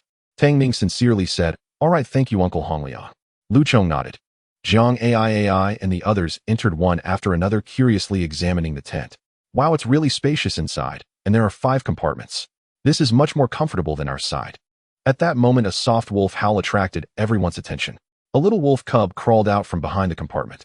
The little wolf's nose twitched continuously, its tiny body unsteady as it stumbled, looking incredibly adorable. Jiang Xue's eyes lit up. Oh, where did this little dog come from? So cute. Fang Hui noticed another gray little creature crawling out from the compartment and exclaimed in surprise. Oh my, there's even a dog. Tang Ning, where did you get this dog from? Tang Ning had already entered the bedroom, just tossing 2 blankets onto the bed. It's not a dog, it's a little wolf cub. I got it for a friend who I plan to keep it for guarding the house. Several girls' eyes widened instantly. A wolf cub? Oh my, you're actually raising a wolf. Jiang Xue frowned. Isn't it too dangerous to raise a wolf? And it's so small, ooh, can it even survive? We barely have enough food for ourselves. How can we feed a wolf? As far as she knew, wolves were carnivorous. Jiang Ai, however, didn't think so and placed her hands on her hips, speaking boldly. I believe others might not be able to keep it alive, but Big Brother Tang Ning definitely can. Not only Jiang Xue, but even Tang Ning raised an eyebrow in surprise. Jiang Ai tilted her small neck and said matter-of-factly, think about it, during this time, how much meat have we eaten following Big Brother Tang Ning? Haven't you noticed? During this time, you all have gained weight. Just 2 wolves, Big Brother Tang Ning can definitely take care of them. Upon hearing this, Jiang Xue and the others exchanged glances. Indeed, the girls had all become much rounder. Tang Ning shook his head with a smile.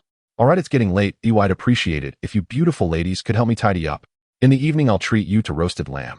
The whole roasted lamb taken from the space was given to Zhao Youqian 2 Jin, with about 10 Jin left.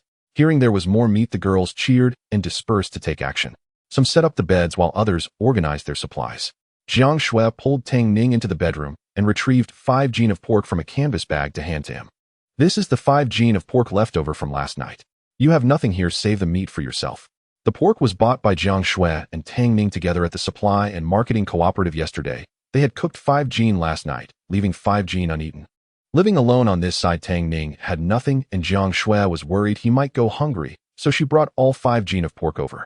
Tang Ning glanced at her and pointed to the roasted lamb and leg of lamb in the backpack. I still have a whole roasted lamb and a large leg of lamb. It's enough for me, so you keep the meat for yourselves. Jiang Xue turned around and indeed saw the backpack containing the roasted lamb and leg of lamb at the corner. Her eyes widened in surprise as she exclaimed, my goodness, did you buy more meat today? They had just bought 10 Jin of pork at the supply and marketing cooperative yesterday. Today he bought a leg of lamb weighing more than 10 jin and a whole roasted lamb. Is he moving the meat factory here? She looked at Tang Ning seriously. Tang Ning, how much money do you really have in your hands to be spending like this every day, eh? Tang Ning found her exaggerated expression amusing and pinched her cheek. As long as I can support my wife. Jiang Xue's face flushed, and she playfully slapped him. Who is your wife? As he joked, Jiang Xue also forgot about the money. She pushed him out and began to make the bed. Just as she finished making the bed, the other 3 girls rushed in from outside. Seeing the large double bed, they immediately erupted in excitement. Wow, what a big bed. Jiang Ai cheered and jumped onto it. So soft, so bouncy, so comfortable. Jiang Xue angrily lunged at her. You bet you messed up the bed I just made. Let's see if I don't tickle you. As she spoke, she pounced and began to tickle Jiang Ai. Feng Hui and Li Wenwan also rushed over, and the 4 of them rolled into a heap on the bed. Outside, heavy rain and strong winds blew. Tang Ning watched the 4 crazy girls and shook his head with a smile. After the laughter, the girls began to prepare dinner. Besides the roasted lamb, Jiang Xue also stir-fried 2 jin of pork. The leg of lamb remained untouched. The 5 of them ate together, filled with laughter and joy. Liao Wu, along with Liang Cheng and 3 others, stealthily approached outside the tent. Tang Ning must be unhappy about being driven out. I bet he's out there speaking ill of us to Jiang Xue and the others right now. Let's listen from outside. If he dares to say a word against us, we'll charge in together and smash his tent, leaving him with nowhere to stay. Liang Cheng had a sinister expression. If that's the case, then it's Tang Ning who came looking for us first, and we'll have every right to smash his tent. Even the village chief can't protect him this time. Jiang Ijuan nodded in agreement. Yes, we absolutely won't let Tang Ning have it easy. Zhang Wentao glanced at the enormous tent before them and gritted his teeth. I wonder where this beast got such a large tent. And where are his people? Where should we eavesdrop? Liao said. In such a small area, let's split up to listen. Liang Cheng and the others nodded. The 4 of them split into 4 directions, braving the heavy rain to eavesdrop outside the tent. However, no matter from which angle they approached or from which position they circled, they couldn't hear a single sound. Liao Wu quietly came to Liang Cheng's side and patted his shoulder. Did you hear anything? Liang Cheng shook his head. No, how about you? I didn't hear anything either. Where could that rascal have gone with a few girls? Liao Wu frowned. It shouldn't be like this. Jiang Xue and the others haven't returned yet. It's raining. Where could that rascal have taken those girls? Let's go find Wentao and Ijuan and ask. They might have heard something. Just as the 2 turned around, they saw Liang Ijuan and Zhang Wentao approaching with grim expressions. Meeting Li Yao's questioning gaze, Zhang Wentao shrugged, indicating they hadn't heard anything. Liang Ijuan looked puzzled. Could they really be gone? Li Yao's eyes glinted with malice as he sneered. If they're not here, that's perfect. Let's just destroy his tent. In this heavy rain, I want to see how he survives the night without a tent. Liang Cheng was excited. I heard he bought a leg of lamb. If that's the case, tonight that leg of lamb will be ours. Liang Ijuan agreed. Since everyone will be asleep, even if we steal it, no one will know. The 4 of them reached an agreement and were about to charge into the tent. Before they could reach the entrance, they heard a commotion ahead. The 4 quickly hit the brakes and crouched behind the dirt slope, secretly watching the situation. Is that Tang Ning and Jiang Xue? Isn't there no one inside? They saw a group of 4 young women led by Jiang Xue dressed in raincoats and walking ahead, burping as they went, appearing thoroughly satisfied. Tang Ning followed behind them. Jiang Xue waved at him, and along with Feng Hui and the others walked away, turning back every few steps. Tang Ning watched them walk far away before planning to return. His foot hadn't even lifted yet when a notification sounded. Ding, today's lottery discount has been updated as follows. Tang Ning immediately stopped in his tracks, tilting his head as he stared intently at the shimmering lottery panel.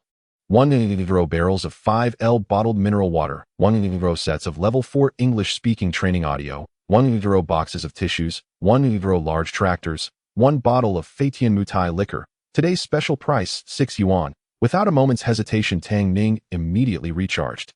Ding! Congratulations, the host has won 1,000 barrels of 5L bottled mineral water. Tang Ning was overjoyed. In Lutang village there was only one well, and it was at least 400 or 500 meters away from his home. With such heavy rain, it was too troublesome for him to go out and carry water. 1,000 barrels of 5L bottled water amounted to 500 tons. Not to mention he could use it alone. Even adding the 4 female educated youth, including Jiang Xue, it would last them quite some time. Anyway, with these 1,000 barrels of water, all his future needs for drinking, cooking, and washing were completely resolved. Similarly, the magical space automatically opened another compartment. Inside were 1,000 barrels of 5L bottled mineral water. The system even provided an automatic water pump for each barrel. As long as he placed the pump inside and pressed a button, it could automatically draw water. He wouldn't have to carry the barrels outside anymore. Tang Ning gave a thumbs up to the system. You're still as thoughtful as ever, Brother Tongzi. Tang Ning turned back to the compartment with satisfaction, taking out 2 barrels of mineral water. One barrel was placed in the bedroom for easy access at night when thirsty. The other barrel was kept in the kitchen for cooking.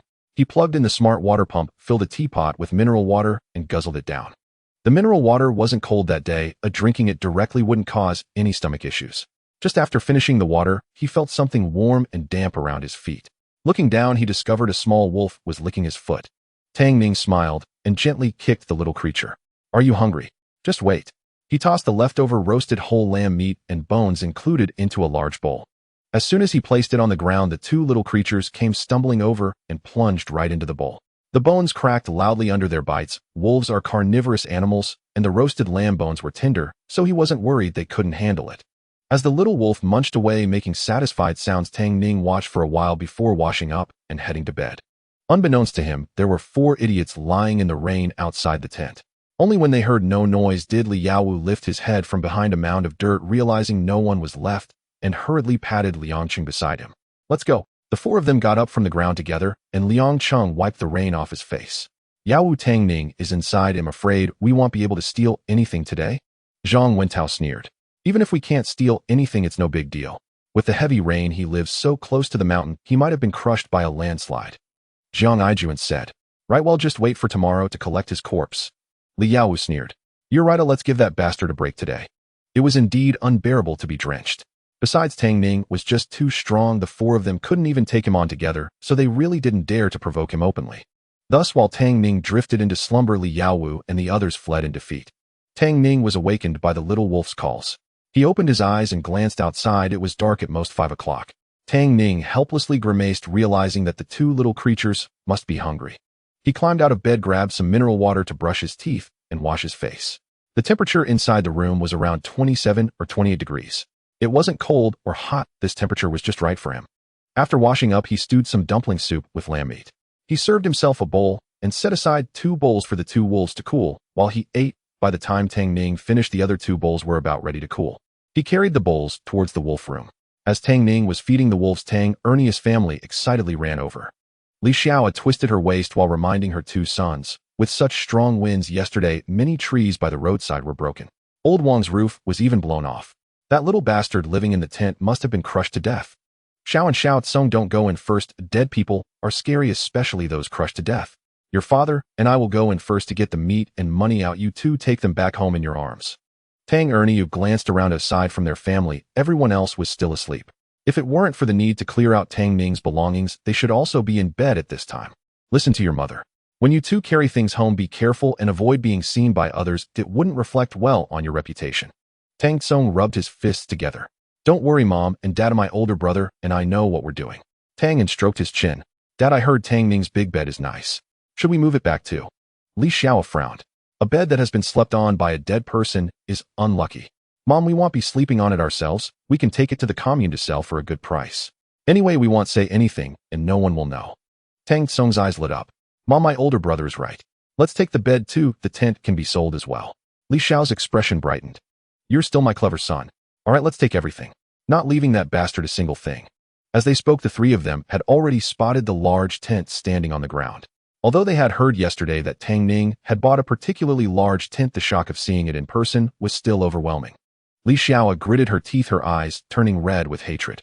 That little bastard, why did he buy such a large tent? That was all our money. As they spoke, the 4 hurried towards the tent. At that moment, a tall figure walked out from inside the tent.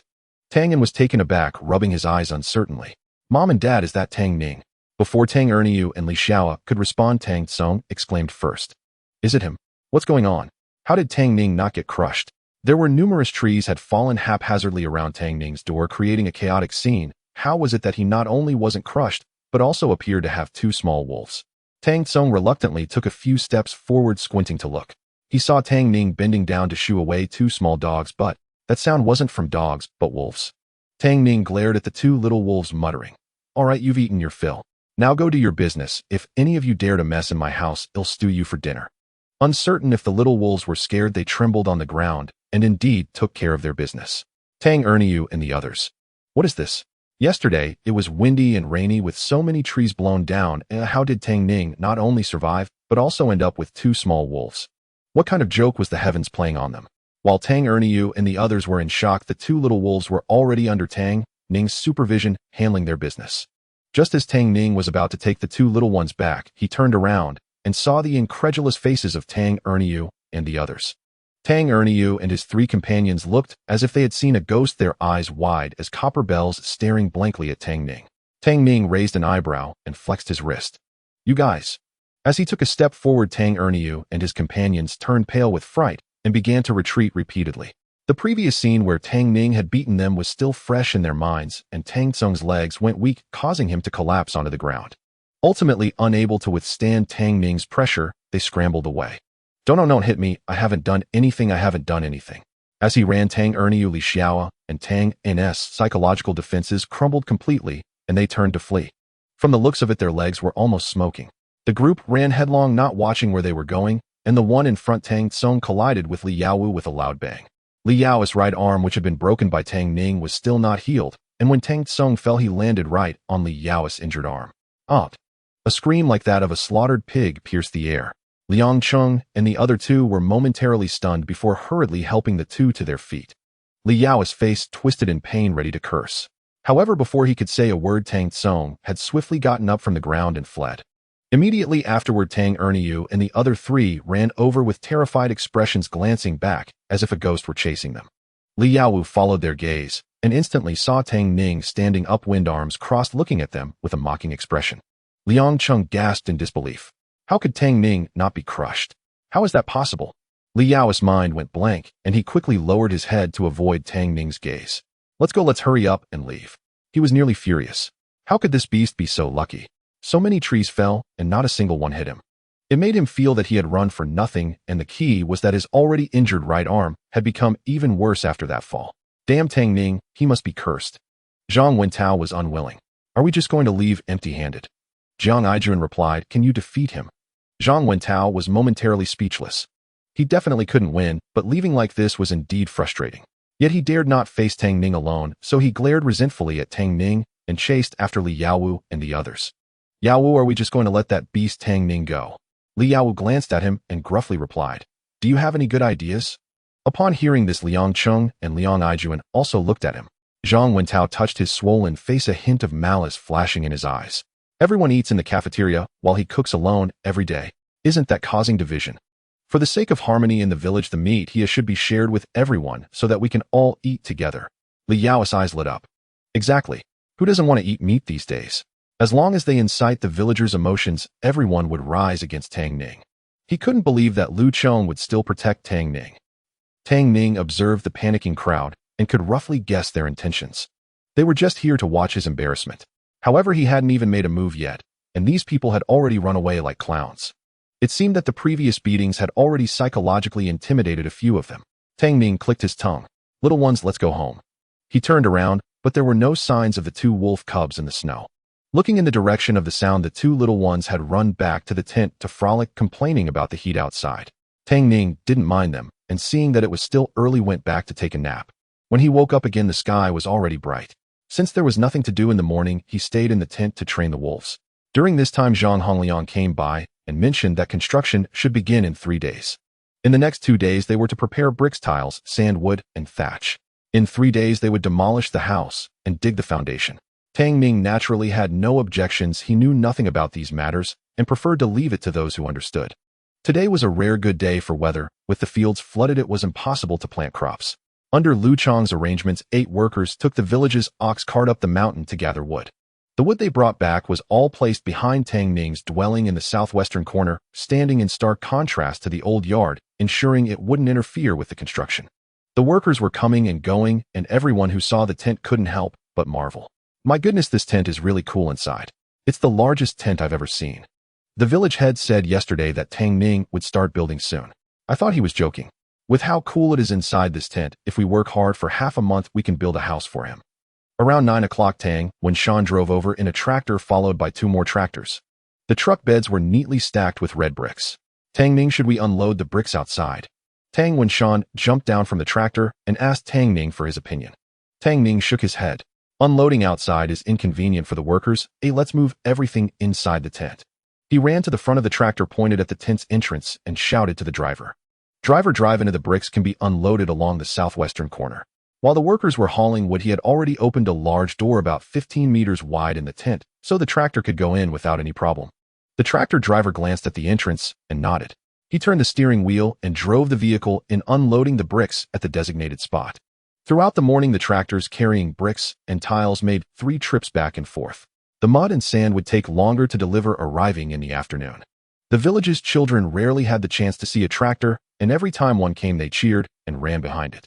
Tang Ning was the first in the village to build a brick and tile house, and the young girls couldn't sit still, rushing over to see the excitement. The sounds of the tractor, the children's screams, and the villagers watching the commotion all blended into a lively scene in front of Tang Ning's tent. Led by Jiang Xue, 4 female intellectuals hurried over to help, fearing that Tang Ning would be overwhelmed. After finally getting busy until noon, the bell for lunch rang, and the people outside the tent dispersed. Tang Ning told Jiang Xue and the other girls to return to the compartment to cook, and he took a basket to the entrance of Zhangzhuang village to deliver a small solar fan to Zhao Yuqian. Zhao Yuqian still had some business acumen. During this time, he had been visiting various communes, accumulating many old customers. He asked his old customers to introduce new ones. As long as a new customer bought a solar fan from him, he would return 2 dimes to the old customer. Even Tang Ning had to look at him in a new light. Although he had not learned modern marketing, he had a firm grasp on human weaknesses. However, the more Zhao Yuqian sold, the more profit Tang Ning made, which he was happy to see. Tang Ning smiled and asked, "How many items are you taking this time?" Zhao Yuqian rubbed his hands and smiled, showing a peace sign. "This time I need 200 units. The business of solar-powered mini fans was booming, and Zhao Yuqian's appetite had grown accordingly. Taking dozens of fans at a time was simply insufficient for him to sell. Today, after discussing with his wife, he gritted his teeth and decided to take 200 units. He took out all the money he had at home and even borrowed some from neighbors and relatives, barely gathering 400 yuan. At that moment, as he held the money, his breath trembled. If he sold this batch, he would at least earn 600 yuan. 600 yuan. He would never have dared to dream of such a sum before. However, ever since he met Tang Ning, he not only dared to dream, but also took action. Zhao Yuqian took out 400 yuan and a stack of receipts from his pocket and handed them to Tang Ning with a flattering face. "Brother, please count it." Tang Ning looked at him in surprise.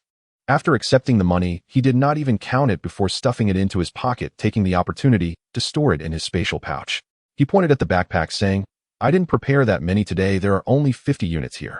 The remaining 150 you need to go with me to the mountain to collect them." The backpack was too small and could hold at most 50 or 60 units. Moreover, he hadn't anticipated that Zhao Yuqian would suddenly want 200 units, and he couldn't take items from his space in front of him. Fortunately, whatever he wanted to retrieve, the system would automatically deliver it to the designated location according to his request. Of course, the delivery distance could only be within 500 meters. Zhao Yuqian rubbed his hands and nodded, saying, "All right." He took all the solar-powered mini fans from Tang Ning's backpack and loaded them onto his ox cart, not returning the empty backpack, but placing it on the cart instead. The two of them drove the ox cart down a narrow path toward the canyon. Along the way, Zhao Yuqian glanced at Tang Ning, repeatedly appearing as if he had something to say, but hesitated. He didn't speak, and Tang Ning didn't ask. He was not the type to be overly curious. Eventually, it was Zhao Yuqian who couldn't hold back any longer. He took a deep breath and tentatively spoke. "Brother Tang Ning, I want to bring my younger brother along to sell solar-powered mini fans. What do you think?" Solar-powered mini fans sold well, but his own strength was limited. If he brought his younger brother along, they could sell more products and earn more money. Moreover, being family, he wouldn't have to worry about his brother betraying him. Besides, Zhao Yuqian couldn't bear the thought of eating meat and drinking soup every day while his younger brother's family went hungry. Tang Ning frowned slightly. "Your biological brother. Can you trust him?" Zhao Yuqian quickly nodded, solemnly assuring, "A brother born from the same womb, absolutely reliable." Tang Ning pondered for a moment and nodded. "You can bring him to sell goods, but you cannot reveal that the products come from me. Moreover, each time you take goods, I will only meet with you. How much goods he takes and what payment is made, all of it will be handled by you. I'll say it again, if anything happens to me, neither of you will get another item from me. So you should know what to do, right?" Tang Ning did this to protect himself. After cooperating so many times, he had come to understand Zhao Yuqian, and his character was somewhat trustworthy. However, Tang Ning had never met Zhao Yuqian's brother and did not intend to. After all, the fewer people directly in contact with Tang Ning, the less danger he would face if something went wrong. Zhao Yuqian looked serious and swore to the heavens. Brother Tang Ning, don't worry, I swear that my brother and I will not drag you down. We will keep this matter to ourselves. Tang Ning was his benefactor. Even if something were to go wrong, he would never betray Tang Ning. As for his brother, he was also an understanding person. Tang Ning helping them earn a living was considered a grace. Even if they were heartless, they wouldn't betray Tang Ning. Tang Ning nodded. All right, let's change the meeting place to the canyon where you helped me transport goods last time. We won't go to the entrance of Zhangzhuang village anymore. Zhao Yuqian repeatedly agreed. Once they finalized the plan, the two stopped talking. When they were still over 400 meters away from the canyon, Tang Ning instructed the system to place 150 solar-powered mini fans behind the vines. The two arrived behind the vines, and Zhao Yuqian happily loaded all the solar-powered mini fans onto the cart, descending the mountain with a satisfied expression. Tang Ning did not go with him, but sat quietly in the canyon for a moment, waiting for Zhao Yuqian's figure to disappear from view. Only then did he open his space and begin to assess his current assets. 995 whole roasted lambs. 999 packs of special antipyretic medicine. 683 solar-powered mini fans. 1,000 Type 95 automatic rifles. 999 double beds with mattresses. 999 sets of bedding pillows. 9,989 boxes of mosquito coils. 9,998 bottles of fizzy drinks. 999 ultra-smart luxury tents. 9,998 5-liter bottles of mineral water. Half a wild goat. A pair of cloth shoes and a pair of sandals. For 166 yuan in cash, along with various tickets, including cloth tickets, steel tickets, feed tickets, and tickets for rice, flour, oil, chicken, fish meat, and eggs. The flour was running out quickly, leaving only 10 jin of flour and 20 jin of mixed grains. Tang Ning squinted. It seems I need to hurry and buy some food. Also, there are only about 600 solar-powered mini fans left. If Zhao Yuqian and his brother sell them together. He lowered his head to calculate, continuing to mumble to himself. I estimate they'll be sold out in less than a week. Otherwise, should I talk to Lao Zhao next time and ask him to sell some other items? His gaze swept across the compartments in the spatial area. Now that the weather is hot and solar-powered mini fans sell so well, the fizzy drinks and mosquito coils produced by the system should sell well too, right? With plans in place, Tang Ning then stood up and left the canyon. When he returned home, Jiang Xue and Feng Hui had already prepared the meal, waiting for him to come back to eat. Lunch consisted of spicy stir-fried lamb legs, cabbage stir-fried, with vermicelli and radish soup that Feng Hui had stewed. The staple food was mixed grain rice. The aroma of meat filled the room, and the two little wolf cubs were whining eagerly, circling around, howling nonstop. After a busy morning and climbing a mountain, Tang Ning was already so hungry that his stomach was touching his back. He had no time to deal with the wolves and immediately picked up a bowl to eat a few bites of rice. Although it was mixed grain rice, it still had a fragrant rice taste, something rural people rarely got to eat, even twice a year in this era. Jiang Xue looked at him with a beaming smile, serving him a bowl of soup, and reminded, "Eat slowly, don't choke." Tang Ning nodded and picked up a piece of lamb. Seeing the few girls savoring their food slowly, he suddenly felt like Zhu Beiji eating ginseng fruit. He smirked and slowed down his pace. With beauties by his side, eating should be an enjoyable experience. Jiang Ai took a sip of radish soup and asked with a grin, "Brother Tang Ning, I'm really quite curious. How did you suddenly become so wealthy after living such a miserable life before? Building brick houses and having meat every day." Jiang Ai was genuinely curious. During the time spent interacting with Tang Ning, she had bought over 40 to 50 pounds of meat, clothes and shoes for Jiang Xue, as well as the tent, bed, quilt, and food for Tang Ning herself. Did any of these come without a price? The costs for building the house combined were at least 400 to 500, if not 800. Half a month ago, Tang Ning was a poor soul, without money for medical treatment and nowhere to go. In the blink of an eye, she had become so wealthy that it left her perplexed. As soon as she finished speaking, Jiang Xue, Feng Hui, and Li Wenwan looked at him curiously. Tang Ning paused, her eyelids slightly drooping, and spoke softly. "It's nothing much, just doing a bit of private business on the side." Not wanting to say too much to them, she quickly changed the subject. "Let's eat, hurry up and eat. Can't you see those two little ones below are almost going crazy with hunger?" Tang Ning named them according to their wolf-like sizes. The larger one was called Deepening, and the smaller one was called Airbing. After a few days of training, the wolves had become somewhat sentient, seemingly aware that Tang Ning was talking about them as they wiggled their little bottoms and climbed up her legs. She gently kicked them away with her leg, causing them to tumble over onto their backs. Seeing that he didn't want to say much, Jiang Xue exchanged glances with Jiang Ai, signaling her not to ask further, though she secretly worried and planned to ask him alone later. While they were eating, the worker delivering the soil and sand arrived. Tang Ning hurriedly took a couple of bites of her meal and rushed outside to direct the tractor driver to unload the soil and sand next to the bricks. Tang Wenshan, wearing a liberation hat and holding a ledger, found Tang Ning and called out loudly, "Tang Ning, I've ordered 30 tons of soil and sand for you at 2.6 yuan per ton, totaling 78 yuan. Use it for now, and if it's not enough later, I'll buy more from the commune." The sound of the tractor echoed in the tent, and it was impossible to hear what he was saying without shouting. Tang Ning glanced at the ledger. As expected of an accountant, soil and sand, bricks and tiles, beams, and each worker's daily wages. For anything involving money, Tang Wenshan had it all meticulously recorded and perfectly organized, easy to understand. Tang Ning returned the ledger to Tang Wenshan. "Uncle, just handle it as you see fit."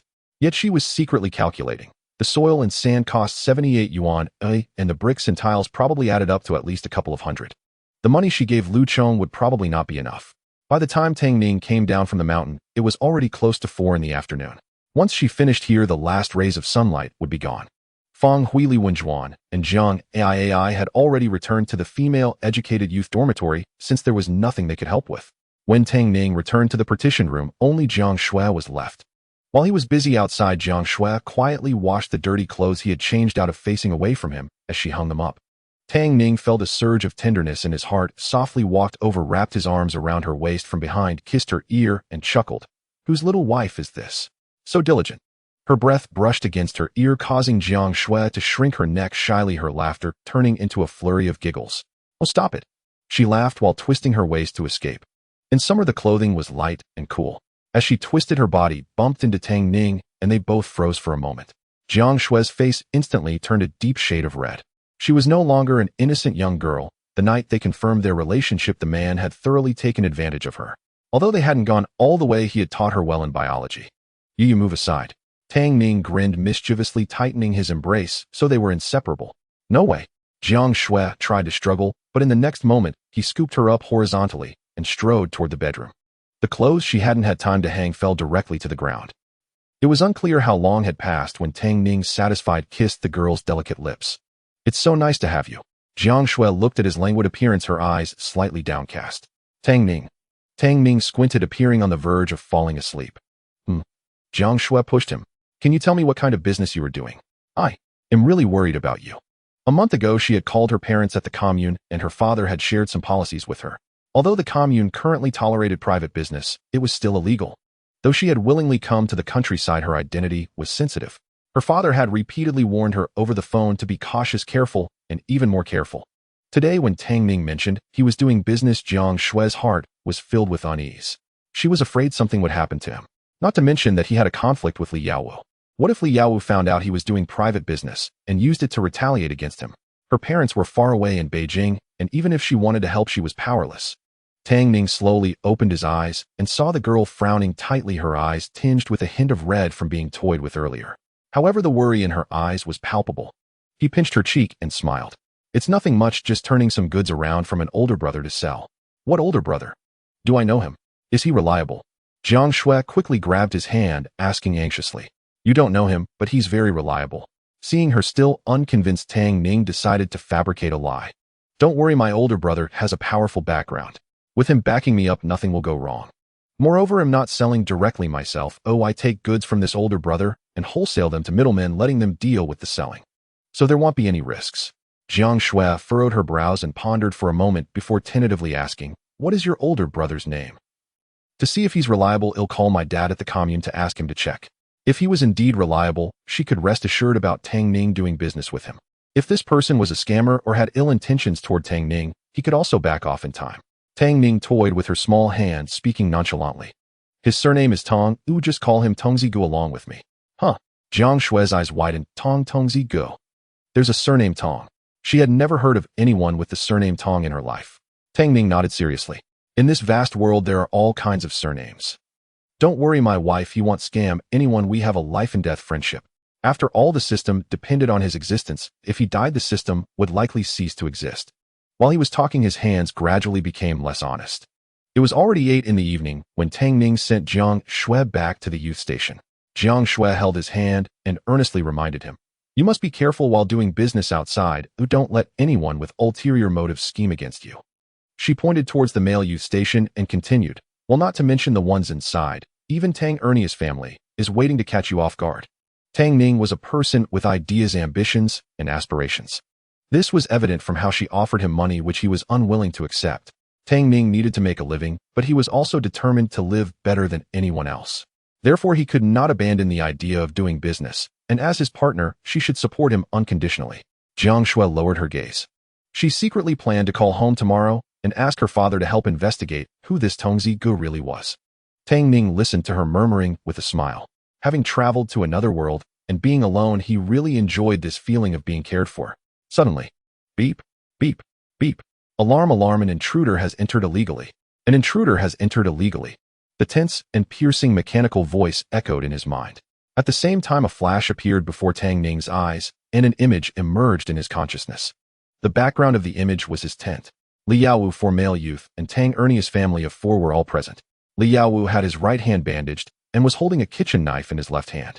Zhang Wentao, Tang Erniu, and Tang and were holding sickles and scissors. Liang Aijuan, Liang Chung, Tang Tsong, and Li Xiao each carried a wooden bucket filled with a yellowish-white substance. Just by looking at their sneaky appearance, Tang Ning knew they could not come openly and were planning to act covertly. He couldn't help but feel relieved. Fortunately, he had activated the tent's surveillance system when he stepped out. Since the tent was a product of the system, the real-time surveillance footage and alarm could automatically be transmitted to his consciousness. Without any hesitation, Tang Ning immediately issued an order. Little tent, activate the automatic defense system. Defense system activated. Activate the automatic attack system.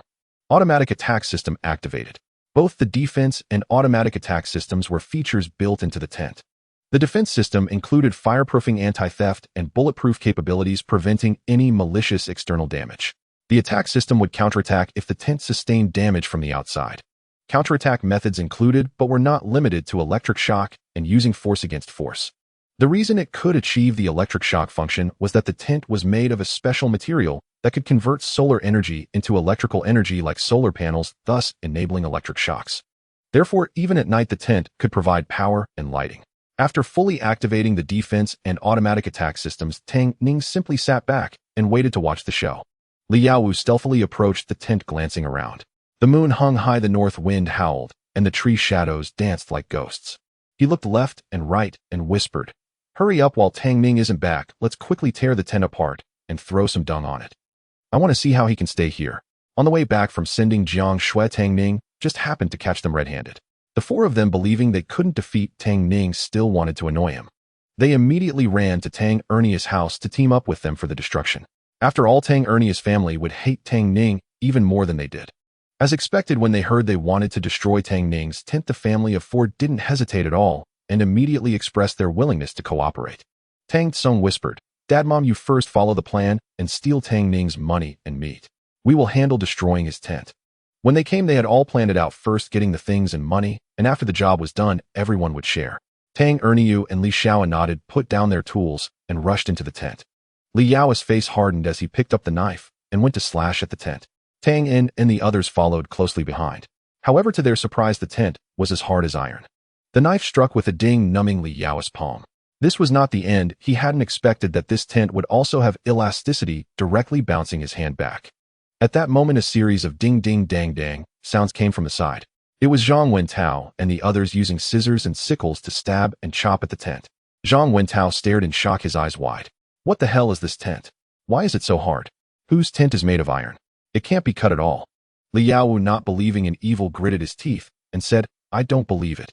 He took 2 steps back, raised the knife, took a few steps to run, and swung the knife with all his might. In the next moment, under the astonished gazes of everyone, he was directly bounced back, crashing heavily to the ground. Li Yaowu spat out a mouthful of blood, his face full of agony. Seeing this, Zhang Wentao and the others stepped back in fear, not daring to approach the tent again. What kind of tent is this? How can it hit people? Tang Ning, watching the footage transmitted from the surveillance, grinned. He thought to himself, this is called using force against force. You should thank me for not using the electric shock attack, otherwise you would have been electrocuted long ago. Li Yaowu, struggling to get up from the ground, saw Tang Erniu and Li Xiao circling the tent. He shouted angrily, "What are you doing? Hurry up and go inside to get the money." Li Xiao anxiously paced back and forth. "We can't get in, there's no way in. There's no door." She clearly remembered that last time when they came, Tang Ning entered from this side. But no matter how hard they looked, they couldn't find the main entrance. Now the tent was like a solid airtight box. No matter where they pushed, they couldn't get in. And since Li Yaowu had just been bounced out by the tent, they didn't dare to use brute force. Their old arms and legs couldn't withstand a fall. Liao was furious. He couldn't deal with Tang Ning, and now he couldn't even destroy a tent. He pointed at Liang Cheng and the three others and shouted, "What are you waiting for? Start chopping. Change places and chop. Ooh, I don't believe we can't cut it down." Liang Cheng Zhang Wentao and Liang Aijuan instinctively shook their heads. It can't be cut down. Having witnessed Li Yao's miserable situation, they didn't dare to damage the tent violently anymore. Li Yao gritted his teeth, his eyes turning red with anger. Tang Ning. However, he didn't dare to chop at the tent again. He took a deep breath, stepped forward, and lifted a bucket of yellowish-white substance to pour it onto the tent. He was determined to disgust that bastard Tang Ning today. Tang In and Tang Tsong exchanged glances imitating him and also lifted their wooden buckets to pour forward. Splash! In the next moment, a force rebounded from the tent. All the substances they had just poured were splattered back onto Li Yao, Tang In, and Tang Tsong. Including Liang Cheng and Tang Erniu nearby, none of them were spared, and they were all drenched in filth. At the entrance of the young intellectual's station, Jiang Xue reluctantly held onto Tang Ning as a pungent stench assaulted her nostrils. She turned around to see 4 individuals rushing toward her in a panic, quickly covering her mouth and nose, retreating in fright. What on earth smells so bad? As the 4 came closer, she realized it was actually Li Yaowu and a few male young intellectuals. Her eyes widened in astonishment. Oh my dear mother, did they fall into a latrine? Tang Ning watched the spectacle unfold with great amusement. Perhaps it's a case of harming others, but ending up harming themselves. Li Yaowu hadn't expected Tang Ning to still be sweetly entangled with Jiang Xue and not have left. Thinking that his current predicament was all thanks to Tang Ning, he felt nearly driven to madness, his eyes filled with resentment fixed on Tang Ning. Tang Ning. Tang Ning dug at his ear. Why are you calling me Grandpa? You'd better pray that you don't fall into my hands, otherwise I will make sure you have a hard time. Oh, you saying that makes me really scared. A few days ago, I don't know which grandson was on the ground begging me for mercy. Just a few days, and now you dare to speak harshly to me. Moreover, I suggest you quickly wash off that foul stench. If you disgust me further, beware that I'll beat you up. His words caused Liang Cheng and the others to change their expressions, nearly choking with rage. It wasn't just Li Yaowu who called Tang Ning Grandpa. You. Li Yaowu hesitated, feeling a blockage in his chest from anger. Seeing Tang Ning raise his fist, fearing he might actually come to hit him, he quickly turned and ran. Jiang Xue watched his comical escape and burst into laughter, tilting her head to ask, did he really kneel down to you? Not just that, he was kneeling and calling me Grandpa at the same time. Tang Ning mimicked Li Yaowu's tearful expression back, then causing Jiang Xue to laugh even harder. All right, it's getting late. You should hurry back to sleep. Jiang Xue stood on her tiptoes and kissed him before turning to run back to the young intellectual's station. When she returned to the bedroom, Feng Hui and the others were still awake. Seeing Jiang Xue's smiling face, they couldn't help but ask what happened. Why are you so happy? Jiang Xue chuckled and shared the embarrassing scene of Li Yaowu and his group, instantly bursting into laughter. They all felt that Li Yaowu and his friends got what they deserved. After laughing enough, Feng Hui wiped her tears and cautiously said, Xiao Xue, we want to discuss something with you. It's like this: since Tang Ning is doing business, the 3 of us discussed it and would like to join him to make some money. Feng Hui, Jiang AI, and Li Wenwan all came from decent backgrounds, but none could match Jiang Xue's wealth. They could only manage to get by with their savings. However, being away from home, the distance made it hard to get help quickly when they were really short on money. Thus, they often spent frugally, and their lives were quite tight. Seeing Tang Ning making a fortune in business, the 3 of them felt tempted. They thought to themselves that they weren't foolish. There was no reason Tang Ning could succeed in business, while they could not. Jiang AI climbed off the Kong and linked her arm with Jiang Xue's. Sister Xiao Xue, these days it feels awkward to mooch off Tang Ning every day. We want to make some money too, so please help us to have a meal with Tang Ning. You're the best, Xiao Xue. Please ask Tang Ning to let us join him in business. We will be very grateful to you. Jiang Xue helplessly rubbed her forehead. You know the current situation. I'm already anxious enough with Tang Ning doing business alone, and now adding the 3 of you. My goodness, if anything goes wrong, I might just die from fright. Feng Hui patted her chest and made a solemn promise. Don't worry, we won't cause trouble. We will be extremely cautious and won't let Tang Ning face any issues. Just let us try, please, I beg you. The reason they turned to Jiang Xue was that they worried that if they asked Tang Ning directly, he might refuse them. After all, when it came to business this afternoon, Tang Ning had been quite secretive and reluctant to discuss it. Jiang Xue, being Tang Ning's partner, might be able to persuade him. Jiang Xue felt dizzy from their insistence and helplessly raised her hands in surrender. All right, stop shaking, I'll agree. The 3 girls burst into joy. Jiang Xue continued, however, I can't guarantee that Tang Ning will agree. If he doesn't want to take you, I won't force him. Jiang AI smiled and gave her a shoulder massage. Got it. We won't push if Tang Ning really can't take us. Feng Hui and Li Wenwan chimed in together right. Meanwhile, Tang Ning had returned home. He directly deactivated the tent's defense and attack systems. He approached and inspected the tent. The tent had a self-cleaning feature, and despite being messed with by Li Yaowu and the others, it was still spotless. There wasn't a single scratch, nor was there any filth stuck to it. Moreover, since all the waste had bounced back onto Li Yaowu and the others, the ground remained uncontaminated, and Tang Ning didn't need to clean it himself. Tang Ning nodded in satisfaction. At that moment, the system's cold voice arrived as promised. Ding, today's special raffle has been updated as follows: 1,000 smart scales, 1 boxes of collagen drinks made from papaya and kudzu, 1,000 fruit gift packs, 1 bottles of pet insect repellent, 1,000 lighters. Looking at the second option, Tang Ning's expression turned dark. Brother Tongzi, you're getting more and more ridiculous. Oh, what the heck is papaya and kudzu collagen drink? I'm a real man and don't need breast enhancement. Images of Jiang Xue's voluptuous figure involuntarily flashed through his mind. What a joke. His wife not only had size, but also felt great. Their child would definitely never lack food. Realizing that Tang Ning was getting more inappropriate in his thoughts, the system emotionlessly reminded him today's special raffle price is 6 yuan. Tang Ning curled his lips, pulling back his wandering thoughts, and took out 6 yuan to recharge. As soon as the recharge processed, the system's lottery pointer started spinning quickly and ultimately stopped at the fruit gift pack. Ding, congratulations to the host for successfully drawing 1,000 fruit gift packs. Nice. Tang Ning couldn't help but applaud. After being here for so long, he had mainly eaten lamb pork or coarse grains. It was just right to get some fruits to replenish his vitamins, though otherwise even MHM would be a struggle. Furthermore, due to poor transportation, there were hardly any fruits available in the market. These fruits wouldn't be enough for him to finish alone, so selling them should be quite profitable. A flash of gold light appeared, and the lottery panel disappeared with the cube space automatically opening another compartment. Within it were 1,000 fruit gift packs, each beautifully packaged in a box. Each box contained 20 jin. Tang Ning swallowed hard, eagerly took out a box, opened it, and instantly widened his eyes. As soon as the box was opened, a rich aroma of fruits wafted through the air. Apples, snow pears, bananas, dragon fruits, winter jujubes, kiwis, and ugly oranges were all present. Tang Ning immediately took a banana, peeled it, and eagerly took a bite. Instantly, the banana's unique softness and delicacy filled his mouth, and its sweet flavor spread across his tongue. Could it be that every fruit in the gift package consists of just these 7 types? The luxurious smart tent had been thoughtfully designed in various sizes. Since it was a fruit package, it surely couldn't contain only these few kinds. Tang Ning finished the banana in a few bites and opened another box of fruits from his space. As expected, it's different. This box contained slightly fewer types of fruits, with only durian, jackfruit, and pomelo. Opening another box revealed 5 types of fruits: cantaloupe, giant grapes, strawberries, ginseng fruits, and wax apples. Tang Ning opened about 6 or 7 gift packages, and the fruits inside were mostly unique. He guessed that most of the fruit varieties sold in the market in the future were likely included here.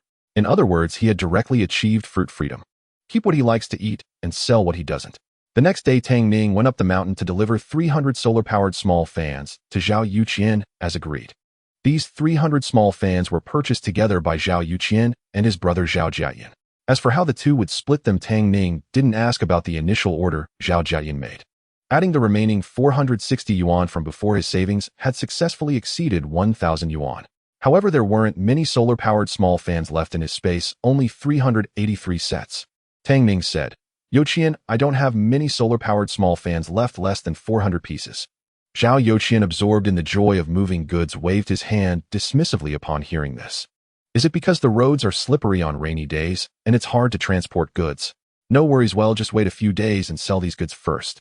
With 400 sets, even after deducting costs, both he and Jiayan could each earn 200 yuan. Tang Ning shook his head with amusement. No, what I mean is once the current stock is sold out, I won't sell the solar-powered small fans for a while. You guys can sell soda or mosquito coils later. Huh, soda. Zhao Yuqian was taken aback. A few years ago, he had tried soda once. Sweet and invigorating, the taste was unforgettable for him. Brother, can you get soda? Tang Ning smiled and replied, I can. Zhao Yuqian eagerly gulped and grinned. Soda sounds great. I can save a few bottles for your sister-in-law and the kids to drink later. Alright, if you can sell all 400 solar-powered small fans in the next couple of days, I'll start delivering soda to you the day after tomorrow. He paused and added, by the way, I still have whole roasted lambs. If you want to sell them, you can take them along too. He had gotten to know Zhao Yuqian through selling roasted lamb. Zhao Yuqian's eyes widened. You have roasted lamb too. While he truly wasn't mistaken, Tang Ning was indeed quite capable. Soda mosquito coils, whole roasted lambs. These were all great items. Tang Ning nodded. Sure, whatever you want, I will deliver it to you. And the mosquito coils are non-toxic, smokeless, and can burn for 7 to 8 hours. They're also a good item. Zhao Yuqian excitedly rubbed his hands together. All right, brother Il, try roasted lamb first. How do you get the roasted lamb? Mainly because that day the scene of Tang Ning selling roasted lamb was too explosive. This item was much more profitable. Tang Ning chuckled.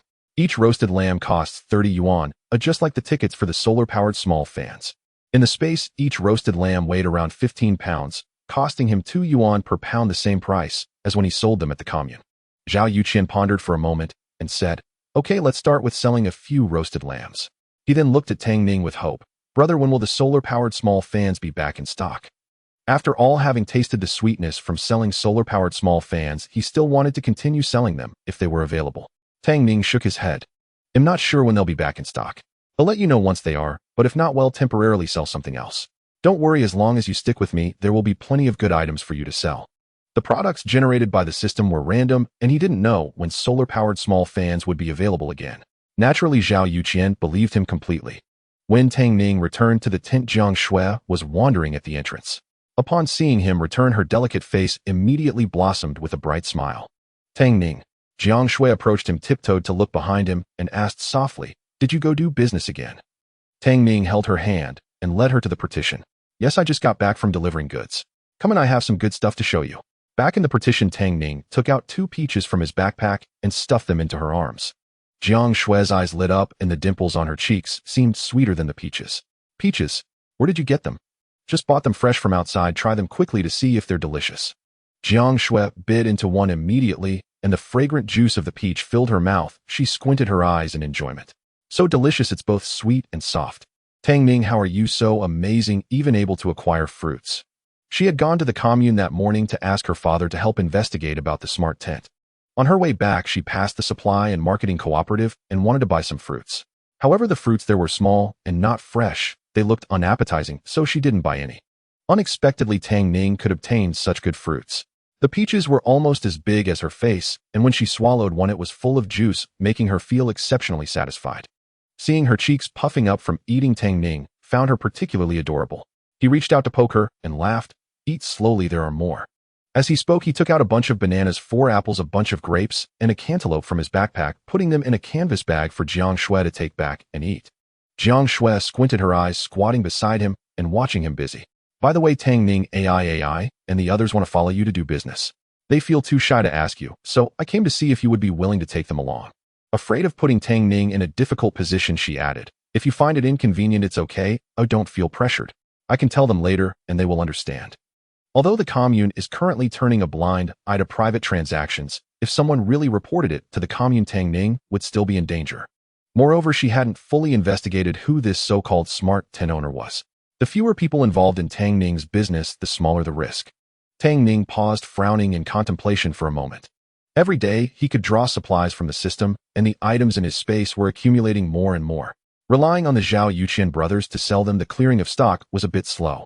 Jiang AI and the others were good friends of Jiang Xue, and they were trustworthy. If he could have the Zhao Yuqian brothers sell, having the 3 of them join would not be a problem. What if he boldly imagined that he could develop all the villagers into subordinates and bring everyone along to make money? It wasn't out of kindness or a desire to alleviate suffering, but rather to find a way out for himself. After all, there is no wall that does not let the wind through. If one day someone discovers his business and reports it to the commune, and the commune truly investigates, he would find it hard to extricate himself. However, if the whole village participated in this matter just because he was helping everyone make money, the villagers would naturally protect him and help cover for him. Thinking of this, Tang Ning nodded and joked, all right, since they want to do it, I'll bring them along. But business is tough going through wind and rain. Can they hold on? Jiang Xue took a bite of a honey peach, her words unclear as she said, aren't you underestimating them?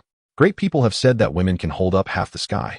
Besides, how can anything be harder than starving? What else can be considered suffering when everyone is struggling to eat? Just are you sure taking them along won't pose any risks? Her greatest concern was still Tang Ning's safety. Tang Ning shook his head. Don't worry, you'll be careful. How about this? Come find me at 10:30 tonight, and if you have a backpack, bring it. If you have a bag, bring that too. We'll take them to scout the route first. Also, I have a condition. If they want to make money with me, they need to keep their curiosity in check and not ask where I got these things. Otherwise, even if they are your friends, I won't take them. The steel mill workers worked in shifts, and at midnight a batch of workers would get off duty. At that time, there would be no commune personnel watching, making it safer to bring a few girls to do business. However, the commune was a mixed bag, and the girls would inevitably feel timid on their first visit. They had never done business before, so he would need to personally guide them. He secretly opened the space to check the supplies. There wasn't much stock left of the solar-powered fans, and the Zhao Yuqian brothers were selling whole roasted lambs. He decided to have Jiang Ai and her friends sell mosquito coils and fruits. Jiang Xue nodded, secretly guessing that the Tongzi brother must have made similar demands of Tang Ning. Okay, he'll clarify things with them later, telling them to work more and ask less. Following others to make money and adhering to their rules is a reasonable request.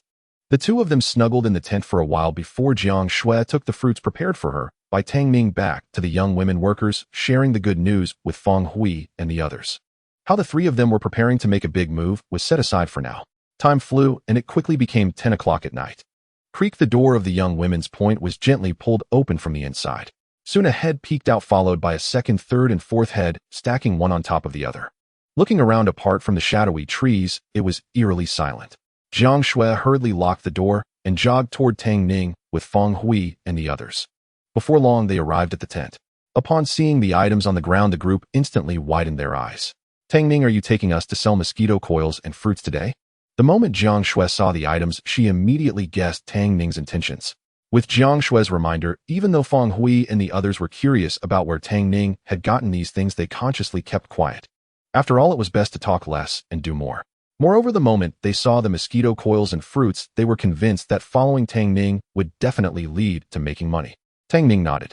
There are 100 boxes here with 50 pounds each of apples and snow pears. Today we will go to the commune to sell these items. Apples and pears are fruits that can be seen in this era, so selling them wouldn't be too conspicuous. After Jiang Xue left, he specifically dug them out from the fruit gift package. Tang Ning directly assigned tasks to the group. Feng Hui and Wenwan will be responsible for selling mosquito coils.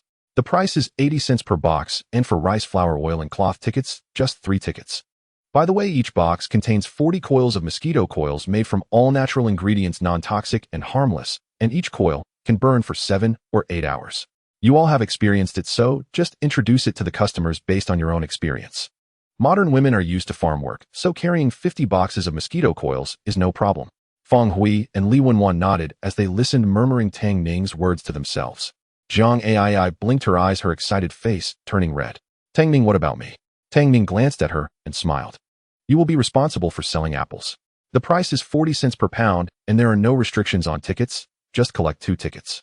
Jiang Ai nodded earnestly, and seeing that Feng Hui and Li Wenwan were already stuffing meat into their bags, she hurriedly squatted down to fill her bag with apples. As she packed, she hummed a tune. Jiang Xue watched the three of them in their excited state, feeling infected, and she shook Tang Ning's hand. Tang Ning, what about me? I want to try too. With them all leaving, she didn't want to be left alone. Tang Ning was taken aback.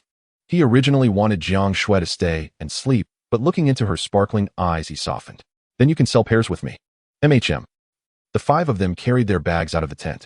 Having learned from the previous night's experience, Tang Ning immediately turned on the tent's monitoring, defense, and attack systems. As long as anyone or anything appeared within 100 meters of the tent, it would be clearly visible and all sounds could be heard distinctly. What Tang Ning didn't expect was that as soon as he activated the monitoring system, an image flashed into his consciousness. About 50 meters behind him, hidden behind a snowdrift, were 4 sneaky figures. Tang Ning raised an eyebrow without making a sound. It was actually those foolish ones led by Li Yaowu again.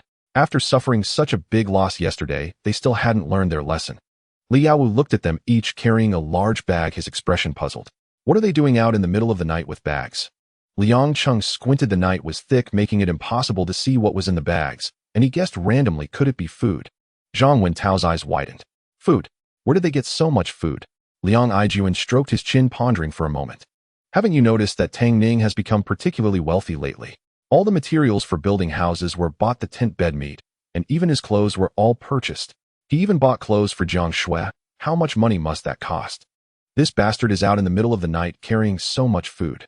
Following this line of thought, he slapped his thigh and exclaimed, I got it. This bastard must be doing business secretly. Could he be stealing food from the village to sell? Besides stealing food, he couldn't think of anything else Tang Ning could be dealing with. Li Yao's eyes shone with excitement. Great. I told you he suddenly became so wealthy for a reason. The 100 yuan he robbed from Tang Ernia's house couldn't possibly sustain such a hustle. So it turns out he's stealing food from the village to sell. Liang Qing spat. Damn it, I finally caught this bastard. He must have done this many times before, otherwise how could he make so much money? Zhang Wentao saw that Tang Ning and the others had walked far away, and quickly said, hurry, let's follow them and see where this beast is selling. Later we can directly bring the village chief to catch him. Jiang Xue was puzzled when she saw Tang Ning leading them up the mountain. Tang Ning, aren't we going to the commune to sell things? Why are we going up the mountain? Tang Ning's eyes flashed with brilliance and the corners of his mouth lifted slightly. I'm taking you to play a game first. What game? Jiang I. It was the most cheerful among the girls, and her eyes lit up at the mention of playing a game. Her gaze was intense as she looked at him. Tang Ning smirked and said softly, someone is following us. We need to deal with these tales first. Upon hearing this, the girls instantly tensed up and couldn't help but look back. Tang Ning scolded, don't look back. Just pretend you don't know anything. Jiang I. swallowed nervously, her eyes darting around. She didn't expect to be targeted on her first day of business, her heart racing in fear, her face paling slightly. Brother Tang Ning, what should we do now? Fang Hui was almost in tears from fright. Tang Ning, why are they following us? Do they want to rob us? Or are they planning to report us? Li Wenwan said, trembling in fear, her teeth chattering. Seeing Tang Ning's calm expression, Jiang Xue took a deep breath. The cool air entering her chest helped her regain some composure. No matter their intentions, they can't be good people. Tang Ning, have you thought of a solution? Tang Ning gave her an appreciative glance, nodded slightly, and quietly shared his plan with the girls. 20 minutes later, Liang Qing noticed that Tang Ning and the others were veering off course and asked in confusion, Yao Wu, why do I feel like they're going further off track? The small mounds ahead. Why do they look so much like graves? What are they doing at a graveyard? They can't possibly be selling food to ghosts, right? As he spoke, a chilling wind swept by, and Liao Wu, Zhang Wentao, and Liang Aijuan felt a shiver run down their backs, all shuddering in unison. Shut up. Just follow them. Liao Wu glared at him. Liang Aijuan and Zhang Wentao also looked at him reproachfully. Liang Cheng shrank his neck, awkwardly laughing. I was just saying it casually, don't look at me, focus on Tang Ning. Before he finished, he stared in shock ahead, stuttering, what are they doing? In the dead of night, Tang Ning had brought Jiang Xue and the 4 girls to worship at the graves. What are you freaking out about? Liao Wu thought Liang Cheng was overreacting and became impatient. They're just a few grave mounds. Why be scared? Liang Cheng exclaimed in terror. No, they're still bowing. Even if it's for ancestral worship, it's not something you do in the middle of the night, and all 4 girls are from out of town. There are no ancestral graves here. The 5 of them were bowing continuously at the graves as if possessed, and the scene was truly frightening. Liang Cheng's calves were already shaking, his mind filled with thoughts of vengeful spirits. Terrified, he quickly closed his eyes. Liao Wu also saw and sneered, "Ha, pretending to be spooky, oh, I want to see what trick Tang Ning is pulling." Saying this, he ran ahead. Zhang Wentao and Liang Aijuan scoffed and laughed. Liang Cheng, you have such little courage, acting like a scared girl. After saying that, they stood up to chase after Liao Wu. Liang Cheng, scared to stay behind alone, glanced around and hurriedly followed. Wait for me. Following Liao Wu around the bushes ahead, they discovered that they had stumbled upon a massive graveyard. A rough count revealed that there were at least 100 grave mounds packed closely together, giving a chilling sensation. What was even more terrifying was that before they got close, they heard a series of sobbing cries and intermittent laughter. The crying sounded like a baby not yet a month old, and the laughter was not normal. One laugh cut off as if someone was strangling their throat. Coupled with the cawing of crows in the trees, it was especially eerie. However, that was not the end. The 5 who had been fervently bowing suddenly came to a halt. Tang Ning turned his head stiffly, his gaze cold as he stared at Liao Wu, his forehead already bleeding. Blood trickled slowly down his forehead, his face appearing ghostly pale under the moonlight. He opened his mouth slowly, a smile forming before he even spoke. Are you here to play with me? What escaped his lips was a shrill female voice, cold and terrifying, as if someone was choking him. Liao Wu and the others gasped in shock. At that moment, Jiang Xue, Li Wenjuan, Jiang Ai, and Fang Hui slowly turned around as well. Each of them held a piece of blood-soaked flesh, stiffly crawling towards the group. Are you here to play with me too? The 4 of them had already stained their foreheads with blood, and when they opened their mouths, their blood-soaked teeth were exposed. What was most terrifying was that the voice they emitted was identical to the one Tang Ning had just made, a sharp and eerie, as if someone was strangling their throats. Ghost! Liang Cheng screamed and rolled down the hill in panic. Zhang Wentao and Liang Aijuan, frightened pale, turned and fled. Liao Wu's legs trembled in fear, weakening until he knelt on the ground. Tang Ning, imitating the walking style of zombies he had seen in later films, approached him with vacant eyes. Come play, let's eat meat together. He extended his hand, the bloodied flesh already mangled and unrecognizable. Liao Wu was so scared, he urinated himself, desperately retreating. Seeing Tang Ning still advancing toward him, he mustered a sudden burst of energy and scrambled to escape. The speed at which he fled was truly astonishing. Once they were out of sight, the four girls exchanged glances and burst into laughter. Tang Ning, you're amazing. You came up with such a wicked idea that Liao Wu actually peed himself. Tang Ning smirked. It's just that their mental fortitude is too weak. Mainly the location was chosen well. Even in this relatively backward era, encountering such bizarre behavior in a graveyard would scare anyone. Moreover, Liao Wu and the others had no idea they had been discovered following them, nor would they realize it was a play staged specifically for them. It was entirely normal to be frightened. Jiang Xue wiped the red juice from her forehead, laughing. What fruit oozes red juice? It's sweet and refreshing to eat. Dragon fruit. The blood on their foreheads and teeth was actually the juice from the dragon fruit. Even the mangled meat that Liao Wu saw was dragon fruit. If it were in later years, such obviously fake props would definitely fool no one. But the issue was it was the 1960s in Huagua, and bananas were a rare treat in the north, let alone dragon fruit imported from abroad. From what he knew, dragon fruit began to be introduced in the 1980s for cultivation and gradually became popular. Thus, using dragon fruit juice to replace blood would not raise any suspicions. Furthermore, at that time, Liao Wu was still 20 meters away from them, and with his mental defenses already crumbling, he naturally couldn't distinguish between real and fake. We should leave soon, but it's getting late. Tang Ning slung a bag over his shoulder and called out to a few girls, let's go. Down the mountain. He initially planned to go to the steel factory, but changed his mind, opting to take a longer route to the brick factory. The brick factory in Lutang village is a bit further, but distance is not the issue. He was contemplating another matter. It was almost midnight. It was nearly 1200 a.m., and there was still no sign of the system refreshing. Although the system had not refreshed at fixed times in the past, it had updated at various hours: midnight, morning, afternoon, and evening. However, it had never been this late before. There were only 2 minutes left in the day. Surely today's update wouldn't be missed by the system. Just as that thought crossed his mind, a notification sounded in Tang Ning's mind. Instantly, he felt relieved. Today's special lottery prizes have been updated as follows: 100 artificially farmed ostrich eggs, 100 Shandong green onions, 1000 boxes of raisins, 1000 Huawei laptops, 1 free ticket for a 3-day tour of Huangshan Scenic Area. Today's special lottery ticket costs 60 yuan. Damn, brother Tongzi, you raised the price again for no reason. Tang Ning couldn't help but complain. The system ignored him and asked, would you like to recharge for the lottery? Just let me draw anything but the Huangshan ticket. I can make money off anything else. Tang Ning immediately took out 60 yuan and charged it. After all, he still had 100 yuan in savings, so money was not an issue. This time, the most valuable prize in the lottery was definitely the laptop. However, now that every household could barely afford electricity, there was no wireless internet either. He couldn't realize the value of a laptop, at least not for now. But aside from the Huangshan tour ticket, the other 3 items could all be sold for money, just a matter of how much, but he wouldn't lose with the 60 yuan. In fact, Tang Ning preferred the ostrich eggs as he already had a fruit gift package and raisins weren't an urgent need. He had enough meat and fruit, but lacked eggs and seasoning. If he couldn't draw the ostrich eggs, would the green onions do? Just as he was talking to himself, the system's voice pulled him back to reality. Congratulations, host. You have successfully drawn 1000 green onions. As the cold voice of the system fell, a grid popped up in the cube space again. Inside were 1000 green onions, all of uniform thickness. Very good. Starting tomorrow, he would have seasoning vegetables.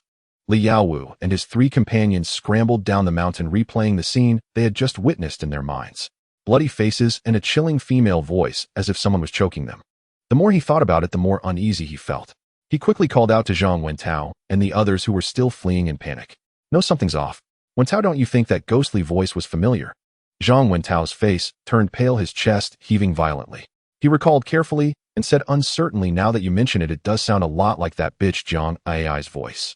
Liang Aijin's eyes widened as he said loudly, are you implying we were tricked? That bastard Tang Ning intentionally scared us. But how did he know we were following him? Liang Cheng looked around, feeling overwhelmed. Liao Wu gritted his teeth. Whether it was intentional to scare us, we'll find out when we go back. Liang Cheng said, huh? What if they really are possessed by something? After all, they looked abnormal. Liao Wu glanced at Liang Aijun and Zhang Wentao. What do you two think? Zhang Wentao clenched his fists. If he is faking it, I will not let him go. Reluctantly, Liang Cheng followed them back. However, when they trembled and ran to the cemetery, there wasn't even a shadow of a ghost. Li Yaowu kicked a tree in frustration, nearly infuriated. Damn it, we were indeed tricked. Liang Aijuan said. Who knows where that bastard went? What should we do now? Li Yaowu sneered. He must be selling the grain he stole from the village. Where else could he go but the commune? Let's find the village head and have him lead us to block him. Stealing grain, the village head will definitely not let him off. Right, let's go. When Tang Ning brought the 4 girls to the brick factory, they happened to hear the bell, signaling the end of work. The vendors waiting nearby quickly stood up, eyeing the entrance of the brick factory, searching for customers. Jiang Xue, Fang Hui, Jiang Adi, and Li Wanwan were seeing such a scene for the first time. Suddenly, they felt both nervous and excited. Tang Ning pointed to an old woman selling goods while holding onto a worker and said to the 4 girls, if you want to sell something, you have to take the initiative. Do you see that lady? Learn from her. Once you spot someone, go up and ask if they want mosquito coils and introduce the benefits of the coils to facilitate the deal. You two emphasize that the apples are big, sweet, and juicy, guaranteed fresh. Fang Hui and the others nodded, taking a deep breath, mustering their courage to actively seek customers to sell their goods. Tang Ning searched around the entrance, but did not see Zhao Yuqian's figure, nor did he find anyone with a solar fan. He guessed that the 2 brothers must be at another factory. He glanced at Jiang Xue and smiled. Let's go sell pears. Jiang Xue nodded, eagerly following him closely. Meanwhile, at Lu Chong's home, Lu Chong frowned as he looked at Li Yaowu and the others. What are you guys doing up in the middle of the night causing a fuss? Last time it was these same people who woke him from his slumber in the middle of the night. Now they were doing it again. Lu Chong's face immediately darkened. Li Yao's eyes were dark, but he put on a worried expression. Village head, something's wrong. The village's grain has been stolen. What nonsense is this? Has a thief come? Lu Chong's eyes widened as he gasped in shock. The village's grain was his responsibility, and if it was stolen, he would become the village's scapegoat. With a famine occurring everywhere, the villagers' rations were supplied on a timed basis. Missing even 1 stone could lead to starvation during winter. In an instant, Lu Chong's heart raced to his throat, and he broke into a cold sweat in the freezing weather. He began to rush towards the granary. At that moment, Liang Cheng shouted loudly, village head Tang Ning is the thief. We saw him stealing grain from the village to sell. Not only did he sell it himself, but he also brought Jiang Xue and the other female educated youths to sell too. Zhang Wentao was filled with righteous indignation, pointing at his own face in anger. We tried to stop that bastard, but who knew he would resort to tricks and team up with Jiang Xue to scare us? Liang Aijuan shouted hoarsely, village head, you must take care of this matter. If you don't believe it, you can follow us to the commune right now. We guarantee we can catch that son of a bitch. Lu Chong paused for a moment, squinting his eyes as he scrutinized the few people before him. You say that Tang Ning stole the village's grain? Li Yaowu and the others nodded repeatedly. It must be that bastard. Village chief, think about it. If he wasn't selling stolen grain, how could he afford to build a house? How could he buy tents, beds, meat, and clothing? That bastard has probably stolen many times already. Lu Chong was so furious he almost swore, but he held back and instead shouted loudly. You lot, can you stop being such a nuisance every day? Instead of doing your job, you're just fixated on Tang Ning, right? If you have nothing better to do, starting tomorrow, all of you can go collect manure. Get moving. Half a month ago, Tang Ning had given the village money to help him build a house, a total of 250 yuan. The grain store's key was with him. He checked the accounts every day, keeping track of how much grain was consumed and how much was left. In the evening after dinner, he even made a special trip to the grain store to verify that the amounts matched. It was clear that these little brats had gotten into a conflict with Tang Ning and were trying to frame him in this way. Lu Chong, fuming, slammed the door shut. The 4 of them stared at each other in disbelief. They never expected that instead of dealing with Tang Ning's alleged theft, Lu Chong would scold them instead. Liang Cheng, filled with resentment, muttered under his breath, did that old bastard take money from Tang Ning? Otherwise, why wouldn't he care about this matter? If he doesn't care, someone has to. Let's go find Zhang Hongliang. Today I must make sure to deal with that bastard Tang Ning. Let's go. Lu Chong returned home to find his wife sitting up in bed. He glanced into the inner room and spoke softly. Did I wake the kids, eh? Li Hongying shook her head. No, what did Li Yaowu and the others want with you? Lu Chong kicked off his shoes and climbed into bed. Don't get me started. Those little brats seem to have taken a dislike to Tang Ning. Every day, they find trouble saying that the money Tang Ning used to build a house was earned from selling stolen grain. I scolded them away. The room was quite hot, and he picked up a fan to cool himself down. Li Hongying looked at him, her brow furrowed. That child Tang Ning is honest, I doubt he would steal grain. However, he has indeed changed a lot lately. She poked Lu Chong's arm. I wonder if Tang Ning is secretly doing business and was discovered by Li Yaowu and the others. Just as she spoke, the old man who had just lain down sat up, suddenly startling her. What are you doing? Lu Chong got out of bed and put on his shoes, his expression serious. You stay here, I'm going to Hong Liang's house. He grabbed the fan and left without looking back. Li Hongying shook her head and lay back down. When Lu Cheng arrived at Zhang Hongliang's house, he had just sent Li Yaowu and the others away looking displeased, as though someone owed him millions. Seeing Lu Cheng arrive, Zhang Hongliang quickly understood his purpose. Brother, you came regarding Tang Ning, right? Initially, when Tang Ning offered 150 yuan for help with building his house, they didn't think much of it. But later, when Tang Ning effortlessly took out another 100 yuan to buy Tent's bed's meat and a pile of other items, they began to suspect he might be secretly doing business. Otherwise, he couldn't possibly have conjured so much money and goods out of thin air. However, no one reported this to them, and they didn't want to get involved. Moreover, Tang Ning was good with people, so they were even less inclined to make things difficult for him. Lu Cheng immediately guessed that Li Yaowu and his group had also approached Zhang Hongliang. Did Li Yaowu and the others come to find you too? Zhang Hongliang nodded. Of course. Just before you came, I had just scolded them away. These guys were indeed a headache. Last time they wrongfully accused Tang Ning of having improper relationships late at night, and this time they were again falsely accusing him of stealing grain, each time more ridiculous than the last. Though he didn't know what Tang Ning was doing in secret, the village leaders were well aware of the grain situation. They knew whether there was a shortage or not. Lu Cheng sighed. Li Yaowu probably discovered that Tang Ning was doing business secretly. He's a vengeful person. If we don't take a stand, I'm afraid he'll stir up trouble at the commune. Hongliang, what do you think we should do? As the saying goes, a shorthand is hard to refuse. He definitely wanted to protect Tang Ning, and the best way to handle this was to minimize the issue. However, he wasn't sure about Zhang Hongliang's stance. Zhang Hongliang naturally didn't want to dig deeper and offend people unnecessarily. Furthermore, if this matter escalated to the commune, he might also be held responsible for mismanagement. He thought for a moment and said, let's do this tomorrow. We should have a word with Tang Ning, advising him to keep a low profile for a while. If possible, let him apologize to Li Yaowu. After all, it's better to resolve a conflict than to create one, so why provoke trouble? That's exactly what I was thinking. Shall we go over early tomorrow morning? Just a moment ago, Li Yaowu had been trying to drag him to the commune to confront someone. He figured Tang Ning probably wasn't home right now. All right. Splash, splash. In the darkness before dawn, the sound of footsteps splashing through water could be heard. Tang Ning, how much did we earn today? Jiang Xue bounced happily, her face beaming with excitement. It was their first time doing business at the commune, both tense and thrilling. Earning money for the first time felt particularly fulfilling. Fang Huijiang Agi and Li Wanwan looked eagerly at Tang Ning. Today was their first time doing business without purchasing stock themselves. They were helping Tang Ning sell goods while learning how to do business. Therefore, all the money from the sales was given to Tang Ning. Tang Ning silently calculated in his mind. Tonight was pretty good. We should have made around 60 yuan, right? They sold a lot of mosquito coils, about 60 boxes, earning a profit of 48 yuan. However, apples and pears weren't necessities. People could take them or leave them, so they didn't sell as well. In total, they sold around 30 jin. Apples and pears were priced the same at 0.4 yuan per jin, totaling a profit of 12 yuan. Wow! The four girls' eyes widened in unison. 60. We earned 60 yuan in one night.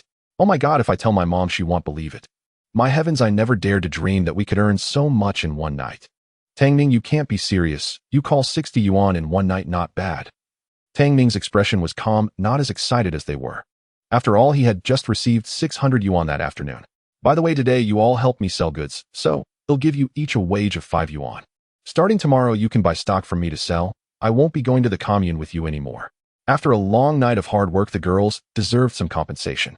Tang Ning took out 20 yuan from his pocket and gave 5 yuan to each person. Jiang Xue did not take it and secretly stuffed the money back into Tang Ning's hands. Tang Ning did not insist. After all, she was his woman, and the money he earned was also Jiang Xue's. Jiang Adai, Fang Hui, and Li Wanwan were even more excited with the 5 yuan in their hands. At the same time, they were filled with motivation. Tonight, Tang Ning gave them a glimpse of hope. Tang Ning, how do we get supplies from you?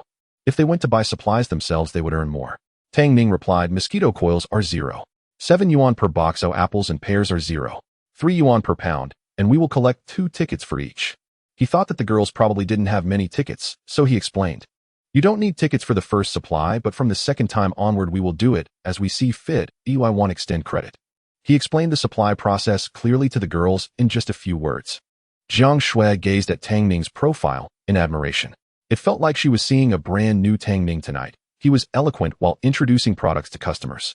Earning 60 yuan in one night, he remained calm and composed. When negotiating business with AI and the others, he exuded a powerful aura, strategizing effortlessly. Such an outstanding man was her boyfriend. Bang, bang, bang. Jiang Xue could clearly hear her own heartbeat deafening in her ears. That was the sound of her heart racing. It seemed she liked Tang Ning even more than before.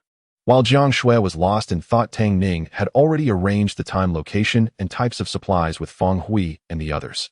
The three felt that fruits were not easy to sell, and all decided to sell mosquito coils. The five of them chatted and laughed, soon spotting Tang Ning's large tent.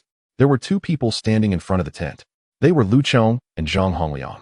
Lu Chong glanced at the several girls carrying nylon bags, his expression serious and unreadable. Zhang Hongliang's brows furrowed, as if he could crush a mosquito, his face looking incredibly grim. The girls who had been chattering suddenly fell silent. Tang Ning stepped forward, shielding the girls behind him, and smiled. "Uncle Lu, Uncle Hongliang, what are you doing here?" Lu Chong gave him a brief glance without answering, instead asking, "Don't ask us first, tell us what you girls have been up to so early." "We went out to do some business." Tang Ning fabricated a response. Lu Chong did not expose him, saying, "Li Yaowu and the others came to find me and Secretary Zhang last night." Tang Ning nodded, surmising correctly. "Uncle, it's hot outside, let's go inside and talk." After disabling the tent's defenses and attack systems, Tang Ning led everyone into the compartment. Lu Chong and Zhang Hongliang sat on benches. Jiang Xue and the other girls stood nearby, nervously shrinking their necks, looking as if they had done something wrong. Tang Ning, however, sat calmly opposite Lu Chong. Lu Chong observed the expressions of the girls and sighed helplessly. "You little rascal, can't you be a bit more low-key? It would be one thing if you were doing business privately, but you brought along several girls. How am I supposed to commend you?" Zhang Hongliang added. "We've already put a stop to Li Yao aside, both Uncle Lu, and I think you shouldn't be doing business, it's too dangerous. The money you earn would be enough to build 3 tile-roofed houses. The rest would be enough for your living expenses. You've been making too much noise lately, and rumors are starting to circulate in the village.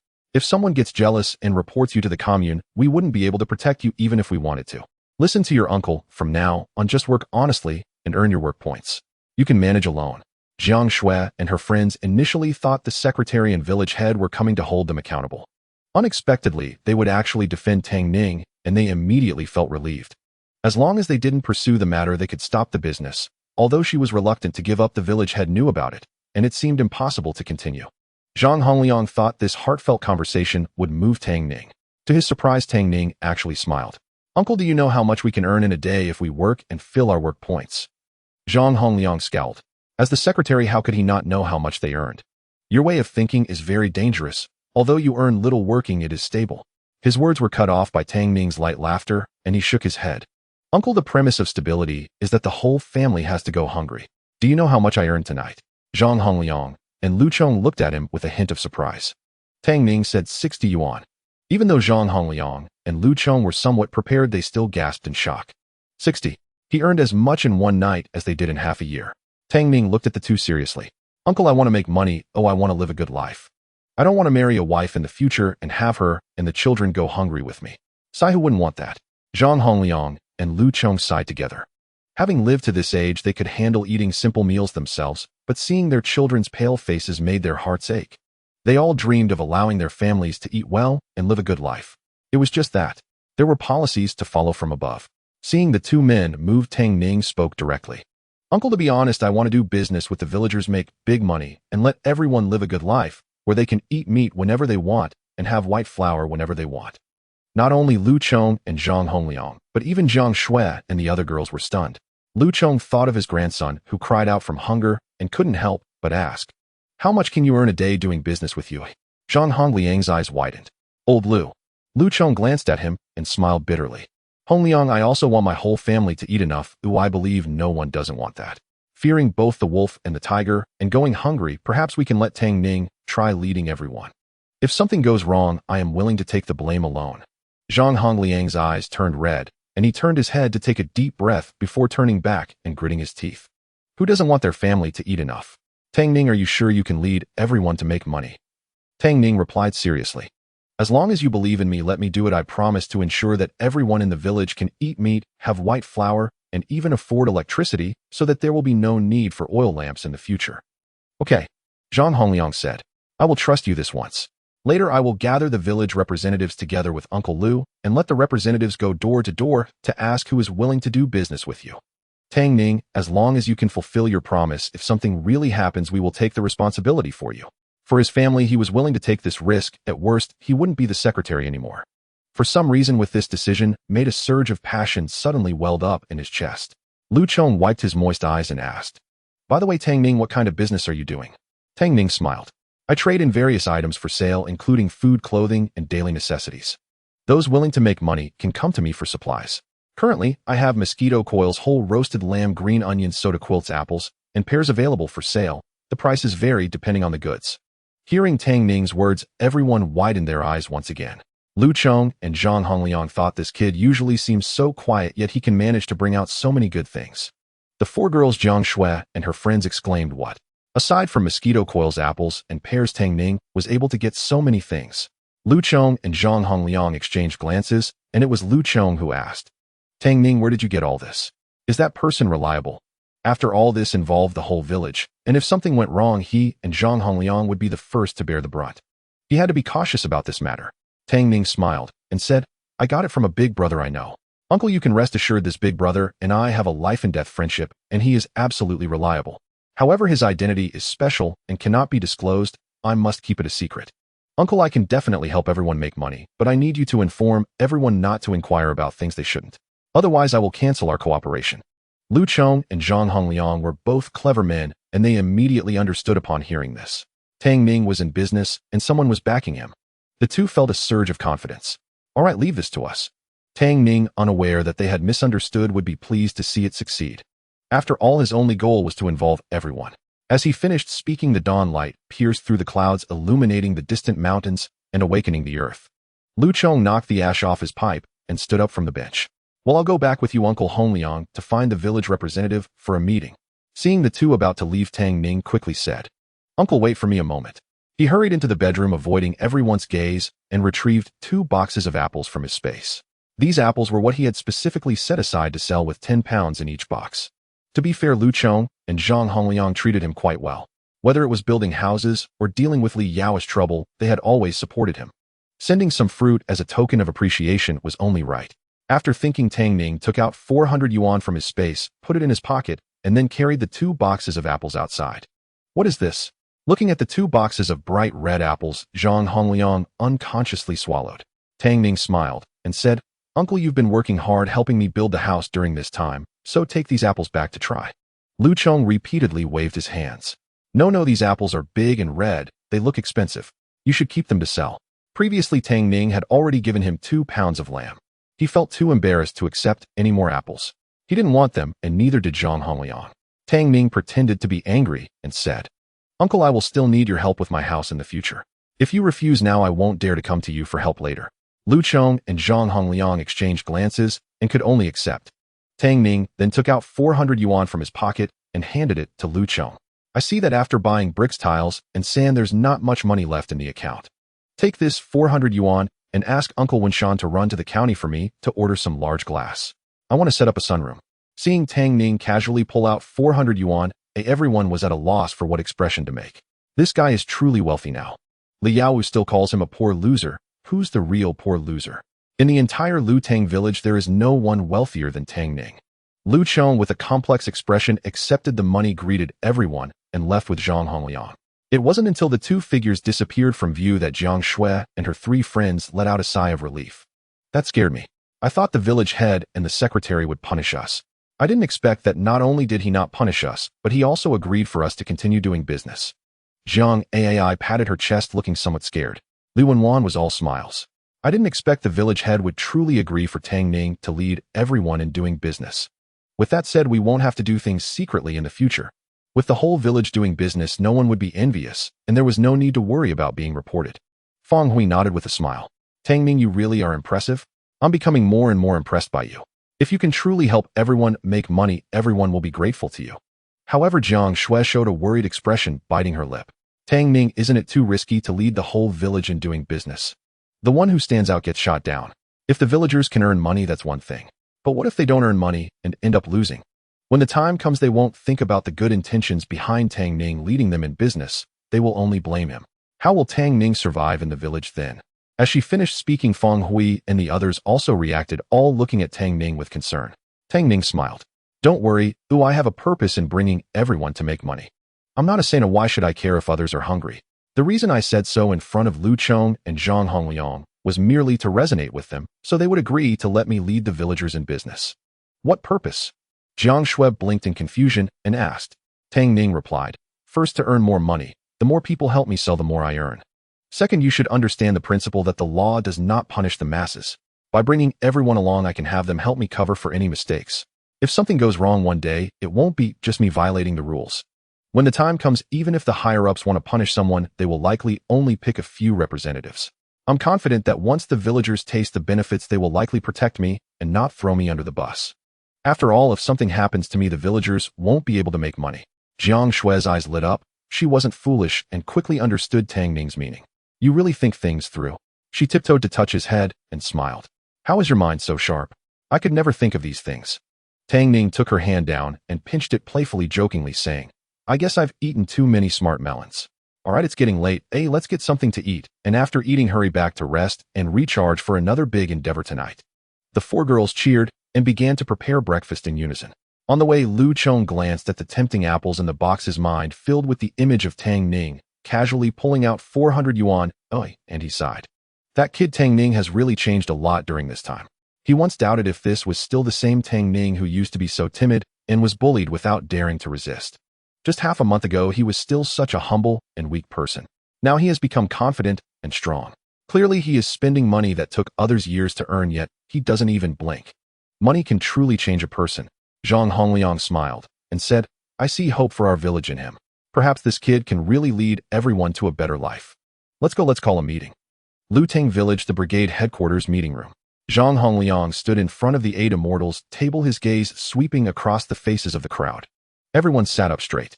The situation is as follows. Anyone who wishes to do business can go to Tang Ning to get supplies. The village will not hold you responsible, but we must state in advance that when outside we should act discreetly and avoid causing trouble.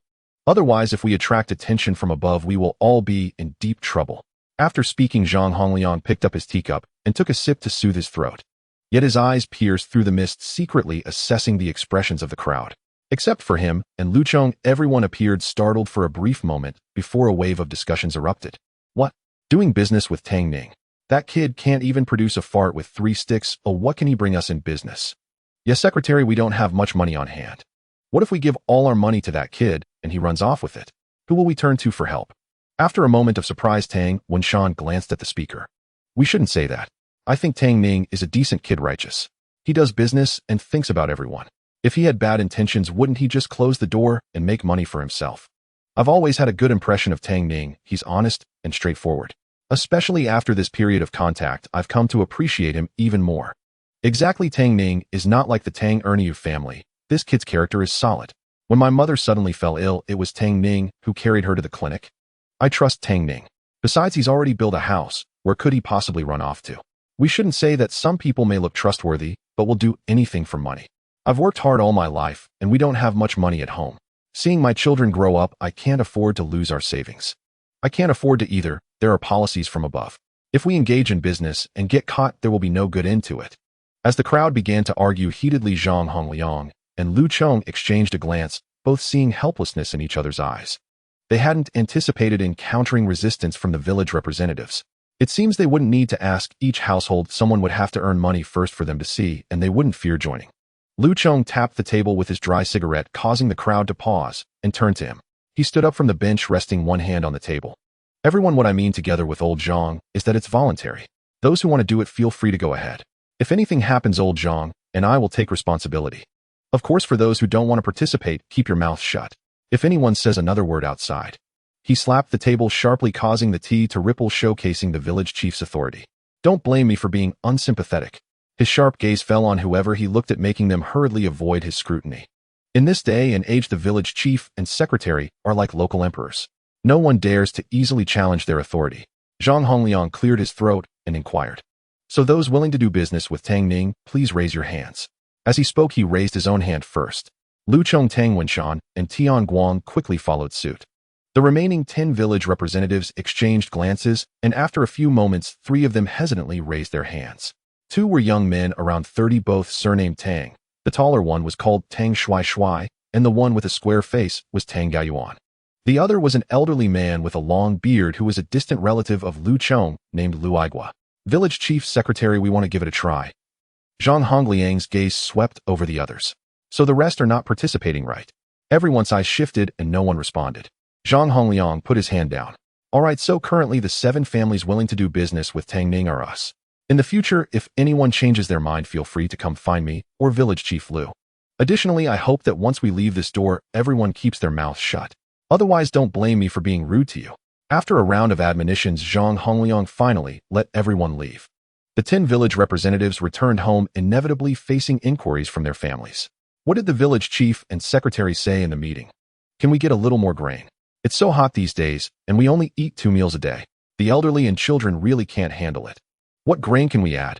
I don't know what the village chief is thinking, asking us to follow that kid Tang Ning to do business. Do business. That sounds good. If we can do business, we'll have money to buy food for the children. We might even be able to buy some clothes. The kids' clothes are patched upon patched. They can't even wear them anymore. What good is it? Do you think Tang Ning looks like a businessman? I'm just afraid he might conspire with the village chief and a few others to swindle us out of our money. If he runs off with the money, we won't even have a place to cry. Moreover, Tang Ning stays in the village every day. Have you ever seen him moving goods? I think this is a trap. Only the fools like Tang Xue would jump in. True, if someone truly makes money, why would they want to bring others along? Isn't it better to close the door and quietly make a fortune? Head of the household, you're thinking clearly. If we don't do it well, see how Tang Xue and the others end up losing everything. Similar conversations happened in the homes of the 7 village representatives who were unwilling to follow Tang Ning in business. Meanwhile, at Lu Chang's home, Li Hongying held a red apple, cutting a small piece and placing it in her granddaughter's mouth, letting her hold on to it and nibble slowly. Gently she asked, Yaya, is the apple sweet? Yaya, seeing the cute appearance of the little one, the wrinkles on her face broke into smiles. Lu Chong squatted at the door smoking a dry cigarette while talking to his son Lu Yi. There's still 200 yuan at home. Later you take 100 to Tang Ning to get supplies and keep the remaining 100 for emergencies. That kid Tang Ning has potential. If you follow him closely, you might just succeed. Lu Yi looked at Lu Chong in surprise. This was the first time he had seen Lu Chong hold someone in such high regard. But he had always been accustomed to listening to Lu Chong and never contradicted him. He obediently nodded, saying, I understand, Dad. Li Hongying and her daughter-in-law Qin Jingjing exchanged glances. Qin Jingjing asked curiously, Dad, do you really believe Tang Ning has the ability to lead everyone in making money? Our family only has 200 yuan in savings, and to take out half to follow Tang Ning in business. What if we lose? Lu Chong took a puff from his dry cigarette, pointing at Yaya, who was nibbling on the apple, chuckling softly. If he has no ability, could he bring such good things? Didn't you see how casually that kid pulls out hundreds of yuan? I've lived a lifetime, and one must have some judgment in people. If you follow Tang Ning and work hard, he won't treat us poorly. Tang Ning was unaware of the happenings in the village. He slept until 4 in the afternoon, and when he got up, 2 little wolves were sitting at the bedroom door. Seeing him come out, they quickly wiggled their little waists and greeted him with howls. During this time, it was either meat or meat soup with rice, and the 2 little creatures had grown into glutinous rice dumplings. Tang Ning picked up Bing and measured him. Wow, not bad. You've grown half a thumb in just a few days. Bing was smaller in size, now measuring about 30 centimeters long. Bing was nearing 40 centimeters in length. Tang Ning set down Bing, opened the door, and let the 2 little ones out to take care of their wolfish business. Both little wolves were very clever and never made a mess inside the house. After holding it in all day, they began to frolic in the snow. With nothing else to do, Tang Ning leaned against a tree and watched them play. Hearing the system's voice, he raised an eyebrow. Today the update from the system came quite early. He thought he would have to wait until late at night again. Ding, the special discount lottery for today has refreshed as follows: 100 disposable cups, 100 packs of tissues, 100 pieces of Korean fried chicken, 100 cups of fragrant milk tea, 100 blood pressure monitors. Today's special price is 5 yuan. Tang Ning nodded secretly. The items refreshed this time were passable, and the prices were quite standard. The most valuable item was undoubtedly the blood pressure monitor, followed by the Korean fried chicken. However, what he wanted the most was not the blood pressure monitor, but the Korean fried chicken. Since he wanted to help the villagers earn money together, everything he drew needed to be based on what could be monetized. Only by showing the villagers actual benefits would they be willing to support him. Compared to blood pressure monitors, people in this era generally struggled to fill their stomachs, and there weren't as many people with high blood pressure as in later generations, so fried chicken was more in line with the demand. After all, everyone was still facing the problem of basic sustenance and would only spend money on essentials. No one would be willing to buy something as frivolous as a blood pressure monitor. As for milk tea, disposable cups, and tissues, those were not essential items for people at this time. Even if he drew them, they would be hard to sell and would likely have to wait for the system to recycle them. Tang Ning immediately recharged 5 yuan. System, begin your performance. Ding, congratulations to the host for drawing 1000 pieces of Korean fried chicken. The cubic space reappeared before his eyes with one grid lighting up and automatically opening. Inside were 1000 pieces of Korean fried chicken. The fried chickens were not large, each weighing about 1.5 pounds, and they came in various flavors. Sweet and spicy amber flavor, cumin barbecue, cheesy milk flavor, spicy powdered durian cheese, and more. Just looking at them made one's mouth water. Tang Ning glanced at the two little wolves who were happily bouncing around and called out, "Da bing air bing, time to go home." The two little creatures were particularly understanding. Upon hearing Tang Ning's call, they ran toward him one after the other. Back in the compartment, Tang Ning spent 15 minutes installing another partition next to the bedroom to serve as a warehouse. He instructed the system to wrap all the fried chicken in oil paper. He took out 500 portions to put in the warehouse, planning to let the villagers sell fried chicken in the evening. At 8 o'clock in the evening, many people had already eaten dinner and gone to bed. However, the first wave of customers arrived at Tang Ning's house. 7 villagers led by Lu Yi came together to visit him. As soon as they entered the tent, they were enveloped by a chill, and they widened their eyes in surprise. Wow, why is it so cool in here? If it weren't for the scorching heat outside, I would think it was spring already. Oh, Tang Ning even has dogs now. These dogs look so plump, or if we killed them, they would yield quite a bit of meat. The two little wolves, seeing so many people for the first time, were happily bouncing around. Upon hearing this, their fur stood on end, and they bared their teeth at Jiang Xue taking a defensive stance. It was he who spoke of eating dog meat. Tang Ning chuckled and kicked air Bing at his feet. "Handsome, this isn't a dog, it's a little wolf. I'm raising them to guard the house, and we can't eat them." Tang is the prominent surname in Lutang village. He and Tang Xue and Tang Gaiyuan are of the same generation, so according to age he should call them both brothers. The others looked in surprise at the two little creatures on the ground. Upon closer inspection, they really were wolves. They hadn't expected Tang Ning to raise wolves. These creatures could eat a lot. Tang Xue awkwardly scratched his head. "I was just joking." But he was genuinely surprised. Nowadays people struggled to fill their stomachs, and there weren't many who raised dogs. It was hard to find anyone in Lutang village who raised wolves like Tang Ning. He thought to himself that it seemed Tang Ning had really made money, and he was even more eager to follow him to make money. While they were talking, Jiang Xue and her 3 friends also arrived. As soon as Jiang AI entered, she started chattering. "Tang Ning, hurry, we've come to stock up. Quickly take out the mosquito coils." When they returned from the commune, Shifang Hui and Li Wanwan unanimously decided to sell mosquito coils because they were more profitable. Tang Ning raised a finger and shook his head. No, we're not selling mosquito coils today. I've got something better." Although he originally planned to have Jiang AI and the others sell mosquito coils with the Korean fried chicken now available, they would sell that first. After all, based on the feedback from Zhao Yuqian and his first experience doing business at the commune, either refreshing items or food items sold the best. Everyone's eyes widened with curiosity. Although they didn't understand what leak meant, they understood the value of the phrase good things. What good things? Tang Ning smiled and led everyone to the warehouse. Korean fried chicken, crispy and delicious with various flavors available. "It smells so good." As soon as they entered the warehouse, everyone was greeted by a rich meaty aroma, and their eyes sparkled with excitement, their mouths watering uncontrollably. "Is this the fried chicken you mentioned? It smells amazing. I've never smelled anything so delicious before. It must be really good, right?" "Definitely. Just the smell alone tells you it's delicious." "Tang Ning, how did you get the fried chicken?" Tang Ning smiled. 2 yuan each, 2 tickets, any tickets will do. Of course, considering that everyone might not have that many tickets, I won't collect tickets this time, but next time we will weigh and count properly. By the way, when you take them to the commune, suggest that the price be controlled between 2.5 to 3 yuan each. Additionally, as long as you don't maliciously damage the products, I will provide a return and exchange service if they don't sell. However, if the products are maliciously damaged and affect resale, there will be no returns or exchanges. Upon hearing this, everyone's eyes lit up. They had initially thought the purchase price was too high. If they took the goods and couldn't sell them, wouldn't they end up with fried chicken on their hands? They had all been having second thoughts in their hearts. Tang Ning's words directly reassured everyone. Since they could return them if they didn't sell, trying it out would incur no loss. The worst case scenario would be not selling a single piece and just wasting a trip. But if they sold even one, even if they sold it for 2.5 yuan, they could still earn 50 cents tonight. That was much more than what they would earn from working. Lu Yi immediately took out 100 yuan and said, "Tang Ning, give me 50 pieces." For the first purchase, Tang Ning wouldn't collect tickets. He would start collecting both money and tickets from the second purchase. Hiss! Everyone gasped in surprise. They hadn't expected Lu Yi to be so bold and come in with 100 yuan worth of goods. However, upon further thought, since Tang Ning would allow returns if they couldn't sell, they might as well stock up. What if they sold well? Everyone couldn't sit still, eagerly pulling out money to buy goods. Tang Ning, give me 40 pieces. I want 30 pieces. Jiang Ajai, Li Wenjuan, and Feng Hui, the three girls, demanded the most, taking a total of 80 pieces. The girls decided it was too dangerous to act separately, so the three of them pooled their money to buy goods, agreeing to share the profits equally. To increase their stock, they even borrowed money from Jiang Xue.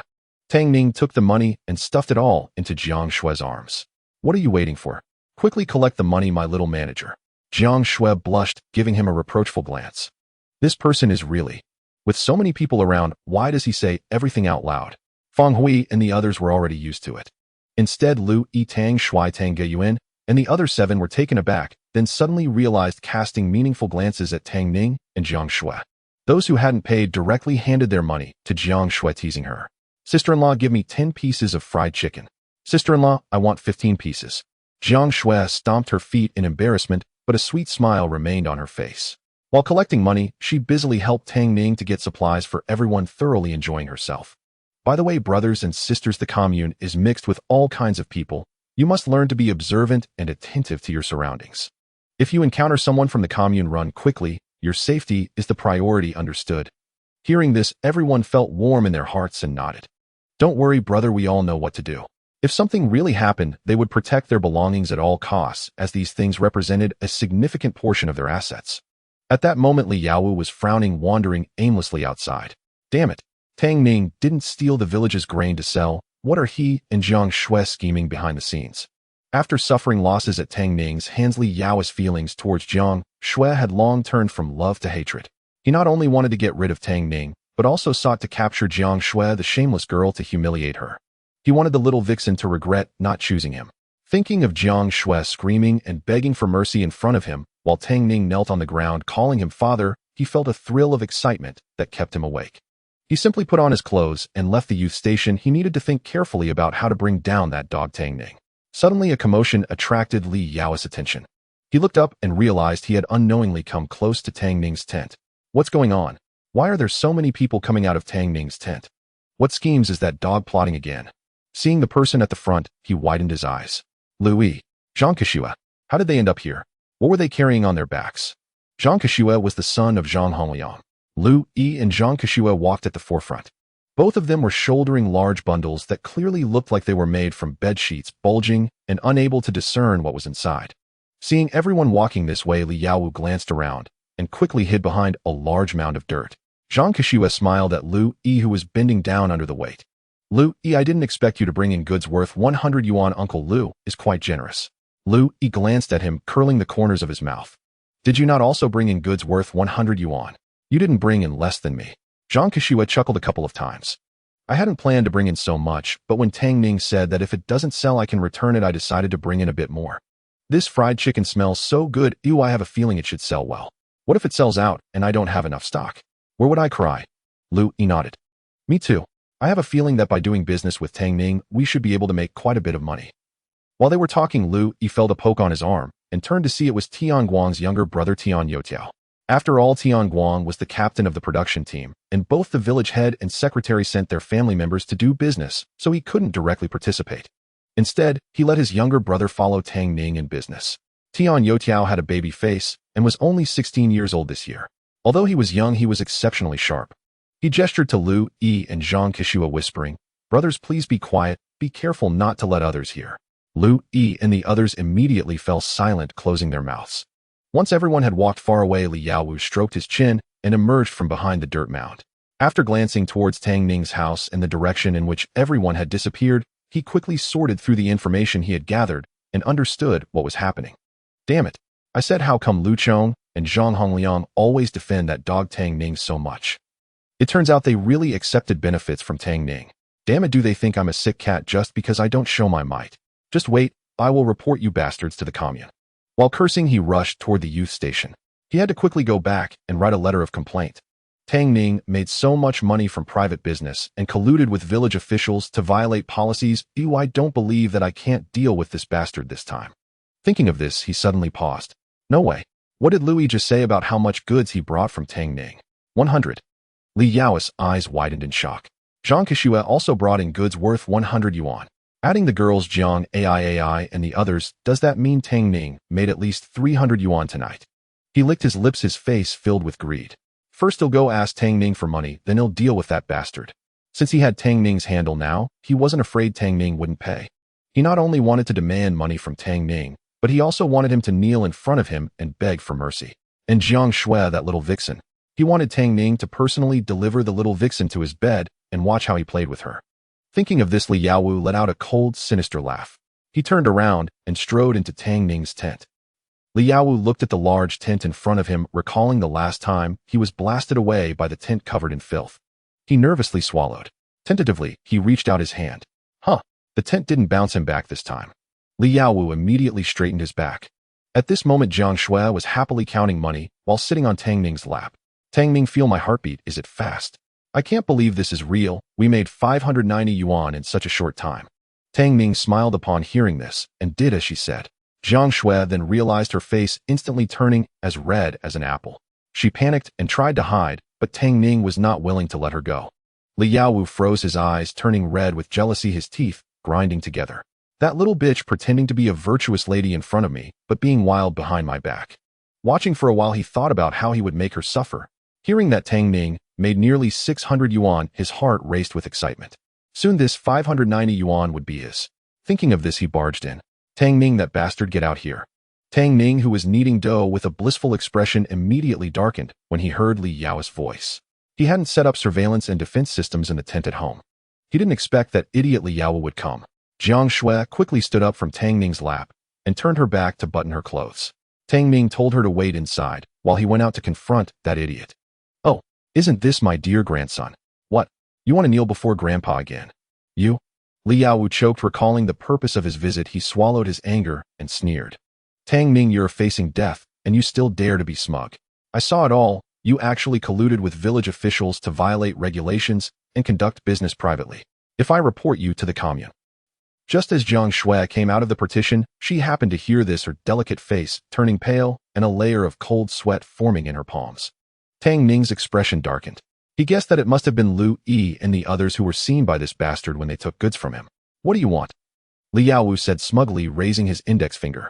They'll give you one day, but give me 1,000 yuan. Also, he pointed at Jiang Xue, his eyes glinting with lewdness. Just obediently deliver this little slut to my bed, then kneel down and kowtow to me 3 times. No 6 times calling me grandpa 6 times, and he'll consider letting you go. Otherwise, just wait to die. You beast. Jiang Xue clenched her fists, a touch of humiliation flashing across her face. She had been pampered by her family since childhood. When had she ever been insulted like this? Li Yaowu was completely unfazed by her cursing, confidently looking at Tang Ning. He didn't believe Tang Ning would dare to refuse him. Tang Ning stared coldly at him.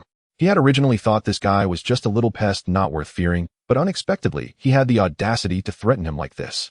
It seems it's time to get rid of this dog. After finally seizing the opportunity to pin Tang Ning down, Li Yaowu was jumping around on the edge of self-destruction. Tang Ning, I command you to crawl over here and lick my shoes clean, kneel down, and call me father 3 times, and bring me 1,000 yuan along with that little wench Jiang Xue, or else. How I will ensure that you die without a burial place. Jiang Xue trembled with anger. So you've had enough of being a grandson and come to be my son. Since that's the case, let me fulfill your wishes. As she spoke, Tang Ning moved swiftly, rushing to Li Yao's side. Before he could react, 3 loud slaps landed on his face in quick succession, causing Li Yaowu to see stars, blood gushing from his nose, and his face began to swell visibly. You bastard. Unfilial descendant, call me father. Without waiting for him to finish cursing, Tang Ning directly unleashed a series of shadowless punches. Li Yaowu was sent flying, landing with a loud wow as he spat out a mouthful of blood. With an eye swollen to a slit, he saw Tang Ning charging at him again, causing him to curl up in fear, trembling and crying for mercy. Stop hitting me. I was wrong, I won't dare again. Tang Ning seized his collar and delivered another punch right to his eye. Weren't you going to be my son? Call me father. In that moment of hesitation, another punch landed on his nose with a thud. Tang Ning's cold voice echoed in his ears. Call me father. Seeing Tang Ning raise his fist again, he hurriedly closed his eyes and cried out, Father, father, father. Father. I was wrong, father. Having called Tang Ning grandfather before, it wasn't too hard to call him father. Li Yaowu lowered his gaze to hide the malice in his eyes. He didn't expect Tang Ning to be completely unconcerned about the leverage he held over him, not only failing to give him money, but also beating him up. Since that was the case, he couldn't blame himself for being ruthless. He would definitely report Tang Ning to the commune tomorrow, letting that bastard meet his end. Go. Die. Jiang Xue's eyes gradually widened, her mouth slightly agape. She couldn't believe that Li Yaowu was so spineless that after taking a few punches he truly called Tang Ning father. Tang Ning released Li Yaowu with satisfaction. Afraid of being hit again, Li Yaowu quickly got up and was about to run. But it was at that moment that Tang Ning spoke. Where do you think you're going? Didn't you come to ask father for money? Li Yaowu paused, staring blankly at him, asking foolishly, You still want to give me money? Tang Ning nodded. You have leverage over father now. Oh, if I don't give you money, wouldn't you go report me to the commune? Just now father hit you because you couldn't speak properly, and that's why I couldn't help but teach you a lesson. Fair is fair. Li Yaowu felt empowered again, immediately puffing up. Hey, you know your place? He touched his swollen face, speaking unclearly. You hit me just now, so it's no longer just 1,000 yuan. Give me 1,500 yuan, and let Jiang Xue accompany me for a month. Otherwise I will report you all to the commune, and you will all face dire consequences. Tang Ning narrowed his eyes, a cold glimmer flashing through. They'll give you 2,000 yuan, but keep your hands off Jiang Xue. Li Yao's eyes gleamed with a flash of excitement. Deal. Once he got the 2,000 yuan, he could take care of Tang Ning and have Jiang Xue for himself. Tang Ning replied, I don't have that much money on me right now. Come back tomorrow, and tonight I will find a way to raise the funds. Li Yao scoffed. Fine, I'll wait for you for a day. You better not pull any tricks, or I will make sure you regret it. With a lewd gaze lingering on Jiang Xue, he turned around and left triumphantly. As soon as Li Yaowu left, Jiang Xue expressed her concern. Tang Ning, are we really going to give that beast 2,000 yuan? We don't have that much money. Tang Ning chuckled coldly. Give him a damn cent. I would throw money into the river before giving it to that grandson. If Li Yaowu dared to come tomorrow, he would make sure to take care of that grandson. After all, with Jiang Xue here, and Li Yaowu provoking him at his doorstep, he didn't know if anyone had seen him. If he were to kill that grandson right here, he feared he wouldn't be able to wash away the suspicion. Thus, he needed to think of a way to deal with Li Yaowu that would ensure his demise without getting his own hands dirty. Meeting Jiang Xue's worried gaze, he pinched her face and comforted her. Or I don't think so much. Your man is here for everything. Just keep your heart settled. It's getting late, you should go back to sleep. Jiang Ajai Feng Hui and Li Wenwan went to the black market to do business. Jiang Xue alone at the female youth point made Tang Ning uneasy, especially with the untrustworthy Li Yaowu next door. Tang Ning simply let Jiang Xue stay the night, planning to wait until the next morning when Feng Hui and the others returned to go back together. After being threatened by Li Yaowu, Jiang Xue couldn't sleep with all her worries. After Tang Ning had turned her over and over a few times, he finally held her and fell into a deep sleep. While the two were deeply asleep, many others were unable to rest. At Zhang Hongliang's house, Zhang Hongliang tossed and turned in bed, so he simply got up. As he lit the kerosene lamp, he noticed someone sitting on the bed with disheveled hair staring at him. Zhang Hongliang shivered in fright. Hey, you scared the soul out of me. Weren't you asleep? When did you get up without a sound? Lu Mingxia sighed. Kashua went to the commune to do business. You can't sleep, so how can I? She was worried about her son's safety, fearing he'd be caught by the commune. If something happened, not only would her son be in trouble, but the old party secretary's position would also likely be lost. Moreover, most of the family's savings had been spent by her son on business, and she was truly worried about losing it all. Thinking of this, she couldn't help but complain. It's all your fault, old man. You wanted to go into business with Tang Ning for a mere 10 or 20 yuan. Oh, wasn't that just a trial? To suddenly take out 100 yuan, what if you really lose? Not finishing her sentence, she quickly covered her mouth. PPP, bad luck won't come true, it definitely won't. During the day, Zhang Hongliang had mustered the courage to invest 100 yuan for his son's business. By night, he was filled with anxiety. The pressure in his heart was immense. Meanwhile, the old woman kept nagging in his ear. Feeling flustered, he grabbed his hat and walked out the door. Hey, what are you doing out at this hour? Zhao Hongliang whispered. I'm just taking a stroll at the village entrance. You sleep. As he reached the main door, he saw a figure stumbling toward him, and upon closer inspection, it was Lu Chong. Lu Chong also spotted him. They exchanged a knowing glance and smiled wryly. Let's go, brother. After so many years of partnering, they knew each other's thoughts without needing to ask. Unsettled, Li Yaowu, having successfully threatened Tang Ning, returned to the male youth point in high spirits, humming a tune. Liang Cheng, just getting up to deal with the grain issue, was astonished to see him come back. What happened to your face, Yaowu? Li Yaowu touched his face, a flicker of malice crossing his eyes. Just a little accident. He didn't reveal that he had leveraged Tang Ning for 2,000 yuan. The beating was his own fault, and of course the money was his too. Liang Cheng looked at him with a complex expression. What kind of misfortune have you brought upon yourself? His face was swollen like a pig's head, shiny, and with 2 eyes resembling panda eyes. Liaowu hid his left hand behind his back, casting a disdainful glance at him. What do you know? He walked into the room thinking that once he got the 2,000 yuan, he would definitely get himself a private courtyard. Then he would bring Jiang Xue over, making her kneel, and serve him every day. Thinking of this, he laughed nervously. Liang Cheng looked on in astonishment, secretly thinking, is he perhaps brain damaged? Or was the blow of being rejected by Jiang Xue too much for him? The cold moonlight spilled into the valley, enveloping the entire Lutang village in a blanket of silence. A light drizzle began to fall, and as dawn approached, the faces of Lu Chong and Zhang Hongliang grew increasingly serious. The worry in their eyes was almost palpable. Zhang Hongliang, with a hint of moisture clinging to him, looked up at the sky and sighed deeply. Brother, it's almost dawn. The two had not slept the entire night, waiting at the village entrance, their clothes drenched. Lu Chong, feeling heavy-hearted, was about to speak when he heard the rustling of footsteps behind him. Turning around, he saw Tang Winshan, Tianguang, and the families of the 3 village representatives approaching. Upon spotting Lu Chong and Zhang Hongliang from a distance, Tang Winshan and Tianguang quickened their pace toward them. Seeing that both of them were soaked and clearly had been waiting for a long time, Tang Winshan felt a heaviness in his heart. Has no one returned yet? Lu Chong shook his head. Upon hearing this, the others immediately grew anxious. With dawn almost here and no one back, yet could something have happened? Yesterday, everyone had agreed that doing business during the day was unsafe, so they let several kids go out at night to work, avoiding the watchful eyes of the commune. But with every plan there are uncertainties, with dawn approaching and no one back, yet everyone worried if the children had encountered someone from the commune. Everyone was growing anxious, their hearts sinking further. I told Shuai not to go, but he wouldn't listen and insisted. He said the village chief and the secretary led the way, so what was there to fear? But policies are in place. If something were to happen, who could save him? My family's Gaoyuan took most of our money, claiming he wanted to earn money for us. Now I no longer expect him to earn money. If he loses, so be it, but I hope he doesn't end up in trouble. I don't know who thought of this terrible idea, pushing us to do business with Tang Ning. Now look, we didn't earn any money and might lose our people instead. Lu Igwa, the village representative, tapped his cane and spoke coldly. At the time, neither the village chief nor the secretary forced anyone. Everyone went voluntarily. If something happens, it can't be blamed on anyone. He was one of the 3 village representatives willing to do business with Tang Ning, but due to his age, he couldn't go. Instead, his grandson Lu Zhong went. The crowd was about to say something more when Tianguang's eyes brightened, and he exclaimed excitedly, "They're back. Village chief, someone has returned." Everyone quickly turned to look. Lu Yi and Tian Youqiao were trudging toward them, followed by 3 female educated youth, Jiang Ai. Youqiao. Tianguang rushed to meet them, and the others crowded around. At the moment of their encounter, Lu Chong hurriedly asked Lu Yi, "Lu Yi, why are there only you guys? Where are the others?"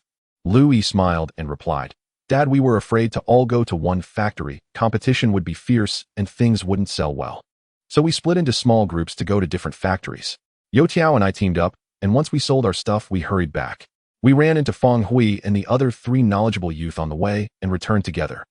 As for the others, they went to factories further away and should also be on their way back now." Hearing this, everyone finally breathed a sigh of relief. So that's how it was.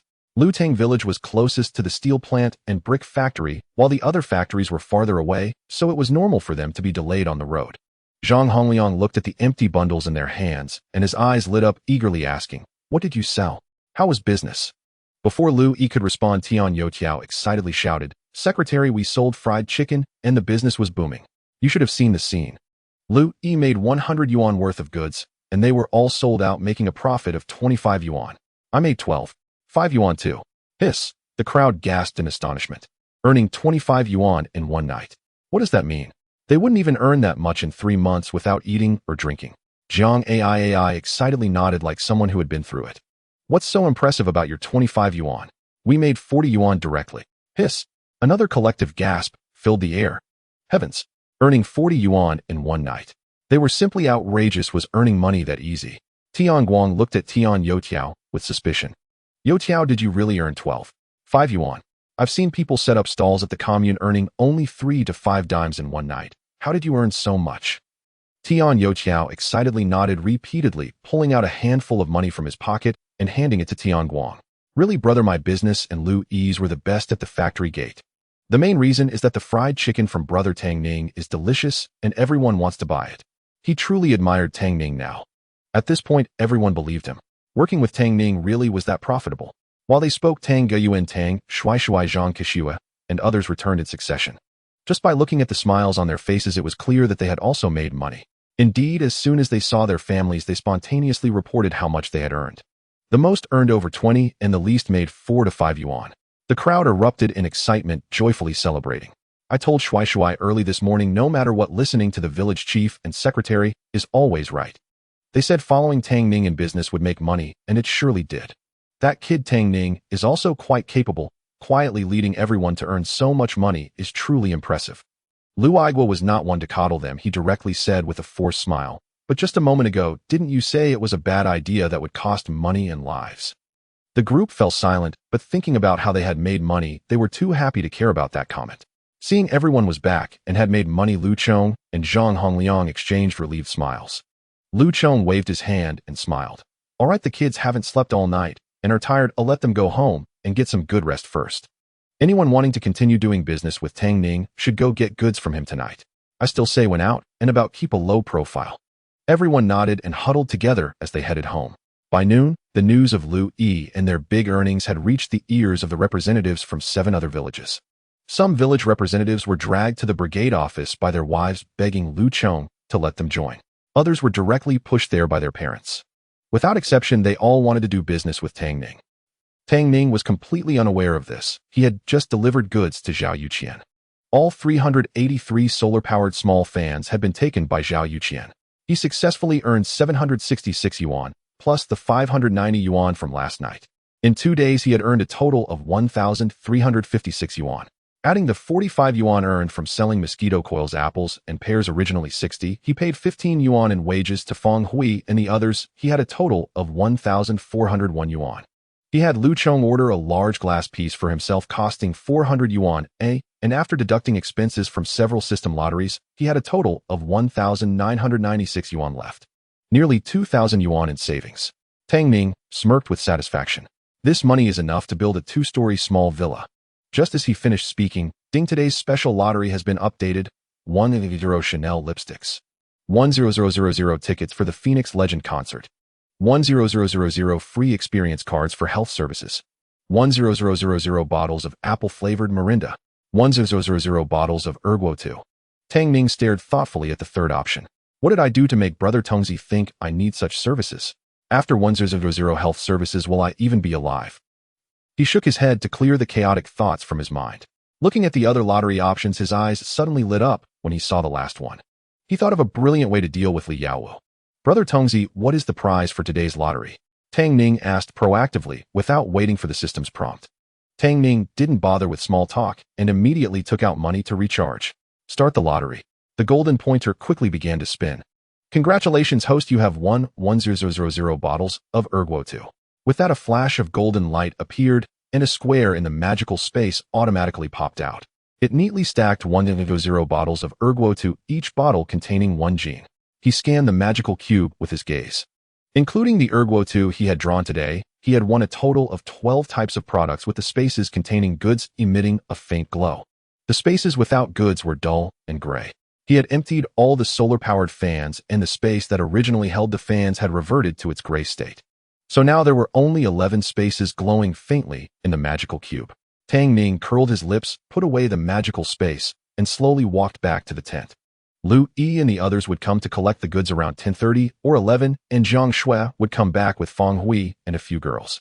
With nothing else to do, he casually cooked something, filled his stomach along with 2 little wolves, then opened the tent's surveillance system and lay on the bed waiting for Li Yaowu to arrive. As the bell for dinner rang in the cafeteria, Li Yaowu arrived right on time. He planned to pocket the 200 yuan for himself, deliberately waiting for Liang Cheng and the others to go get food, while pretending to have a stomach ache, which allowed him to sneak away and find Tang Ning. As soon as Li Yaowu appeared near the tent, Tang Ning saw him through the surveillance. He lazily got out of bed, and out of the corner of his eye noticed the 2 little wolves sitting beside him with their heads tilted, prompting him to pat their little heads one by one. Be good and guard the house, I'll cook meat for you when I come back. The little ones grew quickly, and upon hearing the footsteps of a stranger, they began to whimper as a warning. The little wolves seemed to understand Tang Ning's words, all baring their teeth and wagging their tails stiffly at him. Tang Ning stepped out of the tent just as Li Yaowu reached the entrance. Seeing Tang Ning, he smirked smugly. Oh, where are you going? Have you prepared the 200 yuan? Let me warn you, if there's even a single cent missing today, I'll report you to the commune. He took out an envelope from his pocket and waved it in front of Tang Ning's eyes as a threat. I'm not just saying this, the report letter is already written. As long as you dare not give me the money, this letter will be delivered to the commune tomorrow. Tang Ning glanced at the envelope, then at Li Yaowu, lowering his gaze to conceal the murderous intent in his eyes. Enough with the nonsense, follow me. Before the words fell, he was already walking up the mountain. Li Yaowu hesitated, not moving. Where are you going? Up the mountain. Tang Ning replied without turning back. What are you playing at? Why go up the mountain if you aren't giving me money? Having been beaten by Tang Ning twice, although Li Yaowu put on a brave front, he was still fearful when facing Tang Ning alone. Damn it, I should have called Liang Cheng and the others. If Tang Ning gets violent, they could share the burden. Tang Ning, seeing he hadn't followed, turned back to mock him. Who would keep 2,000 yuan at home? I hid the money on the mountain, and if you want it, you must come with me to get it. I've got a hold over you, so what are you afraid of? Don't you want the money anymore? After saying that, he ignored him and slowly walked up the mountain. Thinking about the 2,000 yuan he would soon acquire, Li Yaowu gritted his teeth and jogged to catch up. He stubbornly said, Am I afraid of you? I have something on you, you should be the one afraid of me. Have you forgotten how you called me dad yesterday? Li Yaowu paused, afraid of being beaten, and didn't dare to argue back. The mountain wind howled, and down below the sky still had a hint of light. By the time the two reached the top of the mountain, the sky had completely darkened. Fortunately, there was moonlight tonight, barely allowing them to see. Li Yaowu shrank his neck, feeling a strong sense of unease surge in his heart for some reason. He hardened his gaze and swiftly pulled a kitchen knife from his bosom, pointing it at Tang Ning. Are you trying to lead me in circles? Where's the money? Hurry up and hand it over. If you dare play tricks, I'll kill you. Tang Ning stopped and glanced down the mountain, seeing scattered flickering lights. They were far enough from Lutang village. The money is. He set down his backpack and said coldly, Too bad you won't have the life to claim it. Li Yaowu was taken aback, and in the next moment his expression hardened as he raised the kitchen knife to strike at Tang Ning. Damn you, how dare you play tricks on me? Tang Ning remained expressionless, his gaze icy, and he swiftly dodged the knife in his hand. At the same time, he directly pulled out a gun from his space and fired at the bullet, hitting the ground next to Li Yao's feet. Li Yaowu had not expected him to have a gun and felt a warm sensation in his pants, scared to the point of wetting himself. Cold sweat streamed down his face as he tremblingly dropped the kitchen knife and knelt on the ground, bowing to Tang Ning. Dad, no, grandfather, I won't dare anymore. I don't want money. I don't want anything. Please don't kill me. While crying and pleading, he repeatedly bowed to Tang Ning. Tang Ning didn't waste words with him and threw a bottle of erguo at his feet, commanding, Drink. Huh. Li Yaowu looked completely confused. Tang Ning frowned impatiently. Drink, don't make me repeat myself, or otherwise the next bullet will be aimed at your head. Drink, drink, drink. I'll drink. Li Yaowu, not daring to get up, grabbed the erguo, opened the cap, and began to gulp it down. After downing 2 large mouthfuls, he cautiously said, I drank it. Tang Ning coldly replied, Finish it. Li Yaowu was taken aback, seeing Tang Ning about to move the gun again. He hurriedly drank up. He wasn't used to drinking, and after 1 bottle his cheeks were already red like a monkey's, but he burped but hadn't spoken yet. A second bottle was tossed in front of him. Keep drinking. Tang Ning remained terse with his words. Li Yaowu didn't dare resist, picked up the bottle, and continued to drink. He finished the 2nd bottle. He finished the 3rd bottle. After just 2 sips of the 4th bottle, he vomited with a loud, wow, unable to maintain his kneeling position, feeling extremely dizzy. In his subconscious, he remembered that Tang Ning had a gun, and he stammered, pleading for mercy. No, I can't drink anymore, Tang Ning. Ancestor Dad, please spare me. Before he could finish his sentence, he fell back with a thud, lying on the ground with his chest slightly heaving. Tang Ning put away the gun, picked up the bottle on the ground, and forced it into his mouth until the entire 4th bottle of erguo was poured down, then finally stopped. As soon as he let go, Li Yaowu immediately spewed forth violently. Fortunately, Tang Ning was quick on his feet and dodged just in time. Looking at Li Yao's wretched appearance, Tang Ning sneered. You bastard, I didn't want to hold you accountable, but you kept pushing your luck and causing me trouble, and you dare to have designs on Jiang Xue. She is mine. Who do you think you are? Today's outcome is your own doing. Being a drunkard is a fitting end for a bastard like you. As he spoke, feeling unsatisfied, he kicked him in the stomach. Li Yaowu, in a coma, let out a grunt like a dead pig, showing no other response, clearly extremely intoxicated. Until Li Yaowu completely lost consciousness and lay on the ground like a dead dog. Without moving, Tang Ning opened the remaining 2 bottles of erguo and poured them all over his head. Dragging him to the edge of the cliff, he directly kicked him down. Tang Ning picked up the bullet casing on the ground and also collected the kitchen knife, throwing both the gun and knife into his space. After thinking for a moment, he took out the report letter from Li Yao's pocket, glanced at it, and tossed it into his space before heading down the mountain. The cliff was at least 10 stories high, and Li Yaowu would undoubtedly die from the fall. As long as Li Yaowu died, no one would be able to prove that he had forced him to drink. Moreover, everyone in the village knew that he had pursued Jiang Xue, but failed. So it would make sense that he drowned his sorrows in drink, got drunk, and fell off the cliff. In these times, young intellectuals encountering various accidents and dying outside was all too common, and no one would investigate. At the foot of the mountain in the youth camp, Liang Cheng pushed open the courtyard gate and started shouting, "Yao, will you lazy beast hurry up and come out for dinner? I've brought your meal back." Behind him, Zhang Wentao and Liang Ijuan laughed heartily and exclaimed, "He might still be squatting in the outhouse. Why don't you just take the food in for him? Squatting for so long. I hope nothing's been bitten by mosquitoes. Yao Wu, is it still usable?" The three of them laughed uncontrollably. Under normal circumstances, Li Yao Wu would have been furious by now, but today, he didn't make a sound. Liang Ijuan hesitated, a look of suspicion flashing in his eyes. Not here. Liang Cheng had already entered the room and immediately saw Li Yao Wu's bed, which looked like a pigsty. Other than the disheveled blankets and clothes, there was no one there. Zhang Wentao followed behind him and raised an eyebrow. "Oh, he really isn't here. Isn't he usually the most eager to eat? Since he's not here, let's help ourselves to his food then," Liang Cheng said with a mischievous smile. Zhang Wentao and Liang Cheng's eyes lit up. Good idea. They both stretched their bowls out to Liang Cheng, waiting for him to serve the food. These past few days they hadn't been busy, so their rations had decreased. At night, each person could only have half a bowl of porridge. Although Li Yao was half bowl divided among the three of them wouldn't yield much, having one more bite in their stomachs meant a little extra sustenance. It would also help them last a bit longer through the night. Liang Cheng carefully shared Li Yao's porridge with the other two. Zhang Wentao took a big mouthful of porridge and said with his mouth full, "If we eat Yao's food, do you think he'll be angry when he comes back?" "Oh, why would he get angry? Missing one meal won't kill him. It's his own fault for not being here. Besides, maybe he's hiding somewhere enjoying good food. He's done it before. Enough talk, let's eat quickly before he comes back." The porridge disappeared quickly. Liang Cheng held the bowl in his left hand and scraped the remaining porridge stuck to the edge with his right index finger before licking it clean. He smacked his lips, still wanting more. After finishing their meal, the three of them synchronously took off their clothes and shoes, climbing onto the bed to sleep. This little bit of food definitely wouldn't fill them up, and instead only whetted their appetites, making them feel even hungrier. To avoid discomfort, they went to bed right after dinner. It wasn't just them, everyone did the same. Tang Ning returned home and deactivated the tent's defense system. Yesterday, he had taken 500 Korean fried chickens, sold 295, and had 205 left in the warehouse.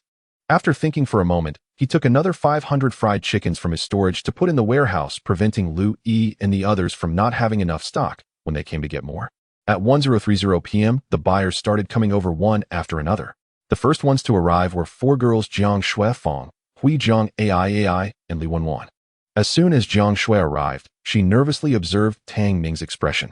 However, Tang Ning's demeanor was just like usual, and she couldn't figure out whether Li Yao Wu had come to cause trouble. Did Tang Ning give him the money? But with Fong Hui and the others here, she couldn't ask, so she suppressed her worries and rolled up her sleeves to help Tang Ning organize the stock.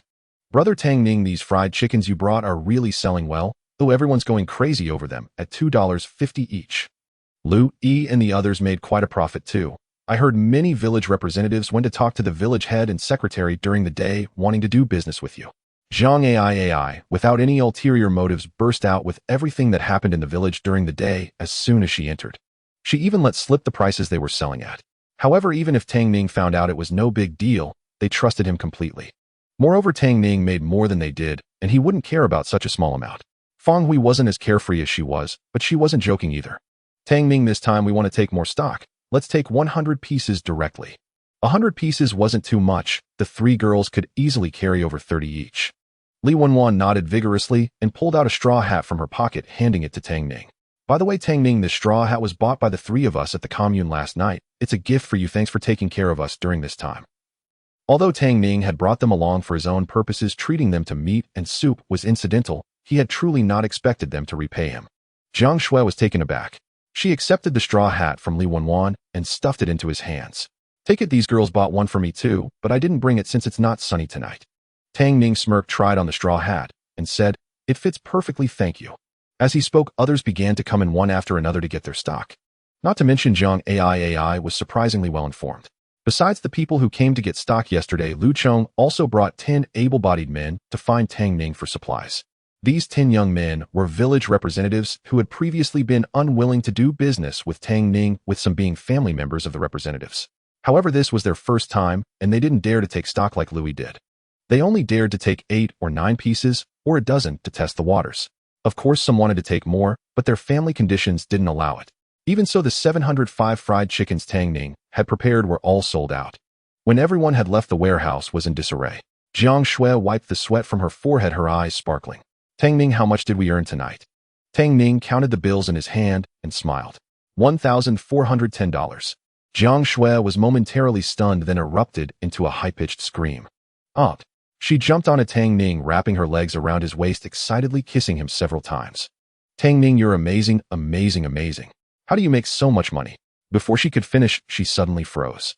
Tang Ning held her hips to prevent her from falling. What's wrong? Wasn't she just excited? Jiang Xue jumped down from him, shaking her head. I just suddenly thought of Li Yaowu. Did he come to ask you for money?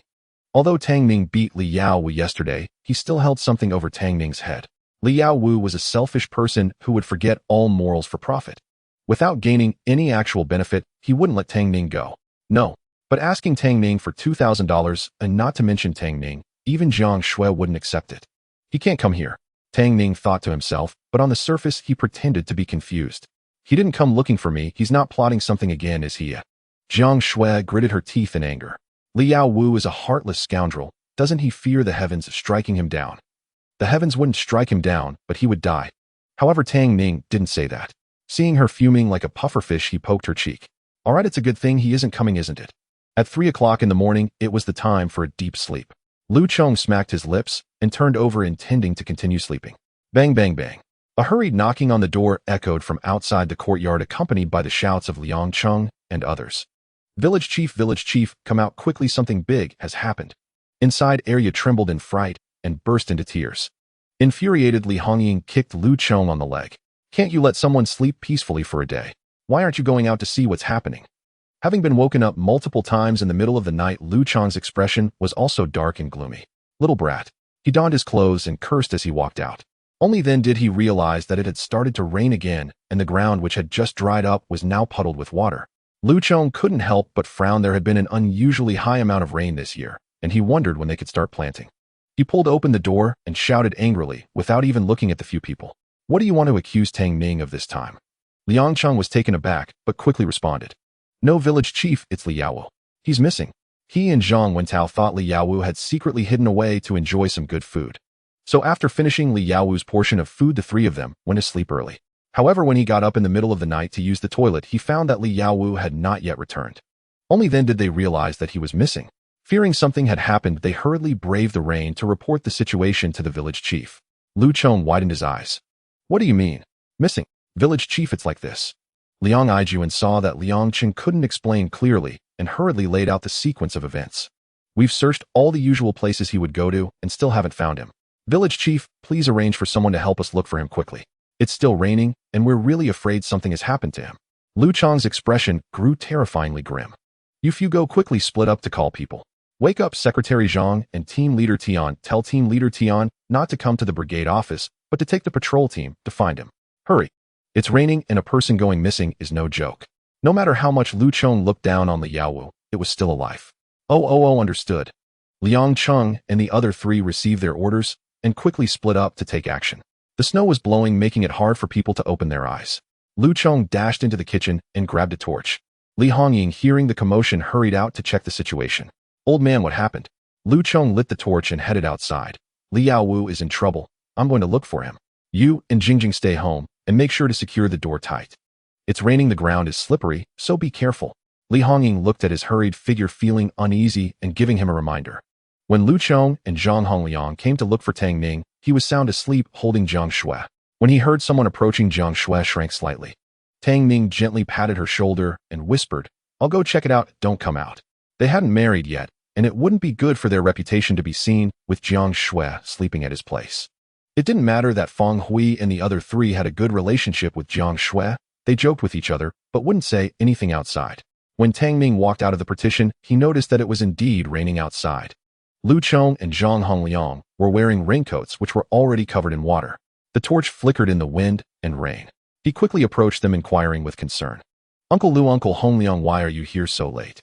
Lu Chong and Zhang Hongliang exchanged glances and replied, Liaowu is missing. All the strong laborers in the village have gone to help look for him. You should go too, so as not to become the talk of the town. Missing? All right.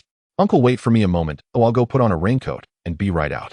Tang Ning rushed back to the partition, put on a raincoat, and slipped into sandals.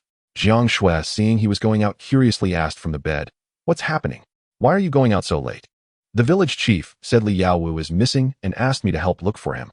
Tang Ning looked at her, his brows slightly furrowed, speaking softly. Jiang Xue's eyes widened. Missing?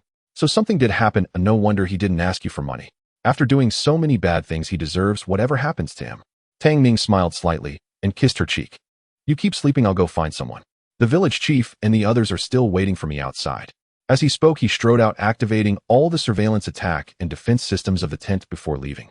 This way, he would be able to sense anyone approaching the tent immediately. Soon, Lutang village became lively. In the wind and rain, the torches gathered into a fire dragon, and the name, Liaowu, echoed throughout the valley. In the morning, the rain stopped, and the entire valley was shrouded in fog. Liaowu. After searching all night, Tang and felt as though his entire leg was no longer his own. But with Tianguang by his side, he didn't dare slack off. He shouted loudly, striking the stick in his hand forcefully against the bushes. He saw a dark object inside, and curiously leaned in to take a look. The moment he looked, he was so frightened that his face turned pale, and he fell to the ground. Dead people. Someone is dead. Before Tianguang could react, Tang and jumped on him, trembling all over. Captain Li Yaowu is dead. Tianguang was about to scold him when he froze, looking in the direction Tang and was pointing. Sure enough, he saw a man lying in the bushes, a broken branch piercing through his chest, blood flowing everywhere. His eyes were wide open, seemingly unable to close even in death, and half of his face had been gnawed away, looking particularly horrifying. Tang was still holding on to him, trembling, while Tianguang looked at him with disdain and tossed him aside. Get away. Heavens, how tragic. How could he die here? There's a strong smell of alcohol. He must have fallen while drunk and was eaten by wild beasts. Captain, what should we do now? Aside from Tang, and there were 5 strong laborers with Tianguang, and seeing this, they couldn't help but start discussing it. Tianguang's expression was somber. First, let's carry him back. Luzi, go tell the village chief that the person has been found and to stop the search. 2 people come help carry him. In Lutang village, at the brigade office, Li Yao's corpse lay quietly in the courtyard. Surrounding him were people whispering and pointing at his body. Lu Chong squatted at the side, smoking a pipe, his brow furrowed tightly, as if he could squash a mosquito. A young intellectual had died in the village, and if the commune found out, it would be a hassle. He glanced at Tianguang and asked in a deep voice, You're saying he fell to his death while drunk?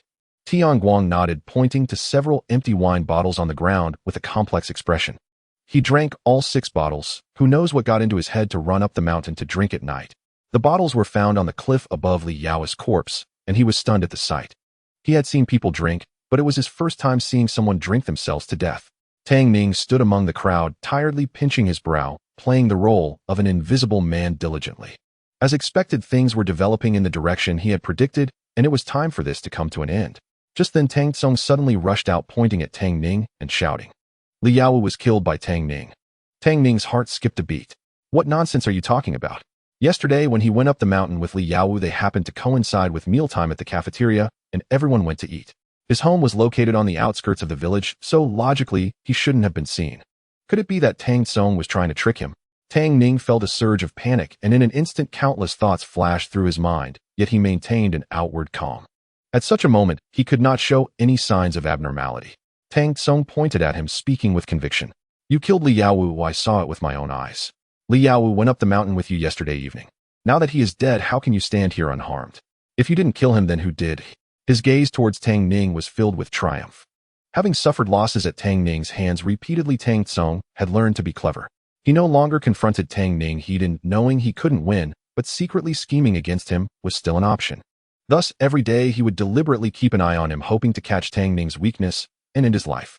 Coincidentally, he saw Tang Ning and Li Yao go up the mountain together yesterday. The distance was too far, so he didn't know what the two were discussing. He was puzzled at the time. Wasn't Li Yao supposed to resent Tang Ning for stealing his love? How did he end up mixing with Tang Ning? There were many venomous insects and wild beasts on the mountain, and afraid of encountering them, he didn't follow them. Most importantly, he feared being discovered by Tang Ning and getting beaten. However, he was sure that Li Yao's death was certainly related to that beast Tang Ning. Tang Erniu and Li Xiao, seeing Tang Tsung's earnestness, quickly jumped in. Oh wow, so the murderer is you. You have a vicious heart, isn't it, just because Li Jiqing didn't let you stay at the youth point? Is it worth killing someone over such a minor conflict? This little beast is indeed a little beast. He can turn against the benefactor who raised him for over 10 years, and he even beat my 2 sons until they spat blood, so it's not surprising that he would kill. The crowd was suddenly in an uproar. Those standing next to Tang Ning unconsciously distanced themselves from him, eyeing him with suspicion. No way, Tang Ning usually seems quiet. Could he really dare to kill? Well, a dog that bites doesn't bark. Li Yaowu drove Tang Ning out of the youth point. Perhaps he really harbored resentment and killed Li Yaowu. I think what Tang Erniu and his wife said makes sense. Don't you remember that Tang Ning once beat Tang Erniu's entire family until they spat blood? Li Yaowu was really no match for Tang Ning. Hearing the crowd's discussion, Jiang Xue felt her heart rise in anticipation, unable to resist speaking out in rebuttal. What nonsense are you all saying? How could Tang Ning possibly kill someone? Didn't you hear Captain Tian say that Li Yaowu died from drinking too much? She believed Tang Ning wouldn't kill. Those who did business with Tang Ning also spoke up to defend him. Don't spread rumors. If Tang Ning really killed Li Yaowu, why wouldn't he flee? Exactly. Last night we were all getting supplies from Tang Ning, and we didn't see Li Yaowu. Don't slander him. Lu Chong knocked on his dry cigarette. Everyone quiet. The crowd fell silent. He glanced at Tang Ning and spoke solemnly. Tang Ning, is what Tang Tsung said true? Did you really go into the mountains with Li Yaowu? Did you cause his death? He didn't really believe that Tang Ning had killed anyone. After all, he had watched him grow up and knew him quite well. This child, though stubborn and not talkative, was not a ruthless person. Otherwise, he wouldn't have suggested bringing the whole village together to make money. However, as the village leader, he couldn't ignore the accusations against Tang Ning. Everyone turned to look at him. Tang Ning lowered his gaze to hide his emotions, calming his breath.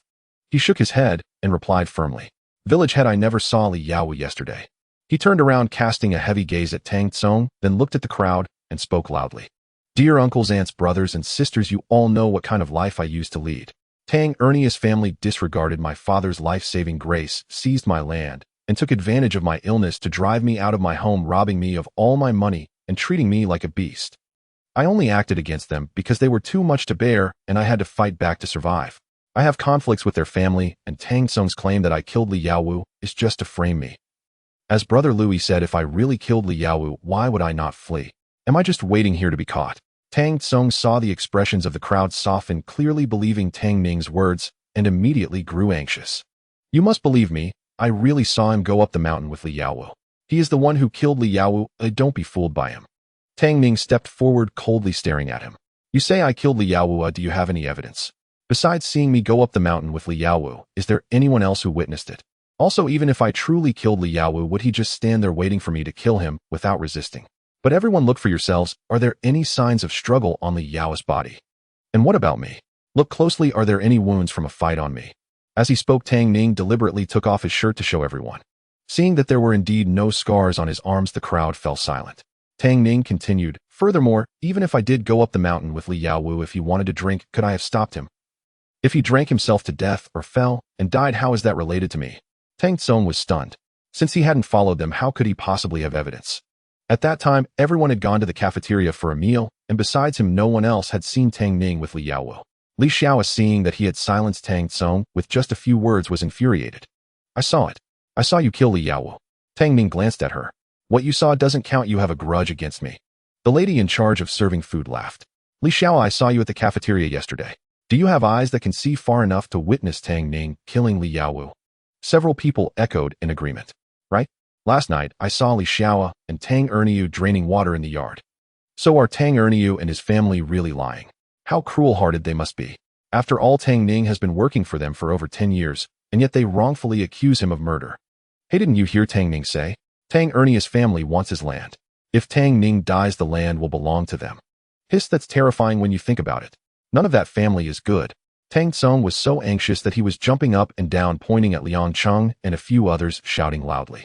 Liang Cheng, what do you say? Does Tang Ning have a conflict with Li Yaowu? Did Tang Ning kill him? With a sudden turn, the already unappealing faces of Liang Cheng and his companions turned pale as paper. None of them expected that Li Yaowu would suddenly die. During this period, Li Yaowu had the deepest feud with Tang Ning, and they secretly suspected that this incident should relate to Tang Ning. However, facing Tang Ning's deep-set eyes, they felt a chill at the back of their heads and dared not say anything. Liang Cheng was so frightened that his tongue was tied. WWE. Enough. Li Yaowu went up the mountain to drink and fell to his death. He has no one to blame but himself. This matter ends here. As soon as Zhang Hongliang spoke, Liang Cheng quickly shut his mouth, not daring to utter another word. What could he say? The secretary and village head defended Tang Ning so fiercely, and with Li Yao's previous incident as a caution, he only wanted to keep a low profile. Lu Chong also stood up, casting a warning glance at Tang Erniu. With one foot in the grave, you should think before you speak or act. No matter how dissatisfied you are with Tang Ning, he has lived with you for over a decade. Have you ever considered whether he can still survive after you dump this mess on him? If something were to happen to him, I would like to see how you explain it to the Shan couple. Don't forget the Shan couple saved your life, Tang Erniu. If it weren't for them, you would be dead. Adopting Tang Ning was also your promise to them. Are you not afraid that they will come looking for you at midnight for this treacherous act? Lu Chong surveyed the crowd, his presence as commanding as the village chief, exuding a palpable pressure. With things having escalated to this point, there are some matters that must be addressed early on. In recent days, Tang Ning has been busy helping the villagers engage in business and make money with people coming and going at his home. He could not possibly have committed the act of killing Li Yaowu. Li Yaowu drank himself to death. From now on, I do not want to hear anything in the village that tarnishes Tang Ning's reputation. Otherwise, none of you will continue to do business with him. Tang Ning, with a sincere heart, was determined to help everyone make money. He could not let the villagers lose faith in him. Doing business? What kind of business? Isn't there a policy prohibiting business? A puzzled villager couldn't help but ask. Jiang Xue replied loudly. Tang Ning plans to lead everyone into business and make money. In the past few days, the village chief and the secretary have been trying it out with the village representatives. We haven't fully implemented it in the village yet, but we've all participated, and I made 30 yuan last night. Tian Yutiao also exclaimed, I made 20 yuan too. Brother Tang Ning is a good person. He absolutely could not kill anyone. If anyone dares to tarnish his name again, they better not blame me for being rude. Following this, Jiang Xue, Lu Zhong, Jiang Ai, and others who were doing business with Tang Ning all stood up to testify for him. Upon hearing that they had made so much money with Tang Ning, the crowd gasped in disbelief, and in the next moment the atmosphere erupted. Ignoring the incident with Li Yaowu, they flocked to Tang Ning, shouting that they wanted to do business with him. I said Tang Ning is a good kid. He wouldn't even hurt an ant, so how could he kill someone? Some people are truly heartless, trying to pin all sorts of blame on you. Tang Ning, do you still need people? Let me join you. I want to earn money with you too. No matter what others say, we do not believe you would kill anyone. Tang Ning, what kind of business are you doing that earns so much? Count me in too.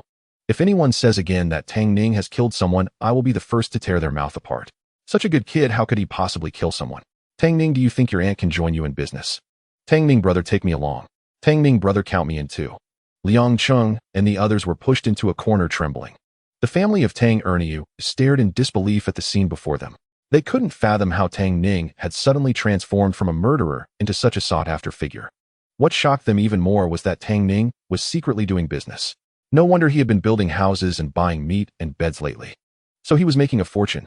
But why, with all these opportunities, was he not taking them along, instead choosing strangers unrelated to him? Has he forgotten who raised him with great hardship for over a decade? A brat is still a brat, completely oblivious to gratitude. The eyes of Tang Erniu's family turned red with jealousy. Some wanted to join Tang Ning in business, but having just falsely accused him of murder, none of them could bring themselves to approach him. Lu Chong looked at the scene before him, nodding in satisfaction, and raised his voice to interrupt the crowd's enthusiasm. All right, let's discuss doing business later. Now each family must send a strong laborer to help bury Li Jiqing at the back mountain. Li Yao's body is still lying at the entrance of the brigade. Since he has no family here, the village must take charge of the funeral arrangements. Usually for any wedding or funeral, 2 tables are set up. However, Li Yaowu was a sent-down youth, and there are no relatives in Lutang village. Liang Cheng and the other youths have no money and are unwilling to pay for his funeral. Therefore, the village will organize manpower to bury him. When everyone saw the village chief had spoken, they no longer pursued the matter and began to prepare for Li Yao's funeral. Zhang Hongliang approached Tang Ning and patted him on the shoulder. You shouldn't go later. Li Yaowu had conflicts with Tang Ning when he was alive, and now that he was dead, he was wrongfully accused of being killed by Tang Ning. He feared Tang Ning would feel uneasy. Tang Ning nodded. He did not want to be involved in such matters. He didn't go, and neither did Jiang Xue and Jiang Ai, the 4 female youths. While alive, they had already fallen out with Li Yaowu. After his death, there was no need for them to perform any face-saving acts.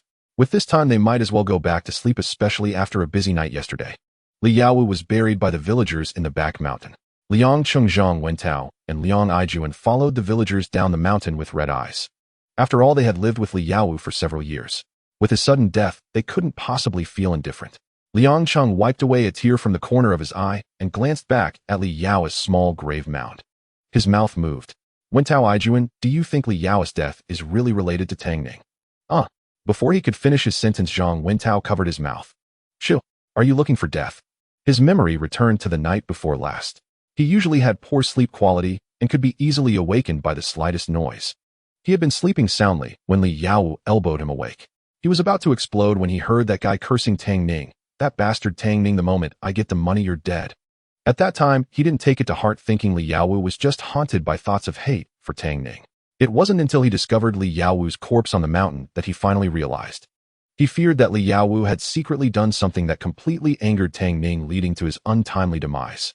He knew that what Tang Tsung said was likely true, but he dared not speak up. Tang Ning was doing business with the villagers, and all the villagers protected him. It wasn't something a few youths could overturn. Didn't they see how the Tang Erniu family repeatedly suffered losses at his hands? Zhang Wentao was trembling in fear, his face as pale as a corpse. Liang Aijuan sensed something was amiss and cautiously asked, Wentao, do you know something? Zhang Wentao hesitated for a moment, nodded and whispered, if you believe me, avoid Tang Ning in the future. You all saw today's events. There's clearly something suspicious about Yaowu's death, but whether it's the village chief or the secretary, they all chose to keep the peace. A strong dragon cannot overwhelm a local snake. If you don't want to end up like Yaowu, keep your heads down. Liang Cheng and Liang Aijuan saw him so frightened and quickly assured him, rest assured we definitely won't provoke Tang Ning in the future. Not to mention Tang Ning, even if we see Jiang Xue, we will take a detour. The death of Li Yaowu stirred no ripples in the village. After burying Li Yaowu, everyone quickly moved on, flocking to the brigade headquarters to inquire about doing business with Tang Ning. To this end, Lu Chong specifically convened a mobilization meeting. The content of the meeting was simple: encourage everyone to actively engage in business with Tang Ning while ensuring no trouble was caused and that they acted discreetly. No one in the village was allowed to leak any information about the business activities. At the same time, the night patrol duty of the patrol team was reinstated. Although Lu Tang village was not large, its security measures were well implemented. Throughout the 4 seasons, day and night, there were always patrols. However, due to recent rain and a shortage of food supplies for the villagers, Lu Chong canceled the night patrols. Engaging in business as a village was a significant matter, especially since it was led by the village officials who were risking trouble, thus caution was paramount. Lu Chong and several village officials unanimously decided to reinstate the night patrols. In the event of any disturbances, they could receive early warnings to implement countermeasures preventing them from being caught off guard. Meanwhile, while the brigade was in session, Tang Ning commenced today's special lottery. Ding!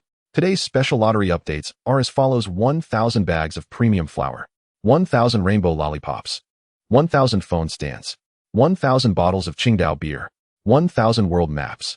Today's special price is 10 yuan. Holding 3,310 yuan in hand, Tang Ning directly chose to recharge. As soon as the recharge was credited, the system began to draw for him. After the pointer spun wildly for several rounds, it finally landed on the premium flour. With food at home, one can remain calm, especially in this era where famine is widespread. Premium flour is a basic necessity in any era, and during times of war, it is even more valuable than gold or oil, making it absolutely sellable. Most importantly, during this period, he had been eating mainly coarse grains with little refined food. With this premium flour, his staple meals could become much more varied. Thinking about dumplings, buns, steamed bread, and various delicious noodle dishes made with beef and lamb, Tang Ning couldn't help but drool. Congratulations, the host has successfully drawn 1,000 bags of premium flour. The system notification appeared, and the cube space materialized before Tang Ning, automatically popping out a slot. Inside were exactly 1,000 bags of flour, each weighing 50 pounds. Since being dragged out of bed by Lu Chong early yesterday morning, he hadn't eaten anything.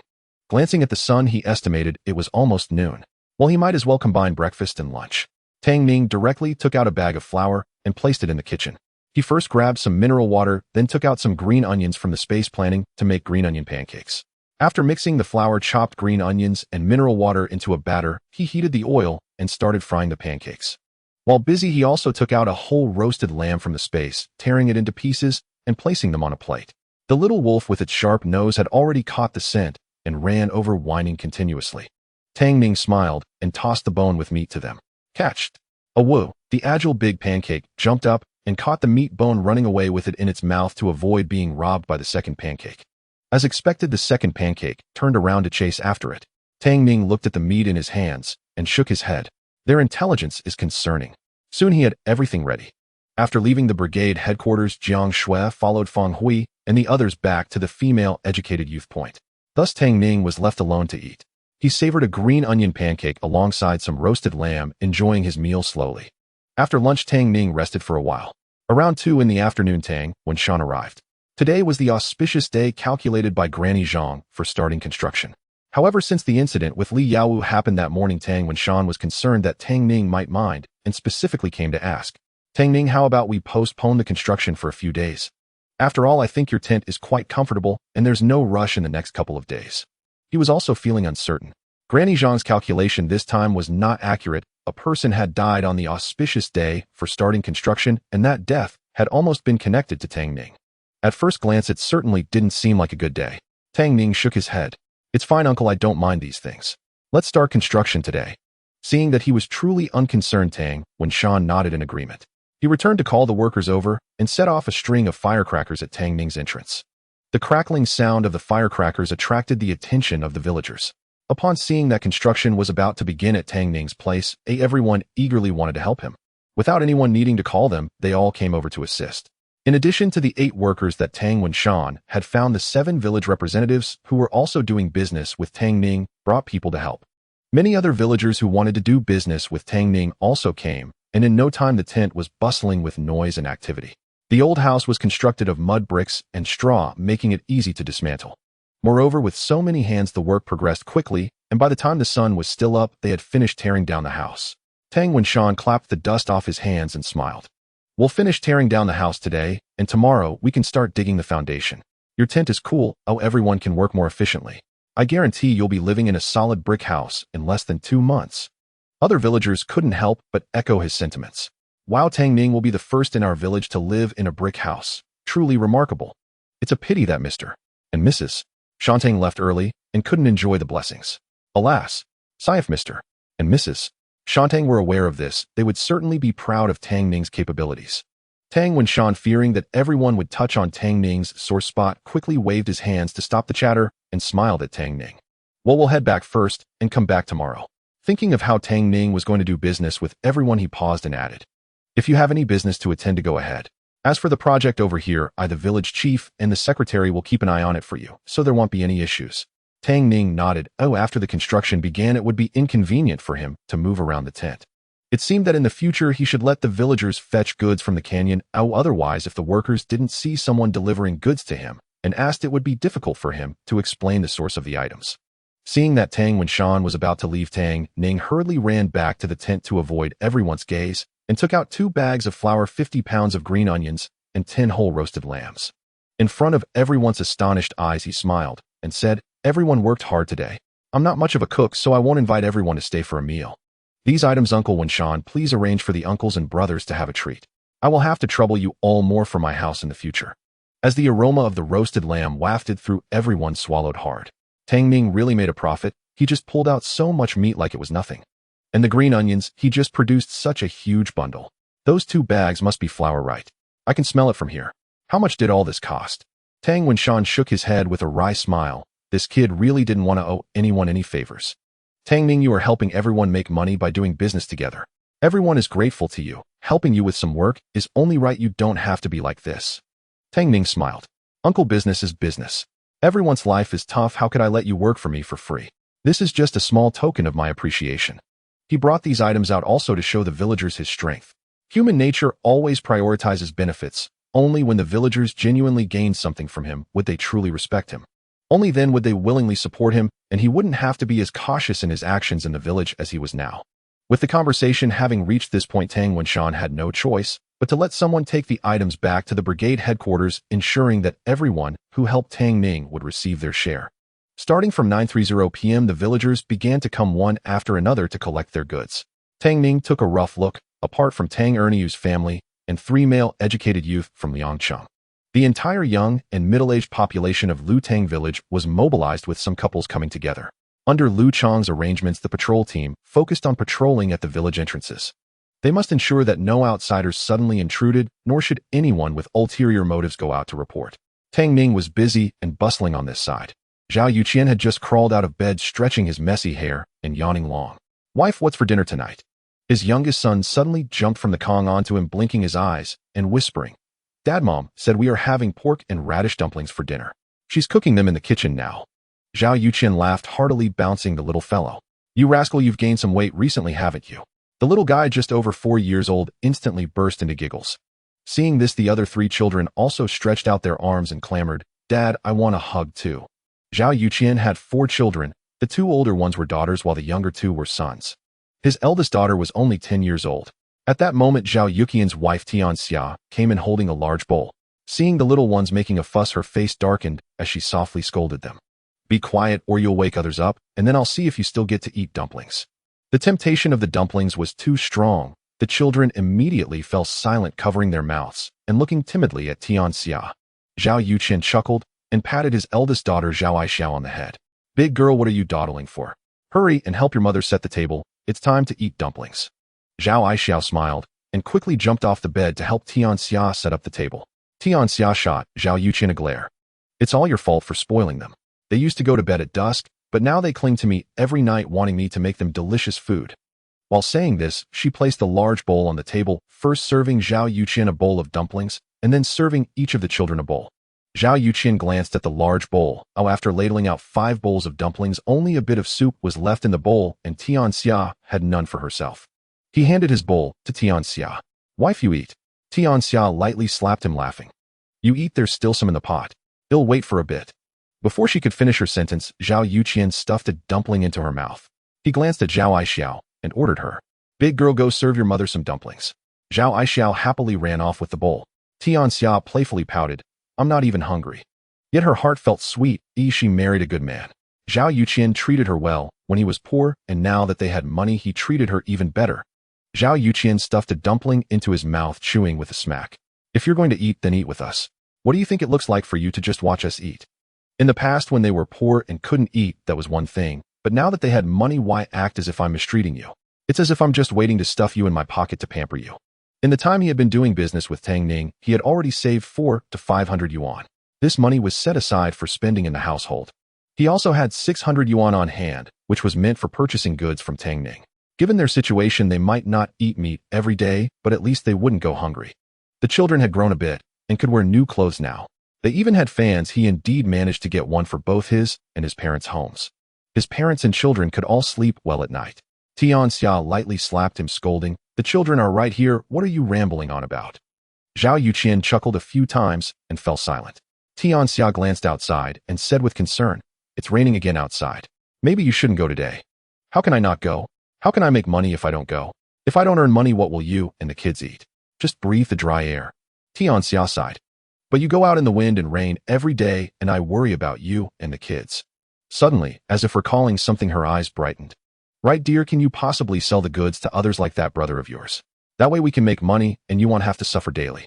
Tian Xia looked at Zhao Yuqian, who after enduring the sun and rain every day appeared much older than his 30-something years. Zhao Yuqian was taken aback. He knew that the brother Tian Xia mentioned was Tang Ning. Apart from himself, he hadn't even mentioned Tang Ning's name to his wife or younger brother. They only knew he was selling goods that he procured from a capable younger brother, but they had no idea what this younger brother looked like or where he lived. Seeing him in a daze, Tian Xia couldn't help but nudge him. Dear, why don't you go talk to that brother tomorrow? What if he agrees? But I promised him before that I wouldn't bring others along. We're not bringing anyone else. We're only involving our relatives, people from my family and your side. These people are well known to us. If they want to make money, they won't go spreading rumors. You can wholesale the goods to them, saving you from this daily grind. Moreover, the more people selling the goods, the more your brother above can earn, right? Zhao Yuqian furrowed his brow, thought for a moment, and finally nodded. All right, tomorrow I will go find my brother and ask. Don't tell my sister-in-law yet. Once I get a response from him, we'll involve those relatives together in this venture. However, we must agree that if you join me in business, you have to keep your mouth shut. If something goes wrong, you can't expose my brother, otherwise we lose our relatives. In his heart, Tang Ning was his great benefactor. Being able to enjoy the warmth of family and eat steaming pork dumplings today was all because of Tang Ning. Thus, he absolutely would not allow anyone to betray Tang Ning. Tian Xia nodded repeatedly. All right. At this moment, Zhao Aixiao also brought over the dumplings. The family happily sat on the Kong, enjoying their dumplings together. In Lutang village, they say that fortunes change every 10 years, Tang Ning is truly making a name for himself. I heard that those who went to help him build his house today received 2 pounds of roasted lamb, 2 pounds of flour, and 2 large green onions each. Isn't that so? My family's Liuzi went to help, and when he came back with so much stuff I was shocked. This child Tang Ning knows how to handle things. I wonder what Tang Erniu is thinking. If he had treated Tang Ning well back then, now he would be the one building a brick house. But now, TSK Pa, does he even deserve it? A heartless wretch. If it weren't for the charity hall saving him, could he have a good life raising children? He is such an ungrateful wretch treating Tang Ning this way. He will surely face retribution sooner or later.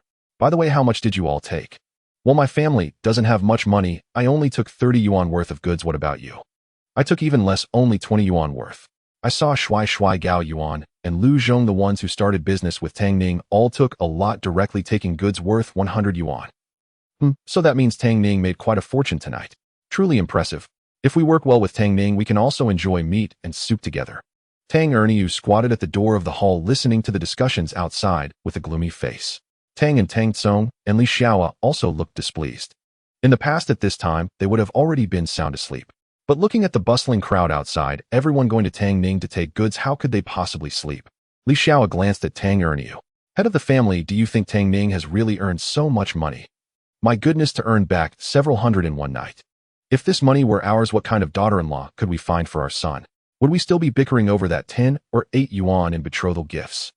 Tang Erniu took several puffs of his pipe, drooping his eyelids, and said in a deep voice, the village chief, the secretary, and those village representatives are all doing business with him. This matter must be true. Li Xiao's eyes brightened. If I had known that little brat could earn money so well, we wouldn't have treated him like that in the past. Head of the family, why don't we talk to Tang Ning and let him take Xiaoan and Xiao Tsong into business? After all, we raised him for over 10 years. If he can take outsiders to do business, why wouldn't he take us? Tang frowned unhappily. I won't go. Mom, are you confused? Tang Ning has already severed ties with us, and don't forget my little brother just wronged him for murder this morning. With the hatred he has for us, how could he possibly take us to earn money? When Tang Ning lived in their house, if Tang and told him to go east, he wouldn't dare to go west. Now to let him do business with Tang Ning, what kind of face would that little brat have? Unless he dies. Otherwise, he would never bow his head to Tang Ning. Tang Tsong, with a flushed face and a thick neck, glared at Tang Yin. What do you mean I wronged him? Didn't you and Mom both bite him before? You also bullied him often. So now that you see him making money, you push all the blame onto me. Tang Yin frowned. What nonsense are you talking about? Enough. What kind of ruckus are you making? Tang Erniu kicked the door, roughly stopping the two from arguing, feeling frustrated. Tang Ning hasn't even done anything yet, and you two are already starting infighting. What a disgrace. Tang Yin and Tang Tsong exchanged dissatisfied glares, but under Tang Erniu's stern presence, they dared not say anything further. Li Xiao sighed. Head of the family, should we also go find Tang Ning? Tang Erniu snorted coldly. Xiaoan is right, we treated Tang Ning like that before. That little beast must hate us so much by now. This morning with the incident about Li Yaowu, I'm afraid if we go to him with our old faces to plead, he wouldn't even work with us. He might even humiliate us, and by then we would truly have no face left. Li Xiao stomped her feet in anxiety. Then what should we do? She regretted not having killed that little beast when Tang Ning was still small. Then a series of events wouldn't have happened. Tang Erniu, with a stern face, smoked his pipe, his brow tightly furrowed. What to do? If only he knew what to do. That little brat doesn't know what kind of medicine he took wrong. In the past, a slap would earn him a date, yet he still worked tirelessly for him. Since he got sick once, that beast wouldn't listen to reason. Seeing the neighbors all making money with Tang Ning, he felt anxious. Tang Yin's eyes flashed with a ruthless gleam, and he said coldly, Dad, Mom, I have a plan. Tang Erniu was taken aback. What plan, eh? Li Xiao and Tang Tsong also turned to look at him in unison. Tang Yin chuckled coldly. If he can do business, so can we. I heard that Tang Ning seems to be associated with a big shot. The goods in his hands all came from that big shot. As long as we find that big shot and make a scene in front of him, preventing that big shot from supplying Tang Ning and supplying us instead, then we can run our own business and make money. By then the villagers will be grateful to us. Once he earns money, he will definitely drive that bastard Tang Ning out of the village. And that little vixen Jiang Xue too. Since she defends Tang Ning so much and can't see my sincere heart for her, then I don't need to cherish her anymore. Just have some fun with her, and when I'm done, toss her out. Tang Erniu and the other two's eyes suddenly lit up. Tang Tsong slapped his thigh. Right? Why didn't I think of that? Let's take Tang Ning's business and see if he still dares to act arrogant in front of us. When that happens, I will definitely make him kneel and kowtow to me. Li Xiao's brows lifted in joy. Xiaoan is smart, But where do we find that big shot? Tang Ning smiled. Tang Ning must go to that big shot for goods, or have someone deliver goods to him. My little brother and I can take turns to keep an eye on him. As long as we follow Tang Ning, we will surely find that big shot. Tang Ernie chuckled twice. As long as we find that big shot, everything will be easy. I will leave this matter to you two. That little beast is cautious in his work, so you two must not let him discover it, otherwise the plan will fall through. He could already imagine Tang Ning crying and lamenting after losing his business to them. What he looked forward to the most was seeing the villagers, including the village chief and secretary, bowing and scraping to him once they started making money. Tang Tsung nodded excitedly, clenching his fists, and gently punched Tang in. Big brother, when will we start keeping watch? You say I will listen to you. That bastard, we finally have a way to deal with him. Tang narrowed his eyes and said softly, you keep watch during the day, and I will keep watch at night. As long as he behaves oddly, we will follow him to see what's going on. 7 o'clock in the morning. Outside the Huai Mountain Commune textile factory. The people from the commune are coming. Everyone run. Run, everyone run. A sharp voice pierced through the air like water splashing into hot oil, instantly exploding in the crowd. Jiang Ai shivered in fear and turned around only to see several men in liberation uniforms rushing towards her with sticks in hand, looking fierce and menacing. Stop, don't run. I'm talking to you, stand still. Jiang Xue's face turned pale. She shoved the mosquito coil into the man's embrace, snatched the money from his hand, and ran. Your mosquito coil. She hurriedly pulled Jiang Ai as she passed by. Ai, don't sell it, run. Jiang Ai was so scared her legs went weak, stiffly being pulled along. She glanced back. She saw two strong men pinning an elderly man to the ground and tying him up with rope. A young man in his 30s attempted to resist, but was knocked down by a punch, his basket of sweet potatoes rolling all over the ground. A wrinkled-faced woman knelt on the ground, repeatedly bowing to the strong man. Please let me go, I'll give you everything. I have children at home to take care of. I'm begging you, I'm begging you. Her cries were heart-wrenching, yet they elicited no sympathy from the strong man. The workers on the road hid far away, fearing they would be caught in the crossfire. Their eyes reflected pity, indifference, schadenfreude, and numbness. Various complex gazes intertwined, sending chills down Jiang Ai's spine. The strong man finished with the woman and turned to meet Jiang Ai's terrified gaze. He pointed to the two fleeing figures and called out to the two young men beside him. There are still two, follow me to chase them. Yes. The three of them immediately set off in pursuit of Jiang Xue and Jiang Ai. Xuejie, they are catching up, what should we do? I'm sorry, Xuejie, I shouldn't have dragged you along. I didn't expect to run into the commune people, woo woo woo. By the end, she couldn't hold back her tears, terrified to the extreme. Along with fear, there was also guilt. Last night, Feng Hui and Li Wenwan went out to sell fried chicken. She thought the villagers only went out at night to sell fried chicken and didn't want to squeeze in with them. Wanting to catch the morning shift, she didn't go out last night and only took 30 boxes of mosquito coils from Tang Ning, waiting until morning to bring Jiang Xue with her.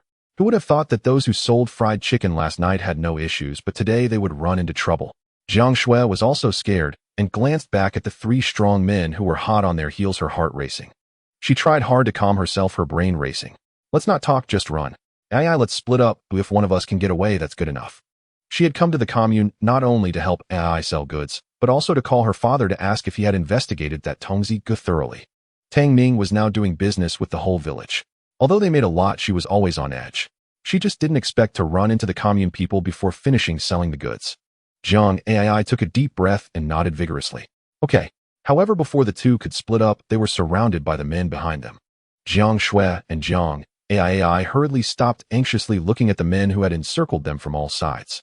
The leading man, upon seeing Jiang Xue's appearance, immediately showed a hint of astonishment in his eyes. With jet black hair and snow-white skin beneath her elegantly arched willow leaf brows, her clear water-like eyes concealed fear and unease. Her small lips, naturally rosy, slightly pursed, revealing two small dimples that were sweet and captivating. Thump, thump, thump. Zhang Dafu placed his hand on his chest, his heart nearly leaping out. Jiang Ai whimpered, her mind racing with thoughts of doom. Caught. She clutched Jiang Xue's sleeve, already terrified to the point of tears. Xuejie.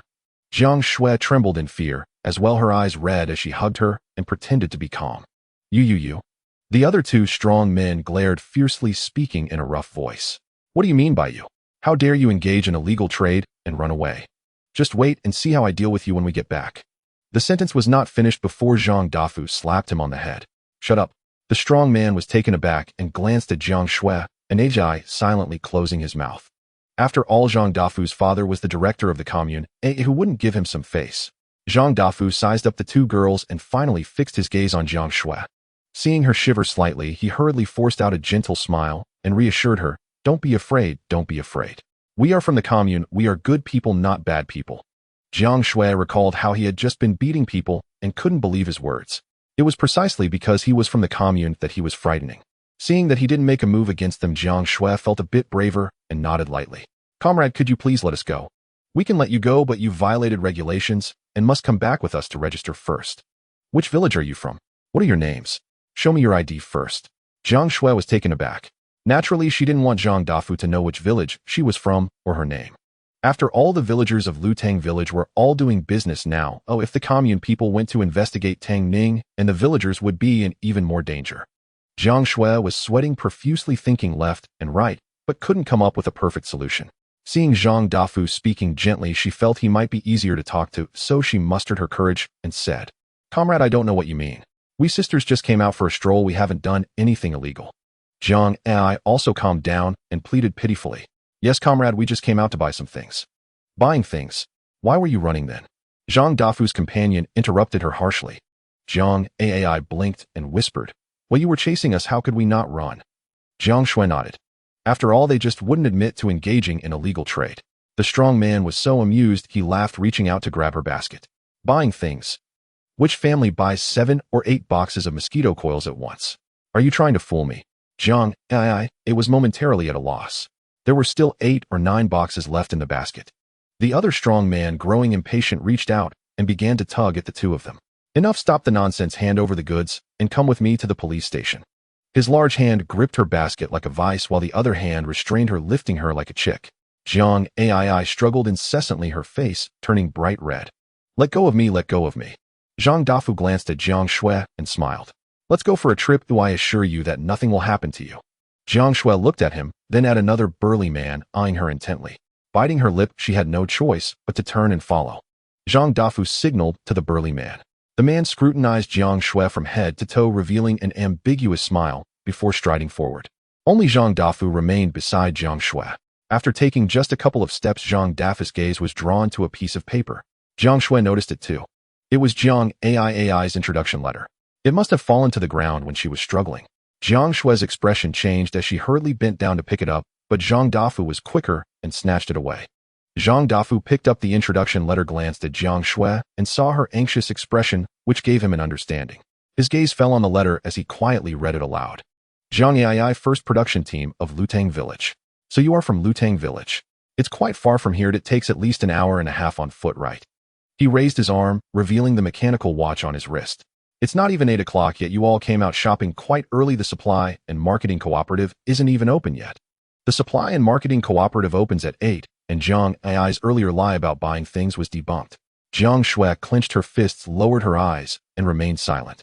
Zhang Dafu chuckled, knowing she was wary of him, but reluctant to press her. He softly reassured her, "Don't worry, it's just a formality. With me around, they won't make things difficult for you." In other places, he might not have the confidence, but once at the police station, who to pursue or release was certainly a matter of his word. He glanced at Jiang Xue again. The young girl had her lips tightly pressed, and her beautiful brows were furrowed into 2 little worms. She must be terrified, right? Meanwhile, in Lutang village, Zhao Yuqian had finished selling his goods and went straight to find Tang Ning. Initially, it was Zhao Yuqian who delivered Tang Ning's tent using a cart. It was also Zhao Yuqian who helped him set it up. Thus, Zhao Yuqian knew where Tang Ning's home was. He was surprised to see workers bustling in and out of the tent. Some were shirtless, digging the foundation, some were using shovels to move clay, and others were helping to carry bricks. There were also those nearby carving wood to make furniture. Tang Ning has actually started building houses. However, this was within expectations. After all, he had earned several hundred yuan following Tang Ning, and Tang Ning needed no mention. Building a few brick houses was nothing serious. Zhao Yuqian was even silently calculating that he would need to build a few brick houses himself after some time. He lived in a thatched house, which was fine most of the time, but when it rained, the roof leaked. Moreover, the ground in his house was low, and when it rained heavily, water would flood in, making the floors sticky and impassable. Tang Ning was coming down the mountain with 2 little wolves. He had gone up early to find a suitable place to store his goods. Although the canyon could be used, it lacked shelter from the rain, which could damage the goods. Fortunately, he discovered a hidden cave about 300 meters east of the canyon. The cave wasn't large, approximately 70 to 80 square meters. It was sufficient for storing goods. Moreover, the cattle cart could enter directly, making it convenient for villagers to pick up their goods. With this cave, he could also conceal the items in his space. Otherwise, if he stayed in the tent every day without going out to replenish stock, the items couldn't just appear out of nowhere. Thus, the cave would provide him with excellent cover. From a distance, Tang Ning spotted Zhao Yuqian standing outside the tent, holding a large watermelon, and he called out, "Old Zhao." Zhao Yuqian turned around and saw Tang Ning approaching him with two little wolves at his feet. He hurried to greet him. "Tang Ning, brother, wow, these two little ones have grown so fast. When they stand up, they're almost at my knees." These two little wolves were brought back by him for Tang Ning when they were just a handful in size. In just a few days, they had grown a lot. Tang Ning chuckled and kicked the frolicking little wolves. "They eat a lot, so they grow quickly. By the way, what brings you to find me at this hour?" Zhao Yuqian usually sold his goods at night and caught up on sleep during the day. Seeing his tired expression, he must have just returned from selling. Not going back to sleep, why did he come to look for him? Could it be that something happened? Zhao Yuqian awkwardly grinned, suddenly unsure how to start. Tang Ning looked around at the noisy environment, and the workers scattered glances, smiling. "It's noisy outside due to the construction. I'll come, let's talk inside." "Hey," Zhao Yuqian responded, and carried the watermelon with him as they walked toward the tent's partition. As their figures disappeared into the construction site, the workers began to discuss in low voices. "Who went to find Tang Ning? Is that a watermelon he's holding? It's huge, at least 8 or 9 pounds, right? He must be wealthy. Yeah, who has money to buy watermelon these days? Do you think it's a big shot that Tang Ning knows? Are you saying the goods in Tang Ning's hands were obtained from him?" Tang Tsung, who was hiding in the bushes, brightened up. "A big shot has appeared inside the partition." As soon as Tang Ning entered, he activated the soundproof system. "Old Zhao, make yourself comfortable." He turned and poured a glass of pure water for Zhao Yuqian, placing it on the table. Zhao Yuqian took a sip, then got straight to the point. "Brother, I actually came over to discuss something about selling goods with you." Tang Ning nodded, sitting across from him and gesturing for him to continue. Zhao Yuqian nervously clenched his hands and stammered, "Brother, do you think I can wholesale some goods from you and let a few relatives sell them? You can rest assured my integrity is guaranteed and you can trust me." After telling Tang Ning everything about the plans he discussed with his wife Tian Xia from the previous night, he anxiously awaited Tang Ning's response. In his heart, he secretly regretted coming here. After all, Tang Ning had previously stated that he would only work with him in business. Later, when he requested to bring his little brothers, Tang Ning agreed. Now he was asking to bring relatives. Not to mention Tang Ning, even he felt he was overstepping his bounds. Who would have thought that he would see Tang Ning nodding? Tang Ning agreed. The next moment, he heard Tang Ning laughing.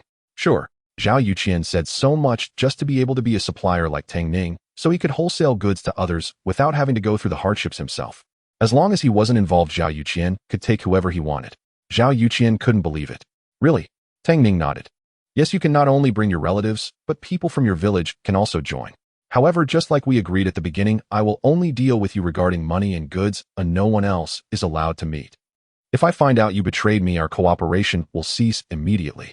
If Zhao's village got involved, then the entire Lutang village's business would no longer be discreet. It was equivalent to indirectly providing himself with an extra layer of insurance. Zhao Yuqian hurriedly shook his head. No, I would never betray you. I have been working with you for so long, not to mention others. My wife doesn't even know who you are. He truly didn't dare to let out a single hint. What a joke. Once that information got out, he wouldn't be able to make money anymore. After discussing important matters, Zhao Yuqian was about to leave. He pointed to the watermelon on the ground and smiled. I bought this at the commune. It's really sweet. You should try it. Tang Ning smiled and nodded, not refusing. Although he had a big gift of fruit in hand and didn't lack for watermelon, accepting Zhao Yuqian's gift would put him at ease. Just as Tang Ning saw Zhao Yuqian off outside the tent, he noticed Lu Chong and Zhang Hongliang approaching with serious expressions. Following them was Tang Xue, who, unlike the spirited demeanor he had 2 days ago after earning money, looked as wilted as a frostbitten eggplant. Upon closer inspection, one could see his hands trembling slightly at his sides. Tang Ning's heart skipped a beat as a bad premonition surged within him. Had something happened? As the thought crossed his mind, Lu Chong and the others rushed up to him. The commotion was too loud, and the workers in the tent all looked over curiously. Lu Chong's face was grim as he said in a low voice, Tang Ning, something has happened. His gaze caught Zhao Yuqian standing nearby, and he quickly shut his mouth. He had not noticed that standing next to Tang Ning was not a local villager, and upon speaking, he realized Zhao Yuqian was an outsider. Lu Chong's heart raced. Tang Ning's brow furrowed, and he had an inkling of what was happening. Villagers sold goods at the commune in batches. Some went at night, some in the morning, and others in the evening. This coincided with the 3 peak times when workers were changing shifts. At this moment, the only possibility for Lu Chong and Zhang Hongliang to look so tense was something must have happened to the villagers who went to sell goods in the morning. Suddenly, he thought of Jiang Xue and Jiang Ai. Those two girls had gone to the commune together today, just in time for the morning shift. Tang Ning felt anxious but maintained his composure. He couldn't show any signs of panic, otherwise everyone else would too. He subtly exhaled a breath of stale air. He glanced at Zhao Yuqian and said softly, "Uncle Lu, old Zhao is not an outsider. Just speak freely if there's something to discuss." Zhao Yuqian was like a grasshopper on the same rope as them. If something had really happened at the commune, he could also be prepared if he knew in advance. Lu Chong looked at Zhao Yuqian in surprise. Tang Ning was a very cautious person, and to let him consider him as one of their own.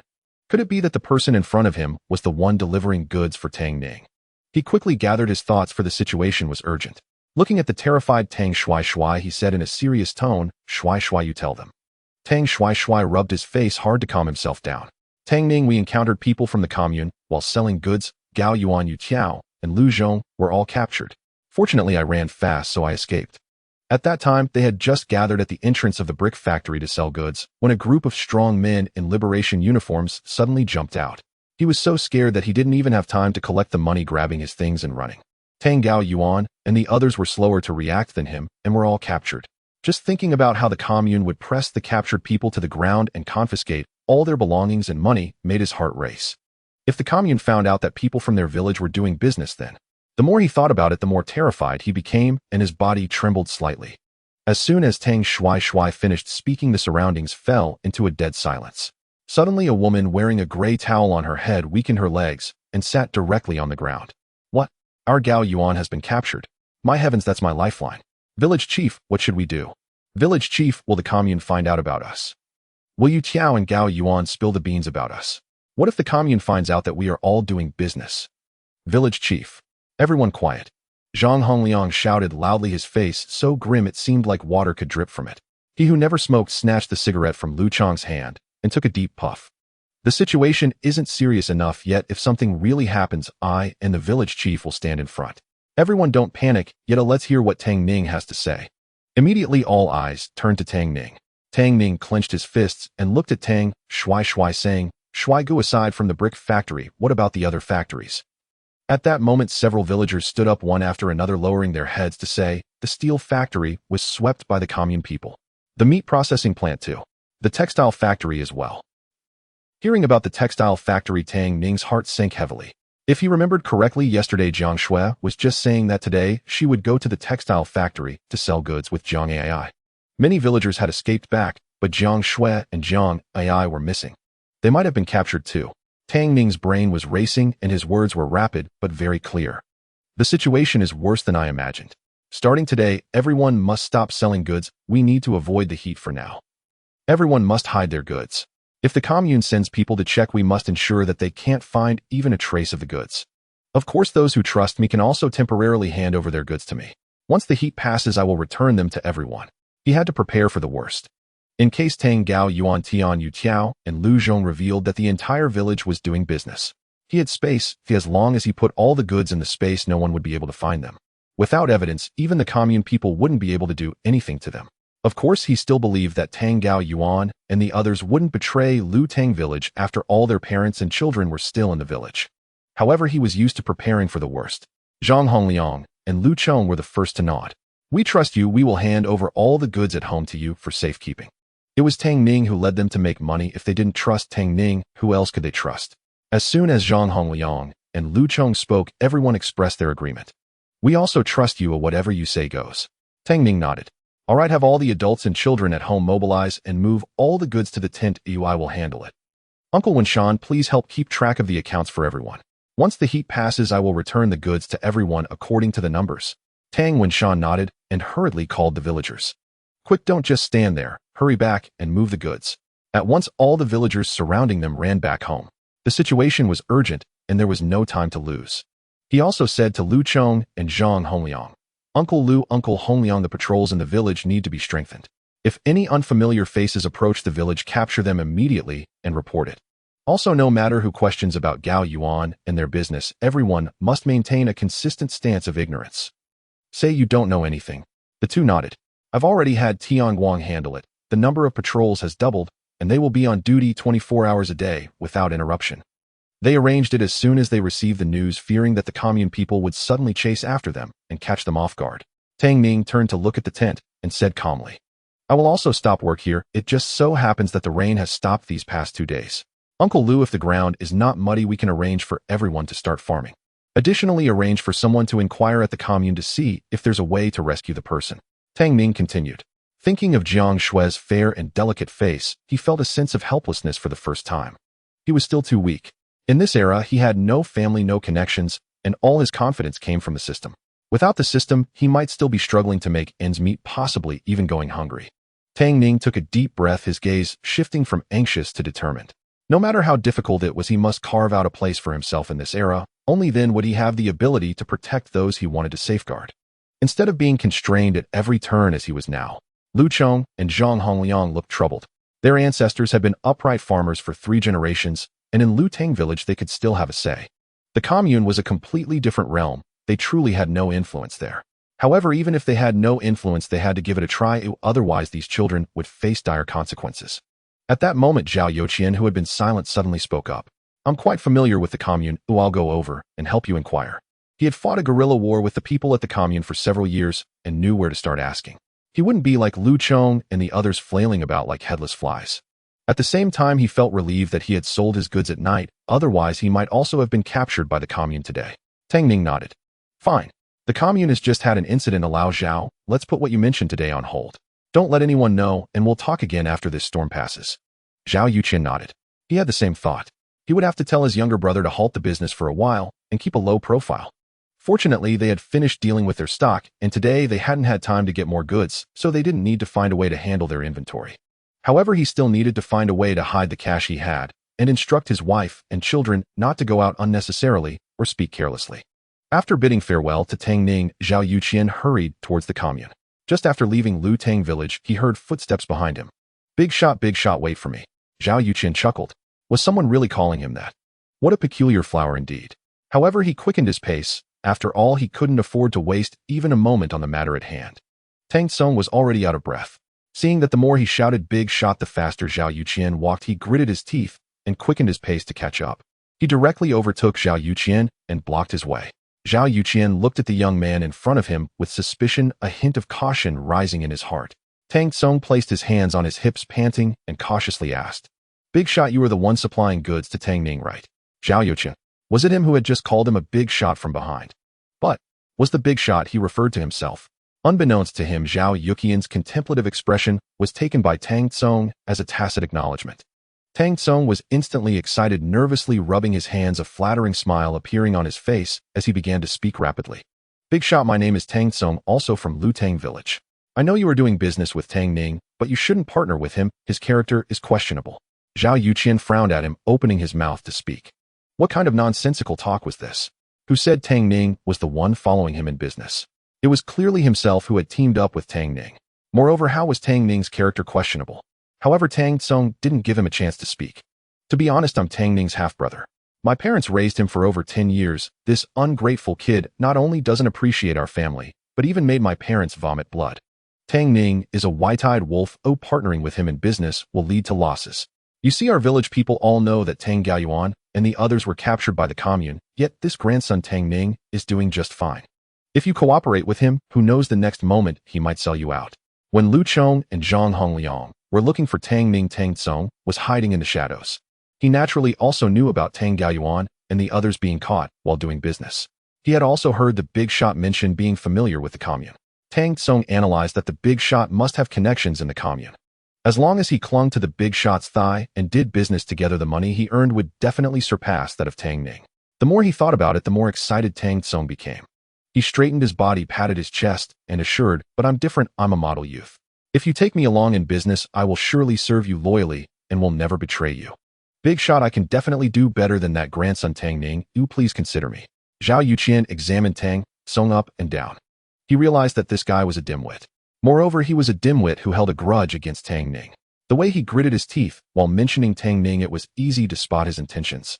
Zhao Youqian initially wanted to explain that it was Tang Ning who was following him in business, but Tang Tsung had it twisted. Now all he wanted to say was, are you sick? Tang Tsung was stunned, instantly becoming flustered. Big shot. What was going on? Had he offended the big shot? Why was the big shot scolding him as soon as he opened his mouth? Didn't he express his loyalty clearly enough? Tang Tsung anxiously scratched his ears and jumped around like a monkey. Big shot, I'm not sick, I just want to be with you. His words were interrupted coldly by Zhao Yuqian. If you're sick, go see a doctor. A dimwit like you still wants to compete with Tang Ning. Scram, don't waste my time. With a wave, he dismissed Tang Tsung and ran off without looking back, afraid of being caught by the dimwit. If he couldn't even tell who the big shot was, what else could he be? Most importantly, he was with Tang Ning. Tang Ning's enemies were his enemies. How could he help to deal with Tang Ning? Dream on. Although he was internally complaining, Zhao Yuqian still kept a lookout, thinking that he would have to mention this Tang Tsung to Tang Ning when he returned from the commune. He needed to alert Tang Ning. This was a critical moment, and he mustn't fall into the hands of petty people. Tang Tsung watched helplessly as Zhao Yuqian disappeared from sight, unwillingly extending his hand. Big shot. Tang Ning was unaware of the commotion happening on this side. The workers had stopped construction. Young and old were carrying their goods in and out, their faces filled with concern. Those who had been captured were even quietly shedding tears, murmuring, how are we supposed to live? Tang Wenshan stood aside with a ledger recording the inventory from each household. Tang Ning took a glance before withdrawing his gaze, secretly pondering how to overcome this crisis. Not to mention anything else, he had to rescue Jiang Xue first. That girl had turned pale with fright when she first learned about doing business. Now that she had been captured by the commune, who knows how terrified she would be. However, he had no acquaintances in the commune. Oh, how should he operate? Just then the system refreshed. Tang Ning absent-mindedly glanced at the lottery panel. He took out a wad of cash and recharged for the lottery without even counting it. According to his usual style, he would have made a sarcastic comment about the system's offer. However, today he was preoccupied with other matters and lacked the mood to pay attention, even missing the system's announcement. His behavior left the system feeling somewhat unsettled. After all, Tang Ning would usually chatter away before each lottery, which had become quite bothersome, but now his silence made the system feel as if something was missing. Unable to restrain itself, the system asked host, aren't you going to wish for any specific prize today? After all, it shared a mental connection with Tang Ning, who would always estimate the value of the prizes in his mind before each draw. Today, however, his mind was blank with no thoughts whatsoever. Tang Ning sighed, whatever. His head was filled with so many concerns that he couldn't care less about what he might win. Right now, the pressing matter was to resolve the issues at the commune. The system. The pointer on the wheel spun faster than ever before, as if tightly wound, quicker than in all prior draws. It spun round and round. At lasting. Congratulations, host, you have won 10000 stealth drones. The cube space reappeared before him, a slot lit up and opened automatically. Inside were 1000 stealth drones, each with a silver body about the size of an adult man's palm. Each drone bore different codes. The best part was that these intelligent stealth drones were all solar-powered. When they ran out of battery, one could simply take them out to bask in the sun. Basking in the sun for an hour would keep them on standby for a whole day. How convenient. Tang Ning instantly became excited. What the heck, this time the lottery includes this thing. He hadn't even noticed it earlier. He was worried about the situation at the commune. Zhao Yuqian and the villagers sent to gather information still hadn't returned. With this gadget, he could directly control the drones to check the real-time situation at the commune, which was incredibly timely. If the system had a form, he would have hugged it and given it a big kiss. Brother Tongzi, you will always be my dear brother. Rest assured, I will take care of you in your old age. The system. No need for that. Tang Ning glanced at the noisy tent and stepped towards a more secluded spot to control a drone to check the situation at the commune. The next moment, a commotion arose. They're back. Jiang Xue and Jiang Ai have returned. They've come back. Lu Yi was running while excitedly cheering. Hearing the noise, Feng Hui and Li Wenwan immediately turned reedied and dashed out of the tent. Ever since learning that Jiang Xue and Jiang Ai had been captured, they had been anxiously awaiting news here. Xiao Xue. The villagers delivering goods in the tent also rushed out, especially the families of Tang Geyuan, Lu Zhong, and Tian Guang, who ran faster than anyone. Jiang Xue and Jiang Ai had returned. Did that mean Tang Geyuan and the others were back too? Xiao Xue Ai boo-hoo. You two scare me to death. How are you? Are you okay? Did the commune people mistreat you? Where are you hurt? Feng Hui and Li Wenwan rushed forward and hugged Jiang Xue and Jiang Ai. While crying, they looked them up and down, fearing that they had been beaten by the commune people. Jiang Xue shook her head. I'm fine. She looked up and was immediately caught in a pair of deep eyes. Those eyes held affection, pain, guilt, joy at reunion, and overwhelming happiness. A whirlwind of complex emotions nearly engulfed her. Jiang Xue bit her lip, released Feng Hui, and slowly walked towards Tang Ning. I came back. Before she finished her sentence, she was swept into his embrace, the strength of the man almost melting her into his body. Jiang Xue froze. All her pretended strength crumbled in that moment. Ignoring the gazes of others, she buried her face in his chest, quietly listening to his heartbeat. I'm sorry I didn't protect you well. This will never happen again. Tang Ning's voice resonated through his chest to her ears. Jiang Xue felt her nose tingle and shook her head with a smile. Fang Hui, Zhang Adi, and Li Wenwan watched this scene and couldn't help but shed tears. Just then an elderly voice interrupted the tender moment between the two. Where is Lu Zhong? Why are there only you two returning? What happened to our Lu Zhong? Yes, Ai, did you see my Gao Yuan? You all returned. Why are they still not back? And what about my Yu Tiao, did you see him? How is he? Hearing the crowds clamoring, Jiang Xue finally realized and hurriedly stepped out of Tang Ning's embrace. With red eyes, she looked at everyone and shook her head. They have been detained and haven't been released. They might be criticized. Remembering the scene she saw at the police station, her eyelashes trembled and her face turned pale. The rest of her words stuck in her throat. She and Jiang Ai had just been taken to the police station when they saw Tang Gaoyuan and the others. Not only had they had all their money and goods confiscated, but they had also been beaten black and blue. In that moment of eye contact, Tian Yu Tiao couldn't control his emotions and suddenly stood up from the ground, only to be struck on the calf by a whip from the strongman in charge. He was instantly left bruised and bloodied. Thinking of Tian Yu Tiao's pain-contorted face made Jiang Xue's breath grow heavy. She had originally thought the three of them would crack under the beating and expose Tang Ning. To her surprise, the trio had curled up on the ground, gritting their teeth, not uttering a single word. Indeed, they still had parents and families behind them. They would rather die than betray Lu Tang village. Jiang Xue closed her eyes, not daring to look at the families of Tian Yu Tiao, Tang Gayuan, and Lu Zhong. If it weren't for Zhang Dafu releasing her and Jiang Ai, they would also have been taken for criticism. However, she knew Zhang Dafu would not have let them go without a reason. What exactly were his intentions? Hearing that they were to be criticized, the families collapsed to the ground. The women and children couldn't hold back their tears. Yu Tiao, my Yu Tiao is still so young. How will he survive if he's taken for criticism? He hasn't even married yet. Dad, I want Dad. Boo-hoo. Mom, I want Dad. Tang Ning, don't you know any important figures? At that moment, a military jeep roared from the village entrance, stirring up dust and chaos. With a creak, the military jeep stopped in front of the tent. In an instant, all the villagers shrank back, their faces turning pale with fear. Could it be that the commune officials have discovered their profiteering and sent someone to arrest them? This thought consumed everyone's mind, and many began to regret their greed and their partnership with Tang Ning in business. If they had not engaged in business, they would still be honestly earning work points. Although they would not have enough to eat or wear, at least they would still be alive. Now everyone has made money, but if the commune officials catch them and charge them with profiteering, not only will all their possessions be confiscated, but their very lives may also be at stake. This is not an exaggeration. Many have been severely punished and lost their lives during these times. Even if they survive, they would suffer greatly, with many changing drastically after being criticized, becoming reclusive, mute, or even going mad. Thus everyone was truly afraid. As despair and fear spread through the crowd, a thud sounded as the jeep door was pushed open. A tall and handsome officer stepped out of the vehicle, followed by a young man in a Zhongshan suit. Lu Chong and Zhao Hongliang, who rushed over, recognized the man at a glance.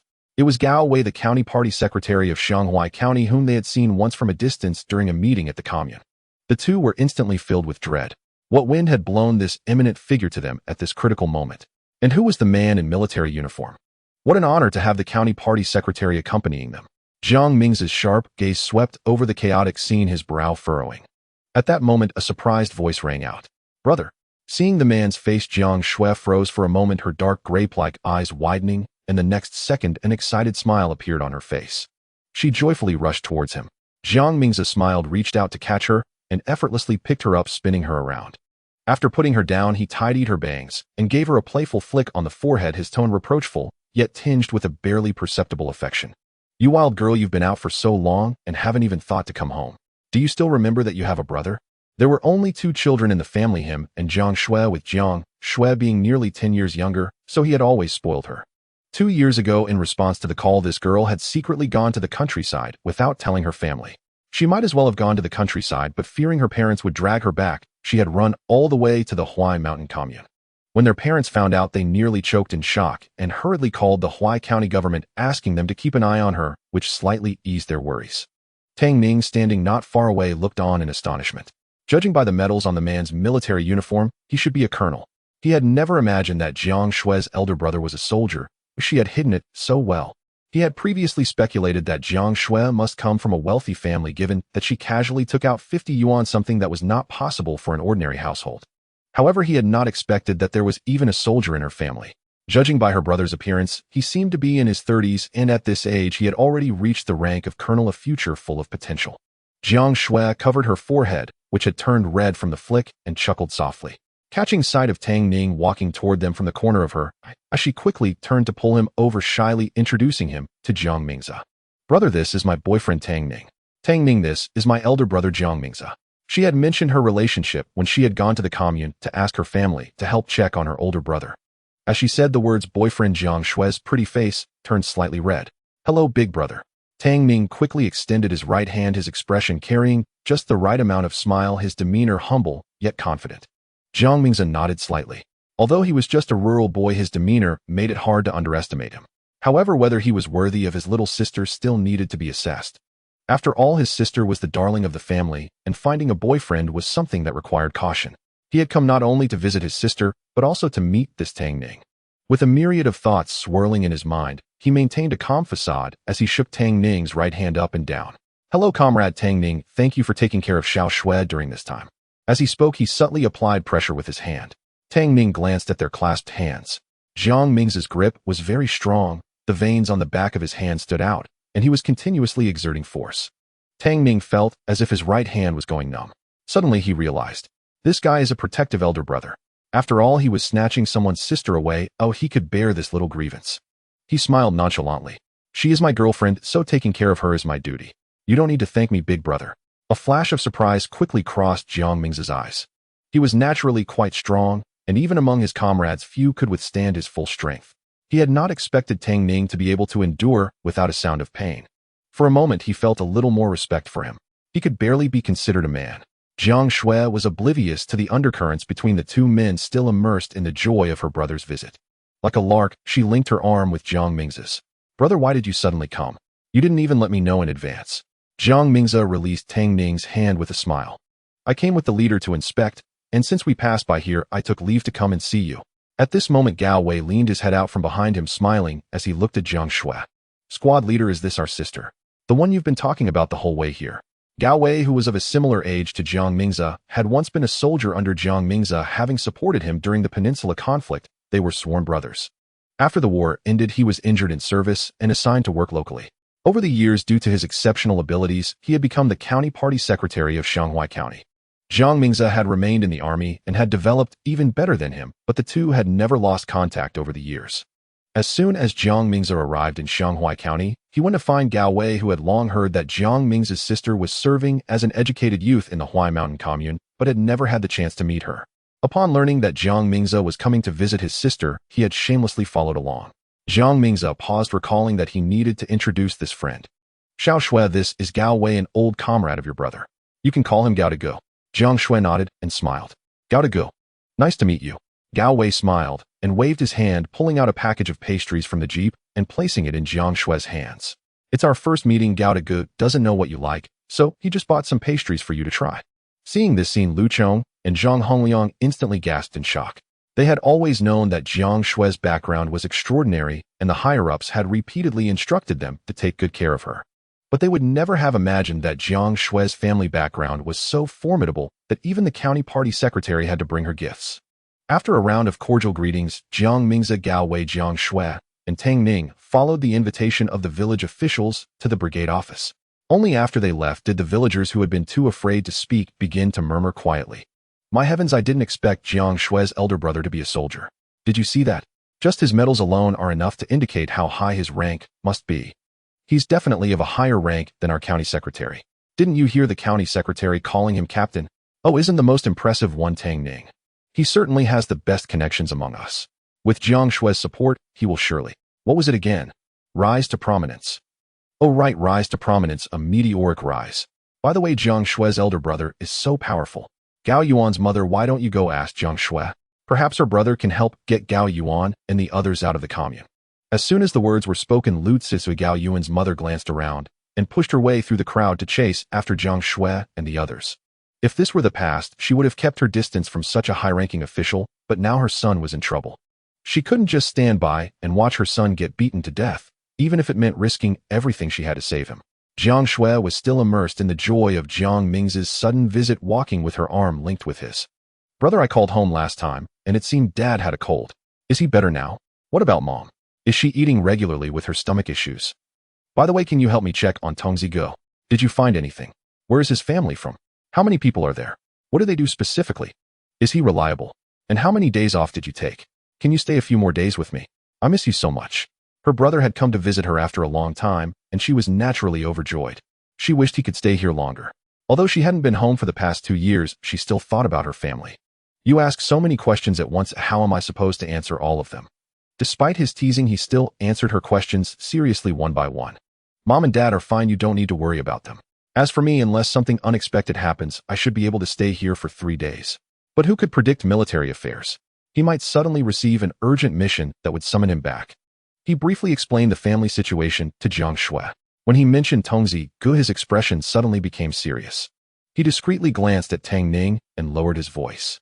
As for the Tang Ning you mentioned, I had your elder brother check into it, but we couldn't find any trace of him throughout the entire Xianghua County. How can there be no such person? Jiang Xue furrowed her brows. Tang Ning has supplied so many goods to Tang Ning. With my brother's connections, it should be easy to track him down. Jiang Mingze shook his head, cautiously analyzing the situation. If we really can't find anything, not even a hint, it's as if he doesn't exist at all. I suspect either he has a very powerful background and has carefully erased all traces, or this so-called Tang Ning is just an alias. What he didn't say was that regardless of the reason, this Tang Ning was undoubtedly a deeply scheming figure. Tang Ning's collaboration with him brought both danger and opportunity, and it depended on Tang Ning's ability to handle the relationship between the two. Upon hearing this, Jiang Xue's heart sank. Just as she was about to say something, a voice of crying interrupted her. Jiang Xing, I beg you, please save my Gao Yuan. I'll bow to you, please save my son. Lu Tsue clung to Jiang Xue's leg, kneeling at her feet, with a loud thud, sobbing uncontrollably. Jiang Xue was taken aback and quickly reached out to support her. Auntie, please don't do this, get up quickly. Lu Tsue shook her head, pounding her chest repeatedly, heartbroken. Jiang Xing, please save Gao Yuan. If anything happens to him, I won't be able to live either. I beg you, I'm willing to trade my life for his. Besides her, Lu Zhong's mother also knelt before Jiang Xue. Jiang Xing, I beg you, save my Lu Zhong. I'll bow to you too. Tian Guang stood among the village officials, his eyes reddened to the point of tears, his hands clenched tightly at his sides. His younger brother was also arrested. How could he not be anxious? However, as the captain of the production team, he had to suppress his pain while helping the village chief and secretary maintain order in the village. Although he didn't kneel like Lu Tsue and the others, he still couldn't help but take a step forward, looking at Jiang Xue with hope. If anyone could save Yu Tiao and the others besides Jiang Mingze, there was no one else. Jiang Mingze looked at the two weeping women, his brows furrowing tightly. Girl, what's going on here? He was confused. Why was everyone crying and begging his sister to save someone? Jiang Xue pulled Lu Tsue up and glanced at Jiang Mingze, whispering a plea. Brother, can you do me a favor? Jiang Mingze looked at her in confusion. Jiang Xue parted her red lips and immediately explained the whole situation. Brother, Yu Tiao and the others are good people. They have always taken care of me. They wouldn't resort to doing business unless they were really struggling. Please help them, okay? She lightly shook Jiang Mingze's arm and spoke softly, not mentioning that she had also been taken by the commune officials. Since she had already been released, telling Jiang Mingze would only cause him unnecessary worry. Seeing that Tian Yu Tiao and the others hadn't betrayed Tang Ning, even after being beaten half to death, she had decided to save them.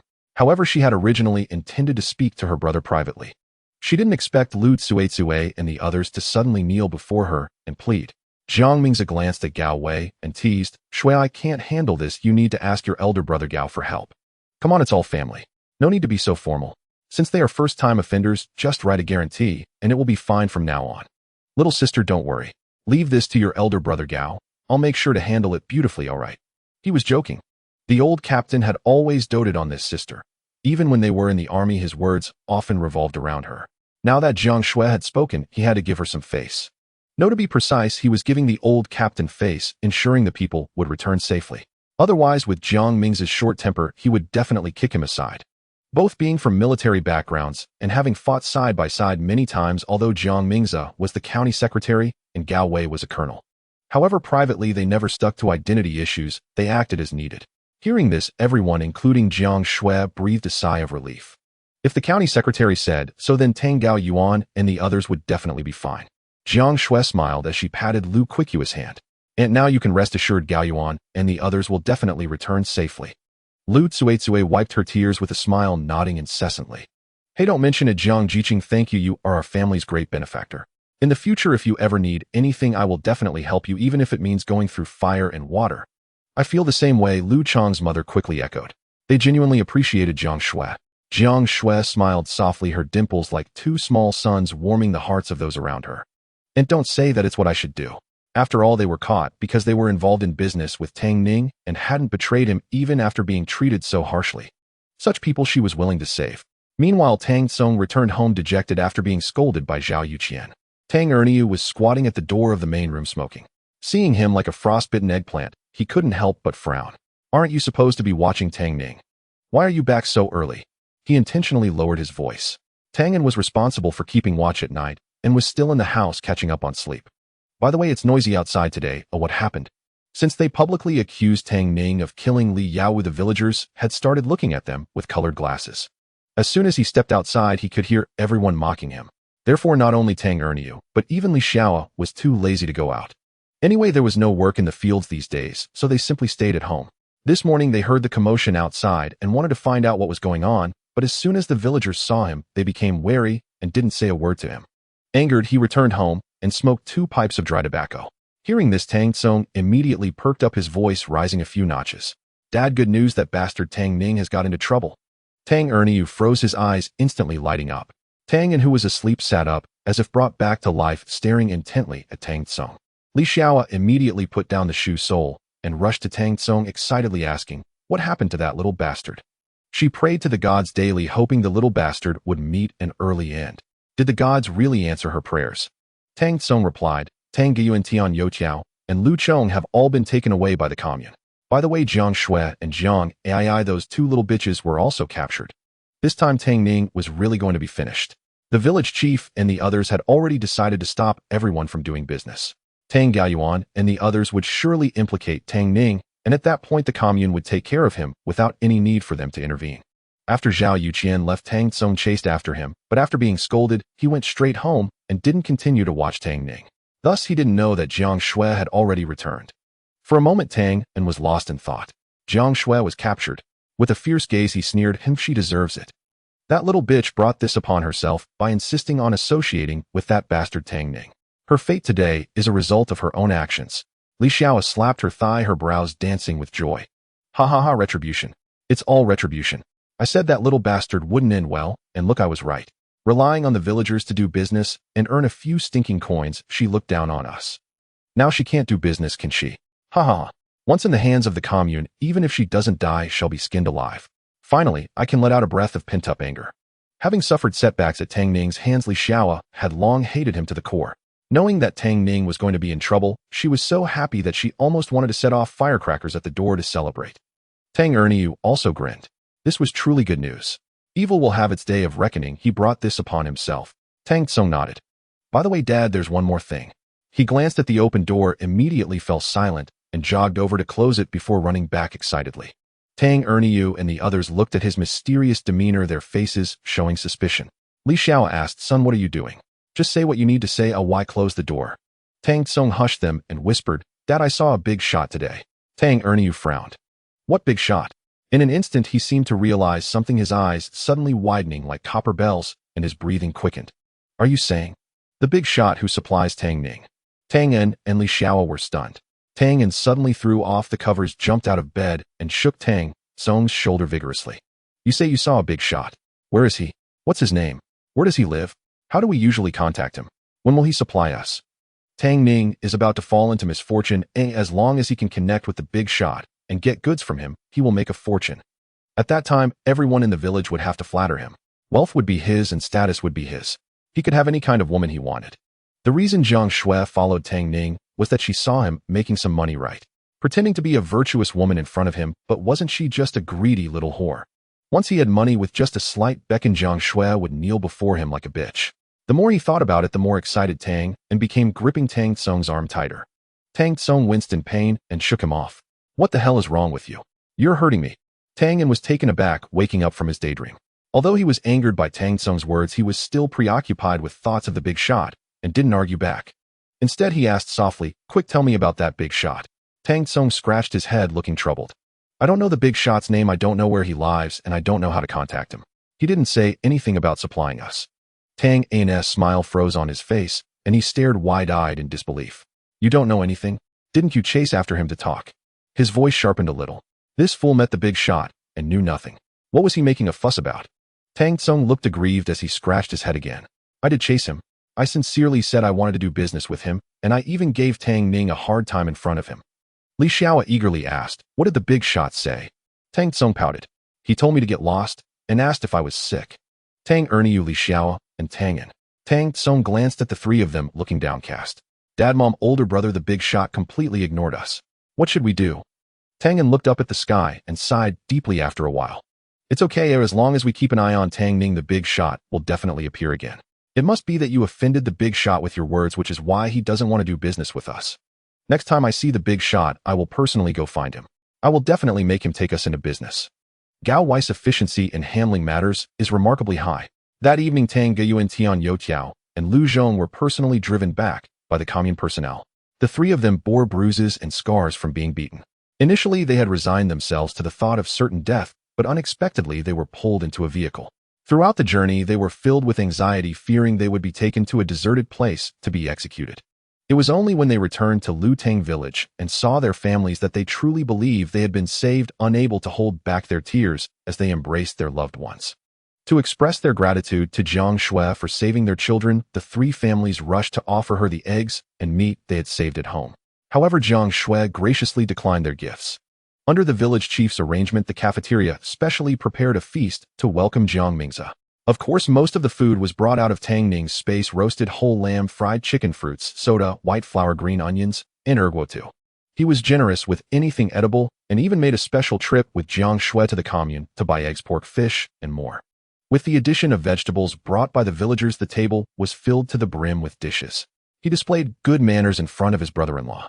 At the dining table, even Jiang Mingze, who was well-traveled, couldn't help but be secretly amazed at the sight of a table full of chicken, fish, meat, eggs, fruits, and beverages. Gao Wei kicked Jiang Mingze under the table. "Your brother-in-law is quite generous, huh? This feast must cost at least $30. Wow. A single meal consumes his entire month's salary. This Tang Ning is indeed extravagant." At first, he thought this rural kid was trying to climb up the social ladder by courting Jiang's family. Now it seems this kid is not simple at all, not someone to be underestimated. Jiang Mingze clicked his tongue and shot him an annoyed glance.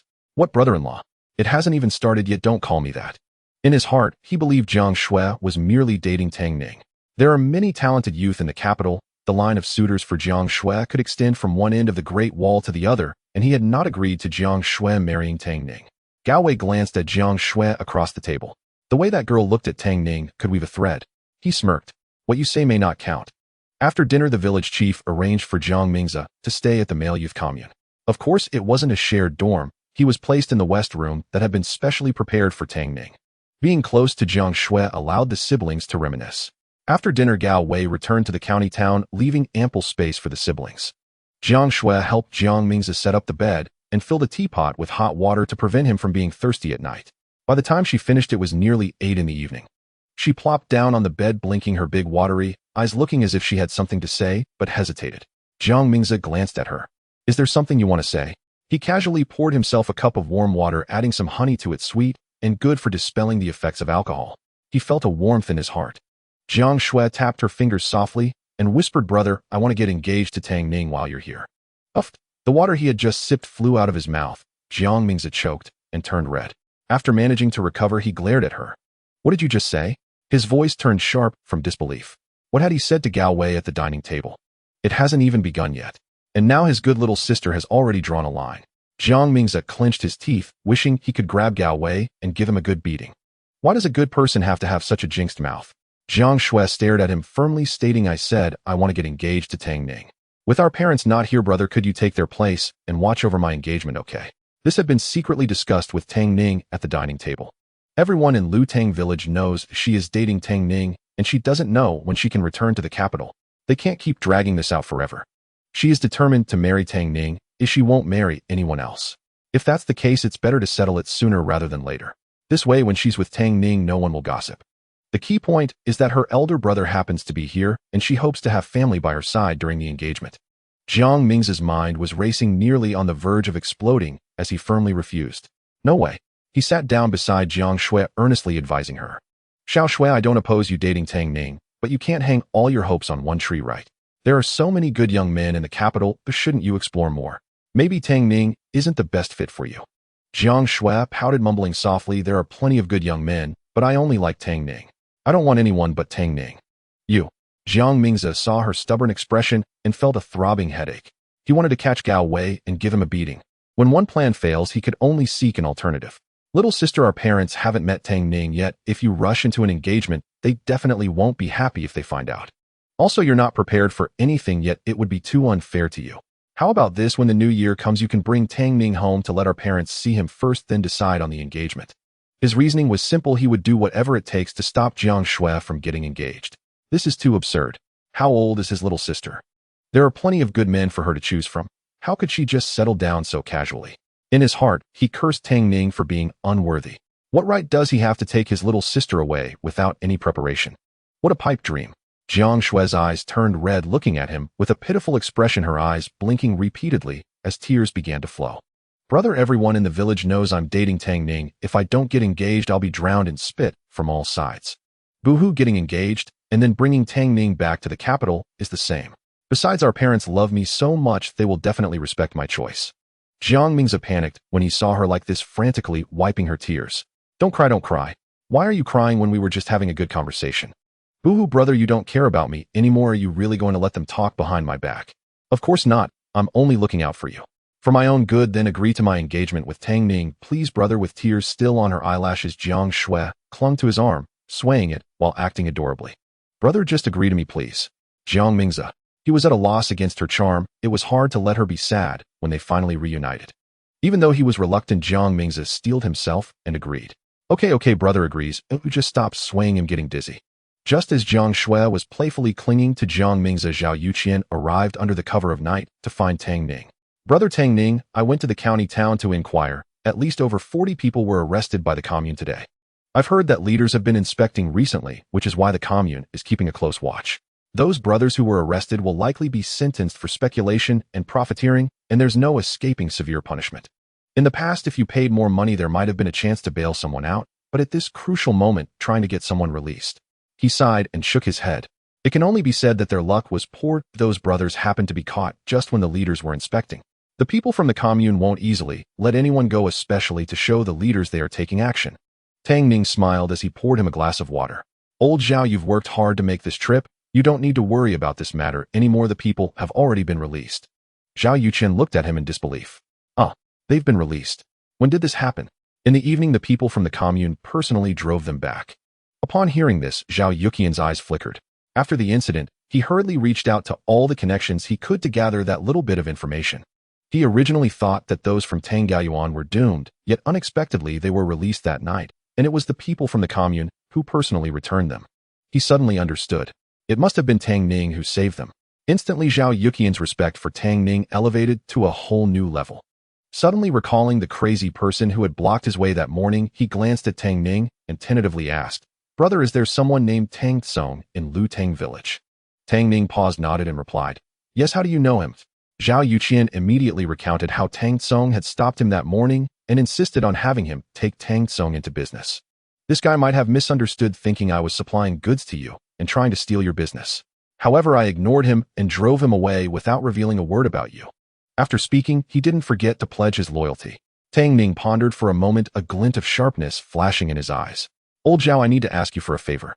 Zhao Yuqian immediately sat up straight, looking serious. Brother, just speak. I will do whatever it takes for you. Tang Ning smiled. It's not that serious, to be honest with you. I have a feud with Tang Tsong's family. He briefly explained the grievances with the Tang Erneu family. Hearing this, Zhao Yuqian frowned. Those scoundrels are truly despicable. Brother, you just say how you want to deal with these beasts. I will be the first to charge in. He has always hated ungrateful people. Moreover, since Tang Ning had helped him, he now saw this as a great opportunity to repay Tang Ning. Tang Ning said, Since Tang Tsong could find you so accurately, I suspect they have been keeping an eye on me during this time. From what I know about them, they surely won't give up easily. They will likely come looking for you again soon. I want you to turn the tables on them. The Tang Erneu family hates him to the bone, and since they suspect Zhao Yuqian is the big shot he mentioned, they will surely try to connect with Zhao Yuqian to do business and push him out. While thinking this, he activated the monitoring system of the tent in his mind. Sure enough, he saw Tang Ning hiding behind a mound of earth. Turn the tables. Zhao Yuqian's eyes flashed with doubt. Tang Ning smirked, adding a touch of playfulness. He leaned in and whispered, "Let's do it this way." Tang Ning had been waiting outside the tent for so long that the flowers were about to wither with piles of mosquito corpses at his feet when he finally saw Zhao Yuqian walk out of the tent. Zhao Yuqian had his hands clasped behind his back, his eyelids slightly lowered, looking down upon all life with an air of superiority. Behind him followed a nodding and bowing Tang Ning. Tang Ning's eyes immediately lit up as he quickly realized that the person in front of him was the big shot that Tang Tsung had mentioned. His patience in feeding mosquitoes for half the night was not in vain. He indeed stumbled upon a big shot. He saw the big shot casually say something to Tang Ning before swaggering away.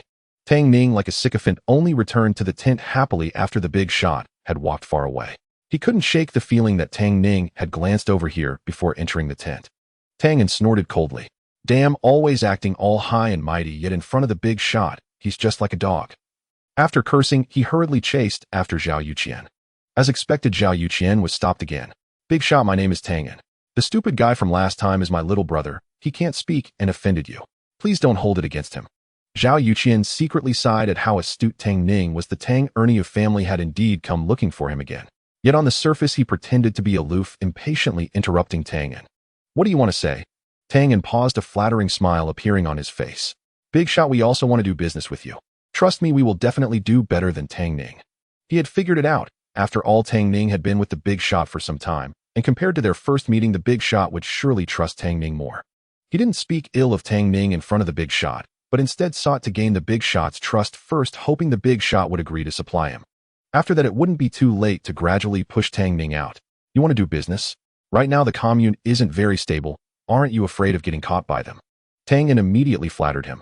"Doing business inherently carries risks. Rest assured, even if I get caught, I won't expose you. I beg you to give us a chance. We also want to make money." Zhao Yuqian stroked his chin, pretending to think for a moment, then finally smiled. "You do have some guts. Since that's the case, I will give you a chance. However, the minimum purchase requirement here is 100 yuan. Do you have the money?" Tang Ning was taken aback. He hadn't expected the investment to be so high. Before even making a profit, he was being asked to invest 100 yuan. Seeing his hesitation, Zhao Yuqian's expression immediately darkened. "What? You can't even afford to invest 100 yuan? Then what are we even talking about business for? Just go home and play with mud." He flung his hand and was about to leave. Tang Ning was startled and hurriedly grabbed him. Wait, please don't be angry." He thought of the villagers who had followed Tang Ning in business, earning at least 4 to 5 yuan a day. Lu Yi and the others had invested 100 yuan on their first day and had already made back over 20 yuan that same night. Following the big shot in business, the more they invested, the more they would earn.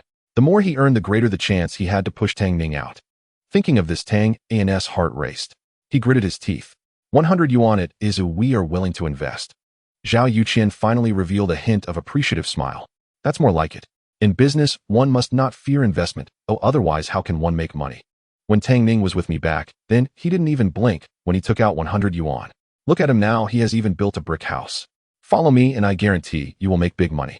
Yes, you are right. "Big shot, when will you supply us?" "Tomorrow I will arrange for someone to deliver the goods to you. Just have the money ready." Tang Ning was grateful. Thank you. I will definitely work hard with you." Since the engagement has been decided, all necessary preparations must be made promptly. Tang Ning had no elders, and he didn't want to put Jiang Xue in a difficult position. He had to ensure she received the respect she deserved. Especially since Jiang Xue came from a respectable family, he wanted to hold a grand engagement banquet. Early the next morning, Tang Ning went to find the 2 village elders Lu Chong and Zhang Hongliang, asking for their help in organizing the engagement. Li Hongying also brought several aunties from the village to help cook in Tang Ning's tent. Young men like Lu Yizhang Kishue and Tian Youtiao helped carry 4 or 5 large tables from the cafeteria into the tent. In addition to the whole roasted lamb, fried chicken, white flour, ergo to liquor soda, and green onions, Tang Ning also hurriedly took a bullock cart to the commune to buy 6 red bed covers. The space contained down comforters, but the color was rather light. For an engagement, the more festive the better. These bed covers were meant to be put over the down comforters. Additionally, he bought a teapot, a wash basin, a toothbrush holder, towels, and other daily necessities at the supply and marketing cooperative, all in pairs and in bright red. Moreover, he bought 2 packs of big white rabbit candy, 2 packs of pastries, 2 strings of firecrackers, and 2 boxes of snowflake cream. He also bought Jiang Xue 2 sets of red dresses, 2 pairs of red high heels, and 2 red headbands. Having exchanged so much, he was well aware of Jiang Xue's measurements. After loading everything onto the bullock cart, he thought for a moment and took out 2 boxes of fruit from the space. By the time he returned to Lutang village, it was already close to 5 p.m. As the matchmakers Lu Chong and Zhang Hongliang immediately urged Tian Youtiao to set off the firecrackers. Amidst the crackling sounds of firecrackers, Tang Ning, surrounded by the crowd, headed to the female-educated youth site to propose, just as he was happily going to get the bride. Tang Erniu, Tang En, and Tang Tsong had successfully obtained a strand of incense. The 3 sneaked out of Lutang village with big bags to sell things at the commune. As for the unrest in the commune these days, they weren't overly concerned. After all, since Tang Gaoyuan was released despite being arrested, the big shots would surely be able to protect them.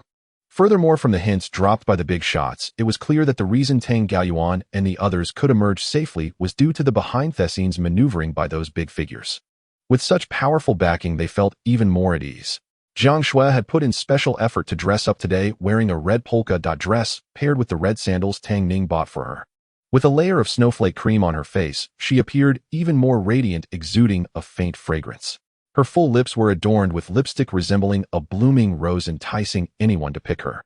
Tang Ning had always known Jiang Xue was beautiful, but seeing her made up, he couldn't help but be captivated, his heart racing wildly. Ahem. Jiang Mingzi, seeing the two gazing at each other affectionately, couldn't help but cough heavily to interrupt their romantic atmosphere. It felt as if his carefully nurtured cabbage was being ravaged by a pig. He now found everything about Tang Ning displeasing. However, since his sister liked him, he could only grit his teeth and accept it.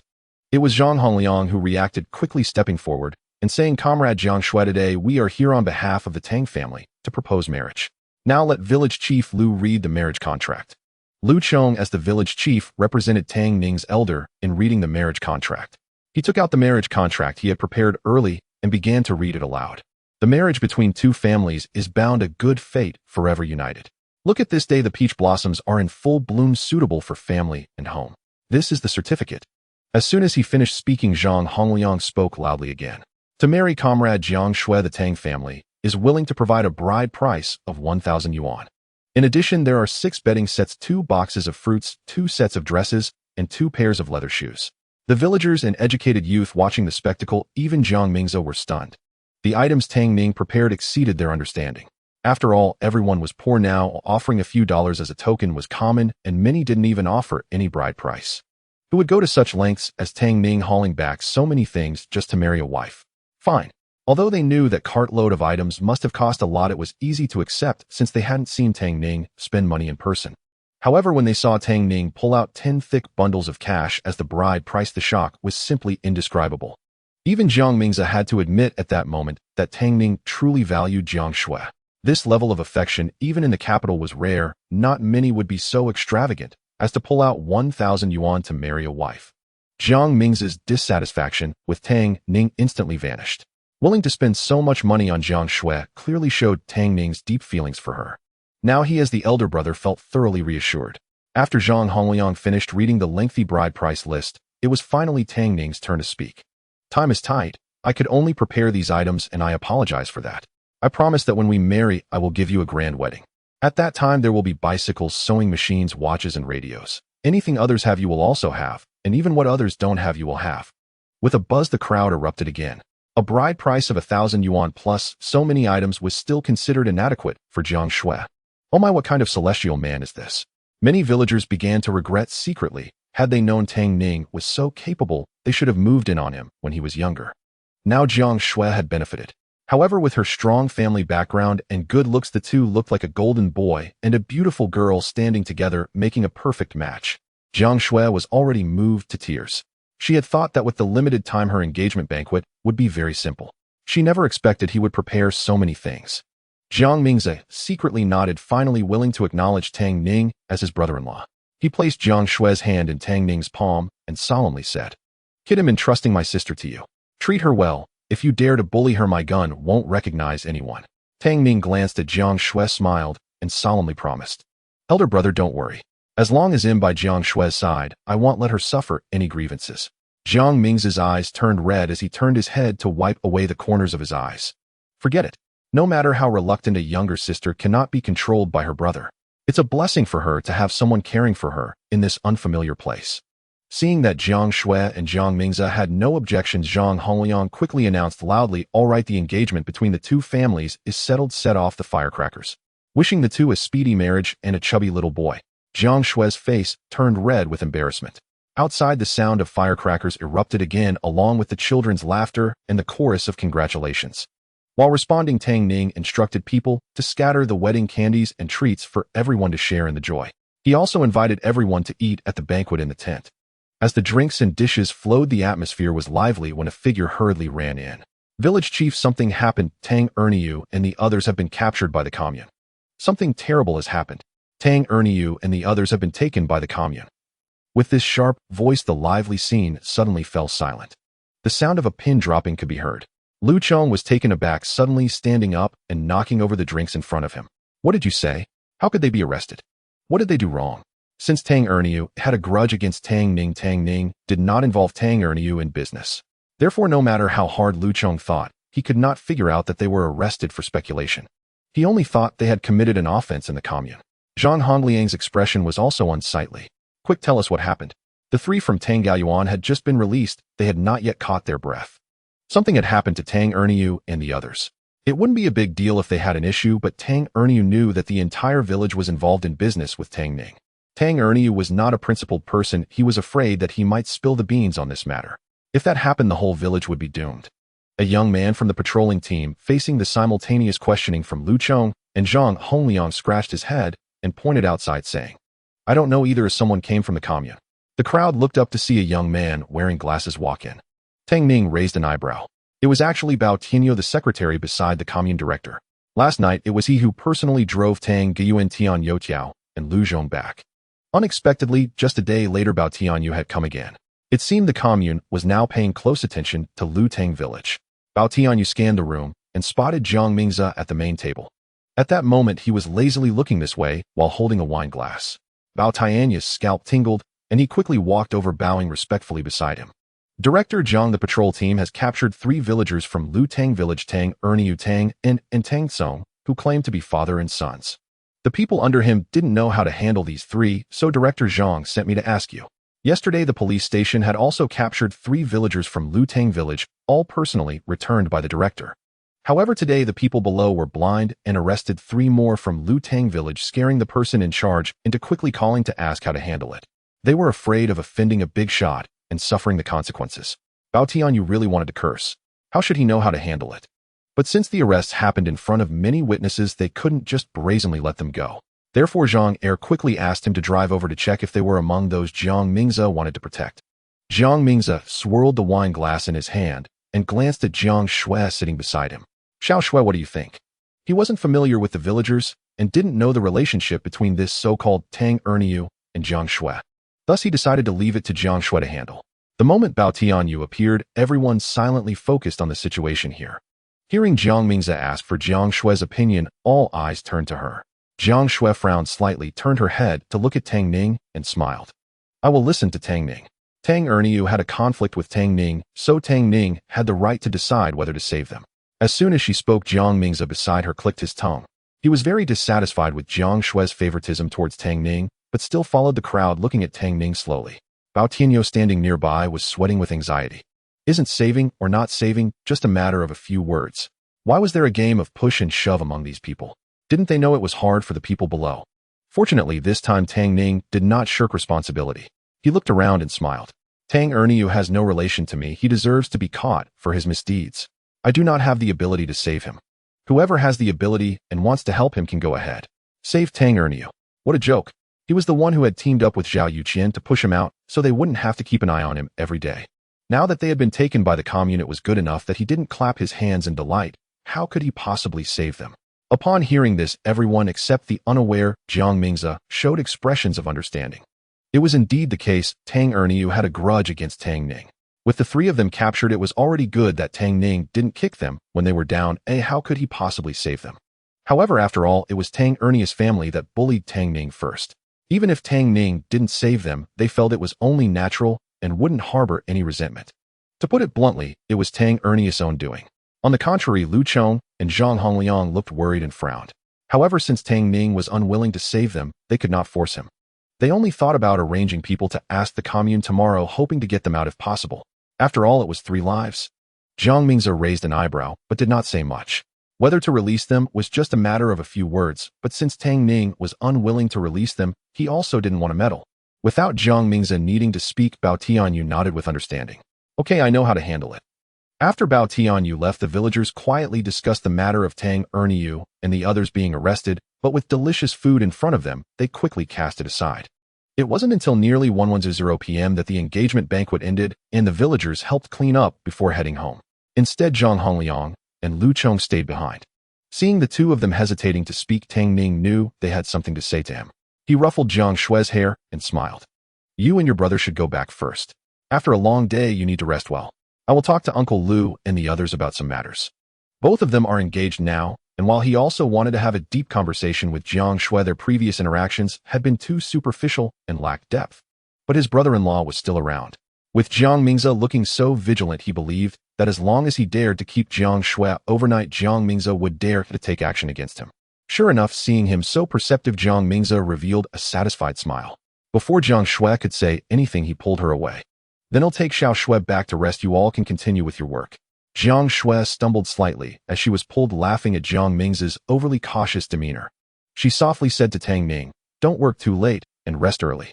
Tang Ning nodded, sending her to the door and watching the two disappear around the corner before turning back to sit opposite Lu Chong and Zhang Hongliang. Uncle, why is everything so serious?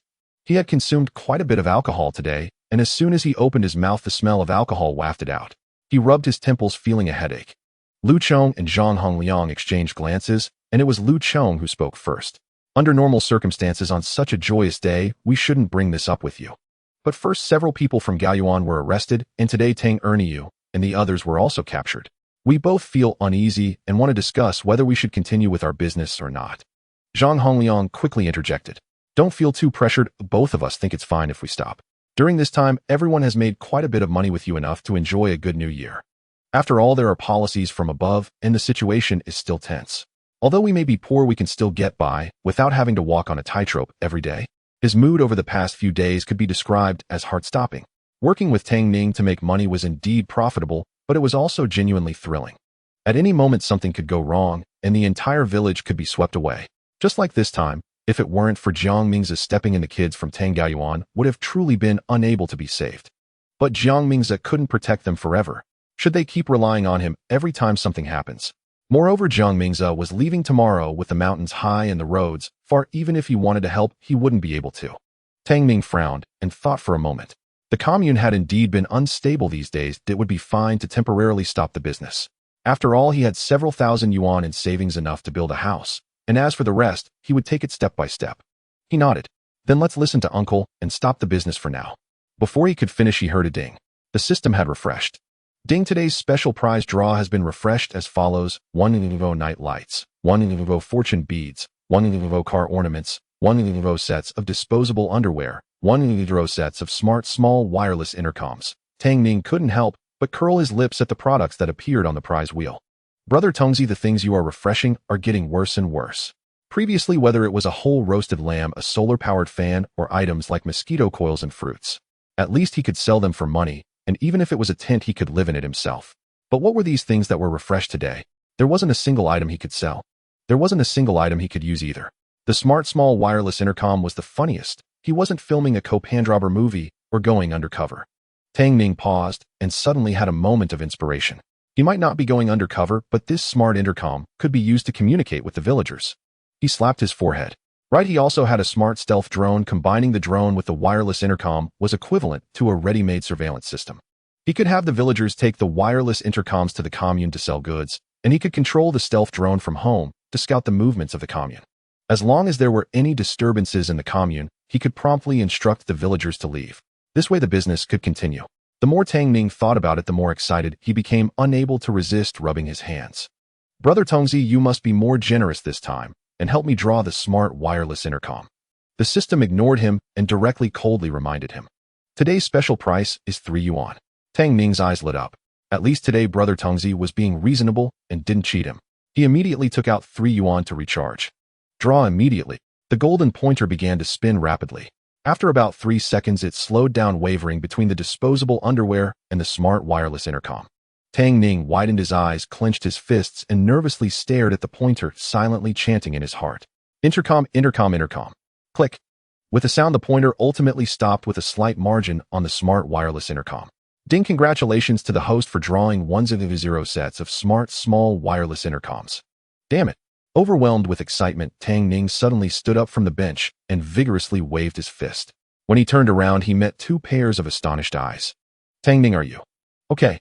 Just a moment ago, he had been speaking coherently, but Tang Ning suddenly froze, staring blankly ahead, muttering something.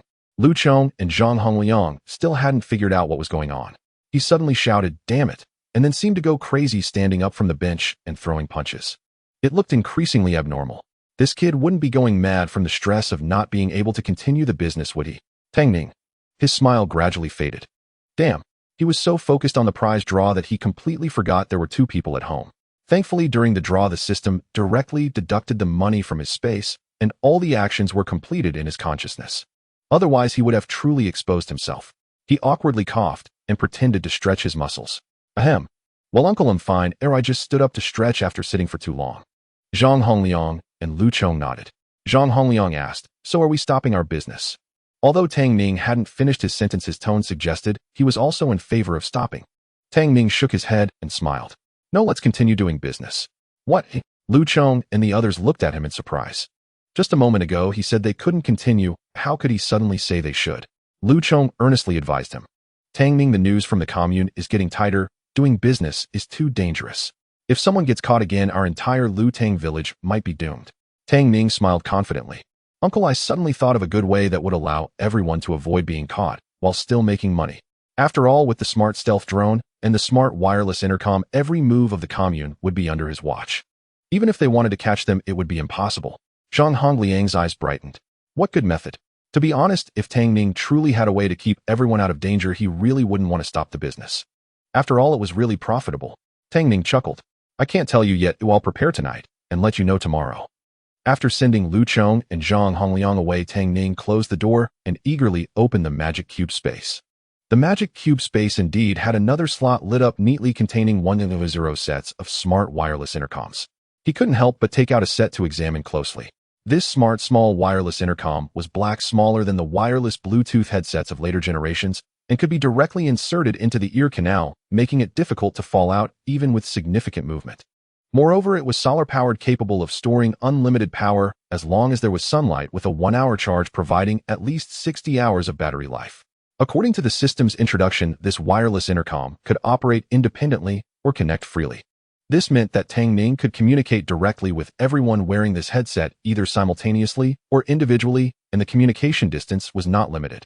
Thinking that he had been busy from yesterday until now, he still hadn't tested the flight of the stealth drone. Tang Ning took out a smart stealth drone from the space, which was silver, all over the size of a palm, equipped with a handle of the same size.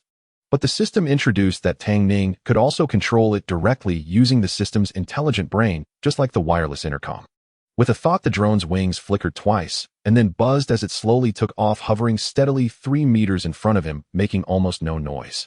Before him, an option appeared, asking whether to activate the stealth function, and Tang Ning selected yes. Immediately, a miraculous scene occurred. The drone actually disappeared into thin air, but the system showed that it was right before Tang Ning, just invisible to the naked eye. It seemed to automatically simulate the surrounding environment, blending seamlessly into it. Wow, this is amazing. Tang Ning, realizing the true capabilities of this drone, couldn't help but curse.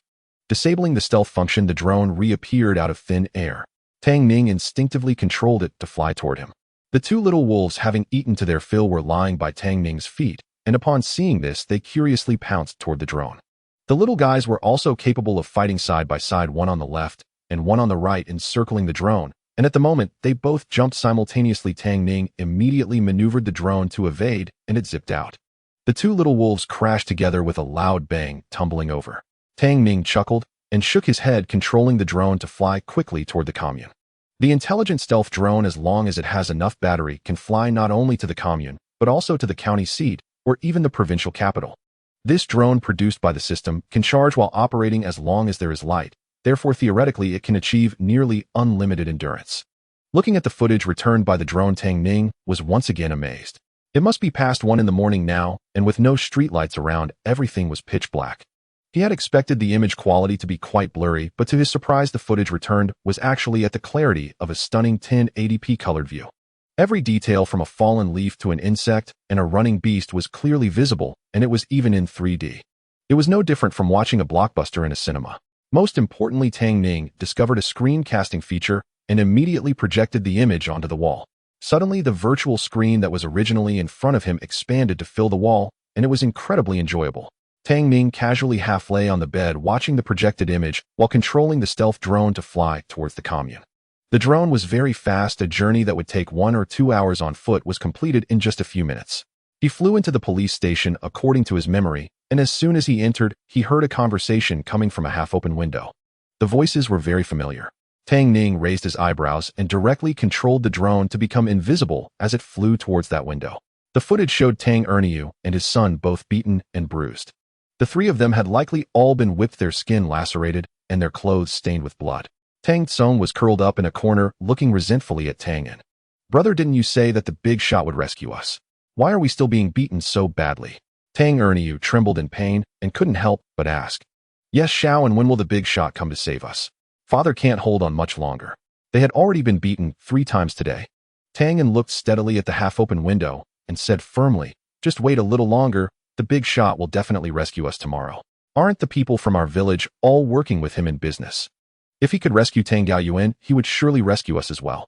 Haven't you noticed that whenever we say we are from Lutang village, those people dare not hit us anymore? It must be arranged by the big shot."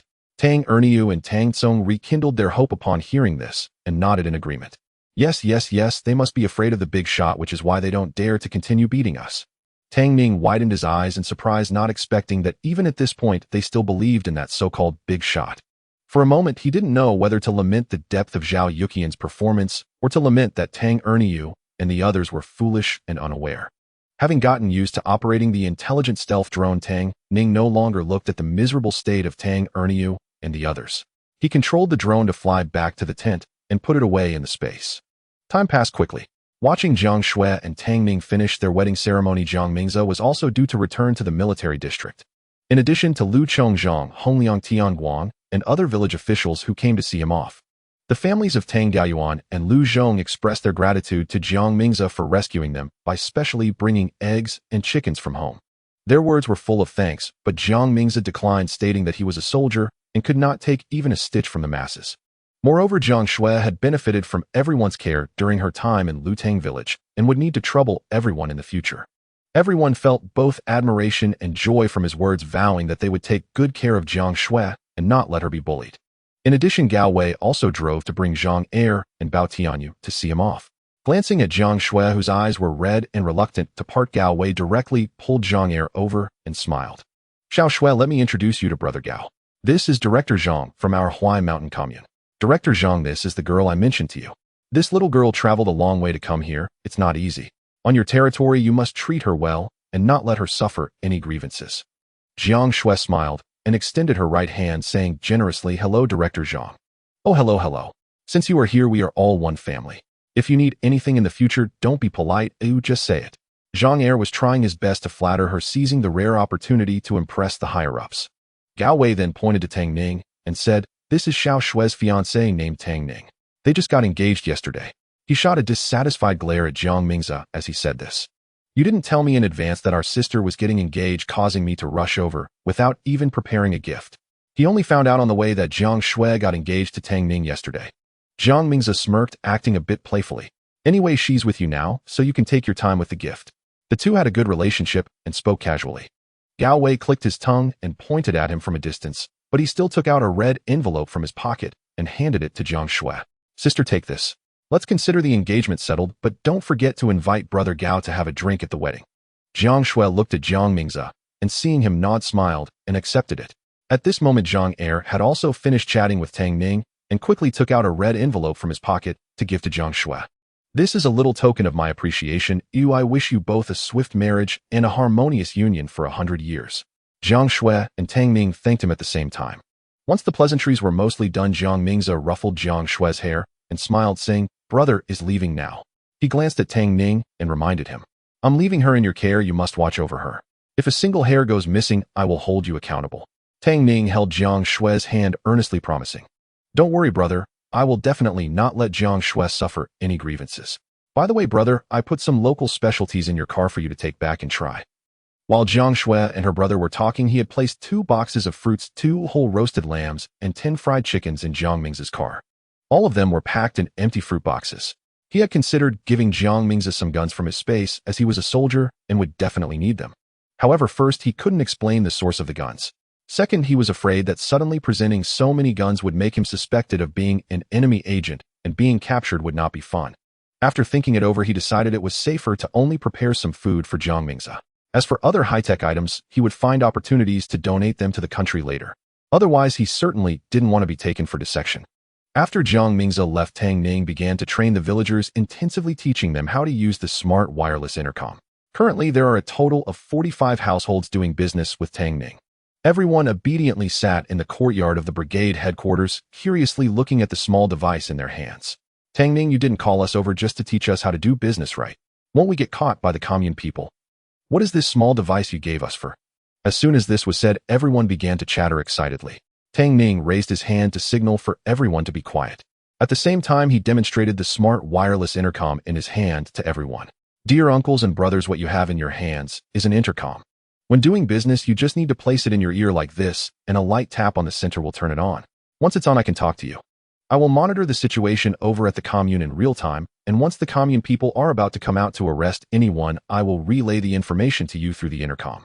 At that time, just follow the route I tell you and leave before the commune people arrive. They definitely won't be able to catch you." While speaking, he operated it manually for the villagers to see. The smart wireless intercom was pre-linked and debugged by the system. When everyone uses it, they only need to tap the center to turn it on. Thus, it was very convenient for the villagers to operate. This little device can transmit information. With so many of us, how can you notify everyone? Hey, I got it. Isn't this just a phone? But doesn't a phone only call one person at a time? Can we all hear it at once?" Tang Ning smiled. "Everyone just try putting the intercom to your ears, and you'll see." Curiosity urged everyone, and they all cautiously followed Tang Ning's example, carefully placing the intercom in their ears and tapping the center. Suddenly, a crackling sound echoed in their ears. Tang Ning also picked up the smart wireless intercom in his hand, turned it on, and began to test the sound softly. "Hello, hello. Can you hear me? If you can hear a sound in your ear, please raise your hand." Everyone was momentarily stunned, then all widened their eyes in disbelief, excitedly pointing at the smart wireless intercom in their ears. "Oh my, there really is a sound in here. I have it in mine too. Goodness, I can hear it when it's in my ear, but taking it out I can't hear anything at all." Everyone was immersed in their astonishment, and no one raised their hands to cooperate with Tang Ning. Tang Ning raised his eyebrows, and after the excitement subsided, tried testing the sound again. "Please raise your hand if you can hear the sound in your ear." Although the system produced high-quality products, he needed to confirm once more to ensure everyone was in contact and wouldn't be left out. At this point, everyone obediently raised their right hands. Tang Ning nodded and began to test each person individually, only contacting one person at a time. The results of the tests were naturally good. Everyone seeing such a miraculous device for the first time felt more confident about going out to do business. Tang Ning orderly arranged for everyone to go get their goods. When Tang Gaoyuan and the others were caught by the commune people, it threw Lu Tang village into a state of panic, and those with stock at home handed everything over to Tang Ning. There are accounts being kept at Tang Wenshin's place, and they can just take the goods back according to the accounts. As for Tang Ning's house construction, Lu Chong also arranged for the workers to continue the work. While the men went out to earn money, the women and children who stayed at home began to busily buy seeds, fertilizers, and cultivate the land under Tian Guang's guidance. It was only around noon, after everything was arranged, that this village meeting finally came to a close. Just as everyone was about to disperse, a heartbreaking cry came from afar. "Village Chief Secretary, help." Everyone turned to look. They saw Li Xiao rushing over with her hair disheveled. Her face was wet with tears, her eyes swollen and red, and she looked haggard, clearly having cried all night. As soon as Li Xiao rushed in, she saw Tang Ning, who was standing in the center of the crowd, pointing and directing. She paused, bypassed him, and knelt at Zhang Hongliang's feet, hugging his thigh. "Secretary, help. Please save my husband, save my little Tsong and little An. They were taken away by the commune people and haven't returned yet." Li Xiao was filled with regret. This time their family had truly lost both money and people. All the money at home had been used to send those three out to do business, thinking they would make a big profit and gain the favor of influential figures. Who would have thought that those three would never come back? After inquiring, she found out they had been taken away by the commune people. Initially, when she heard this news, she wasn't too anxious, as Tang Ning had boasted that the influential figures were all powerful, that even the commune's director had to heed them. Hadn't Tang Gaoyuan and the others been returned by the commune's director himself driving back? Who else could have that kind of power apart from the influential figures? Thus, when she first heard that the three had been captured, she thought they would return quickly. Who knew this wait would stretch on for a day and a night? Not only did the people not return, but even the influential figures went silent. She couldn't find that influential figure at all. It was only then that she panicked and went to the commune to inquire. Upon asking, she learned that Tang Ning and the others were close to being beaten to death. With no other options, she could only return to seek help from Lu Chong and Zhang Hongliang. The men were the backbone of the family, the pillars of the home. If Tang Ning and the others fell, how could she survive? Zhang Hongliang was nearly pulled down by Li Xiao's sudden embrace. His face turned red as he hurriedly pulled his leg out from her grasp. You should speak properly, stand up and talk. Li Xiao sniffled, her tears streaming down. Secretary, my husband and son have been captured by the commune people. Please save them. Zhang Hongliang sighed, looking up at Tang Ning. What good would it do to ask me? If you could save them, you wouldn't be asking me. It wouldn't be of any use. Meeting Zhang Hongliang's gaze, Tang Ning shrugged, indicating he was powerless to help. He didn't want to waste time watching Li Xiao's predicament, turning around to leave. Zhang Hongliang watched the two leave, shaking his head helplessly. Get up. I'll arrange for someone to inquire about the situation soon, but as for whether we can rescue them, I can't guarantee anything. After all, he didn't have much say in the commune. As soon as Tang Ning walked to the front of the tent, he saw a familiar figure. He raised an eyebrow and called out, Old Zhao. Zhao Yuqian turned around, chuckling twice, and walked over to him while pulling out a stack of cash from his pocket. Brother, everything's been settled. This is the 100 yuan collected from Tang Ning's house. Count it. Tang Ning glanced at him, smiling as she tucked the money away. While leading him to the compartment, she teased, a big shot is indeed a big shot. Their prowess is evident at first glance. I thought it would take a few days for them to be caught. Zhao Yuqian waved his hand. Hey, while my family was delivering goods, I had someone report them to the commune. The commune's personnel had been lurking at the steel factory early in the morning. As soon as the three appeared, they were targeted, and just before completing their first transaction, they were apprehended and had no chance to escape. When Zhao Jintian delivered goods to Tang Ning's house, he inadvertently mentioned that business at the steel factory was good. The items sold for a higher price, yielding greater profits. The three of them, blinded by greed, were completely immersed in the joy of making money and stepping on Tang Ning, unaware that this was a trap set specifically for them. Zhao Yuqian could hardly believe how smoothly everything went from start to finish. After hearing the whole story, Tang Ning nodded in appreciation.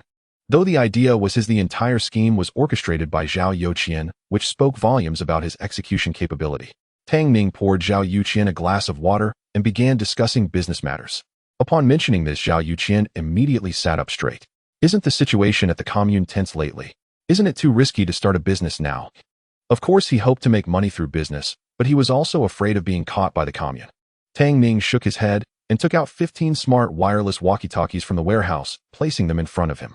He taught him how to use them again, following the method he had shown to the villagers. Zhao Yuqian's eyes lit up, and he immediately expressed his eagerness to get started. He took 1000 boxes of mosquito coils from Tang Ning to sell wholesale to relatives. He also grabbed 10 smart wireless walkie-talkies, with only 10 relatives currently willing to join him in the business. Tang Ning sold Zhao Yuqian the mosquito coils at a wholesale price of 0.4 yuan per box. After all, Zhao Yuqian had to wholesale to the people selling the goods under him, so he had to leave some profit margin for Zhao Yuqian. Otherwise, if the wholesale price was too high, the workers wouldn't be able to sell the goods. Though the price was lowered with the large volume sold, Tang Ning could still make a considerable profit. He tucked away the 400 yuan he had just received along with a stack of receipts, and soon the villagers came to collect their goods. Meanwhile, at the Huai Mountain Commune police station, a chilling, agonizing scream pierced the air, startling a flock of birds. In the dimly lit interrogation room, Tang Ning was drenched in cold sweat, his face contorted in pain, with a clear whip mark appearing on his skin. Blood seeped continuously from his wounds, and his face swelled visibly. When he opened his mouth to cry out in pain, it was clear that 2 of his front teeth were missing. Tang N and Tang Song huddled in the corner, trembling in fear. Another whip cracked across the room, causing Tang Song to scream in terror. Big shot, help us. Big shot, please save us. After being beaten for 2 consecutive days, Tang Ning was so frightened that his mental state completely broke down, kneeling on the ground, weeping uncontrollably. Please stop hitting us, I beg you. We are people of the Big Shot. You should ask around. The Big Shot won't abandon us. We are from Lutang village, just like Tang Gaoyuan and Tian Youtiao, all working with the Big Shot to sell goods. You can't let them go while not releasing us. The Big Shot will definitely not let you off if he finds out. Be sensible and let us go. He was rambling incoherently, his words jumbled, not even aware of what he was saying. The burly man holding the whip mocked the 3 of them. Big Shot. What nonsense, Big Shot. Once you enter here, even if you are a dragon, you must coil up for me. Saying this, he struck down another whip. With a crack, the whip lashed against Tang and leaving his skin torn and bleeding. The burly man sneered. You bastards dared to threaten me after committing the crime of speculation and profiteering. Just wait and see if I don't beat you to death today. With every lash, the whip struck the 3 of them solidly. In no time, their clothes were soaked in blood. Tang Tsung could no longer withstand the beating and cried out in agony. Stop, please stop. I'll report, spare me, I'll report. I know of others who are speculating. Tang Ning's eyes lit up as he crawled and grabbed the burly man's pant leg. I'll report too. In Lutang village, aside from us, all the villagers are secretly doing business. They are also guilty of speculation and profiteering. Tang Tsung nodded repeatedly. Yes, it's all that Tang Ning's doing. He led us into business. He made a lot of money and is currently building houses. You can check if you don't believe us. Tang Ning struggled on the ground, weakly stating. And the village head and the secretary, many village cadres in Lutang village, are violating policies openly, allowing villagers to do business, and they protect Tang Ning regardless of right or wrong. You must hurry and arrest them all. At that moment, all 3 of them shared a common desire to redeem themselves. With so many people from Lutang village committing crimes, their reports could be considered a merit, and morally and logically the commune should let them go. However, the burly man remained unmoved, kicking Tang Ning aside with a sneer. The entire village is secretly doing business, and the village head and the secretary are leading the way. You're all just talking nonsense. Why don't you say the entire commune is secretly doing business? The burly man felt he had been played and lashed out with a few more whips. The 3 of them collapsed to the ground, rolling their eyes, gasping for breath, resembling 3 dead dogs, and only then did he stop. Spitting, he said harshly, just wait to rot in jail. The door slammed shut with a bang, cutting off the light from outside. Tang Ning, feeling distressed and desperate, covered his face and began to cry. How could this be? Didn't the Big Shot rescue Tang Gaoyuan and the others? Why isn't he taking care of us? Tang Tsung turned his head, glaring fiercely at Tang Ning. You tell me what on earth is going on. They hadn't earned a single cent before being captured, losing everything due to that Big Shot. However, even now, they didn't know the name of the Big Shot or where he lived. Tang Ning laid back, his gaze vacant. Not just Tang Ning and Tang Tsung. Even he wanted to ask what was going on. What exactly went wrong at which stage? Clearly, they were all working with the Big Shot in business. Why was Tang Ning fine? Why was Tang Gaoyuan caught yet released? Yet when it came to them, everything fell apart. Tang Ning's mind was a muddle, unable to comprehend anything, but he had a nagging intuition that the Big Shot's failure to save him was definitely related to Tang Ning.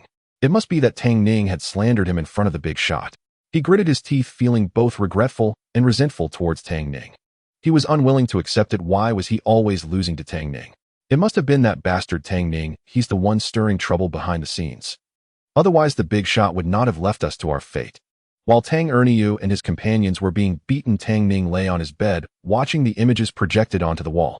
The scenes were divided into a grid of 9 squares, including footage from the commune's police station.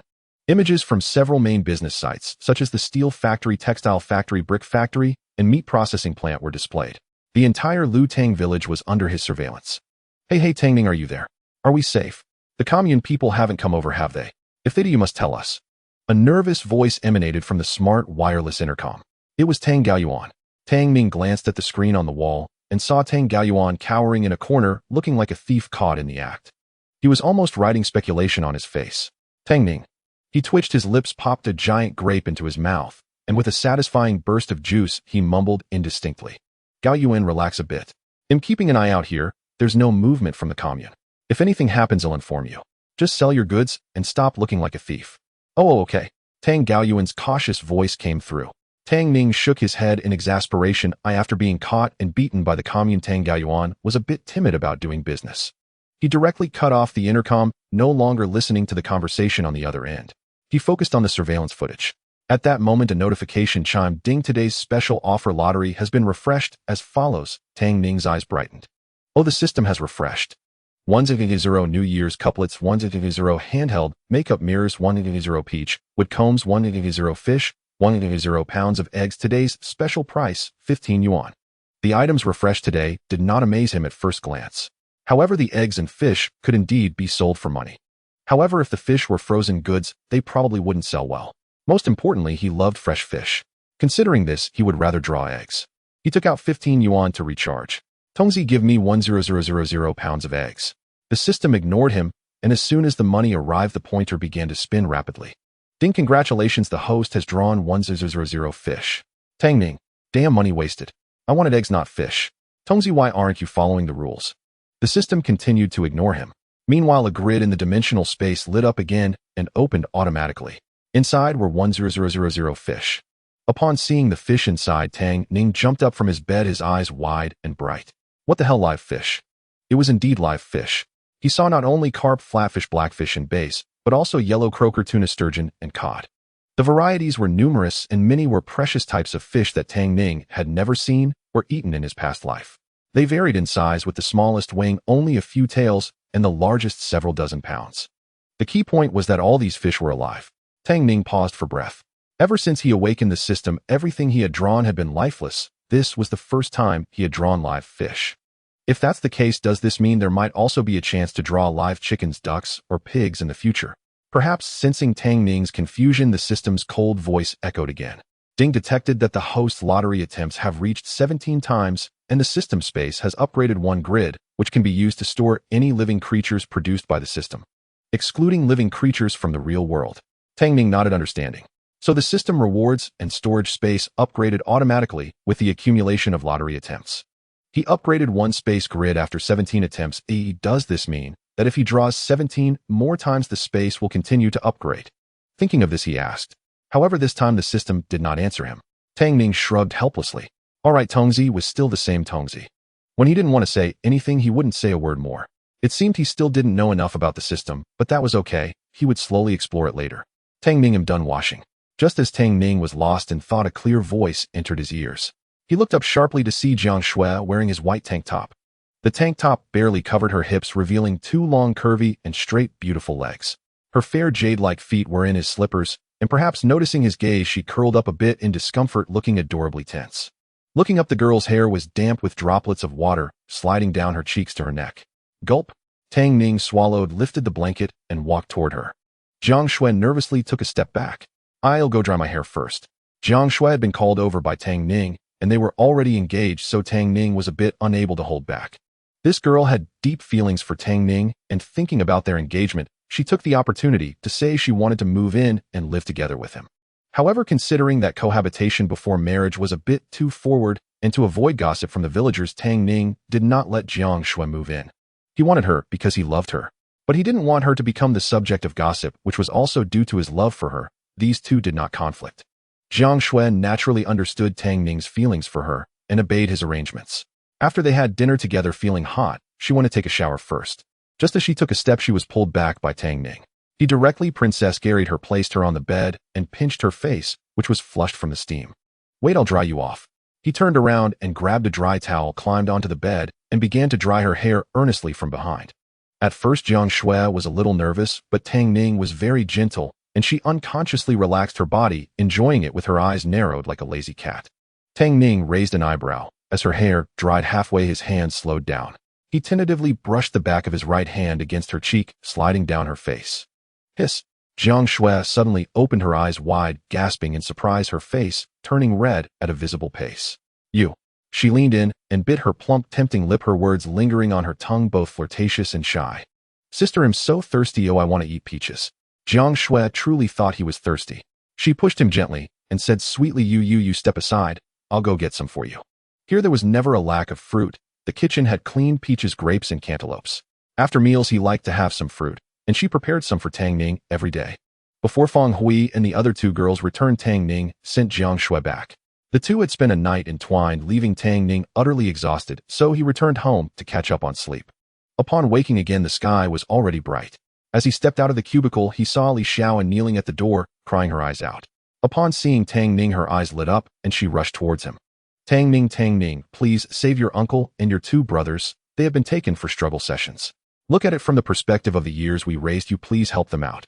Your uncle is getting old and can't handle this turmoil.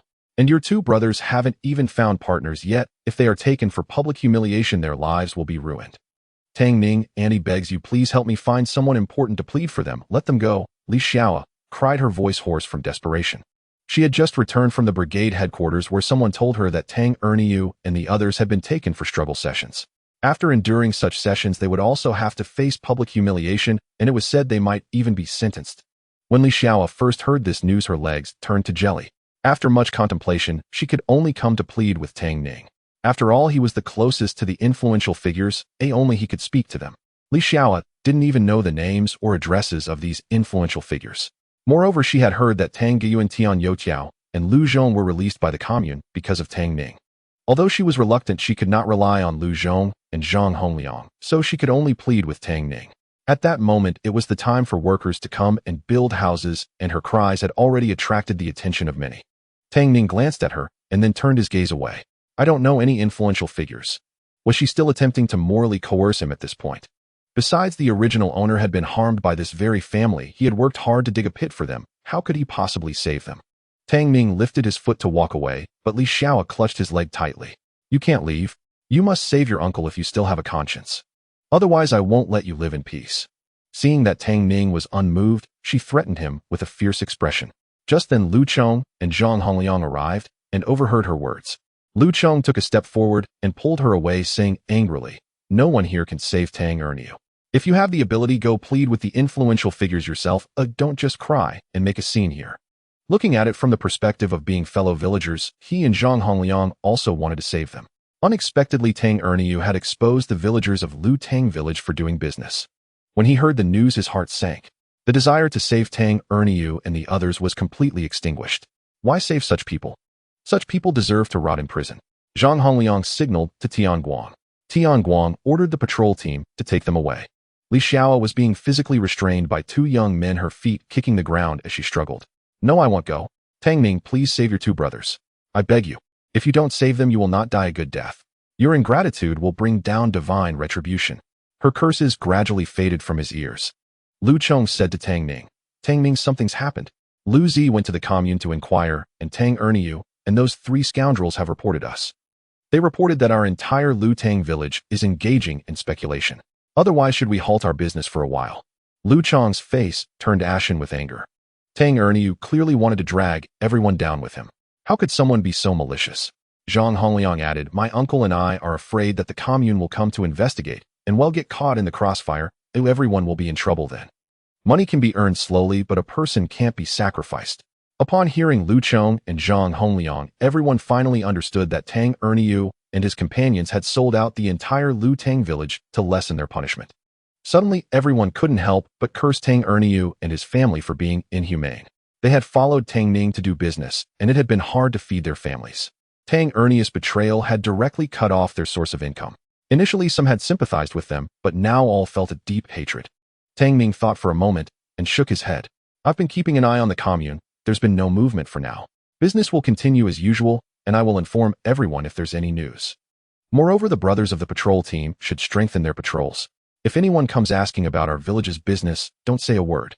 The children at home should also be informed not to talk nonsense. There shouldn't be any issues. He had been monitoring the commune's every move with a smart invisible drone, and there was indeed no sign of an investigation. Therefore, there was no need to halt the business. If the commune did take action, it would not be too late to stop then. Hearing this from Tang Ning, Lu Chong and Zhang Hongliang felt a sense of relief. Tang Ning's brother-in-law was Colonel Jiang Mingze, and with him vouching for them, everyone would indeed feel a bit safer. After sending Lu Chong and Zhang Hongliang off, Tang Ning sat at home monitoring the footage from the smart invisible drone. He also watched as the workers built the houses. Apart from the workers, Lu Chong had initially found the villagers would also come to help whenever they had time. Thus, the progress of the construction was not slow. The foundation had been dug, and everyone was stacking stones. 8 skilled workers were working together, starting to build the walls from 4 directions. The younger workers were mixing the mud while others were moving bricks, and the sounds of clanging and banging filled the air. 2 little wolves happily surrounded Tang Ning, acting cute. Around noon, while Tang Ning was monitoring the surveillance, Li Wanwan rushed over with a panicked expression. Not good. Little Xue has been harassed by some thugs. Tang Ning. He jumped up from the bench. What thugs? What happened? Where are they? Li Wenwan felt flustered under his gaze, anxiously stamping her foot. I don't know either, but they're not from our village. That man came up and grabbed little Xue's hand, saying he liked her and wanted to marry her. Little Xue was almost in tears from anger. There by the river, you need to go take a look. The four of them had been washing clothes by the river when suddenly 3 burly men appeared. The leading thug approached Jiang Xue, offering her flowers and declaring his desire to date her. Jiang Xue had already told him she was engaged, but he was persistent. Seeing the situation was dire, Li Wenwan hurried to find Tang Ning. Without time to think, Tang Ning raced towards the river. The sun had been blazing these past few days and the ground was dry and firm, allowing for swift movement. When Tang Ning reached the riverbank, he saw the 3 burly men surrounding Jiang Xue, Feng Hui, and Jiang Ai. Jiang Xue glared angrily at the 3 men. Are you thugs? I've already said that I'm engaged. I have a partner. Zhang Dafu squinted his small eyes, looking at Jiang Xue with a grin. Xiaoxue, the moment I saw you, I liked you. What future do you expect to have staying in this mountain hollow? I work at the police station and earn only $20 a month. If you follow me, you'll live a good life. I don't mind that you were once engaged. As long as you break off that engagement with that mud-leg guy, I guarantee I can get you anything you want, even the stars from the sky. So what if you have a partner? Zhang Dafu was full of confidence. With his good conditions, how could he be worse than a mud-legged man? Following him, Jiang Xue would enjoy a life of luxury, and it would give her face to speak of it to others. With that mud-legged guy, Jiang Xue would only suffer from hunger. Any woman would know how to choose. Looking at his arrogant demeanor, Jiang Xue almost laughed in anger. How could he even say that a monthly salary of $20 could give her a good life? Let's not even mention that Tang Ning earns hundreds every night. Before Jiang Xue started dating Tang Ning, her family would send her $50 a month as pocket money. After dating Tang Ning, he spoiled her like a treasure, providing her with all the good things. Every day she enjoyed roasted whole lamb steamed buns, made from white flour and all sorts of fruits. During this sweltering summer, she could relax with a fan and mosquito coils. She drank chilled soda. She wore a cotton dress carefully chosen by Tang Ning and stylish sandals. Tell me how many families in the commune can achieve such living conditions. This Zhang Dafu really dares to brag, not fearing that the wind might slip his tongue. However, since Zhang Dafu is from the police station, Jiang Xue dared not speak up, fearing it would cause trouble for Tang Ning. She could only impatiently say, I told you my heart belongs only to my partner. I am willing to share simple meals with him. I don't like you, so leave. After being rejected repeatedly, Zhang Dafu's expression began to falter. He was the son of the commune director, and even the leaders at the police station had to show him some respect. When had he ever been rejected like this? And right in front of him. Zhang Dafu immediately became furious and pointed at Jiang Xue mockingly. You little wench, it's your fortune that I fancy you. Don't push your luck. If it weren't for me letting you off the hook, you would have already been sentenced for speculation and paraded through the streets. How dare you talk back to me? Be smart and break off your engagement with that mud-leg guy and come back with me. Otherwise, do you believe I won't throw you in jail and let others have their way with you? Before he could finish his insulting words, a fist struck him hard in the face. Zhang Dafu let out a cry of pain, and fortunately his 2 subordinates helped him steady himself, preventing him from falling. He looked up to see Tang Ning glaring at him with a dark expression. Zhang Dafu spat out a mouthful of blood. Damn it, who is this dog trash? How dare he lay hands on me? Do you know who I am? Listen, while you dog trash, I don't change my name or surname. My name is Tang Ning, Jiang Xue's fiancé. Jiang Xue looked at the man standing in front of her. Her eyes suddenly brightened, but having just been insulted by Zhang Dafu, she felt a sense of grievance. Tang Ning. Tang Ning responded with a soft hum and beckoned her with his fingers, soothing her. I'm here, don't be afraid. Jiang Xue nodded with a smile, finally feeling a sense of safety.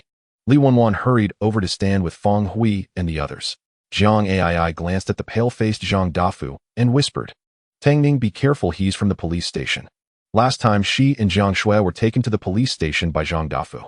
That day Zhang Dafu didn't pursue their responsibility, and at the time, she and Jiang Xue were puzzled as to why they were let go so easily. Only now did she realize that this scoundrel had his eyes on Jiang Xue. Hearing Jiang Ai's words, Zhang Dafu pushed aside his men, straightened up, and strutted like a proud rooster. Did you hear that? I'm from the police station. Kid, if you want to be a hero saving a beauty, consider whether you're worthy. Now crawl over and count out to me twice. If you honestly break off your engagement with Jiang Xue, I'll spare your life. Otherwise, I'll throw both you and this little wench in jail. As soon as he finished speaking, his subordinates burst into arrogant laughter. Kid, I advise you not to meddle in this. Our brother Fu is the son of the commune director. He's not someone you can afford to offend. Woman, following our brother Fu means you can live a life of luxury. Don't be ungrateful. Zhang Dafu's vanity was greatly satisfied under the flattery of his subordinates. He cast a sidelong glance at Tang Ning. Kid, life in the countryside is tough, right? As long as you willingly give Jiang Xue to me, I can generously offer you a job. In this day and age, having a formal job is incredibly difficult. I don't believe Tang Ning can refuse it. As they spoke more and more excessively, Jiang Xue trembled with anger. How could someone be so shameless? The police station is supposed to uphold justice for the people, yet he abuses his power to openly oppress them. Tang Ning curled his lips disdainfully. Police station, son of the commune director. Huh, do you think him someone to be intimidated? If you kneel down now and apologize to Jiang Xue with 3 kowtows, I might consider sparing you. Zhang Dafu's smug smile slightly faded as he glared fiercely at Tang Ning. You bastard, you're asking for death. When had anyone ever dared to speak to him like this? He waved his hand at the 2 muscular men beside him. Zhang Er and Lu Xin, go together and beat this brat up. Let's see if this little wench still follows me. Zhang Er and Lu Xin are the 2 muscular men brought by Zhang Dafu. They were dressed in plain clothes for convenience, so Tang Ning's drone surveillance failed to spot them in advance. Upon receiving Zhang Dafu's command, the 2 clenched their fists and charged directly at Tang Ning. Zhang Dafu followed closely behind. Tang Ning gently pushed Jiang Xue, placing her between Feng Hui and the others. Then he turned around to face Zhang Dafu and the other 3. Left hook, right hook, spinning kick, shadowless fist. He handled it with ease, forcing the 3 back and giving Zhang Dafu 2 black eyes. Zhang Dafu ground his teeth in anger, completely irrational. He grabbed a stone from the ground and charged forward again. Tang Ning clicked his tongue, reached into his coat, and pulled out a Type 95 automatic rifle, loading a round and firing. Bang! The shot hit Zhang Dafu in the leg. Blood splattered, and Zhang Dafu didn't even react before he stumbled forward a few steps and collapsed to the ground. Bang! Another shot hit Zhang Dafu in the right arm. At the moment the bullet pierced flesh, Zhang Dafu, Zhang Er, and Lu San turned pale as paper. Although Zhang Er and Lu San were not shot, they immediately knelt down before Tang Ning. Tang Ning aimed her gun at the 3 men, her voice as cold as frost. Either bow down and apologize or die. Choose one. As soon as she finished speaking, Zhang Er and Lu San rushed to Jiang Xue, knocking their heads on the ground. The riverside was strewn with gravel, and with every knock of their heads they hit the stones, soon causing blood to flow profusely from their foreheads. I'm sorry, we were wrong. We failed to recognize the greatness of the mountains. Please spare us. Who would have thought that a country bumpkin would have a gun in hand, and that this person would shoot without a shred of fear for Zhang Dafu's status, leaving them no room for negotiation. After being shot twice, Zhang Dafu fell to the ground screaming in agony. Jiang Ai and the other 2 girls looked at each other, their faces pale with shock from the sudden turn of events. They were all pampered flowers protected by their families, and they had never witnessed such a bloody scene. In that moment, their gazes towards Tang Ning were filled with both reverence and fear. However, Jiang Xue, apart from being startled at first, quickly regained her composure. Her family, besides her elder brother Jiang Mingze, also had elders who had fought on the battlefield, and they now held significant influence in the capital. She had grown up hearing their stories and had seen the brutality of war with her own eyes. Therefore, apart from the initial shock, she easily accepted the scene before her. Moreover, Tang Ning shot Zhang Dafu for her own sake. Instead of being afraid of Tang Ning, she found her particularly impressive and formidable at that moment. Yet she harbored doubts in her heart about where Tang Ning got the gun. Could it be that Jiang Mingze gave it to her before he left? Zhang Er and Lu San continued to knock their heads, blood streaming down, while Tang Ning furrowed her brows, kicked one aside, and walked up to Zhang Dafu, speaking coldly. Apologize to Jiang Xue by bowing your head. Zhang Dafu's screams paused for a moment as he glared at her fiercely. Seeing him still daring to glare at her, Tang Ning immediately chambered around and slowly squeezed the trigger. Not apologizing is also fine, then you can go to hell. Seeing her actually willing to pull the trigger, Zhang Dafu immediately panicked and quickly raised his hands in surrender. Ancestors, don't kill me. I will bow my head and apologize, just don't shoot. Damn it, this Tang Ning is a madwoman. He did not dare to provoke a madwoman and could only imitate Zhang Er and Lu Xin knocking his head while apologizing to Jiang Xue. Blood flowed all over his legs and arms, and his face turned pale at a visible speed. It was only when he was on the verge of fainting that Tang Ning generously let him go. Get lost. If you dare to harass Jiang Xue again, I'll beat you every time I see you. Zhang Er and Lu San, as if receiving a pardon, hurried to help Zhang Dafu up from the ground and dragged him away. If it weren't for the fact that Zhang Dafu was the son of the commune director whom they could not afford to offend, they would have abandoned him and fled long ago. Now they could only drag along a burden. As they dragged Zhang Dafu, he glared coldly at Tang Ning. Tang Ning, Jiang Xue, I'll remember you. I will definitely come back and arrest all of you. As soon as those vicious words left his mouth, Jiang Xue and Lu San were so frightened that their legs trembled. They wished they could rush forward to cover their ancestor's mouth and prevent him from saying anything that would anger Tang Ning. After all, she had a gun in hand, and they were on her turf. Their ancestor didn't know to hold back and was pointing fingers at them. Their expressions quickly soured. They ran even faster, disappearing in a flash. Fang Hui looked at Tang Ning and Jiang Xue with concern. Tang Ning, you injured Zhang Dafu. After such a huge loss, he surely won't take it lying down. Thinking of Zhang Dafu's previous threats, she felt a wave of fear. After all, he was the son of the commune director, and if the director truly pursued the matter, they wouldn't be able to escape. Tang Ning smiled and shook her head, putting away the gun, and looked at Jiang Xue. I promised my brother that I wouldn't let anyone harm Jiang Xue, not even the son of the commune director. She dared to shoot at Zhang Dafu because she was confident she could ensure their safe escape. After all, Jiang Xue was Jiang Ming's sister, and even County Secretary Gao Wei had to treat her with courtesy. Jiang Xue was even more subservient and did not dare to provoke her. As long as Zhang Dafu wasn't dead, Jiang Xue wouldn't dare to do anything to her. At least not openly. After all, if things escalated, it wouldn't necessarily be them who would suffer, especially since Zhang Dafu was in the wrong. Not shooting Zhang Dafu dead was a well-considered decision. If Zhang Dafu died in Lutang village, it would surely lead to a catastrophic fallout, harming both sides.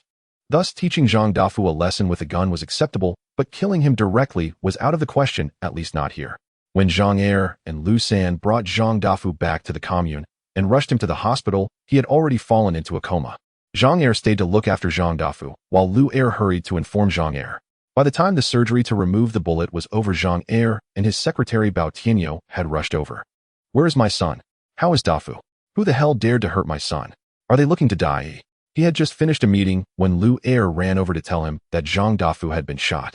Startled, his legs went weak, and without time to ask further questions, he rushed to the hospital. Zhang Dafu was his pride and joy, spoiled since childhood, and had been arranged to work in the police station early on. Although he was not particularly capable, he had been living a smooth life under his protection. He never expected that today he would be shot. As Zhang Dafu groggily woke up, he found himself staring at the concerned face of Jiang Xue. Pouting, he began to wail. Dad, someone hit me. You have to stand up for me, or I won't be able to swallow this anger. It was his first time suffering such a great loss. Jiang Xue quickly sat by the bed, patting his hand sympathetically. Don't worry, take your time. Who did this to you? I will seek justice for you. Jiang Xue was genuinely angry. In the entire Huai Mountain commune, no one dared to look down on him. For someone to hit his son was a direct challenge to his authority. This humiliation could not be tolerated. Before Zhang Dafu could speak, Jiang Xue stepped forward to recount the whole story. Director, it's like this. Dafu Gu has taken a liking to a woman and wanted to pursue her as a girlfriend. However, who would have thought that she actually had a fiancé? When her fiancé saw Dafu Gu pursuing her, he rudely picked up a gun and shot without giving us a chance to speak. He even forced us to bow down and admit our mistakes.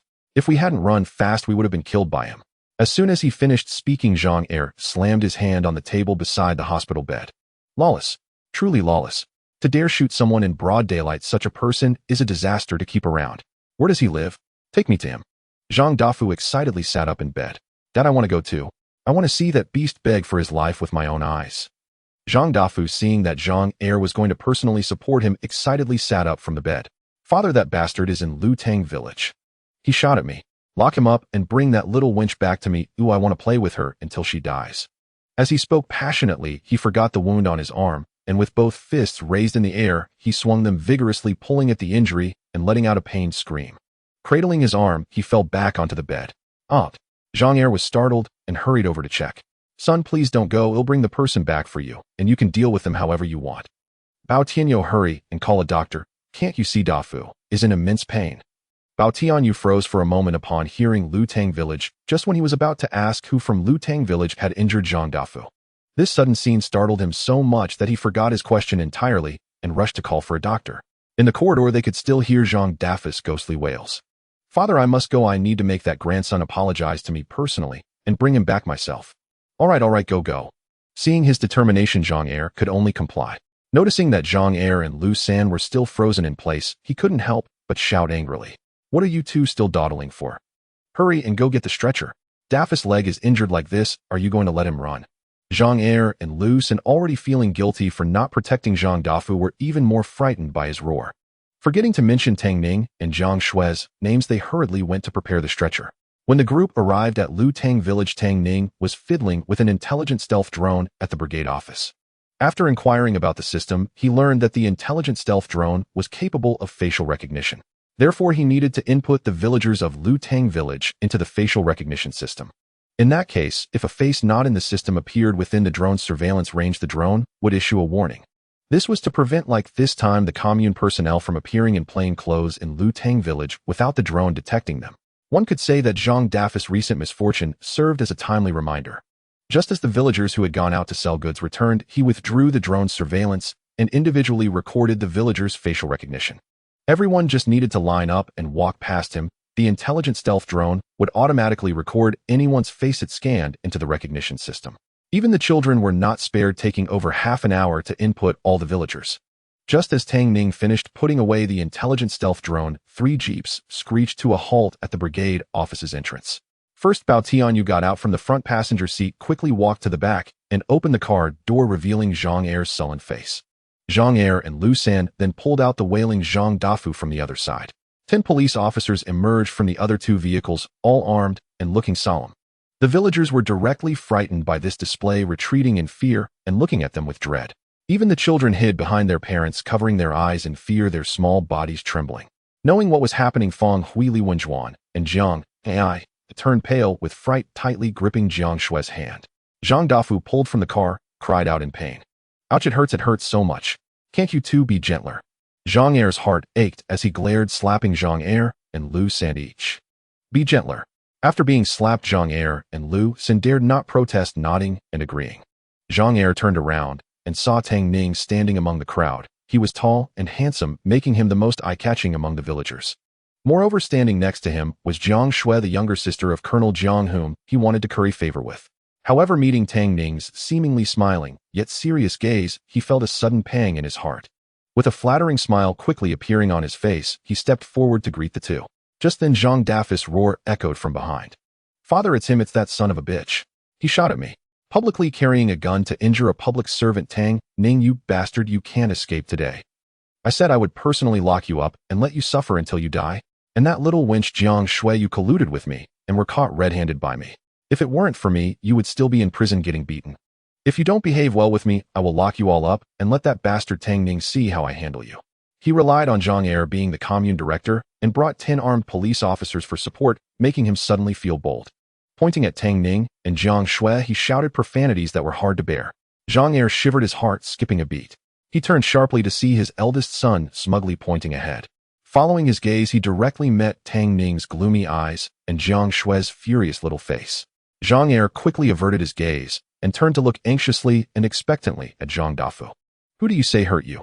Bao Tianyu, standing nearby, suddenly realized that he had forgotten to ask Zhang Dafu who shot him before. Father, it's him, that bastard Tang Ning shot at me. Hurry and arrest him. The light in Zhang Dafus' eyes extinguished and he could no longer manage a smile. He glanced at Tang Ning and Jiang Xue, gritting his teeth and cursing. You bastard. Turning around, he swung his hand and slapped Zhang Dafu across the face. Zhang Dafus' smug expression froze, and he looked at Zhang Er in disbelief while covering his face. Father, you hit me. What happened? Wasn't he here to help me get my revenge? Why did he hit me? Zhang Dafu was baffled. Zhang Er looked at his foolish expression, furious and trembling as he pointed at him. You ungrateful brat. As a public servant, instead of serving the people well, you dare to harass a girl. Just watch me beat you to death. As he spoke, he slapped him on the face again. Zhang Dafu already had an injury on his leg, and this slap from Zhang Er was hard and quick, causing Zhang Dafu to stumble and fall to the ground. In pain, he let out a scream, cold sweat breaking out on his forehead. Zhang Er, seeing this, stepped forward to help him up. Remembering that Tang Ning and Jiang Xue were still behind watching, he forcibly stopped himself and roared at Zhang Dafu. That bastard, get up quickly and apologize to Jiang Xue and Tang Ning. Zhang Er's intestines were turning green with regret. He never expected that Zhang Dafu liked Jiang Xue. After failing to woo her, he openly insulted Jiang Xue.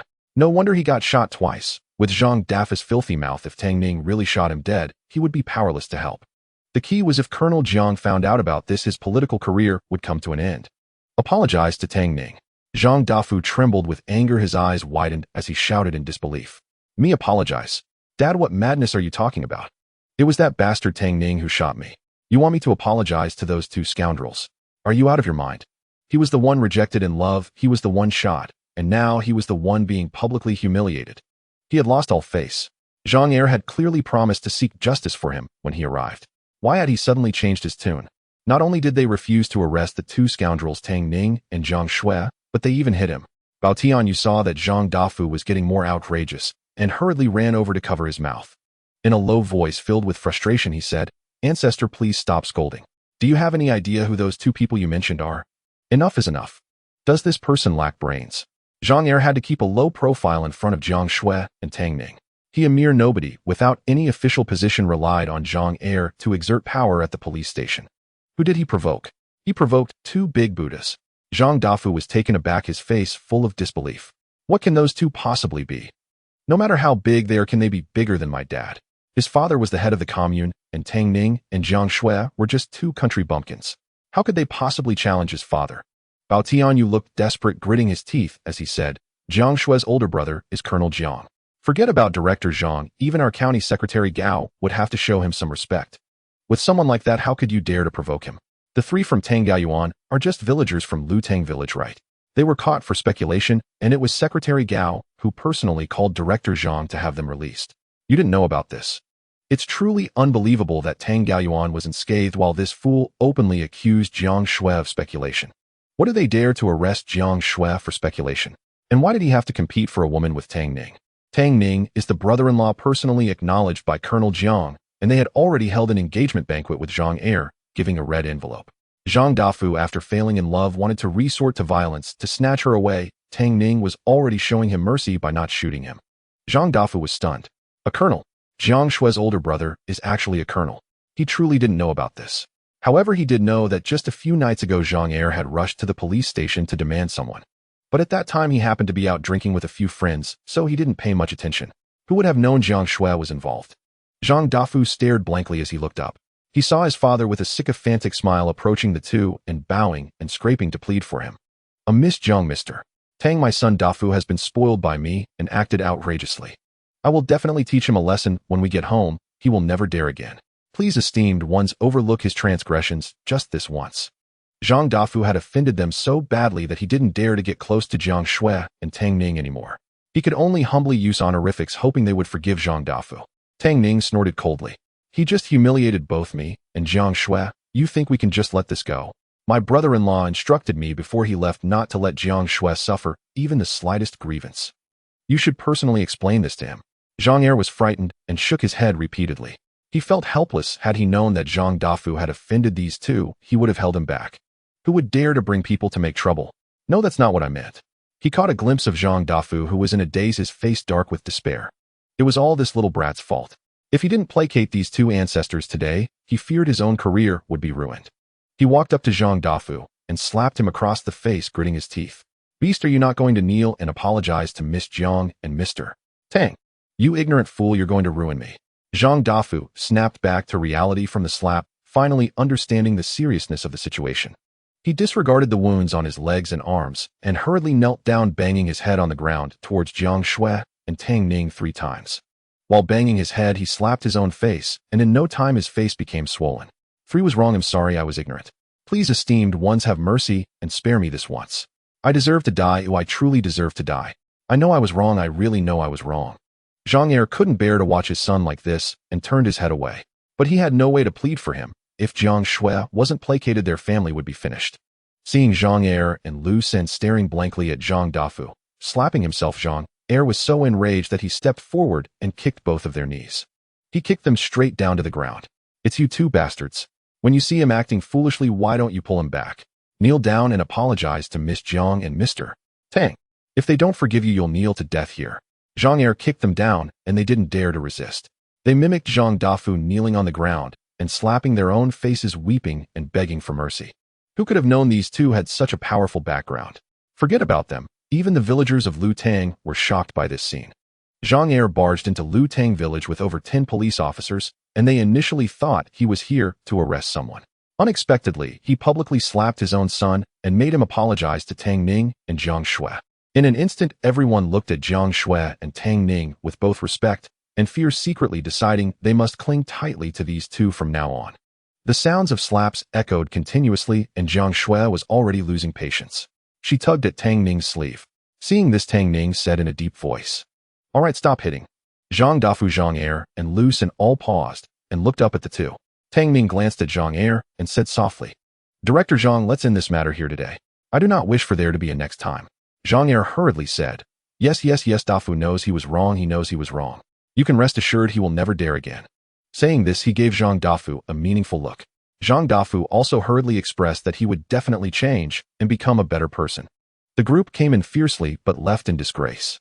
Zhang Dafu not only failed to deal with Tang Ning, but he also ended up injured the extent of his frustration unspoken. After Zhang Er and his group left in defeat, Tang Ning took Jiang Xue and the four girls back to the tent. They hadn't eaten dinner yet, and it was a good chance for the five of them to gather and enjoy a meal together since it had been a long time. While the four girls were preparing dinner in the kitchen, Tang Ning operated the smart, invisible drone to monitor the commune once again. As the screen was cast onto the wall, the system refreshed. Upon seeing the first two options, Tang Ning couldn't help but start to complain. "Tongzi Gu, you're being inappropriate again. What is this 3 unknown longevity delays?" He was so powerful that if it hadn't been for Sister Jiang Xue crying and begging last night, he wouldn't have let it go. The name 7 times a night isn't just for show. As for that so-called toy family, it could be drawn to play with Sister Jiang, adding some fun to their relationship. He was quite tempted, but with Jiang Xue's shy nature, she probably wouldn't want to. Since they had just begun to communicate, starting with something so extravagant might scare her. As for the hairpin, forget it. Nowadays girls are all into braids, and no one really wears hairpins anymore. Even if he drew one, he probably wouldn't be able to sell it. What excited Tang Ning the most was the compound fertilizer. At this time, chemical fertilizers and compound fertilizers had not been widely used in rural areas. People mainly relied on organic fertilizers like manure from humans and animals, ash from plants, pond mud, and decomposed straw and grass. These were the fertilizers used in fields, and while organic fertilizers are harmless, their nutrient content is relatively low. They cannot meet the growth needs of crops, which is why grain yields were generally not high at that time. It wasn't until later that chemical fertilizers, compound fertilizers, and pesticides gradually became popular, leading to an increase in grain production. If he could draw the premium compound fertilizer and sell it to farmers for their crops, that would be a good deed. After all, the more grain produced, the more everyone could share during the harvest. Of course, if he could draw 100 gene of pork belly, he wouldn't mind either. After all, pork belly could also be sold at the commune, making money just the same. Upon careful consideration, everything that the system refreshed this time, except for the hairpin, was quite to his liking. If he drew the first or second options, he would profit. If he drew the fourth or fifth options, he would still profit. As for the hairpin, it wasn't in his considerations. With a 1/5 chance, the system shouldn't be so cruel to him. Tang Ning rubbed his hands together and took out 50 yuan to recharge. "Tongzi Go, please don't draw a hairpin." The golden pointer spun rapidly. "Ding, congratulations to the host for drawing 100 bags of premium compound fertilizer." Tang Ning was taken aback. The system had unexpectedly refreshed with 2 little fun items. He thought he would draw the raincoat and toy family. He had to admit that when the pointer stopped on the 4th option, he felt a bit disappointed. "Sigh, it seems I can only look forward to next time to play with Sister Xue again." As soon as he finished speaking, a head suddenly peeked playfully from the doorway. "What are you playing?" Jiang Xue walked into the bedroom, looking at him with curiosity. Tang Ning awkwardly touched his nose. Nothing. Seeing her persistently staring at him, Tang Ning shrugged and smiled. "Pulling radishes, don't you like it? Shall we continue tonight?" Jiang Xue was stunned, her face visibly reddening. Noticing that Feng Hui and the others hadn't noticed, she playfully hit him. "You shameless, who likes it?" Tang Ning frowned. "Are you not feeling well?" Jiang Xue covered her face, stubbornly saying, "I'm fine." Tang Ning understood. "That won't do tonight, you must feel good." Jiang Xue. Compared to his thick skin, she could never compete. She gave Tang Ning an exasperated glare and pouted, "Hurry and go eat." She ran out as if escaping. Tang Ning smiled, glancing at the magic cube space. Sure enough, another square lit up containing 1000 bags of premium compound fertilizer. In addition to beelement, treelement, and multi-element compound fertilizers, there are also organic, inorganic compound fertilizers, compound microbial fertilizers, and functional compound fertilizers. In short, the compound fertilizers in the system can meet all the nutritional needs for the growth of crops. Additionally, they have functions like water retention, nutrient retention, drought resistance, and pest resistance. Each bag is 80 gene, and 1 bag is just right for 1 mu of land. Hearing Jiang Xue calling him to eat again outside, Tang Ning contentedly stored the space, secretly pondering about getting villagers to promote the compound fertilizer in the nearby villages first. It just so happens that it is the planting season, so it can be used right away. Dinner was prepared by Jiang Xue, Jiang Ai, Feng Hui, and Li Wenwan, 4 girls. Since Feng Hui and the others started doing business with Tang Ning, they hadn't eaten at his place. It had been a long time. This was the first time the five of them gathered for a meal. The three girls didn't feel right about eating Tang Ning's food for free, so they pulled out their good things all bought from the supply and marketing cooperative. There were eggs, desserts, and cured meat. Having made money, they were also willing to buy some nice food. The dinner was quite lavish: stir-fried pork belly, with chili roasted whole lamb, cucumber stir-fried, with eggs, garlic sprouts stir-fried, with cured meat, braised large yellow croaker, and cold tossed black fungus. The staple food was steamed buns made from white flour and millet porridge. The fruits were blueberries, winter jujubes, and strawberries. There were also chilled happy sodas. With this table's configuration, let alone the villagers of Lutang village, even city dwellers would hesitate to eat like this during festivals. The five of them sat together happily enjoying their meal. Feng Hui and the others chattered about their experiences at the commune. Suddenly Li Wenwan bit her chopsticks and said, "I saw Tang Ning today." Everyone paused, instinctively looking at Tang Ning. Tang Ning picked up a piece of cured meat and put it in his mouth. The salty fragrance of the cured meat intertwined with the strong aroma of garlic sprouts, continuously stimulating his taste buds. Seeing the girls all staring at him, he helplessly smiled. "What are you looking at? I've already severed ties with Tang Ning's family. Whatever they do has nothing to do with me." Seeing this, the four girls were completely at ease. Jiang Ai continued chattering. "I also saw it. Tang Tang and Tang Tsong were beaten up pretty badly. Tang Ning's leg was broken, Tang N's arm was broken, and Tang Tsong had his head smashed. All three of them were paraded through the streets with big signs hanging from their necks, and many people were throwing vegetable leaves and stones at them, looking quite miserable." Feng Hui added, "I heard they were sentenced. They have to serve 5 years in prison." And when they were being criticized, Li Xiao rushed over, crazily tearing at the people from the police station, demanding their release. She was directly beaten up by the commune people and pushed to the ground. At that time there were many people, and she was stepped on several times. When she got up from the ground, her face was all bruised, and she was shouting madly about how important figures were making money for them, that Tang Tsong and Tang and were marrying wives, and that they had big fat babies. She looked like she had gone mad, and then she fled without a trace. No one knew if she had returned now. Saying this, she couldn't help but sigh. Back then, Tang Ning's family would flaunt their power in front of Tang Ning, scolding him at every turn. Evil begets evil. In the end, those who should be in prison went to prison, and those who should go mad went mad. Instead, Tang Ning, who had suffered grievances, was now living better day by day.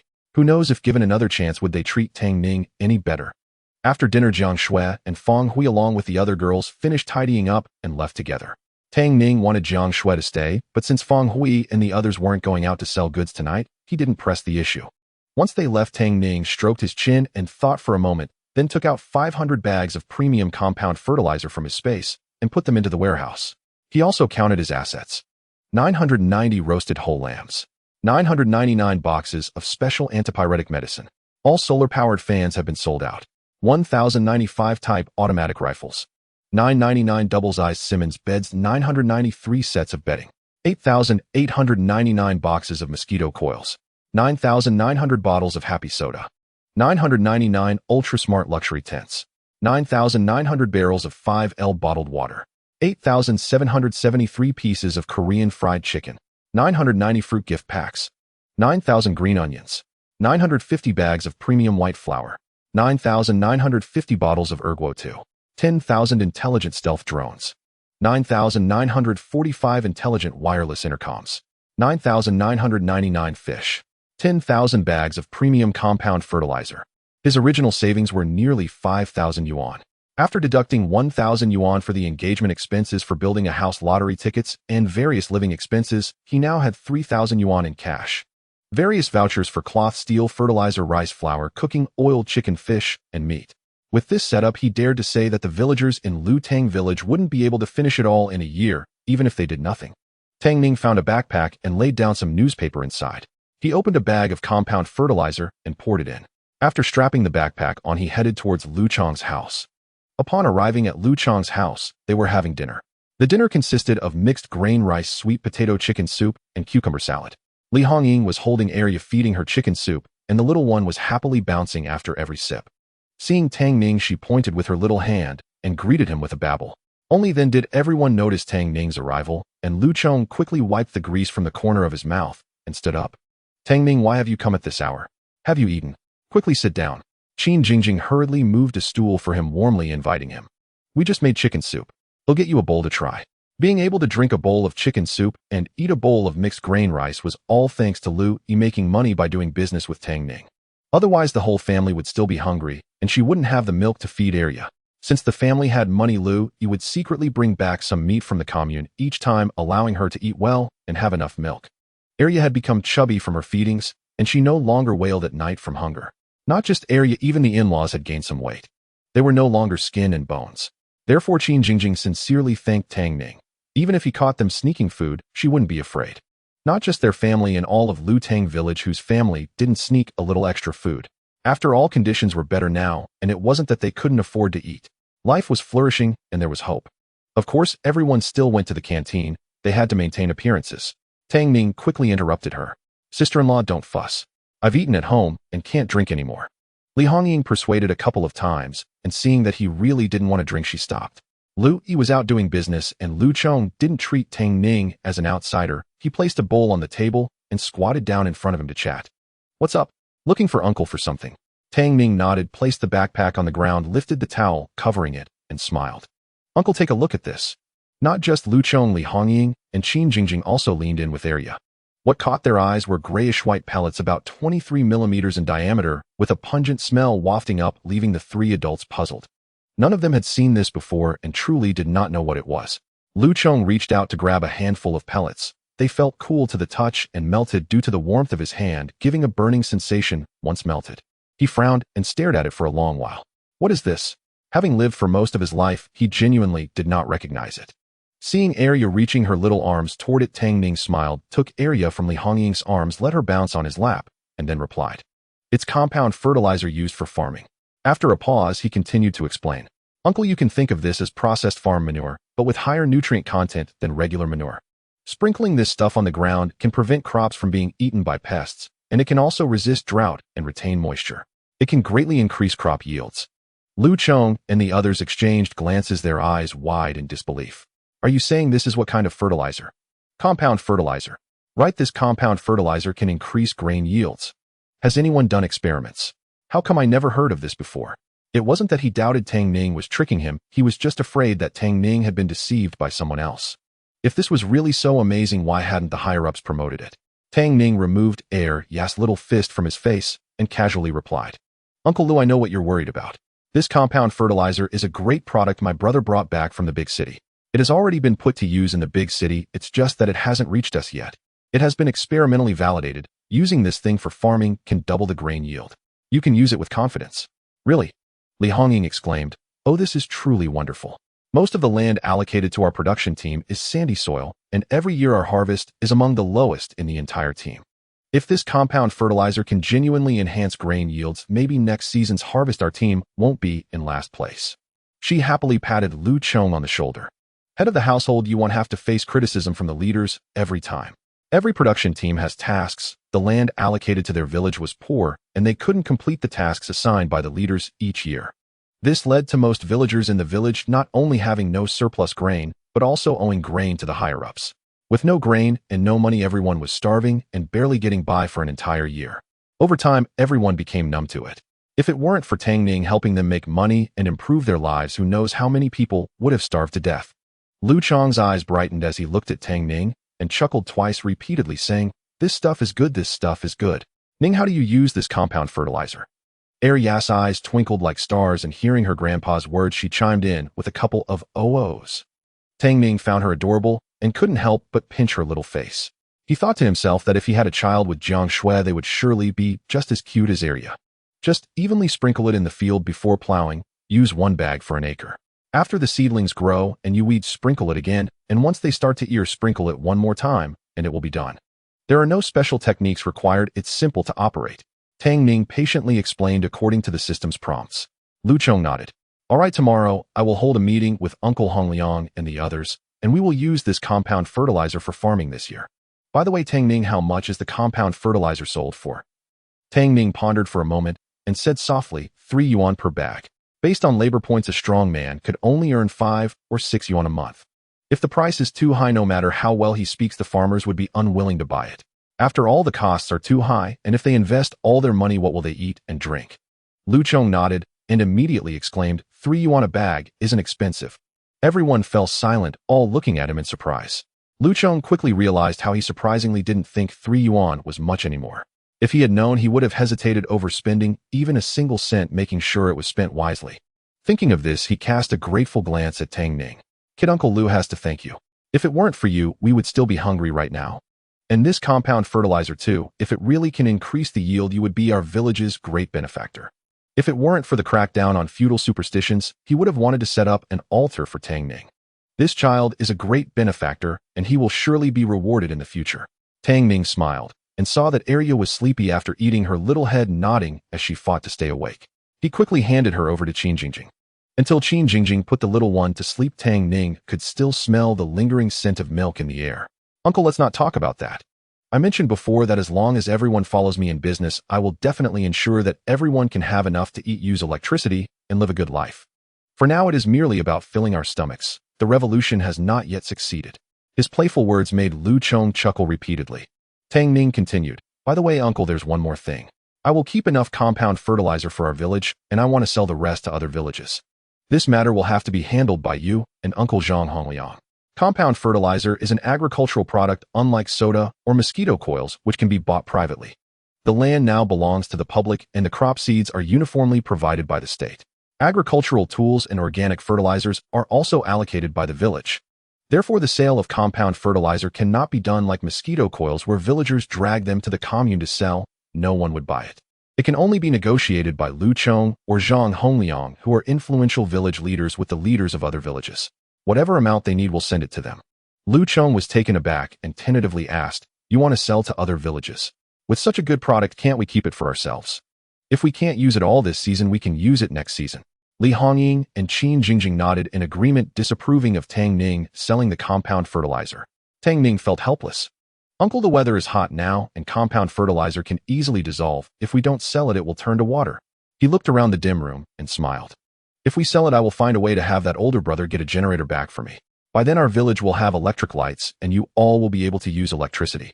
After painting such a big picture, Lu Chong's face lit up with joy, nodding repeatedly. All right, I will go with Uncle Hongliang to nearby villages and see if we can sell all the compound fertilizer. He also felt that it would be a waste if the compound fertilizer went in used and dissolved, and it was better to just listen to Tang Ning and sell it all. Great. Thank you for your hard work, Uncle Lu. After finishing the business, Tang Ning left. The sun slowly rose from the east, and as soon as Tang Ning opened his eyes, he met a pair of sorrowful eyes. The sorrow, resembling lilacs, became tangible at that moment. Tang Ning gently stroked the corner of her eyes, his voice hoarse from just waking up. What's wrong? The workers would come for construction early in the morning, and the 2 little wolves could guard the house. Therefore, he hadn't activated the defense system before sleeping. Jiang Xue often stayed over here, and the little wolves were already familiar with her, so it was normal that they didn't alert him when she appeared in the tent. Jiang Xue bit her lip and said softly, Tang Ning Li Xiao has died. The villagers returning from business found her drowned, her body so swollen that she was unrecognizable. Only someone who had seen the clothes she wore while alive recognized her. Tang Ning slowly sat up from the bed, lowering his gaze to hide his emotions, and said softly, Jiang Xue thought he was saddened and hugged him tightly. It's all right, you have me from now on. Although Tang Ning repeatedly said that he had cut ties with the Tang Ning family, he had indeed grown up in their home since childhood. To say that he felt no emotions at all, she didn't believe that. Now that Tang Ning and his 2 sons had been sentenced to 5 years, and Li Xiao was dead, Tang Ning truly had no relatives left in this world. Tang Ning smiled helplessly and ruffled her hair. Silly girl, I'm fine. Only this girl thought he would be sad. The Tang Ning family caused the original owner's death, and he merely returned the favor. Why would he be sad? He had avenged himself, and whether Li Xiao was dead or alive had nothing to do with him. Jiang Xue nodded and softly said, the village head has arranged for someone to bury her on the back mountain. Do you want to go see? Tang Ning shook his head. I won't go. Once a person dies, their soul is gone, and his grievances with the Tang Ning family are cleared. There's nothing to see. Jiang Xue nodded. The 2 lingered for a while, and Tang Ning finally got out of bed. After having breakfast, it was already past noon, and Tang Ning was surprised to find that he had slept until midday. With nothing to do, he sat at the door watching the 2 little wolves frolic. Before long, Lu Chong, Zhang Hongliang, and a group of village officials rushed over. They came to buy compound fertilizer. Lu Tang village's grain output was always at the bottom, and the village officials had long been eager to make a big move. Now that there was compound fertilizer, it was unreasonable not to use it. Most importantly, after all that had happened, they had long trusted Tang Ning completely, so the village unanimously agreed to try using compound fertilizer for farming. Tang Winshan looked at the account book in his hand, the abacus clicking away.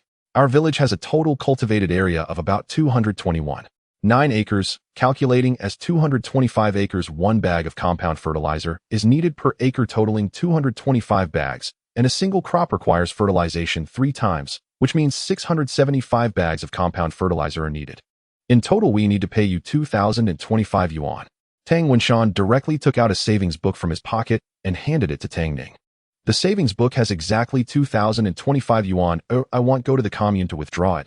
You can just take it yourself later. Tang Ning replied, accepting the savings book and putting it in his pocket, discreetly storing it away.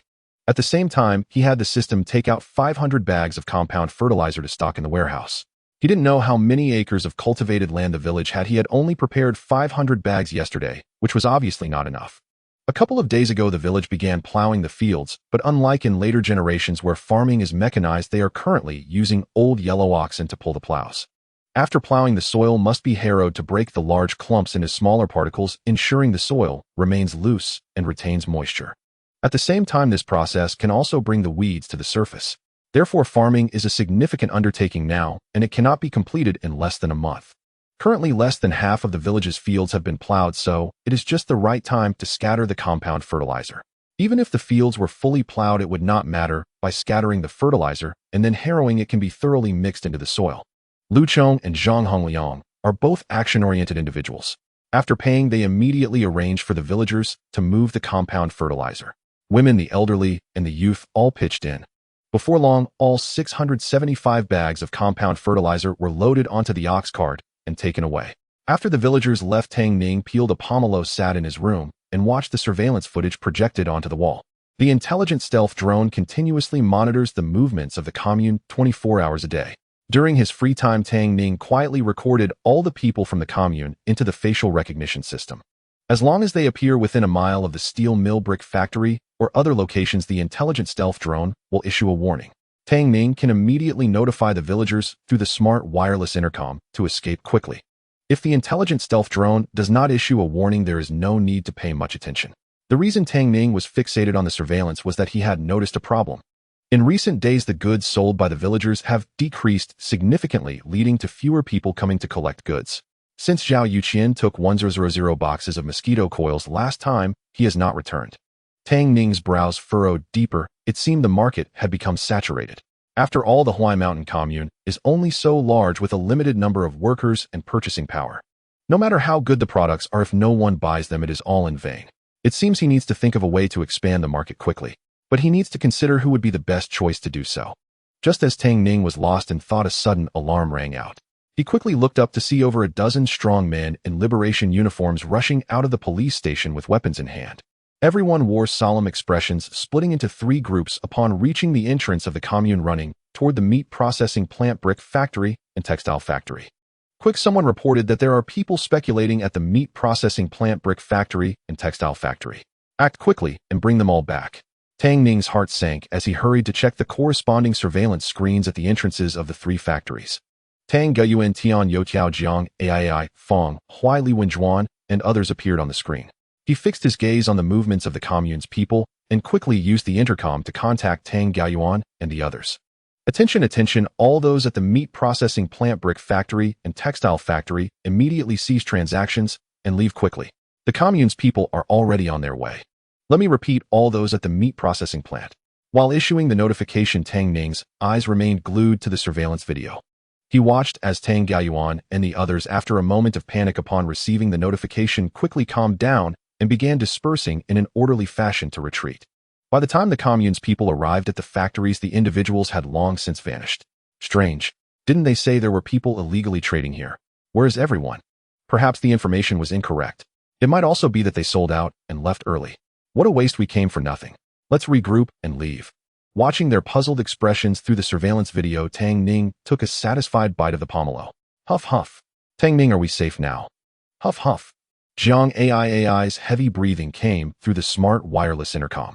Tang Ning lay on the bed, observing the commune's people roaming the streets, and nodded. We are safe. The commune's people have withdrawn.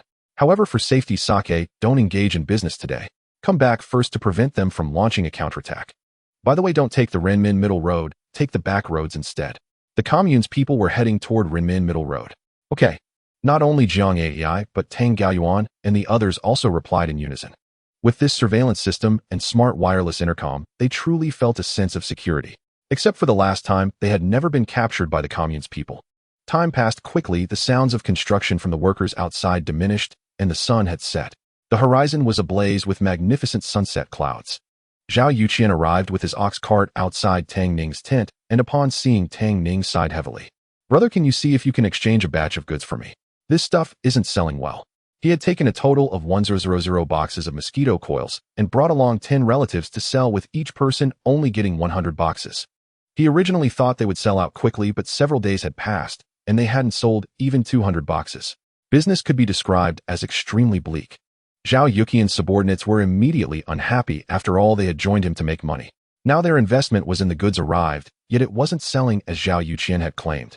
They all felt deceived, but since they were relatives, they didn't want to say anything harsh, and just wanted Zhao Yuqian to refund their money so they could withdraw from this business.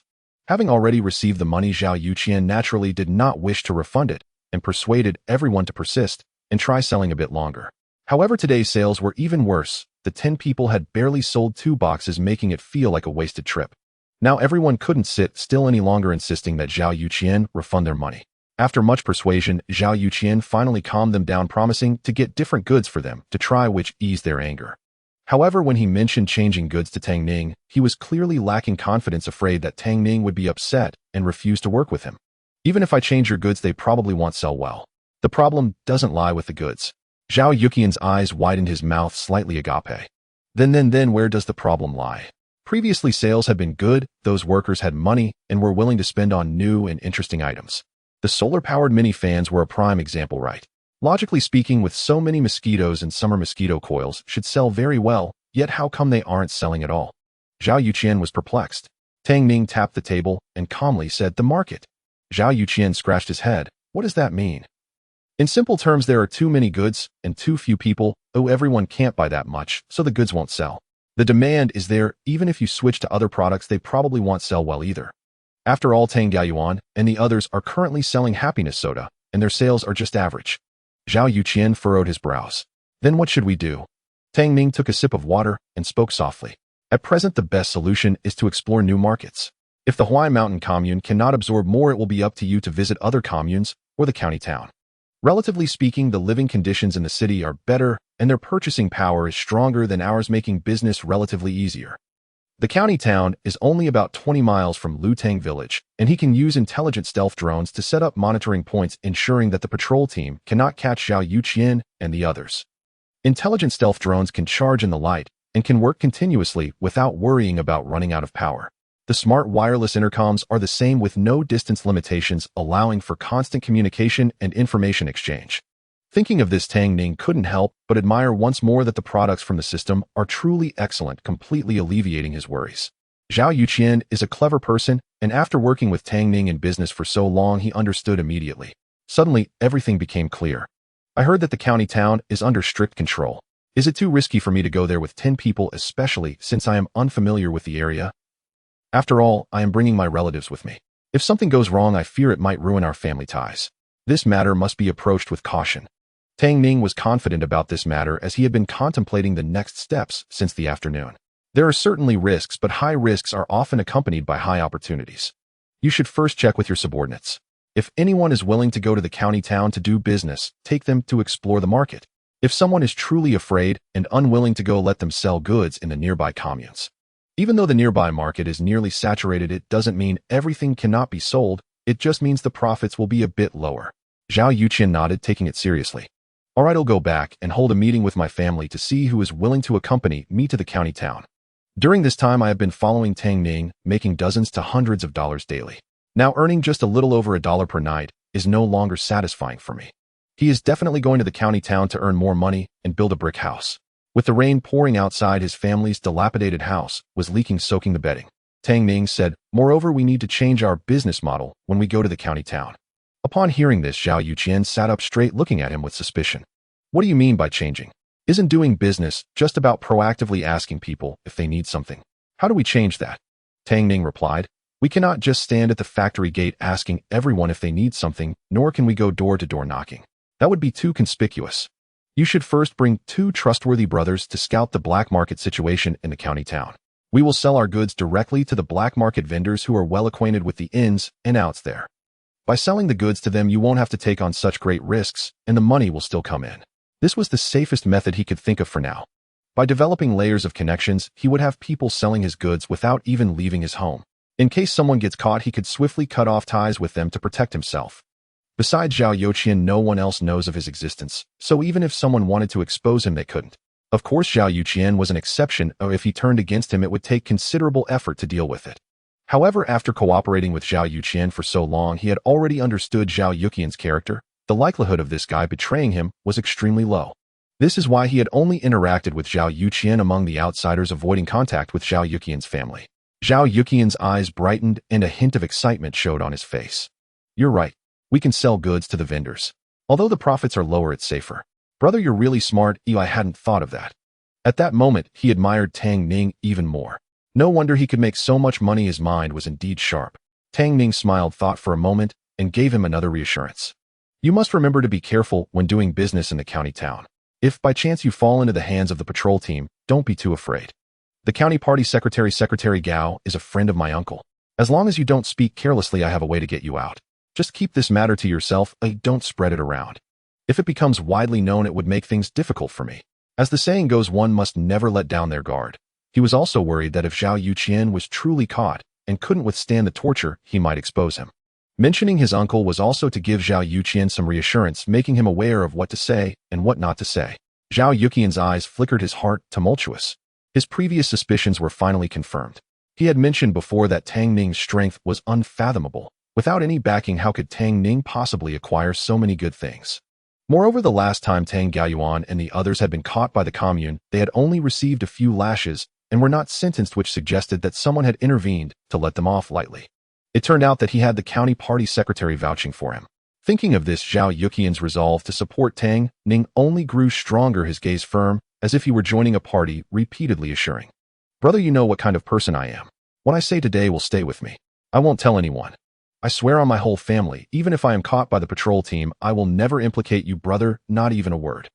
Tang Ning patted his hand and smiled, saying, Old Zhao, I definitely believe you. People in this era had quite conservative thoughts. Even in later generations, no parent would wish to swear by their child. Thus, he believed that Zhao Yuqian was genuinely expressing this sentiment from the heart. Zhao Yuqian let go of his hand and smiled. As long as you believe in me, I will go back to hold a meeting with my subordinates and gather information in the county town tomorrow. All right. As he watched Zhao Yuqian leave, Tang Ning stretched and turned back into the tent. Inside, the tent was brightly lit and quite messy.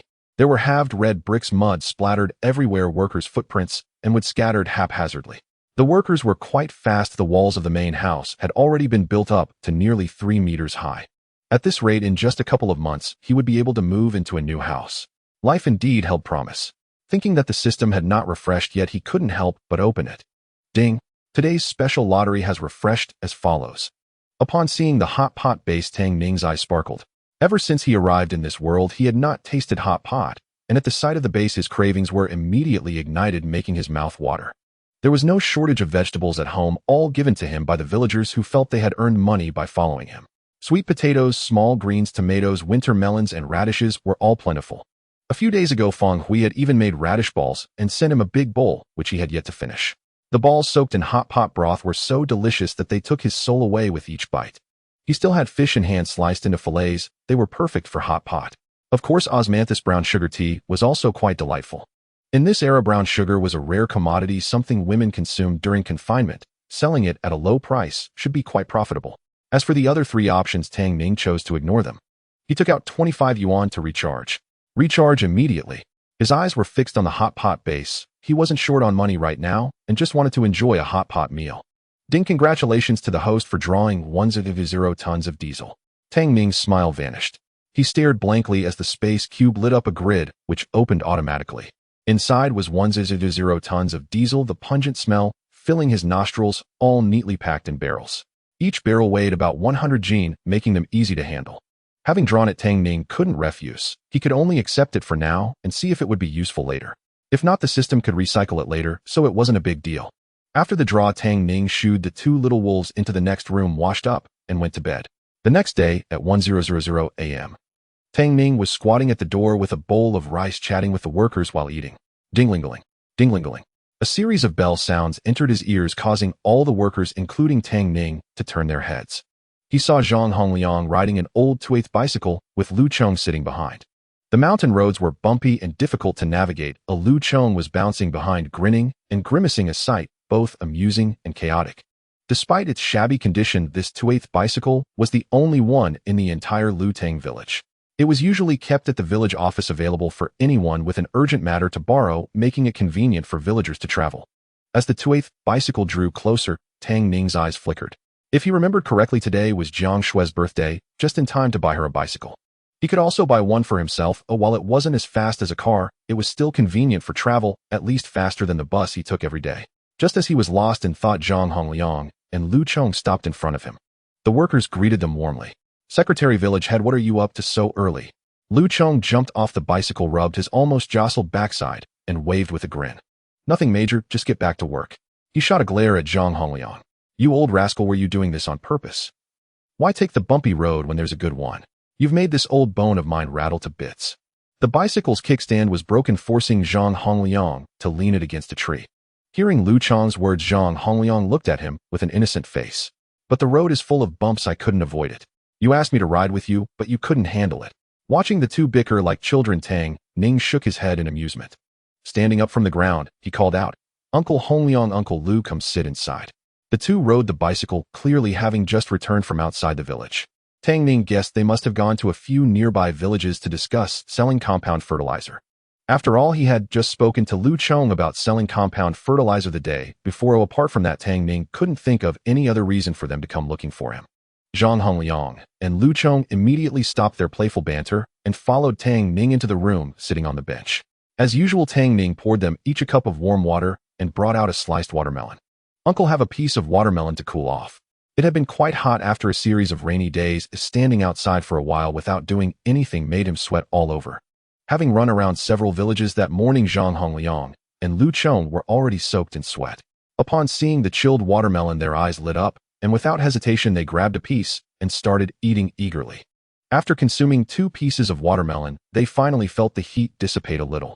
Lu Chong took out a dry cigarette, loaded it with tobacco, lit it, and took a puff, glancing at Tang Ning through the smoke with a hint of guilt in his eyes. "This morning, I went with Uncle Hongliang to sell compound fertilizer in nearby villages." In fact, the two had started running around for compound fertilizer since yesterday, visiting several villages. "But the result?" "Sigh." Tang Ning nodded, already guessing it. Observing the disappointed expressions on their faces, he tentatively asked, "Uncle, was the result not ideal?" Lu Chong glanced at Zhang Hongliang, who sighed. "They don't believe that compound fertilizer can actually increase grain yield and are unwilling to buy." The reasons were manifold. Firstly, everyone uses farmyard manure for farming, and hearing about compound fertilizer for the first time, they subconsciously doubt its effectiveness in increasing grain yield. Secondly, the entire country was facing famine. Farmers were struggling, unable to feed themselves, so where would they find spare money to buy compound fertilizer? Moreover, compound fertilizer wasn't cheap. A bag cost 3 yuan, and a household wouldn't even finish 3 yuan in a month. Such a significant investment. If the grain yield didn't increase, they wouldn't survive the winter. The village officials had it tough too. They had to consider many factors, holding the fate of the entire village in their hands, and naturally, they couldn't afford to take risks. Zhang Hongliang explained the whole situation to Tang Ning, feeling weighed down. "It's not their fault for being hesitant. We've all made money by following you in business and can afford to eat, so we think 3 yuan per bag isn't expensive. But other villages aren't as fortunate. Many villages work all year, but still don't have stored grain and owe food to the state. They hardly see coarse flour on their plates. Under such circumstances, how could they dare to buy recklessly?" Recalling the scenes he had witnessed these past few days, Zhang Hongliang felt he should support Tang Ning wholeheartedly. Tang Ning nodded knowingly. "If it doesn't sell, it doesn't sell. The remaining 300 bags of compound fertilizer can be used by ourselves. Anyone who needs fertilizer for their crops can come and take it from me." Tang Ning wasn't in a hurry. Compound fertilizer was indeed a good thing. Once autumn harvest arrived, and their village's grain yield increased, other villages would surely come rushing to buy it upon hearing the news. After all, keeping the compound fertilizer in his space wouldn't affect its quality. He could wait. Lu Chong and Zhang Hongliang initially felt guilty towards Tang Ning, because they couldn't sell the compound fertilizer. Upon hearing what he said, they suddenly felt enlightened and stopped being entangled. Everyone was still busy farming in the fields. After Lu Chong and Zhang Hongliang finished their conversation with Tang Ning, they didn't linger, ate a couple of pieces of watermelon to quench their thirst, and then went back to work in the fields. Once Lu Chong and Zhang Hongliang left, Tang Ning took out all the tickets from his space, scattering them across the entire bed. He lay on the bed slowly searching through them, and indeed found 2 bicycle tickets. In addition, there were tickets for sewing machines, tape recorders, watches, wardrobes, and so on. They must have all been brought back by Zhao Yuqian. This guy would always come to show off to himself with any scarce tickets he got his hands on. Initially, he would boast about what tickets he had acquired. Later, he simply rolled them into a bundle and stuffed them to himself. Tang Ning grinned and stuffed the bicycle tickets into his pocket, put the other tickets back into the space, and left the compartment heading towards the young intellectual's site. To his surprise, Jiang Xue was not there. After inquiring, he learned that she had gone to the fields with Feng Hui and 2 other girls. Tang Ning thought to himself, no wonder Jiang Xue didn't come to make breakfast for him today. When he found Jiang Xue, she was sprinkling compound fertilizer in the fields with a basket slung over her arm, her small face flushed from the heat, and her hair messy against her forehead. There was a kind of lazy beauty about her. Upon seeing Tang Ning, her eyes lit up instantly, and after taking a few small breaths, she quietly asked amidst everyone's ambiguous gazes, "Why are you here?" Tang Ning helped her tidy up her messy hair. "I went to the young intellectual's site, but couldn't find you. Aunt Lu said you were working in the fields." "Of course I have to work. If I don't work, there won't be any work points, and we won't get any food in winter. I know you have money, but buying food all the time is so expensive." Tang Ning. He thought of the nearly 1,000 bags of high-quality flour in his space, and wanted to say that he could support her even if Jiang Xue didn't work. However, he ultimately remained silent. He really couldn't explain this to Jiang Xue. After all, every time he took out white flour from the space, he told Jiang Xue that he bought it. Tang Ning took the basket from her hand and placed it at the edge of the field, smiling. "Stop working, I'll take you to the commune to buy something." "What are we going to buy?" "You'll find out when we get there." They both went to ask Lu Chong for leave and borrowed a bicycle. Jiang Xue went back to freshen up, changed into clean clothes, and then they went to the commune together. The supply and marketing cooperative at the commune sold bicycles, as well as tape recorders, sewing machines, and watches. However, these were all scarce goods, and often there was none in stock, requiring transfers from other places. Tang Ning was quite lucky. The cooperative had just received 2 bicycles today. One was for women. The bike was small with a red body, smooth lines, and looked very attractive. Perfect for Jiang Xue.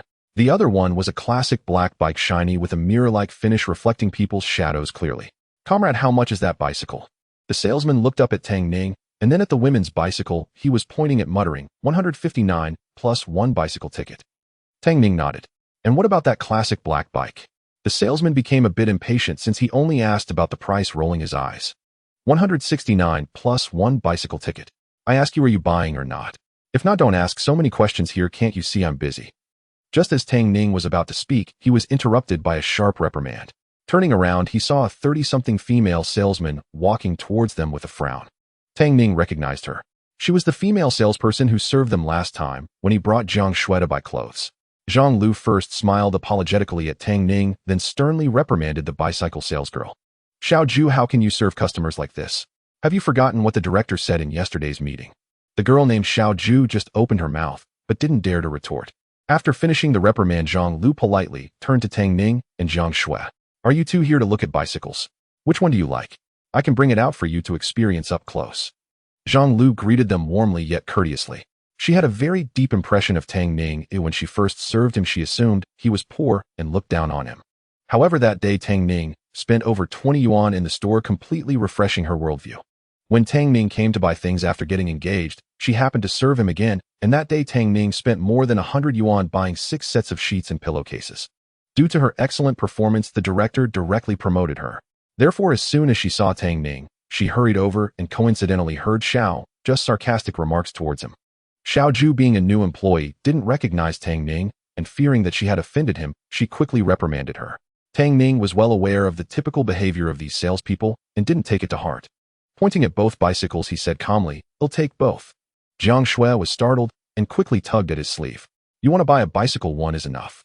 Tang Ning smiled and said softly, "Isn't today your birthday? This bicycle is a birthday gift for you. I'll ride the classic black one. Oh, it's too big for you." Jiang Xue was surprised. Since coming to the countryside, she hadn't celebrated her birthday again and didn't expect she had forgotten, while Tang Ning remembered today was her birthday. Feeling touched, she no longer persuaded him. Xiao Ju was staring with wide eyes beside them. Good heavens. Is this person really that wealthy? Buying 2 bicycles at once. The happiest person was Zhang Lu. If she sold 2 bicycles today, perhaps the director would be pleased and promote her again. Amidst everyone's varying thoughts, Tang Ning paid for the bicycles and tickets. He then took Jiang Xue for a stroll around the commune, had lunch, and returned. Jiang Xue came from a big city and was quite adept at riding a bicycle. She rode the women's bicycle. Tang Ning rode the classic black bike with his left hand, pulling the old bicycle from the village. The two rode towards Lutang village, chatting and laughing along the way, completely unaware that 2 pairs of eyes in the corner were secretly watching them. Fugu, isn't Tang Ning's luck too good? He climbed up with Jiang Xue directly like a wild chicken turning into a phoenix. Even a mud-legged guy like him could afford a bicycle. Zhang Er looked enviously at Tang Ning's back. If Jiang Xue liked him, he wouldn't have to bow down before Zhang Dafu every day. Lu San rolled his eyes and whispered, Fugu, clearly your family background is better than Tang Ning's, yet he snatched Jiang Xue away from you. You have suffered such a loss at his hands, can you swallow this anger? Zhang Dafu narrowed his eyes and slapped Lu San on the head. What can I do if I can't swallow it? He is engaged to Jiang Xue, and with Secretary Gao and Principal Jiang supporting him, how can I just snatch him away? Zhang Dafu felt quite wronged. His family background was decent, and he had plenty of women vying for his affection. However, he found those superficial girls unappealing, and it was hard to ignore the allure of Jiang Xue, who was already engaged. If she weren't the sister of the esteemed Zhang Daxiao, he could have used some tricks to win her over. Yet both Zhang Daxiao and Tang Ning were formidable characters. He dared not provoke them. Just the thought of Jiang Xue made him curse a few times. Tang Ning would shoot him down, without hesitation, presenting a deadly demeanor. He couldn't afford to cross such a person. Moreover, his father repeatedly warned him not to provoke Jiang Xue, otherwise he wouldn't even be able to keep his position as the director. Thus, he had to be extra cautious. Love may be precious, but life is even more valuable. It wasn't worth risking his life for someone like Jiang Xue. Forget it, to give up. Lu San rubbed his head and rolled his eyes in secret, looking down on Zhang Dafu for being so cowardly. Brother Fuyu, you lost to a country bumpkin. Aren't you embarrassed? If your cousins find out, they'll surely mock you in various ways. Zhang Dafu slapped him on the head, which directly affected his bandaged wound. It hurt so much that he cried out a few times. His injuries were still healing, and he couldn't stay in the hospital any longer, so he asked Lu San and Zhang Er to take him out for a stroll. To his surprise, as soon as he stepped out, he saw Tang Ning and Jiang Xue buying bicycles. Zhang Dafu was furious. I didn't lose to Tang Ning, I just couldn't stand up to Jiang Daxiao. Do you understand? Do you get it? Do you? He asked while hitting Lu San's head hard with his uninjured hand. Lu San, in pain, covered his head and fled, repeatedly exclaiming, I understand, I understand. Zhang Dafu glanced in the direction of the street, but Tang Ning and Jiang Xue had long disappeared. His eyes flickered, and he spoke in a low tone. But you're right, having suffered such a great loss, I must reclaim my honor. Zhang Er and Lu San's eyes lit up, eagerly looking at him. Brother Fu, what do you want to do?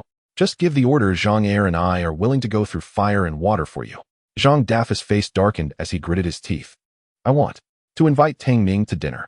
Zhang Er was taken aback. What? Lu San's mouth dropped open. Who are you inviting to dinner? Zhang Dafu looked at both of them seriously. Inviting Tang Ning to dinner. I've thought it through. With Jiang Daxiao protecting him, as long as I recognize him as my elder brother, Jiang Daxiao is tantamount to being my elder brother. Jiang Daxiao protects Tang Ning, and Tang Ning protects me, which means Jiang Daxiao protects me. From now on, I will be part of Jiang Daxiao's circle. With Jiang Daxiao's protection, I might end up doing even better than my father. By then, if my cousins still look down on me, they will have to curry favor with me. Is this how you plan to reclaim your honor? Zhang Er asked in disbelief.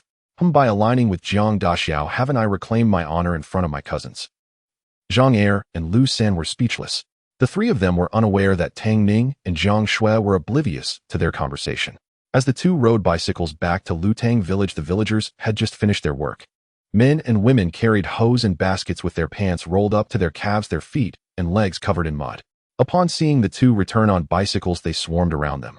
Hey Tang Ning, did you go by bicycles? Goodness, Xiaoxue, your bicycle looks amazing, it even shines. Xiaoxue, how much did your bicycle cost? I was thinking of buying one too once I make some money at home. Jiang Xue's face flushed with embarrassment as she smiled in response. Tang Ning bought it, mine was 159 and his was 169, plus the cost of 2 bicycle tickets. 159. That's not bad. My family's Liuzi is about to get married and he's made some money following Tang Ning. He can buy a bicycle if he saves a bit. Hey, my family is the same. I'm thinking of finishing up the fields and then pushing down my house to build a couple of brick houses. If you guys aren't too busy, come over and help me out. Hey Tang Ning, did you see a sewing machine at the commune? My family wants to buy one, but I've been too busy in the fields. Tang Ning chuckled. There's no stock of sewing machines, you'll probably have to wait a while. Jiang Xue looked at everyone chatting happily and felt relieved. She initially thought that buying a bicycle with Tang Ning would provoke jealousy among the villagers, as they were the first in the village to own a bicycle. To her surprise, not only were they not jealous, but they were also friendly.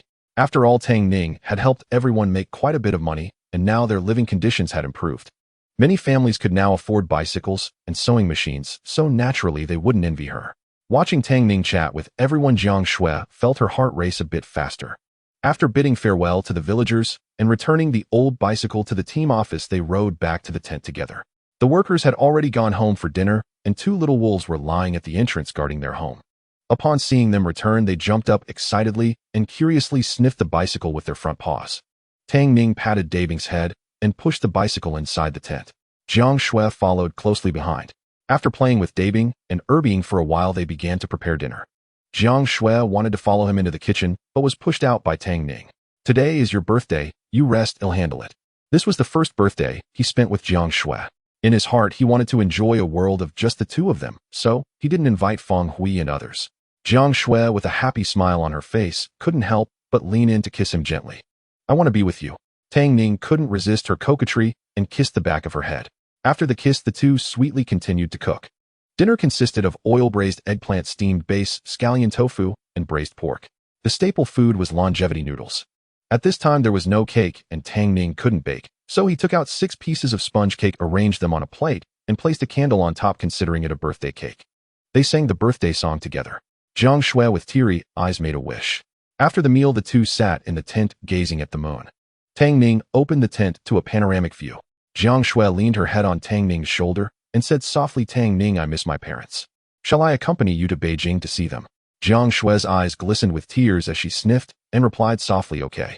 She looked at Tang Ning with affection and smiled. Today I am very happy. Thank you, Tang Ning, for spending such an unforgettable birthday with me. Their eyes met, emotions overwhelming, and Tang Ning embraced her and kissed her. A shooting star streaked across the sky, bestowing the most beautiful blessing upon the couple. Meanwhile, 2 unfamiliar faces appeared in the black market on East Street of Shanghai County. Zhao Yuqian and Zhao Jiayan, wearing masks, had only their big eyes exposed, darting around. The East Street black market was located on an open street where not only the vendors, but also the customers buying goods covered their faces tightly. Cautiously glancing around, ready to escape at any moment, Zhao Yuqian whispered to Zhao Jiayan, I have secretly inquired, and this East Street black market is the largest black market in the entire Shanghai County. Let's start expanding our market from here. All the vendors here are our targets. He looked around and gestured to Zhao Jiayan. You go south, I'll go north. Let's split up and see if we can sell the mosquito coils we have tonight. For now, we will set the price of our mosquito coils at 60 cents per box. If the vendors think it's too expensive, we can lower the price, but it cannot go below 50 cents. If this venture succeeds, from then on we will only need to expand the market while our subordinates handle deliveries, and we just need to pay them salaries. This way we will earn even more. This was also an idea Zhao Yuqian came up with based on Tang Ning's suggestion. He and Zhao Jiayan would handle market expansion, while deliveries could be assigned to their relatives and friends, developing them into workers for deliveries. This way those relatives and friends wouldn't have to worry about the goods causing losses, and they could earn a salary. Consequently, they would wholeheartedly follow Zhao Yuqian and would not harbor jealousy or report him. When the market expansion is sufficiently large, Zhao Yuqian and his brother could be like Tang Ning, doing nothing and just sitting at home waiting to count money.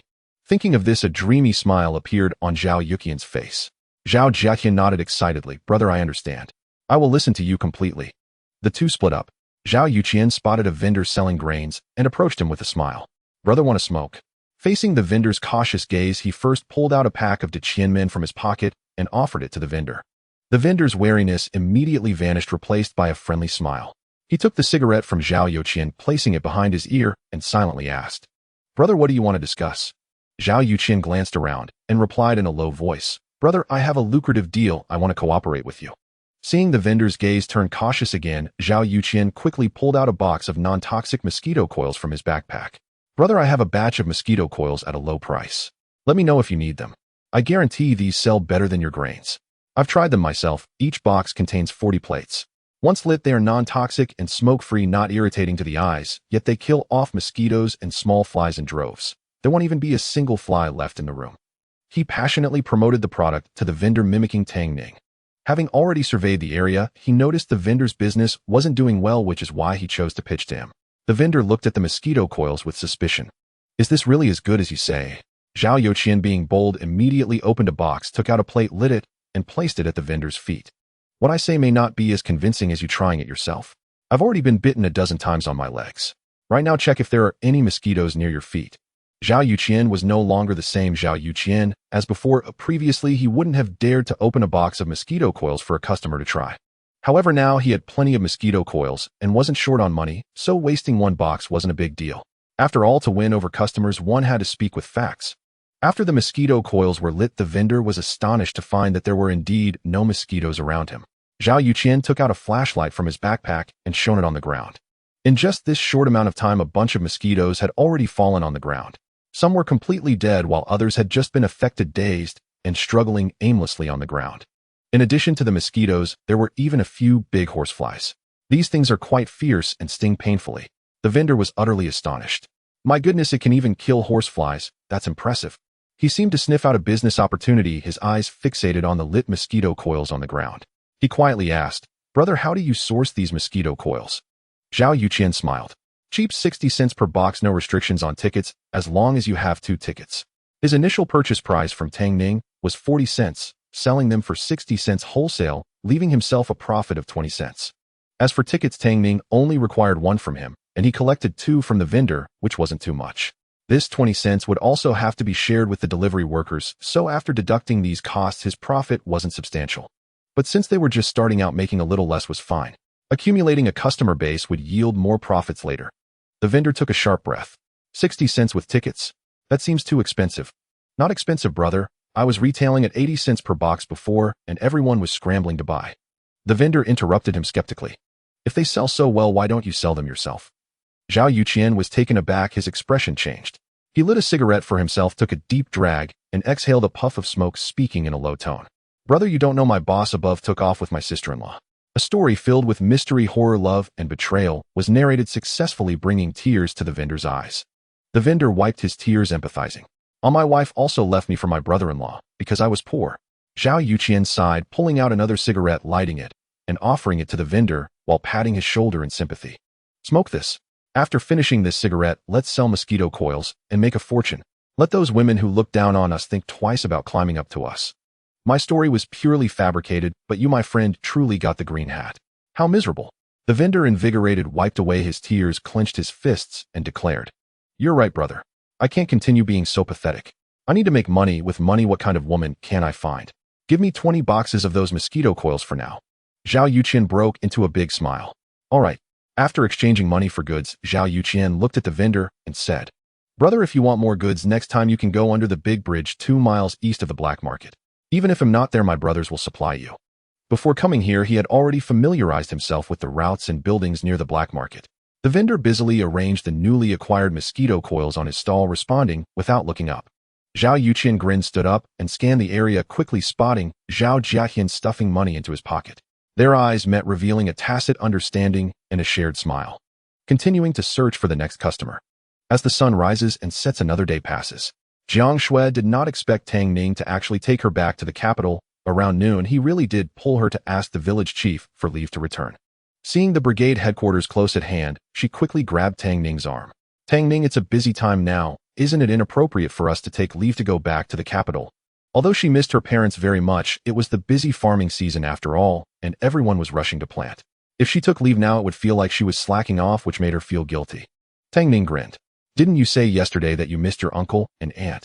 You should go back to see them. It's been 2 years since you left, and they must miss you too. You don't need to worry about the fields.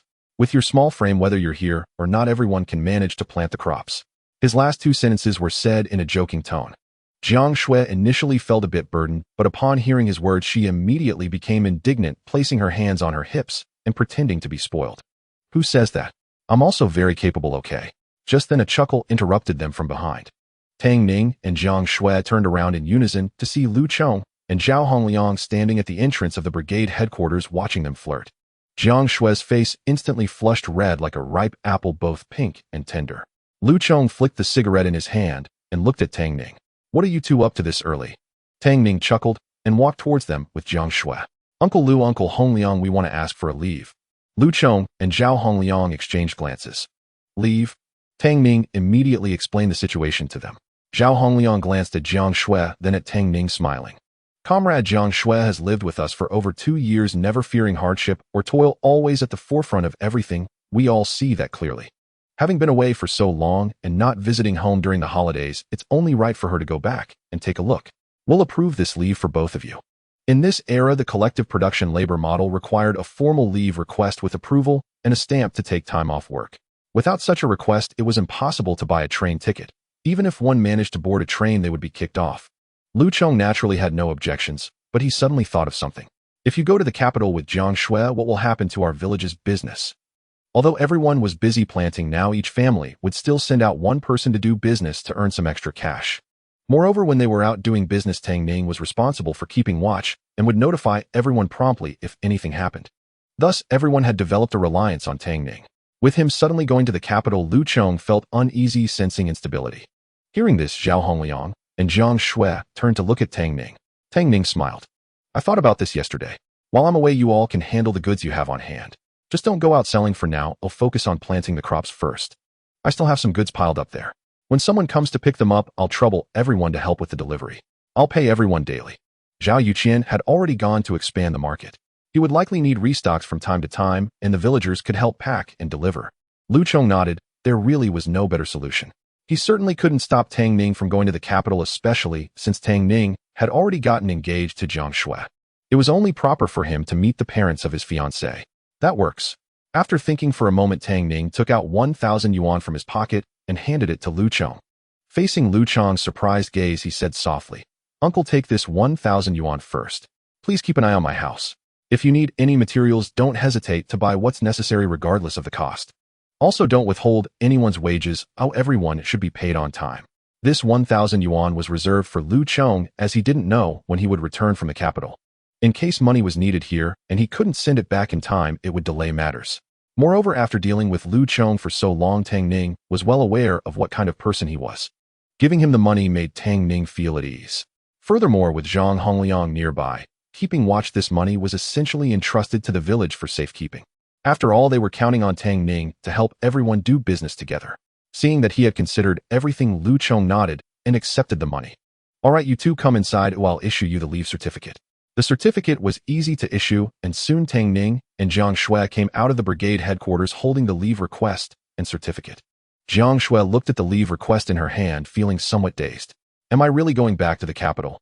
I can go see my parents. It felt surreal, like a dream. Tang Ning held her hand, smiling. I'll first go to the county town to buy train tickets. You go back and pack your things. I'll make arrangements here, and we can set off in a couple of days. To go to the capital, we have to take a train.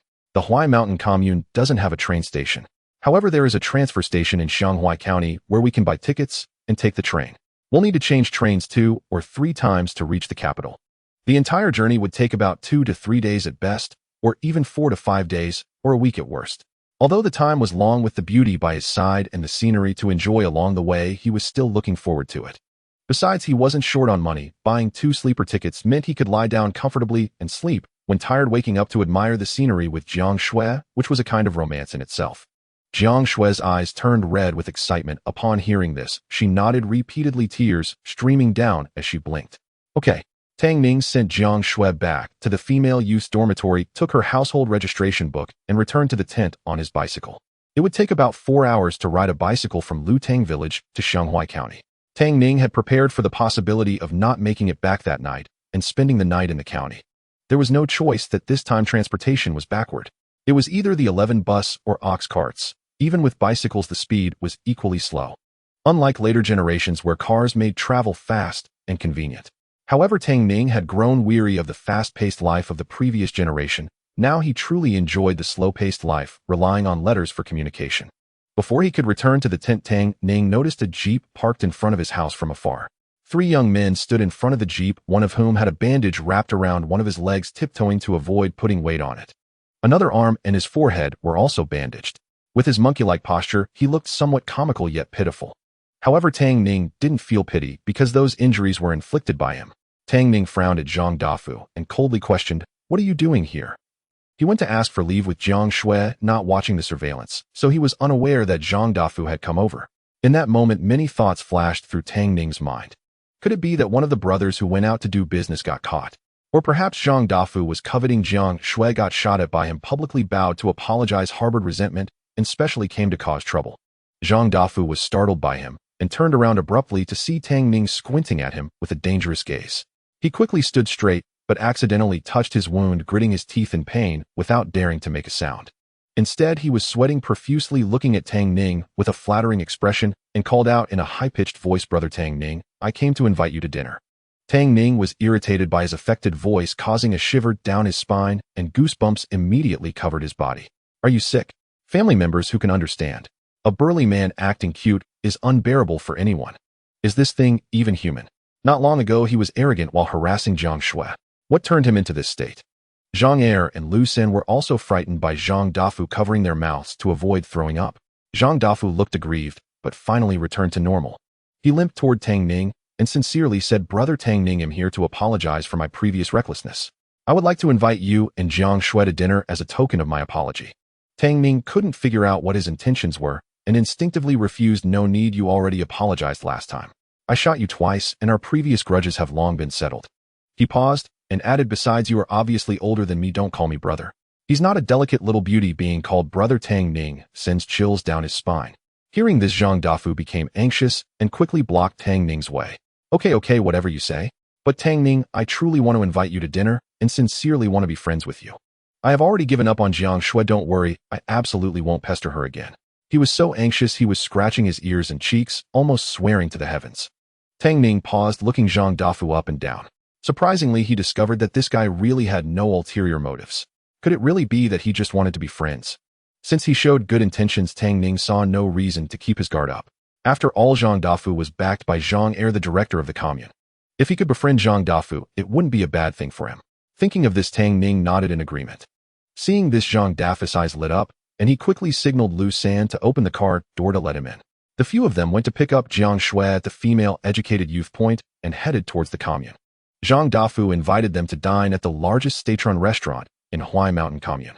He often had meals here with his friends and knew which dishes were good and which dishes girls liked. He ordered a full table and thoughtfully ordered a bottle of soda for Jiang Xue. After pouring a glass of wine for himself and Tang Ning, he raised his glass and toasted to Tang Ning and Jiang Xue sincerely. "Brother Tang Ning, comrade Jiang Xue, this first cup is for you. I need to apologize for the last incident. I was a jerk, and I will punish myself with 3 cups. Please don't hold it against me." Saying this, he downed 3 cups of white wine in quick succession, filled with sincerity. Jiang Xue glanced at Tang Ning, saw him nodding, and then smiled as she took a sip of soda. "Comrade Zhang Dafu, that incident is in the past. We can forget about it, and you shouldn't take it to heart." Tang Ning also lifted his glass and drank it all, smiling. "We can consider ourselves as friends made through conflict. Since Xiaoxue doesn't hold a grudge, we can consider this a new chapter." Zhang Dafu nodded repeatedly, looking at Tang Ning. "A new chapter is good, a new chapter is good. I acknowledge you as my brother. If you ever need my help, just let me know. As long as I can help, I will certainly not refuse."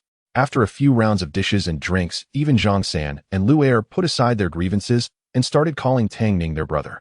After the meal, the few of them had completely let go of their grudges. They dined until the moon was high before finishing. Lu Er drove Tang Ning and Jiang Xue back to Lu Tang village. Although Tang Ning drank a lot, he was not drunk. He pinched Jiang Xue's cheek and said, "I didn't manage to buy the tickets today. I'll go early tomorrow and try to return early." Jiang Xue didn't expect he was still thinking about this matter and laughed. "Got it, you should go to sleep now." Tang Ning nodded, leaned back, and fell into a deep sleep. Jiang Xue brought warm water, carefully wiped his face and feet, and since it was cool in the tent, afraid he might catch a cold, she covered him with a blanket before turning to leave for the educated youth point. Tang Ning slept very deeply until he heard a ding in his consciousness. Startled awake from a dying dream, it was the system refreshing. He rubbed his eyes and opened the panoramic mode to glance at the outside sky. It was pitch black everywhere. The system had just refreshed today, so it should still be before midnight. Every day, I wake up in the dark like this, not knowing what time it is. I should buy 2 watches when I go to the county tomorrow. Just write one for him and one for Jiang Xue. And buy some snacks to eat on the train. In the later years, trains sold peanuts, sunflower seeds, and boxed meals, but he wasn't sure if they were available at this time, so it was better to prepare early just in case. Ding, today's special prize draw has refreshed. As follows, the system's cold voice pulled him back to reality. Tang Ning rubbed his face and focused on the lottery wheel. 100 boxes of instant noodles, 100 boxes of spicy strips, 100 baskets of soup dumplings, 100 bags of sunflower seeds, 100 boxes of self-heating hot pot. Today's special price is 1 cent. Tang Ning, what the heck? System, did you know I was going on a long trip? The things that refresh today are all food. The system continued to ignore him as usual. Tang Ning didn't care. He directly took out 1 cent to recharge. Lottery. This time, all the things that refreshed are food. Whatever I draw is fine with me, as they can all be sold. Just as he thought this, the pointer stopped with a click. Ding! Congratulations to the host for drawing 100 boxes of instant noodles. Tang Ning grinned. Instant noodles are fine too. After all, the train provides hot water. When hungry, he can just take out a bowl and eat. Moreover, they are edible and can be sold, which is very nice. A flash of golden light appeared as the cube space manifested before him, and a compartment lit up and opened automatically. Inside were neatly arranged 100 boxes of instant noodles with various flavors like sour pickled cabbage, spicy tomato, numb, and spicy and pepper. Just looking at them made one's appetite soar. Having drunk quite a bit in the evening and taken a nap, Tang Ning just happened to feel hungry. Just as he was about to take out a bowl of instant noodles to satisfy his craving, a familiar voice rang out from outside. Brother Tang Ning, are you awake? Tang Ning was taken aback. It was Zhao Yuqian. Zhao Yuqian's voice caught the attention of two little wolves, and before Tang Ning could react, the two little wolves had already dashed out with yelps. Tang Ning tossed a box of instant noodles onto the ground, packed away his spatial cube, and strode outside. As soon as he stepped out, he saw the two little wolves pouncing on Zhao Yuqian, eagerly licking his face with their little tongues. Zhao Yuqian often came to him for goods, and the little wolves had long memorized his scent. Tang Ning crossed his arms and watched the scene with a light chuckle. Old Zhao. Zhao Yuqian saw him come out and hurriedly placed the little wolves on the ground, getting up from the ground while brushing the dirt off his clothes as he walked over. His face bore an excited smile. Brother Tang Ning, you're still amazing. I sell goods in bulk to small vendors. It's much faster than selling them myself in the ring. Have you cleared out the stock? Almost done. I just came back from the county town, and tomorrow I need to arrange for someone to deliver more goods. But I don't have much stock left, so I wanted to come at night to get some more. Following Tang Ning, he returned to the compartment and sat down heavily on a stool, recounting the process of selling goods with Zhao's family in the black market. Tang Ning's stomach growled from hunger. While listening to him speak, he opened the box of instant noodles on the ground, took out a bucket, added the seasoning, and poured in hot water. The rich aroma of the noodles instantly filled the small space. Zhao Yuqian paused, taking a sharp sniff. Wow, what is that smell? It smells amazing. At the same time, his stomach let out a rumbling sound. He awkwardly rubbed his belly. After returning from the black market, he hadn't had time to eat even a bite before rushing over. He had originally planned to take the goods home to eat, but upon smelling the delicious aroma, he couldn't resist. He stared at the box in Tang Ning's hand, swallowing several times. Tang Ning chuckled at his greedy expression. Old Zhao, you haven't eaten yet, have you? Here, try this good stuff. I'll let it sit for 2 minutes before eating. He placed the instant noodles in front of Zhao Yuqian, and Tang Ning opened another box, soaking it in hot water. Zhao Yuqian stared curiously at the beautifully packaged box and the little yellow fork fixed to the lid. Brother, what is this? I've never seen it before. Instant noodles, just brought them back from the south. We don't have these around here. Wow, a rare item. Is there a lot of stock? If there is, I can take some back to sell. We can't just wholesale mosquito coils. Zhao Yuqian immediately thought of selling as soon as he saw the rare goods. He had considered that the market in the county town was limited. If he only wholesaled a single type of product, competition would be too fierce, which would hinder sales. However, if he had a variety of products, that problem would be eliminated. The instant noodles finished soaking, and Tang Ning used the fork to mix the seasoning evenly, taking a big bite and blowing on it before slurping it into his mouth. Chewing, he mumbled, "Yes, it's 150 a box, 1 ticket per box." Each box contains 12 buckets of instant noodles, making the wholesale price about 12 cents per bucket. The price is not expensive, but one must consider the economic conditions at this time. Pork was only about 60 to 70 cents a pound. Who would buy if the price was too high? Moreover, he had to consider the livelihoods of Zhao Yuqian and the small vendors under him. If he didn't leave them any profit margin, who would come to him for goods? At 150 a box, if he sold all 100 boxes, he would at least net 15000. His cost for this lottery was only 1 cent, which amounts to a no-cost deal. Seeing how delicious Tang Ning was enjoying the noodles, Zhao Yuqian followed suit and started eating as well. The noodles were chewy and had a spicy, fragrant taste, with the rich seasoning dancing on his taste buds. Zhao Yuqian drank several mouthfuls of the soup, then satisfiedly said, "All right, I'll take 500 boxes of mosquito coils and 300 boxes of this instant noodles." He took out 650 yuan from his pocket and placed it on the table. Tang Ning nodded. Let's eat first. While eating the noodles, he instructed the system to deliver 500 boxes of mosquito coils and 300 boxes of instant noodles to the warehouse. Zhao Yuqian had come by ox cart, and soon he would help him load the goods onto the cart. By the way, old Zhao, I'm going to Beijing in a few days. Are you interested in coming with me? He suddenly remembered that food was rarely sold on trains at this time, and he could sell instant noodles on the train. The reason for bringing Zhao Yuqian along to Beijing was that he needed a few helpers for this trip. It would be beneficial for both safety on the way and doing business in Beijing or along the route. Of course, there was also the intention of deliberately cultivating Zhao Yuqian. After all, he had a decent business acumen, and if he wanted to grow and strengthen himself, he was a valuable asset. Zhao Yuqian was stunned. Going to Beijing. In his entire life, he had only been to the county town. He had never even been to the provincial capital. Now he actually had the chance to go to Beijing. Thinking this, Zhao Yuqian immediately became excited. Tang Ning nodded. Yes, I'm going to buy a ticket in the county town tomorrow. If all goes well, we can set off soon. If you want to go back and get the village chief to write a proof and arrange your family matters, then we can leave. You can temporarily leave your family's business to your younger brother. If you run low on stock, he'll have Uncle Lu and the others deliver it to you. Speaking of Uncle Lu, he suddenly remembered that he could also bring Lu Yizhang Kashua and Tian Youtiao along to Beijing. These individuals were clever, adaptable, and reliable. Going to Beijing could also serve as their support. Having made up his mind, he would speak to Lu Chong about it early tomorrow. As soon as he finished speaking, Zhao Yuqian excitedly replied, I'm going. Even if he did nothing else, he would be willing to go just to broaden his horizons in Beijing. Who knows, he might even get the chance to meet the instructor? After finishing their conversation, the two of them finished the instant noodles. Tang Ning helped Zhao Yuqian load everything onto the ox cart and watched as they left Lutang village before returning to the compartment to lie down on the bed. He glanced at the inventory. There were still 8,399 boxes of mosquito coils and 9,699 boxes of instant noodles remaining. The quantities of other items had not changed much. After giving Lu Chong 1,000 yuan, he originally had 3,000 yuan left. Adding the 650 yuan earned today, he had a total of 3,650 yuan. 3,000 plus is enough to go to Beijing. Tang Ning placed his hands on his chest, quietly closed his eyes, and soon fell into a deep slumber. Meanwhile, Zhang Er and Lu Xin were also driving to take Zhang Dafu back home. He staggered into the living room reeking of alcohol, and as soon as he turned on the light, he saw Zhang Er sitting on the sofa staring at him with an expressionless face. Zhang Dafu jumped in fright. Oh my dear mother, you scared me to death. Dad, what are you doing? Why are you scaring people at the door in the middle of the night? Why turn on the light? Don't waste electricity. Why aren't you resting in the hospital, and where have you been messing around? His stench of alcohol could be smelled from 2 miles away. Zhang Er grew increasingly dissatisfied. In his lifetime, he had 3 sons. The eldest and the second had already started their own families. Only the youngest remained almost 25 years old, was still hanging around with those unworthy friends, wasting his time. When it came to finding a partner, he looked down on those with ordinary backgrounds, and those from wealthy families rejected him. After finally developing feelings for someone, he nearly jeopardized his career. Worried, Zhang Er found himself awake at midnight scratching his head until a patch of lilac flowers appeared on his scalp. Zhang Dafu, unaware of his father's lilac-like worries, smiled mysteriously. Dad, I'm off to do great things. Zhang Er frowned at him. What great thing?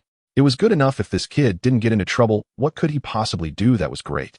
Zhang Dafu chuckled as he limped over to the sofa and sat down, lifting his legs onto the coffee table. He took a sip of the tea Zhang Er had brewed, looking quite pleased with himself. Dad, you definitely won't believe this, but I went to invite Tang Ning and Jiang Xue to dinner today. What? Zhang Er's eyes widened immediately as he rushed over, slapping him on the head, roaring. Damn it, you little brat, didn't I tell you not to provoke them? Don't you know they have Jiang Daxiao backing them? I can't afford to mess with them, and neither can you. If they get angry and report to Jiang Daxiao, then I'm finished. Zhang Er's head buzzed with anger. Regret filled his heart. If he had known, he would have tied this kid up and locked him away to avoid daily troubles. The commotion was too loud, waking Cheng Mei, who was sleeping in the inner room, Zhang Er's wife. Cheng Mei walked out in her clothes, looking at the tense Zhang Er, and asked, What's going on in the middle of the night? Little Fu just came back, and you're already causing a scene. Zhang Er pointed at Zhang Dafu, his hand trembling. Ask him what trouble he has caused this time. Defeated, Zhang Dafu sat on the sofa, cradling his head like a wronged old dog. He looked quite pitiful. Cheng Mei glanced at Zhang Er, then at the grinning Zhang Dafu, and gave him a slap on the shoulder. Still smiling, look at how furious your dad is. What trouble did you cause this time? Zhang Dafu spread his hands, innocently looking nonchalant. Mom, this isn't my fault. I didn't even explain the situation and the old man exploded saying I wasn't acting like a decent person. Jiang Xue suddenly raised his head glaring at him. When did he ever say this was undignified? You said you invited Tang Ning and Jiang Xue to dinner. What scheme are you plotting? He knew his son best. This kid had never been one to suffer losses. When he was 2, he was bitten by a dog at his mother-in-law's house and insisted on biting the dog back until he was satisfied. With such a temperament, after unsuccessfully pursuing Jiang Xue, he was shot at by Tang Ning twice and forced to kneel publicly to beg for mercy. After suffering such a huge loss, how could he not seek revenge? Thus, he believed Zhang Dafu's invitation to Tang Ning and Jiang Xue for dinner was surely not with good intentions. Cheng Mei looked at Zhang Dafu with surprise. She was aware of the entanglement between Zhang Dafu, Tang Ning, and Jiang Xue. She felt angry too, but after being advised by the family head, she understood they were not people they could provoke. For the greater good, she could only advise her son to swallow his pride. Unexpectedly, just a few days later, Zhang Dafu actually invited Tang Ning to dinner. It felt surreal. Zhang Dafu sighed. "Sigh, Dad, although I've mixed in some trouble, I'm not reckless. I know I can't provoke them, so why would I go head first into danger? That would be seeking death. If I die, it's no big deal, but I'm afraid of dragging you and Mom down with me. So I figured it out. Tang Ning's brother-in-law is Jiang Daxiao. As long as I connect with Tang Ning, we will also be connected to Jiang Daxiao, right? If I follow Tang Ning, well, who knows, I might make something of myself." Having spent so many years at the police station, he had experienced a lot and matured significantly. He knew that he could walk with swagger at the police station only because of Zhang Er's connections. If Zhang Er fell from grace, he would be nothing. Knowing well that Tang Ning had an unshakable mountain behind him, would he go seek revenge? Was he stupid? He had also played the submissive role before. Zhang Er was still the commune director. Didn't he have to bow and scrape before Secretary Gao of the county and Jiang Daxiao? Therefore, he could accept that sometimes one must be humble, as long as Tang Ning could elevate him step by step. Zhang Er and Cheng Mei exchanged glances, surprised that their youngest son's perspective had suddenly broadened so much. Zhang Er looked at him and tentatively asked, "Do you really think so?" "Yes." Seeing his serious expression with no hint of reluctance or jest, Zhang Er felt relieved. He let out a long breath and patted his shoulder appreciatively. "I didn't expect you to grow up quite a bit after this incident. Son, remember, those who accomplish great things are often able to bend and stretch. You have more promise than your 2 older brothers. That Tang Ning, I've seen him. He's no ordinary person. If you get close to him, who knows, you might soar to new heights and bring glory to our family." This was the first praise Zhang Er had given, and Zhang Dafu was overjoyed, nodding vigorously. "Dad, don't worry. I will definitely hold on to Tang Ning's leg tight." Zhang Dafu's plan to cling to Tang Ning resulted in Zhang Er and Lu San coming early in the morning to find Tang Ning to make their presence known. Tang Ning looked at him with bandaged legs and arms, laughing. "Aren't you supposed to be resting in the hospital?" Zhang Dafu proudly shook his leg. "Brother, I'm tough. These minor injuries are nothing. Are you heading out?" Tang Ning was pushing his bicycle, looking as if he was about to leave. Tang Ning nodded, not hiding it. "I'm going to the county to buy train tickets. Xiao Xue misses home. Tomorrow, I'll take her back to the capital to visit her in-laws." "You're going to the capital?" Zhang Dafu widened his eyes, feeling a bit disappointed. He had just established a connection, and now Tang Ning was leaving for the capital. Tang Ning smiled. "Yes, we can gather again when I return. During the time I'm away, please take good care of Lu Tang village.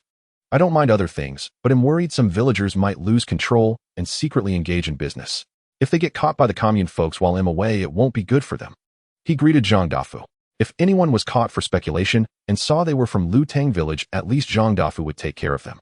Upon hearing this, Zhang Dafu immediately brightened up and gestured with his mouth. "Of course, your uncles and aunts are my uncles, and aunts your friends are my friends, and your wife. Oh no, your wife is still your wife. What I mean is Lu Tang village is in my hands. I will definitely take good care of it. Now get in the car. Riding a bike to the county is too slow. Since I have nothing to do, I'll drive you there." Tang Ning didn't refuse, putting his bicycle back and directly climbing into the Jeep. It was not until evening that Tang Ning was driven back by Zhang Dafu. Of course, it wasn't Zhang Dafu who was driving, as his leg was injured. It was Lu San. As Tang Ning got out of the car, Zhang Dafu poked his head out of the rear window. "Brother, tomorrow morning at 5, I'll have Lu San come to pick you up and take you to the county town. I won't be coming along, so I wish you a smooth journey in advance." Tang Ning smiled and waved his hand. "All right. When you come back, I'll treat you to a meal." After the Jeep left, Tang Ning carried his bags back to the tent compartment. Jiang Xue was already waiting in the compartment. Since the 2 of them were leaving early tomorrow morning, they had discussed beforehand that Jiang Xue would stay over tonight to avoid waking Jiang Ai and the others. After all, they were leaving early, so they wouldn't be seen by anyone. Jiang Ai and the others were all close friends of Jiang Xue, and wouldn't gossip about it. Seeing him back, Jiang Xue hurriedly approached. "You're back? Did you get the tickets?" Tang Ning pulled out 6 train tickets from his pocket and waved them in front of her. "Got them. The train is at 7 in the morning. We will set off at 5 o'clock and Lu San will come to pick us up. It takes about an hour to drive from Lu Tang village to the train station." To prevent any mishaps, Tang Ning planned to arrive an hour early to wait. Jiang Xue took a look at the train tickets and suddenly exclaimed, "A sleeper. You actually got a sleeper." At this time, there weren't many trains available and train tickets were hard to come by as sometimes one couldn't even get them after queuing all night. Sleeper carriages were generally reserved for those with special status, and often even if you had money you couldn't buy one. Unexpectedly, Tang Ning had managed to get 6 tickets at once. Tang Ning smiled. Zhang Dafu arranged it. His uncle just happens to work at the train station and provided 6 sleeper tickets. He had originally planned to call Gao Wei to help him get a few sleeper tickets. He didn't expect Zhang Dafu to solve it directly, saving him the trouble of bothering Gao Wei. Jiang Xue was also quite surprised. She hadn't anticipated that Zhang Dafu, who usually seemed so carefree, would be so efficient in handling matters. We must thank him properly when we come back." Tang Ning nodded. "Yeah, I promised to treat him to a meal when we return." Seeing the large bags on the ground, he couldn't help but chuckle. Bringing back so much. Jiang Xue sighed helplessly. "These are all prepared by AI and the other sisters as well as the aunties from the village. They said these are the specialties of Huaishan County, and I should take them back for my parents to try." Jiang Xue opened each bag one by one for Tang Ning to see, and there was indeed quite a lot. There were red sausages, dried beef persimmons, sticky corn, and all sorts of other things. Tang Ning smiled. "Since it's AI and the auntie's good intentions, let's take them along. After all, I have space, or I can just put them all in there later, and it won't be a bother." Jiang Xue nodded, revealing 2 cute dimples on her face. "I was thinking the same. By the way, what did you buy?" His bags weren't any less than hers. Tang Ning took out a women's watch from his bag. The watch had a leather strap in a reddish-brown gradient, and the dial was rectangular, looking both high-end and exquisite. "I bought you a watch, try it on." Jiang Xue immediately fell in love with this watch, and was used to him buying her things from time to time. She immediately extended her hand for him to help her wear it. Her fair skin complemented the reddish-brown strap even more, making her complexion look flawless. Her smile grew wider, and she stood on tiptoe to kiss the corner of his lips. "It looks really beautiful." "Thank you, Tang Ning." Ever since she started dating Tang Ning, he had really taken care of her. "You tidy up here, I'll go deliver the train tickets to Brother Lu Yi and Yu Tiao, and let them know the departure time." He had already talked to Lu Chong in the morning about wanting to take Lu Yi and the others to Beijing. Lu Yi, Zhang Xue, and Tian Yu Tiao all agreed immediately upon hearing this, and Lu Chong also provided them with leave slips and proof. The 3 of them were packing their things at home today, while Tang Ning went to the county town to buy their train tickets. Jiang Xue nodded. "All right, I'll cook and wait for you." After Tang Ning left, Jiang Xue got busy making dinner. The dinner was quite simple: scrambled eggs with green peppers, garlic shoots stir-fried, with red sausage, loofah soup, and rice as the main dish. She didn't make too much as they were going to Beijing tomorrow, and making too much would be a waste if they couldn't finish it. This amount was just right. Once dinner was ready, Tang Ning returned. The 2 of them stuck together while eating, feeding the 2 little wolves, cleaning up, and packing their things, after which Tang Ning couldn't wait to carry her to bed. Jiang Xue was anxious and tugged at his ear. "We haven't showered yet." Tang Ning grinned mischievously. "Let's wash together." He turned with her into the washroom. In the washroom, Tang Ning had pieced together a large bathtub. Using the tent's partitions, it wouldn't leak, making it just right for soaking. He filled it with hot water and sat in it with Jiang Xue. "We have to catch the train tomorrow. You can't be lazy and just think about this all day." Tang Ning as always replied, "I know what I'm doing. Once we get to Beijing, it won't be convenient, so we need to eat well in advance. It's inconvenient on the train, and once they return to Beijing, it would be even more inconvenient when meeting her in-laws." Jiang Xue was both amused and exasperated by him, and they started to playfully tussle. The water splashed everywhere. "Tang Ning, you big rascal." Jiang Xue's surprised and laughing scolding immediately caught the attention of the 2 little wolves. De Bing and Air Bing abruptly got up from the ground, not knowing what was wrong with their mistress, and anxiously scratched at the door while howling. Jiang Xue quickly covered her mouth, startled. "This." Tang Ning suddenly threw his head back, his throat rolling, desires surging within him. Just then a notification chimed. "Ding. Today's special discount lottery has been refreshed as follows." Tang Ning was startled by the suddenly refreshed system. He froze in place. Jiang Xue also froze, her eyes wide as she looked at what was beneath Tang Ning, her words slipping out before she could think. "Is that it, eh? Damn." Tang Ning was truly exasperated. This damned system really knows how to pick its moments to show up. Didn't it see that people were busy? For heaven's sake. He and the system could never coexist. The system doesn't care whether he shares the heavens or not. It is terrifyingly rebellious. The cold voice continues to bounce around in Tang Ning's consciousness. Today's special lottery offers the following 100 bottles of beef sauce, 100 cups of 5-grain soy milk, 100 baked cakes, 100 grilled sausages, 100 lunch boxes, all at a special price of 50 yuan. Tang Ning. He lowered his head and saw Jiang Xue stifling a laugh. Gritting his teeth, he threw out a handful of money without looking and then accepted the system. He glared at Jiang Xue, gritting his teeth ominously. That doesn't count. Let's start over. Jiang Xue paused, shook her head repeatedly, pushed Tang Ning away, and tried to escape, but he grabbed her back. Once you're on my ship, there's no escaping. I don't. Outside, the two little wolves were anxiously pacing, hearing their mistress' voice. After a long time, the room gradually quieted down. Tang Ning looked at the sleeping girl and smiled contentedly before opening the space to see what the system had drawn.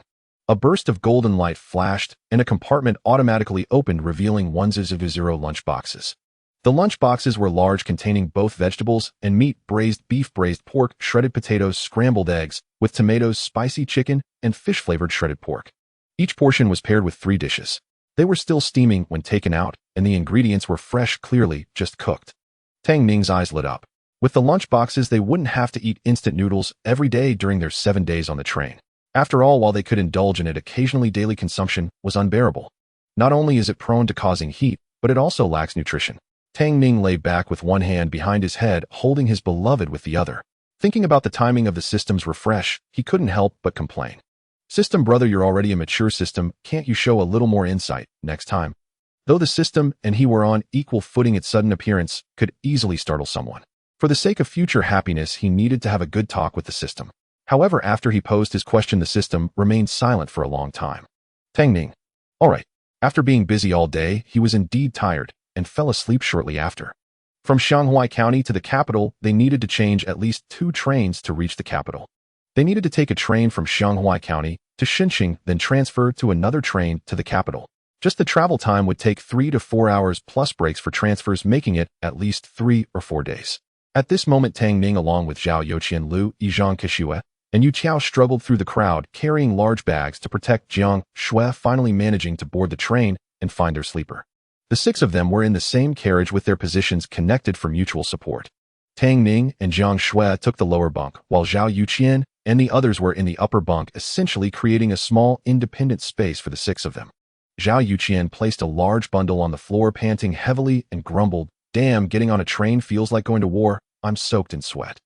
Exactly. Luckily, we have sleeper seats, so there are fewer people. I just took a peek into the hard seat carriage.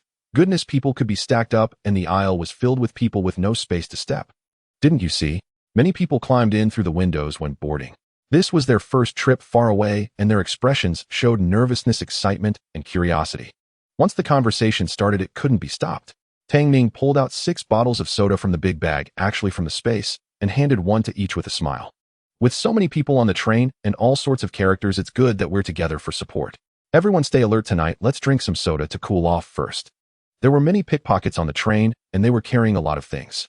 Even in the sleeper, they could easily be targeted by thieves. Jiang Xue shook his hand and whispered, "We want drink the soda, Tang Ning. We'll just get some hot water later. Let's save this for selling." The 5 of them each carried a large bag. The bags were filled with instant noodles, soda, and lunchboxes. They planned to sell them secretly on the train, but with limited manpower, they couldn't bring too much. He was reluctant to drink a bottle, since it meant less to sell. Selling was profitable. The more they sold, the more they could buy good food for their families back home. Hearing this, Zhao Youqian, Lu Yi, and Tian Yu Tiao nodded in agreement. They shared the same thought. They were thirsty, but didn't want to drink soda. If they were at home, they could stock up anytime. But this was outside, and once the goods were gone, they couldn't replenish. Tang Ning directly stuffed the soda into their hands, laughing. "It's just a few bottles. Treat yourself well when you're out. If you lose weight, the sisters will blame me." His playful and warm-hearted words made the others exchange glances before they opened the bottles and drank. A deep and melodious whistle sounded as the train slowly started to move. Tang Ning sat on the bed and looked out at the scenery slowly retreating. He felt a surge of emotions. In his previous life, he had seen many old-fashioned steam trains from this era in history textbooks. He never expected to have the chance to ride on such an old relic, and he felt quite excited. Perhaps because it was the sleeper carriage, there weren't many people, making Tang Ning feel quite comfortable, and when it got going, it was surprisingly fast. "Ninga, how are we going to sell the goods later?" Just as his thoughts drifted away, Tian Yu Tiao's voice interrupted him. Tang Ning turned to look at the others, and after a moment of thought began to assign tasks. For safety, Sake, let's not sell in the same carriage. Yu Qiao, you're in charge of selling soda. I take a little each time, and keep it low-key. I got it, Ninggu, Tian. Yu Qiao replied seriously. Tang Ning then looked at Zhao Youqian, Lu Yi, and Jiang Xue. Old Zhao Yi and Xue will be responsible for selling instant noodles and lunchboxes. Looking at the time on my watch at 7:20. Everyone rest for a while, we'll start selling at 9:00. At this time there aren't many train attendants on board, so just be a little careful, and generally we won't get caught. Jiang Xue tugged at Tang Ning's clothes and said softly, Tang Ning, what about me, eh? She also wanted to go out and help sell. Tang Ning smiled. While we all go out, you stay behind to watch the goods. He doesn't go out to sell every day.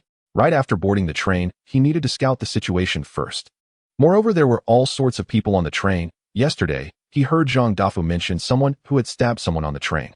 Jiang Xue was so beautiful, he didn't dare let her take the risk. What if they encountered a pervert or a human trafficker? Jiang Xue opened her mouth, but ultimately followed Tang Ning's arrangement.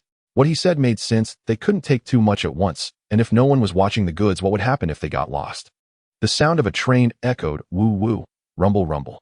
From the 7th to the 18th carriage, all are hard-seat carriages. Tang Ning had Zhao Youqian and Jiang Xue spread out between the 7th and 11th carriages to sell. Tian Youqiao and Lu Yi were selling in the 2nd to 6th carriages, while the 1st carriage was a dining car, making it unnecessary for them to go there.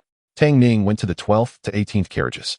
There was a reason for this arrangement. Their sleeping carriage was exactly the 6th carriage, which made it convenient for Zhao Youqian and the others to return for supplies. As for Tang Ning, he possessed a spatial ability allowing him to take goods directly from his space once his hands were empty, without wasting time running back and forth. Excuse me, coming through. After navigating through the crowd, Tang Ning finally arrived at the 12th carriage. This carriage was no different from the others. It was just as crowded with the mingled smells of sweat, smoke, stinky feet, and the odor from the toilet. Despite the opened windows, the unpleasant odor remained strong due to the crowd. Tang Ning cautiously looked around and decided to start from the first row on the left. In the window seat of the first row sat a middle-aged woman, her eyes closed as she cradled a 6- or 7-year-old boy in her arms. Next to her was a middle-aged man, also with his eyes closed. The boy's eyes were rolling around upon seeing Tang Ning approach. His bright black and white eyes locked onto him for a moment before he suddenly gave a shy smile. Tang Ning ruffled his hair and quietly asked, "Little friend, would you like some soda?" He had everything in his space and could sell different products to different customer groups. The boy's eyes lit up instantly as he nodded vigorously. "I want to drink it."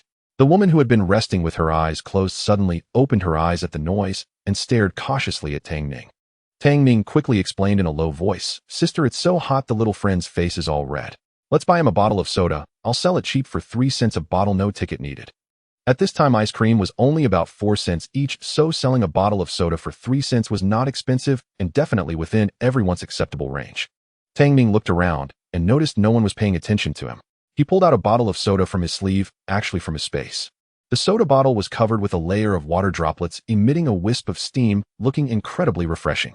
Not only the boy, but even the woman couldn't help but widen her eyes and swallow hard. The boy quickly tugged at the woman's sleeve, pleading, "Mom, I want to drink soda." After a pause, he turned to the man beside him and acted cute. "Dad, I want to drink soda. I want to drink soda." Only then did Tang Ning realize they were a family of 3. The woman, having no way to resist the boy's pleas, tenderly wiped the sweat from his face and neck, quietly greeting the man beside her. "Since the child wants to drink, let's buy him a bottle." The man nodded, pulling out 3 cents from his pocket and softly handing it to Tang Ning. "Then let's buy 1 bottle." Tang Ning smiled, putting the money into his pocket, and with a thought it automatically returned to his space. "Here you go, little friend, your soda." As soon as the boy received the soda, he eagerly opened the cap and took a sip, his happy smile almost stretching to the back of his ears. "Mom and Dad, this soda is so delicious. It's the best soda I've ever had. You should try it too." He first handed the soda to the woman, who took a small sip from the boy's hand before shaking her head lovingly, saying, "Mom won't drink, you drink it yourself." The boy then offered the soda to the man, who, like the woman, took a small sip, tasted it, and then declined to drink more. Tang Ning watched this scene with a smile and said, "Big brother, big sister, it's almost noon. I have lunch boxes available. Would you like one? They have vegetables and meat, 25 cents each, no tickets needed." Before selling, he had already checked the situation on the train and was surprised to find that there were also attendants pushing carts selling rice bowls and bread. The rice bowls were packaged in iron boxes costing 30 cents each without needing tickets. This meant he would have to leverage his price advantage to seize the market. He took down his backpack and pulled out a lunchbox, opening it up. The family of three immediately widened their eyes. Inside was fragrant sticky rice topped with green beans and 4 or 5 pieces of fatty meat. As soon as the lid was opened, the aroma of the rice mixed with the scent of meat wafted through the air, making all three of their stomachs rumble together. The boy forgot about the soda, staring longingly at the pieces of meat.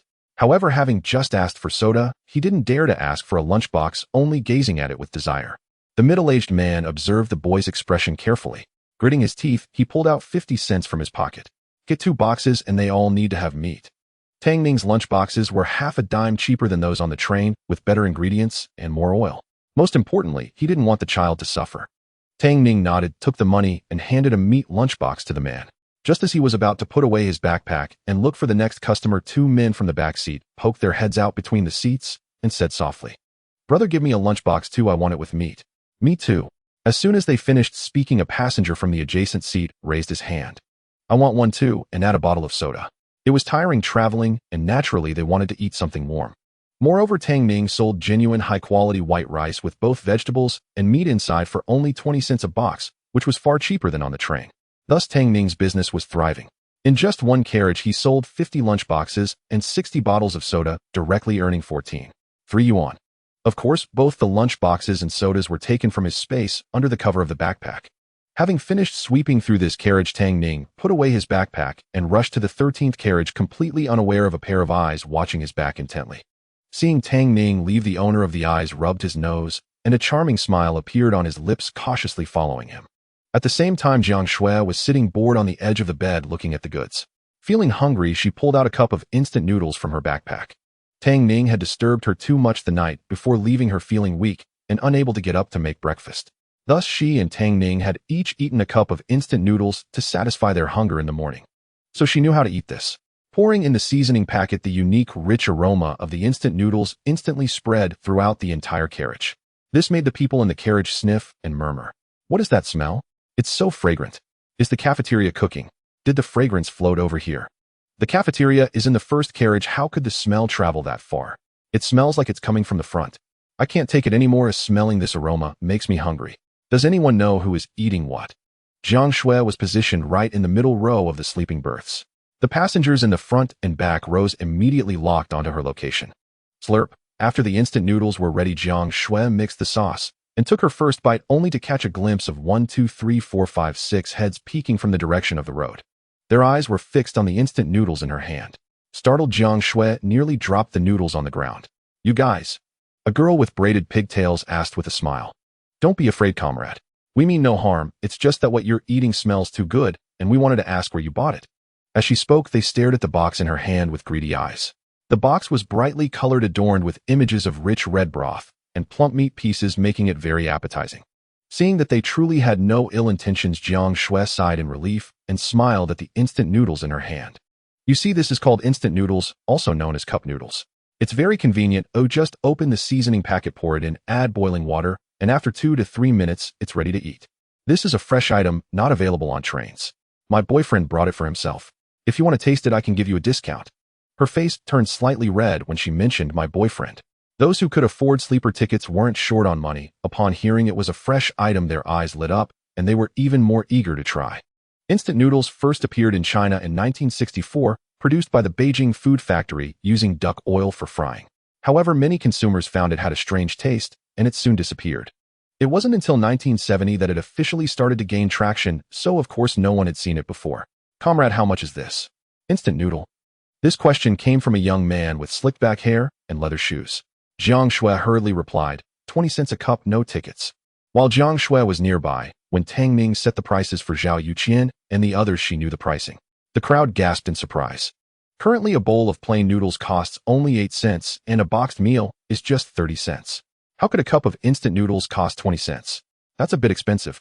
However, this was a rare item that everyone had never seen before, so a higher price was somewhat acceptable. After all, those who could afford sleeper tickets weren't too short on cash. After their astonishment, they were even more eager to try.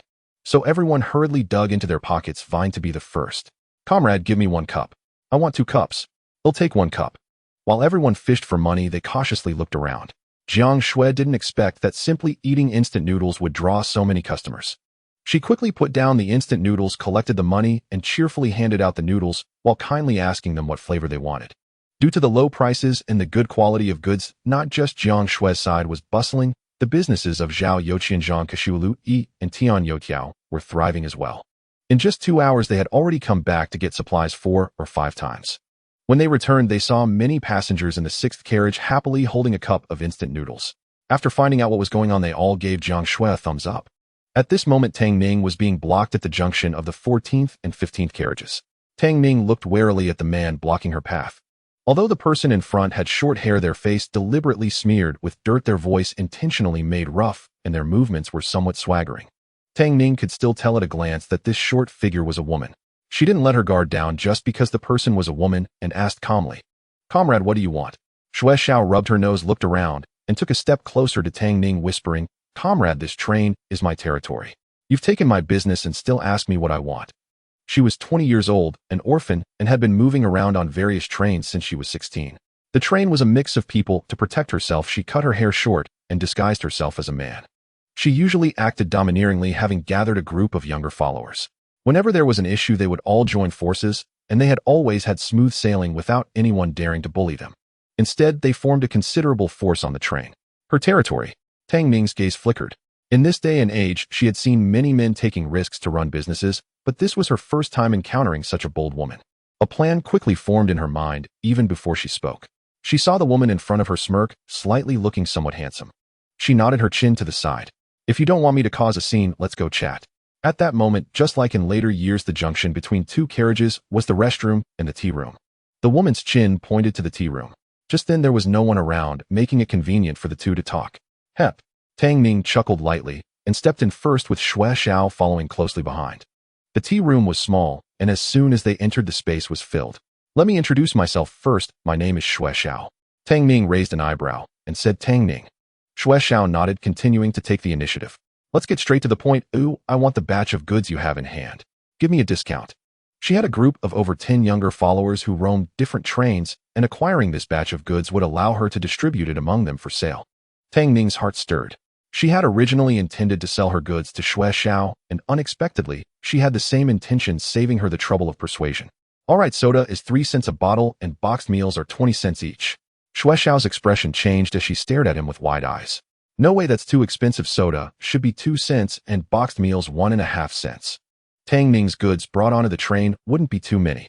Based on the price Tang Ning offered, the profit margin for her people would be too small, making the deal meaningless. Tang Ning smiled, but did not respond to her. Instead, she inquired, "From your accent, are you from Shenzhen?" Xue Xiao looked at her cautiously. Tang Ning paid no mind and continued, "Don't be so nervous. We can be considered half fellow townsfolk. I mean no harm, eh? I just wanted to ask if you were interested in a long-term partnership." "Long-term partnerships?" Tang Ning nodded. To show her sincerity, she explained, "I have not only soda and boxed meals, but also other rare items. If you're interested in collaborating, I can continuously supply you with goods." Passengers on the train represent a huge consumer group, and he had been thinking about how to tap into this market on the way here. Unexpectedly, just as he was daydreaming, the heavens sent him Xue Xiao. From the moment Xue Xiao claimed this train was her territory, Tang Ning had guessed that she had been active here for some time. If he could collaborate with her, at least he could open up the market along the line from Xianghua County to Shenzhen. As for the supply issue, it could be easily resolved. He could rent a warehouse near the train station in Xianghua County, allowing the villagers to regularly deliver goods there for Xue Xiao to pick up. "What is this precious thing?" Xue Xiao asked with interest. Compared to other items, boxed meals aren't particularly rare, as they are also sold on trains. She wanted to procure goods from Tang Ning, attracted by his low prices as he sold them for just 0.25 yuan per box. She thought she might be able to negotiate it down to less than 0.20 yuan. If she resold them for 0.27 or 0.28 yuan, there would be nearly 0.10 yuan profit per box. As long as she offered a better price than the train, she would have an advantage. The same logic applied to soda. Tang Ning chuckled, reaching into his package and hiding it under the cover, pulled out a bucket of instant noodles, shaking it in front of Xue Xiao. Instant noodles are called pao mian. These haven't even reached the mainland yet. Even if one has money, they can't be bought. They are very convenient to eat. Just add the seasoning packet and hot water. Tang Ning placed the package on the ground, explaining the preparation method to Xue Xiao, while swiftly tearing open the outer packaging of the noodles, adding the seasoning, pouring in hot water, and using a fork to hold down the lid. His movements were fluid, mesmerizing Xue Xiao. However, she had already been captivated by the overpowering aroma of the instant noodles and was fixated on the bowl in Tang Ning's hands. Is this instant noodles? Where did you get this? As soon as she spoke, she realized she had probed too much. People like them who are constantly walking on a tightrope must be careful with casual conversations, so she quickly waved her hands to explain. Don't misunderstand, I mean no harm. I just wonder if this thing sells well. Before she could finish, Tang Ning handed the bowl of noodles to her, smiling. Try it. Xue Xiao was taken aback, pointing to herself. Me. This thing called instant noodles looks very expensive. Can Tang Ning really afford to let her have some? She couldn't quite believe it. Tang Ning nodded, saying, You'll know if it sells well by trying it. Go ahead, I won't ask you for money. After all, Xue Xiao might very well become his future partner, and a bucket of instant noodles was something he could afford. He nudged the bowl closer to her. Xue Xiao pressed her lips together and took the instant noodles, carefully removing the fork and opening the lid. The yellow noodles had softened and the sauce had already melted, with small droplets of water condensing on the inside of the bucket. A wave of steam wafted towards her, the fragrant aroma piercing into her nostrils. It smelled so good, truly delightful. The scent was irresistible. Xue Xiao gulped hard, and under Tang Ning's reminder stirred the sauce evenly before eagerly slurping up a big mouthful. As soon as the noodles hit her tongue, she froze. The texture was smooth and chewy, enveloped in the rich broth, each bite practically enchanting her senses. She stared wide-eyed, giving Tang Ning a thumbs up. Ignoring the heat, she buried her face into the bucket, devouring the noodles, voraciously, sweating profusely. Only after finishing the broth did she let out a satisfied burp. The instant noodles in the space were all in large buckets, with one noodle block equivalent to 2 packets of instant noodles from the modern world. The portion was substantial enough to fill anyone. Xue Xiao wiped her mouth, her eyes sparkling, and her wariness towards Tang Ning dissipated a bit. Brother Tang Ning, how much stock do you have of these instant noodles? After all, she had been through the grind for several years and could easily see that the commercial value of instant noodles was far greater than that of boxed meals. Tang Ning smiled. There are currently 500 boxes on the train. Interested? He had carried 4 large packages with Zhao Yuqian and the others filled with instant noodles, boxed meals, and soda. However, human strength was limited. There were 300 bottles of soda, 300 boxed meals, and only about 100 boxes of instant noodles. These were primarily for Zhao Yuqian and the others to sell. The goods he sold were mostly taken from the space, and the contents of the package hadn't decreased much. If Xue Xiao wanted stock, he could find a way to retrieve those 500 boxes from the space for her. Xue Xiao looked at him in surprise. She didn't expect him to covertly move 500 boxes of instant noodles onto the train without attracting attention. He'll take 100 boxes. How do you calculate the wholesale price? 1. 50 yuan per box, no receipts needed, with 12 buckets inside each box. That makes the wholesale price per bucket less than 0. 13 yuan. You can sell them for 2. 0 to 2. 50 yuan per bucket with a profit margin of 0. 0.7 to 0. 12 yuan per bucket, ensuring you make a profit. Xue Xiao carefully calculated the numbers, hoping to negotiate an even lower price. After negotiating with Tang Ning for a long time, she couldn't get the price down. Can't you make it any cheaper? Tang Ning shook his head. I truly can't. This is a rare item, and it's already hard to come by. The price I offered is the lowest. If it goes lower, I won't make a profit. How about this? I can discount the soda by 0.01 yuan, so it will be 0.02 yuan per bottle. He was selling them for 0.03 yuan per bottle, so 0.02 yuan wholesale was still reasonable. Xue Xiao had no choice but to agree. All right, I'll take all the instant noodles you have, and he'll also need 100 portions of boxed meals and 100 bottles of soda. At 2 a.m., in carriage number 1, it will be a cash and delivery transaction. After midnight, there won't be anyone in the dining car, making it the best time for trading. Having just met Tang Ning, she wouldn't pay without seeing the goods. As for your proposal for long-term cooperation, let's discuss it after I handle this batch of goods. In short, she still didn't fully trust Tang Ning. After all, she had more than a dozen subordinates under her, and she couldn't risk them all. Tang Ning nodded in understanding. All right. He planned to stay on this train for at least 3 days, so he could wait. After they finished negotiating, Xue Xiao's gaze fixated intently on the packages behind him, and she quietly asked, How many buckets of instant noodles do you still have in that package? 20 buckets of instant noodles and 10 portions of boxed meals. In reality, the package was filled with boxed meals. He hadn't brought the instant noodles out. But that was fine, and he could exchange the boxed meals for instant noodles, as the system could help him operate it. Xue Xiao waved her hand grandly. He'll take it all. There were 4 of her subordinates on this train as well, and after just having had a bucket of instant noodles, she wanted them to try it too. It was because she was generous, always thinking of her subordinates when good things came along, that they followed Xue Xiao wholeheartedly. Xue Xiao took out 5 yuan from her pocket and handed it to Tang Ning.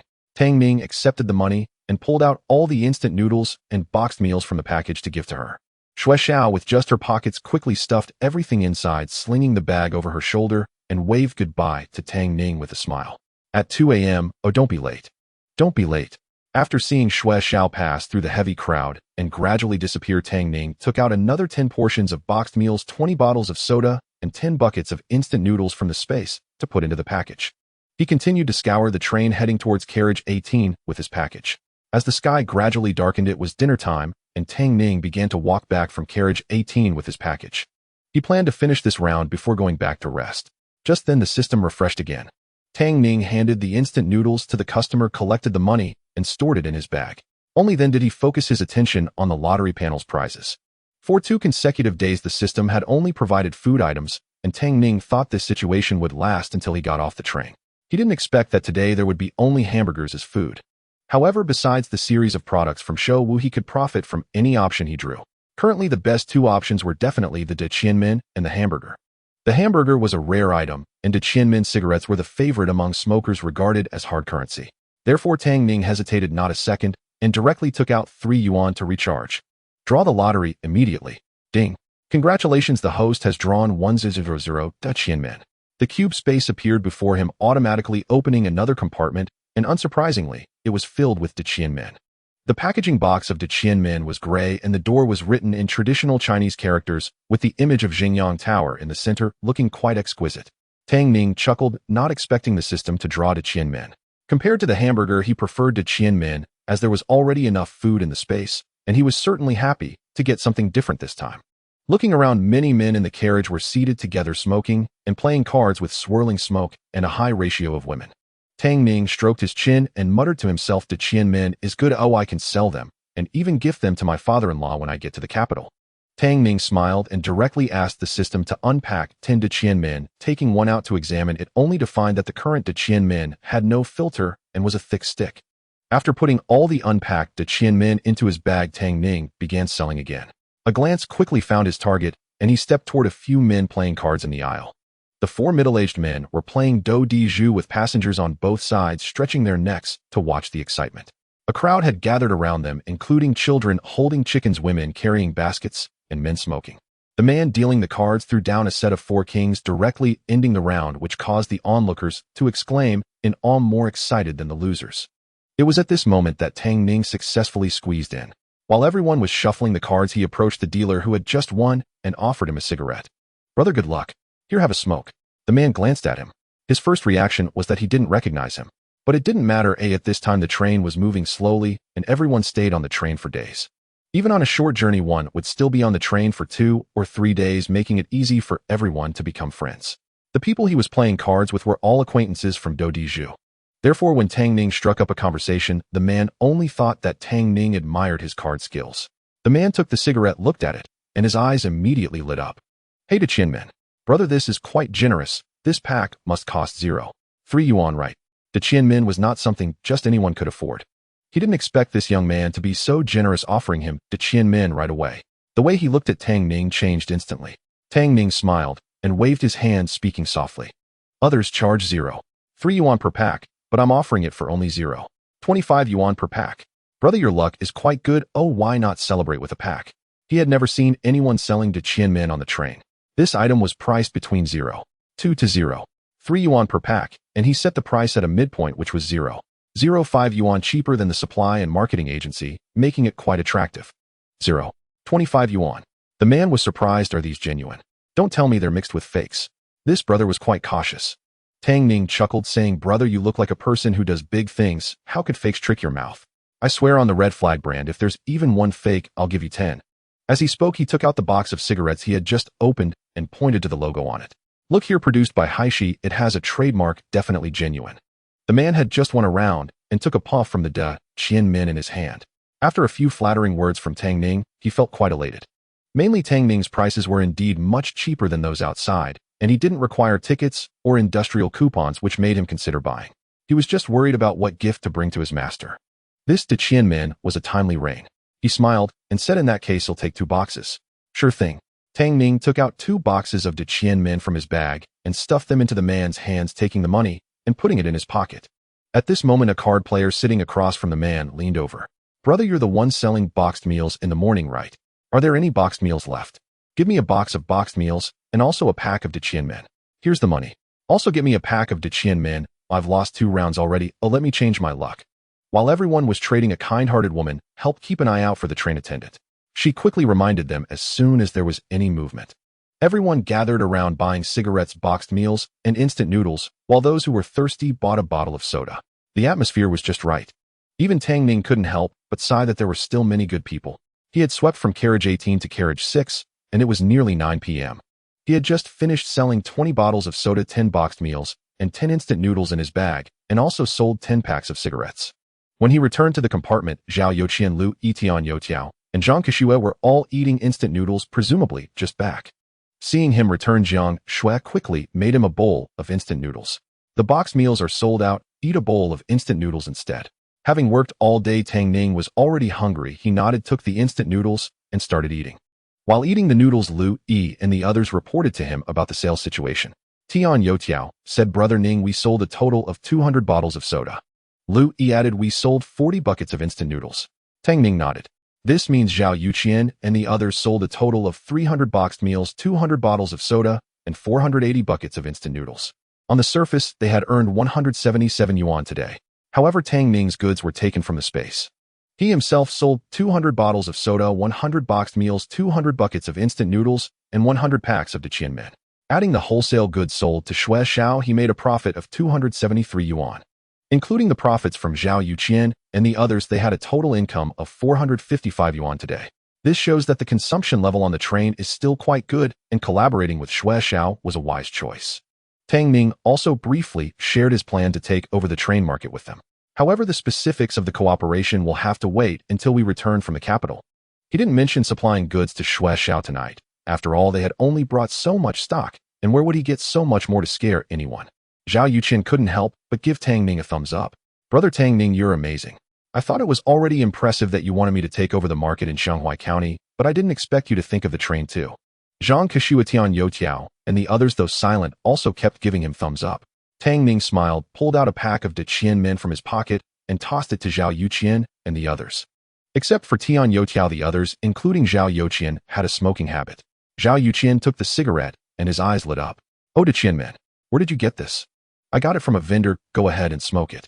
After a day of selling goods, it's a good way to relax. It was 1 a.m. The sounds of snoring filled the carriage, and there were people mumbling in their sleep. Tang Ning turned over carefully, sitting up from his bunk and putting on his shoes. On the opposite bunk lay Jiang Xue with moonlight streaming through the window, casting shadows from her dark eyelashes. Perhaps feeling insecure, she curled up tightly against the wall of the train. Tang Ning draped a jacket over her and glanced at Zhao Youqian and the others who were already fast asleep before quietly making his way outside. Although he had agreed to meet Xue Xiao at 2 a.m., he could not possibly take out the goods in front of her. Worried that Xue Xiao might arrive early, he decided to go an hour ahead to prepare the goods and wait for her to come. Passing through 5 carriages, he arrived at the dining car, which was indeed empty. All the lights were out, leaving it pitch dark. Fortunately, the moon was shining tonight, allowing him to see somewhat. Tang Ning looked around and took out 100 boxes of instant noodles, as well as 100 portions each of soda and boxed meals from his storage. Suddenly remembering the cigarettes in his storage, he also took out 20 packs and placed them on the nearby table. After finishing these tasks, he sat quietly on a bench waiting. Around 1:30, he heard a rustling sound coming from behind. Turning around, he saw 5 young men and women sneaking over. The oldest was about 21 or 22, while the youngest looked around 14 or 15, and the leader was none other than Xue Xiao. When he saw her, she also noticed him. She signaled to the others behind her and quickly approached Tang Ning with a smirk, raising one eyebrow. You're here so early. She had brought her people half an hour early, not expecting Tang Ning to already be waiting. Tang Ning smiled faintly. Just arrived. Should we check the goods first? Xue Xiao nodded. Since they were there for business, there was no need for small talk. She gave a signal to the others, and they spread out, beginning to count the goods. Before coming, Xue Xiao had specifically instructed them, so upon seeing so many good items, although they were excited, they managed to keep quiet. After all, if they were caught red-handed, they couldn't escape the charge of speculation. While they were inspecting the goods, Tang Ning took a pack of cigarettes from the table behind him and handed it to Xue Xiao. I just remembered I have this too, not much, just 20 packs. Do you want them? Xue Xiao. Earlier, Tang Ning had been standing in a way that blocked her view, so she hadn't seen the cigarettes at first. It was only when he took them out that she realized he had such a good item. Xue Xiao immediately hugged the entire pack of cigarettes to her chest, examining them with delight. Yes. What's the wholesale price? She was straightforward. Tang Ning loved dealing with straightforward people. 20 cents per pack. The retail price on the train for the cigarettes was 30 cents per pack, and the wholesale price was 20 cents, leaving Xue Xiao a profit of 10 cents, which was already quite a markup. The main reason was that he wanted to establish a long-term partnership with Xue Xiao, or otherwise he wouldn't sell at that price. Xue Xiao rubbed her nose, revealing a small white tooth in a smile. All right, I'll take all 20 packs. At that moment, Xue Xiao's younger companions had already counted the goods. Shuigu 100 boxes of instant noodles are just right. Shuigu 100 boxed meals are also accounted for. Shuigu 100 bottles of soda have been counted. Although Xue Xiao was a woman, her subordinates all called her Gu older brother. Xue Xiao nodded. Pack it up and take it quickly. Each of them had large bags with them, so they could fit everything. Everyone responded and began working diligently. It was clear they were well trained. Xue Xiao tied the 20 packs of cigarettes around her waist and then put on a loose liberation jacket over them. The ones who hadn't finished tying just tossed them to the younger ones. They did the same, tying them around their waists. Xue Xiao looked at Tang Ning. How much for the 20 packs of cigarettes and the goods on the ground? Tang Ning succinctly replied, 176. Xue Xiao took out a stack of bills from her pocket, counted them under the moonlight, and then handed them to Tang Ning. 176, check it. Tang Ning took the money, counted it, and then put it in his pocket. All right, I'll take my leave now. Having completed the transaction, he didn't linger, stepping out quickly. When he returned to the 6th carriage, he found Jiang Xue had already woken up, sitting on her bed in a daze. Seeing Tang Ning walk in from outside, she looked a bit confused and lowered her voice to ask, "Where did you go?" Tang Ning kicked off his shoes and climbed onto her bed, pulling her into his embrace. "I went to the restroom." "What's wrong?" "Can't sleep." Jiang Xue nodded. After all being out on the road, the clattering sounds of the train, the snoring of other passengers, the grinding of teeth, and the mumbling in their sleep, all intertwined. It was quite noisy. She couldn't sleep soundly. Wrapping her arms around his waist, resting her chin on Tang Ning's shoulder, Jiang Xue blinked her eyes, just about to speak. Suddenly, she locked eyes with a pair of bright, sparkling eyes. The owner of those eyes had a neat short haircut, and even carrying a large bag did not affect their walking speed. "Shoo." The person shushed her playfully, giving her a wink before quickly disappearing from view. Jiang Xue tilted her head, wanting to see more, but she could no longer see that person. Tang Ning noticed her unusual behavior and asked in confusion, "What's wrong? What are you looking at?" Jiang Xue shook her head. "Nothing." Tang Ning nodded and patted her head. "All right, well, arrive in the capital in a few days, so hurry up and get some sleep to recharge. Otherwise, when you meet your in-laws, they'll think I'm mistreating you." Jiang Xue found it amusing, but didn't argue. She lay back down and soon fell into a deep sleep. In his dream, Jiang Xue was smiling and searching for something on him. Wait, this touch. He suddenly opened his eyes, and what met his gaze was a triangular-eyed man, skinny to the point of being skeletal.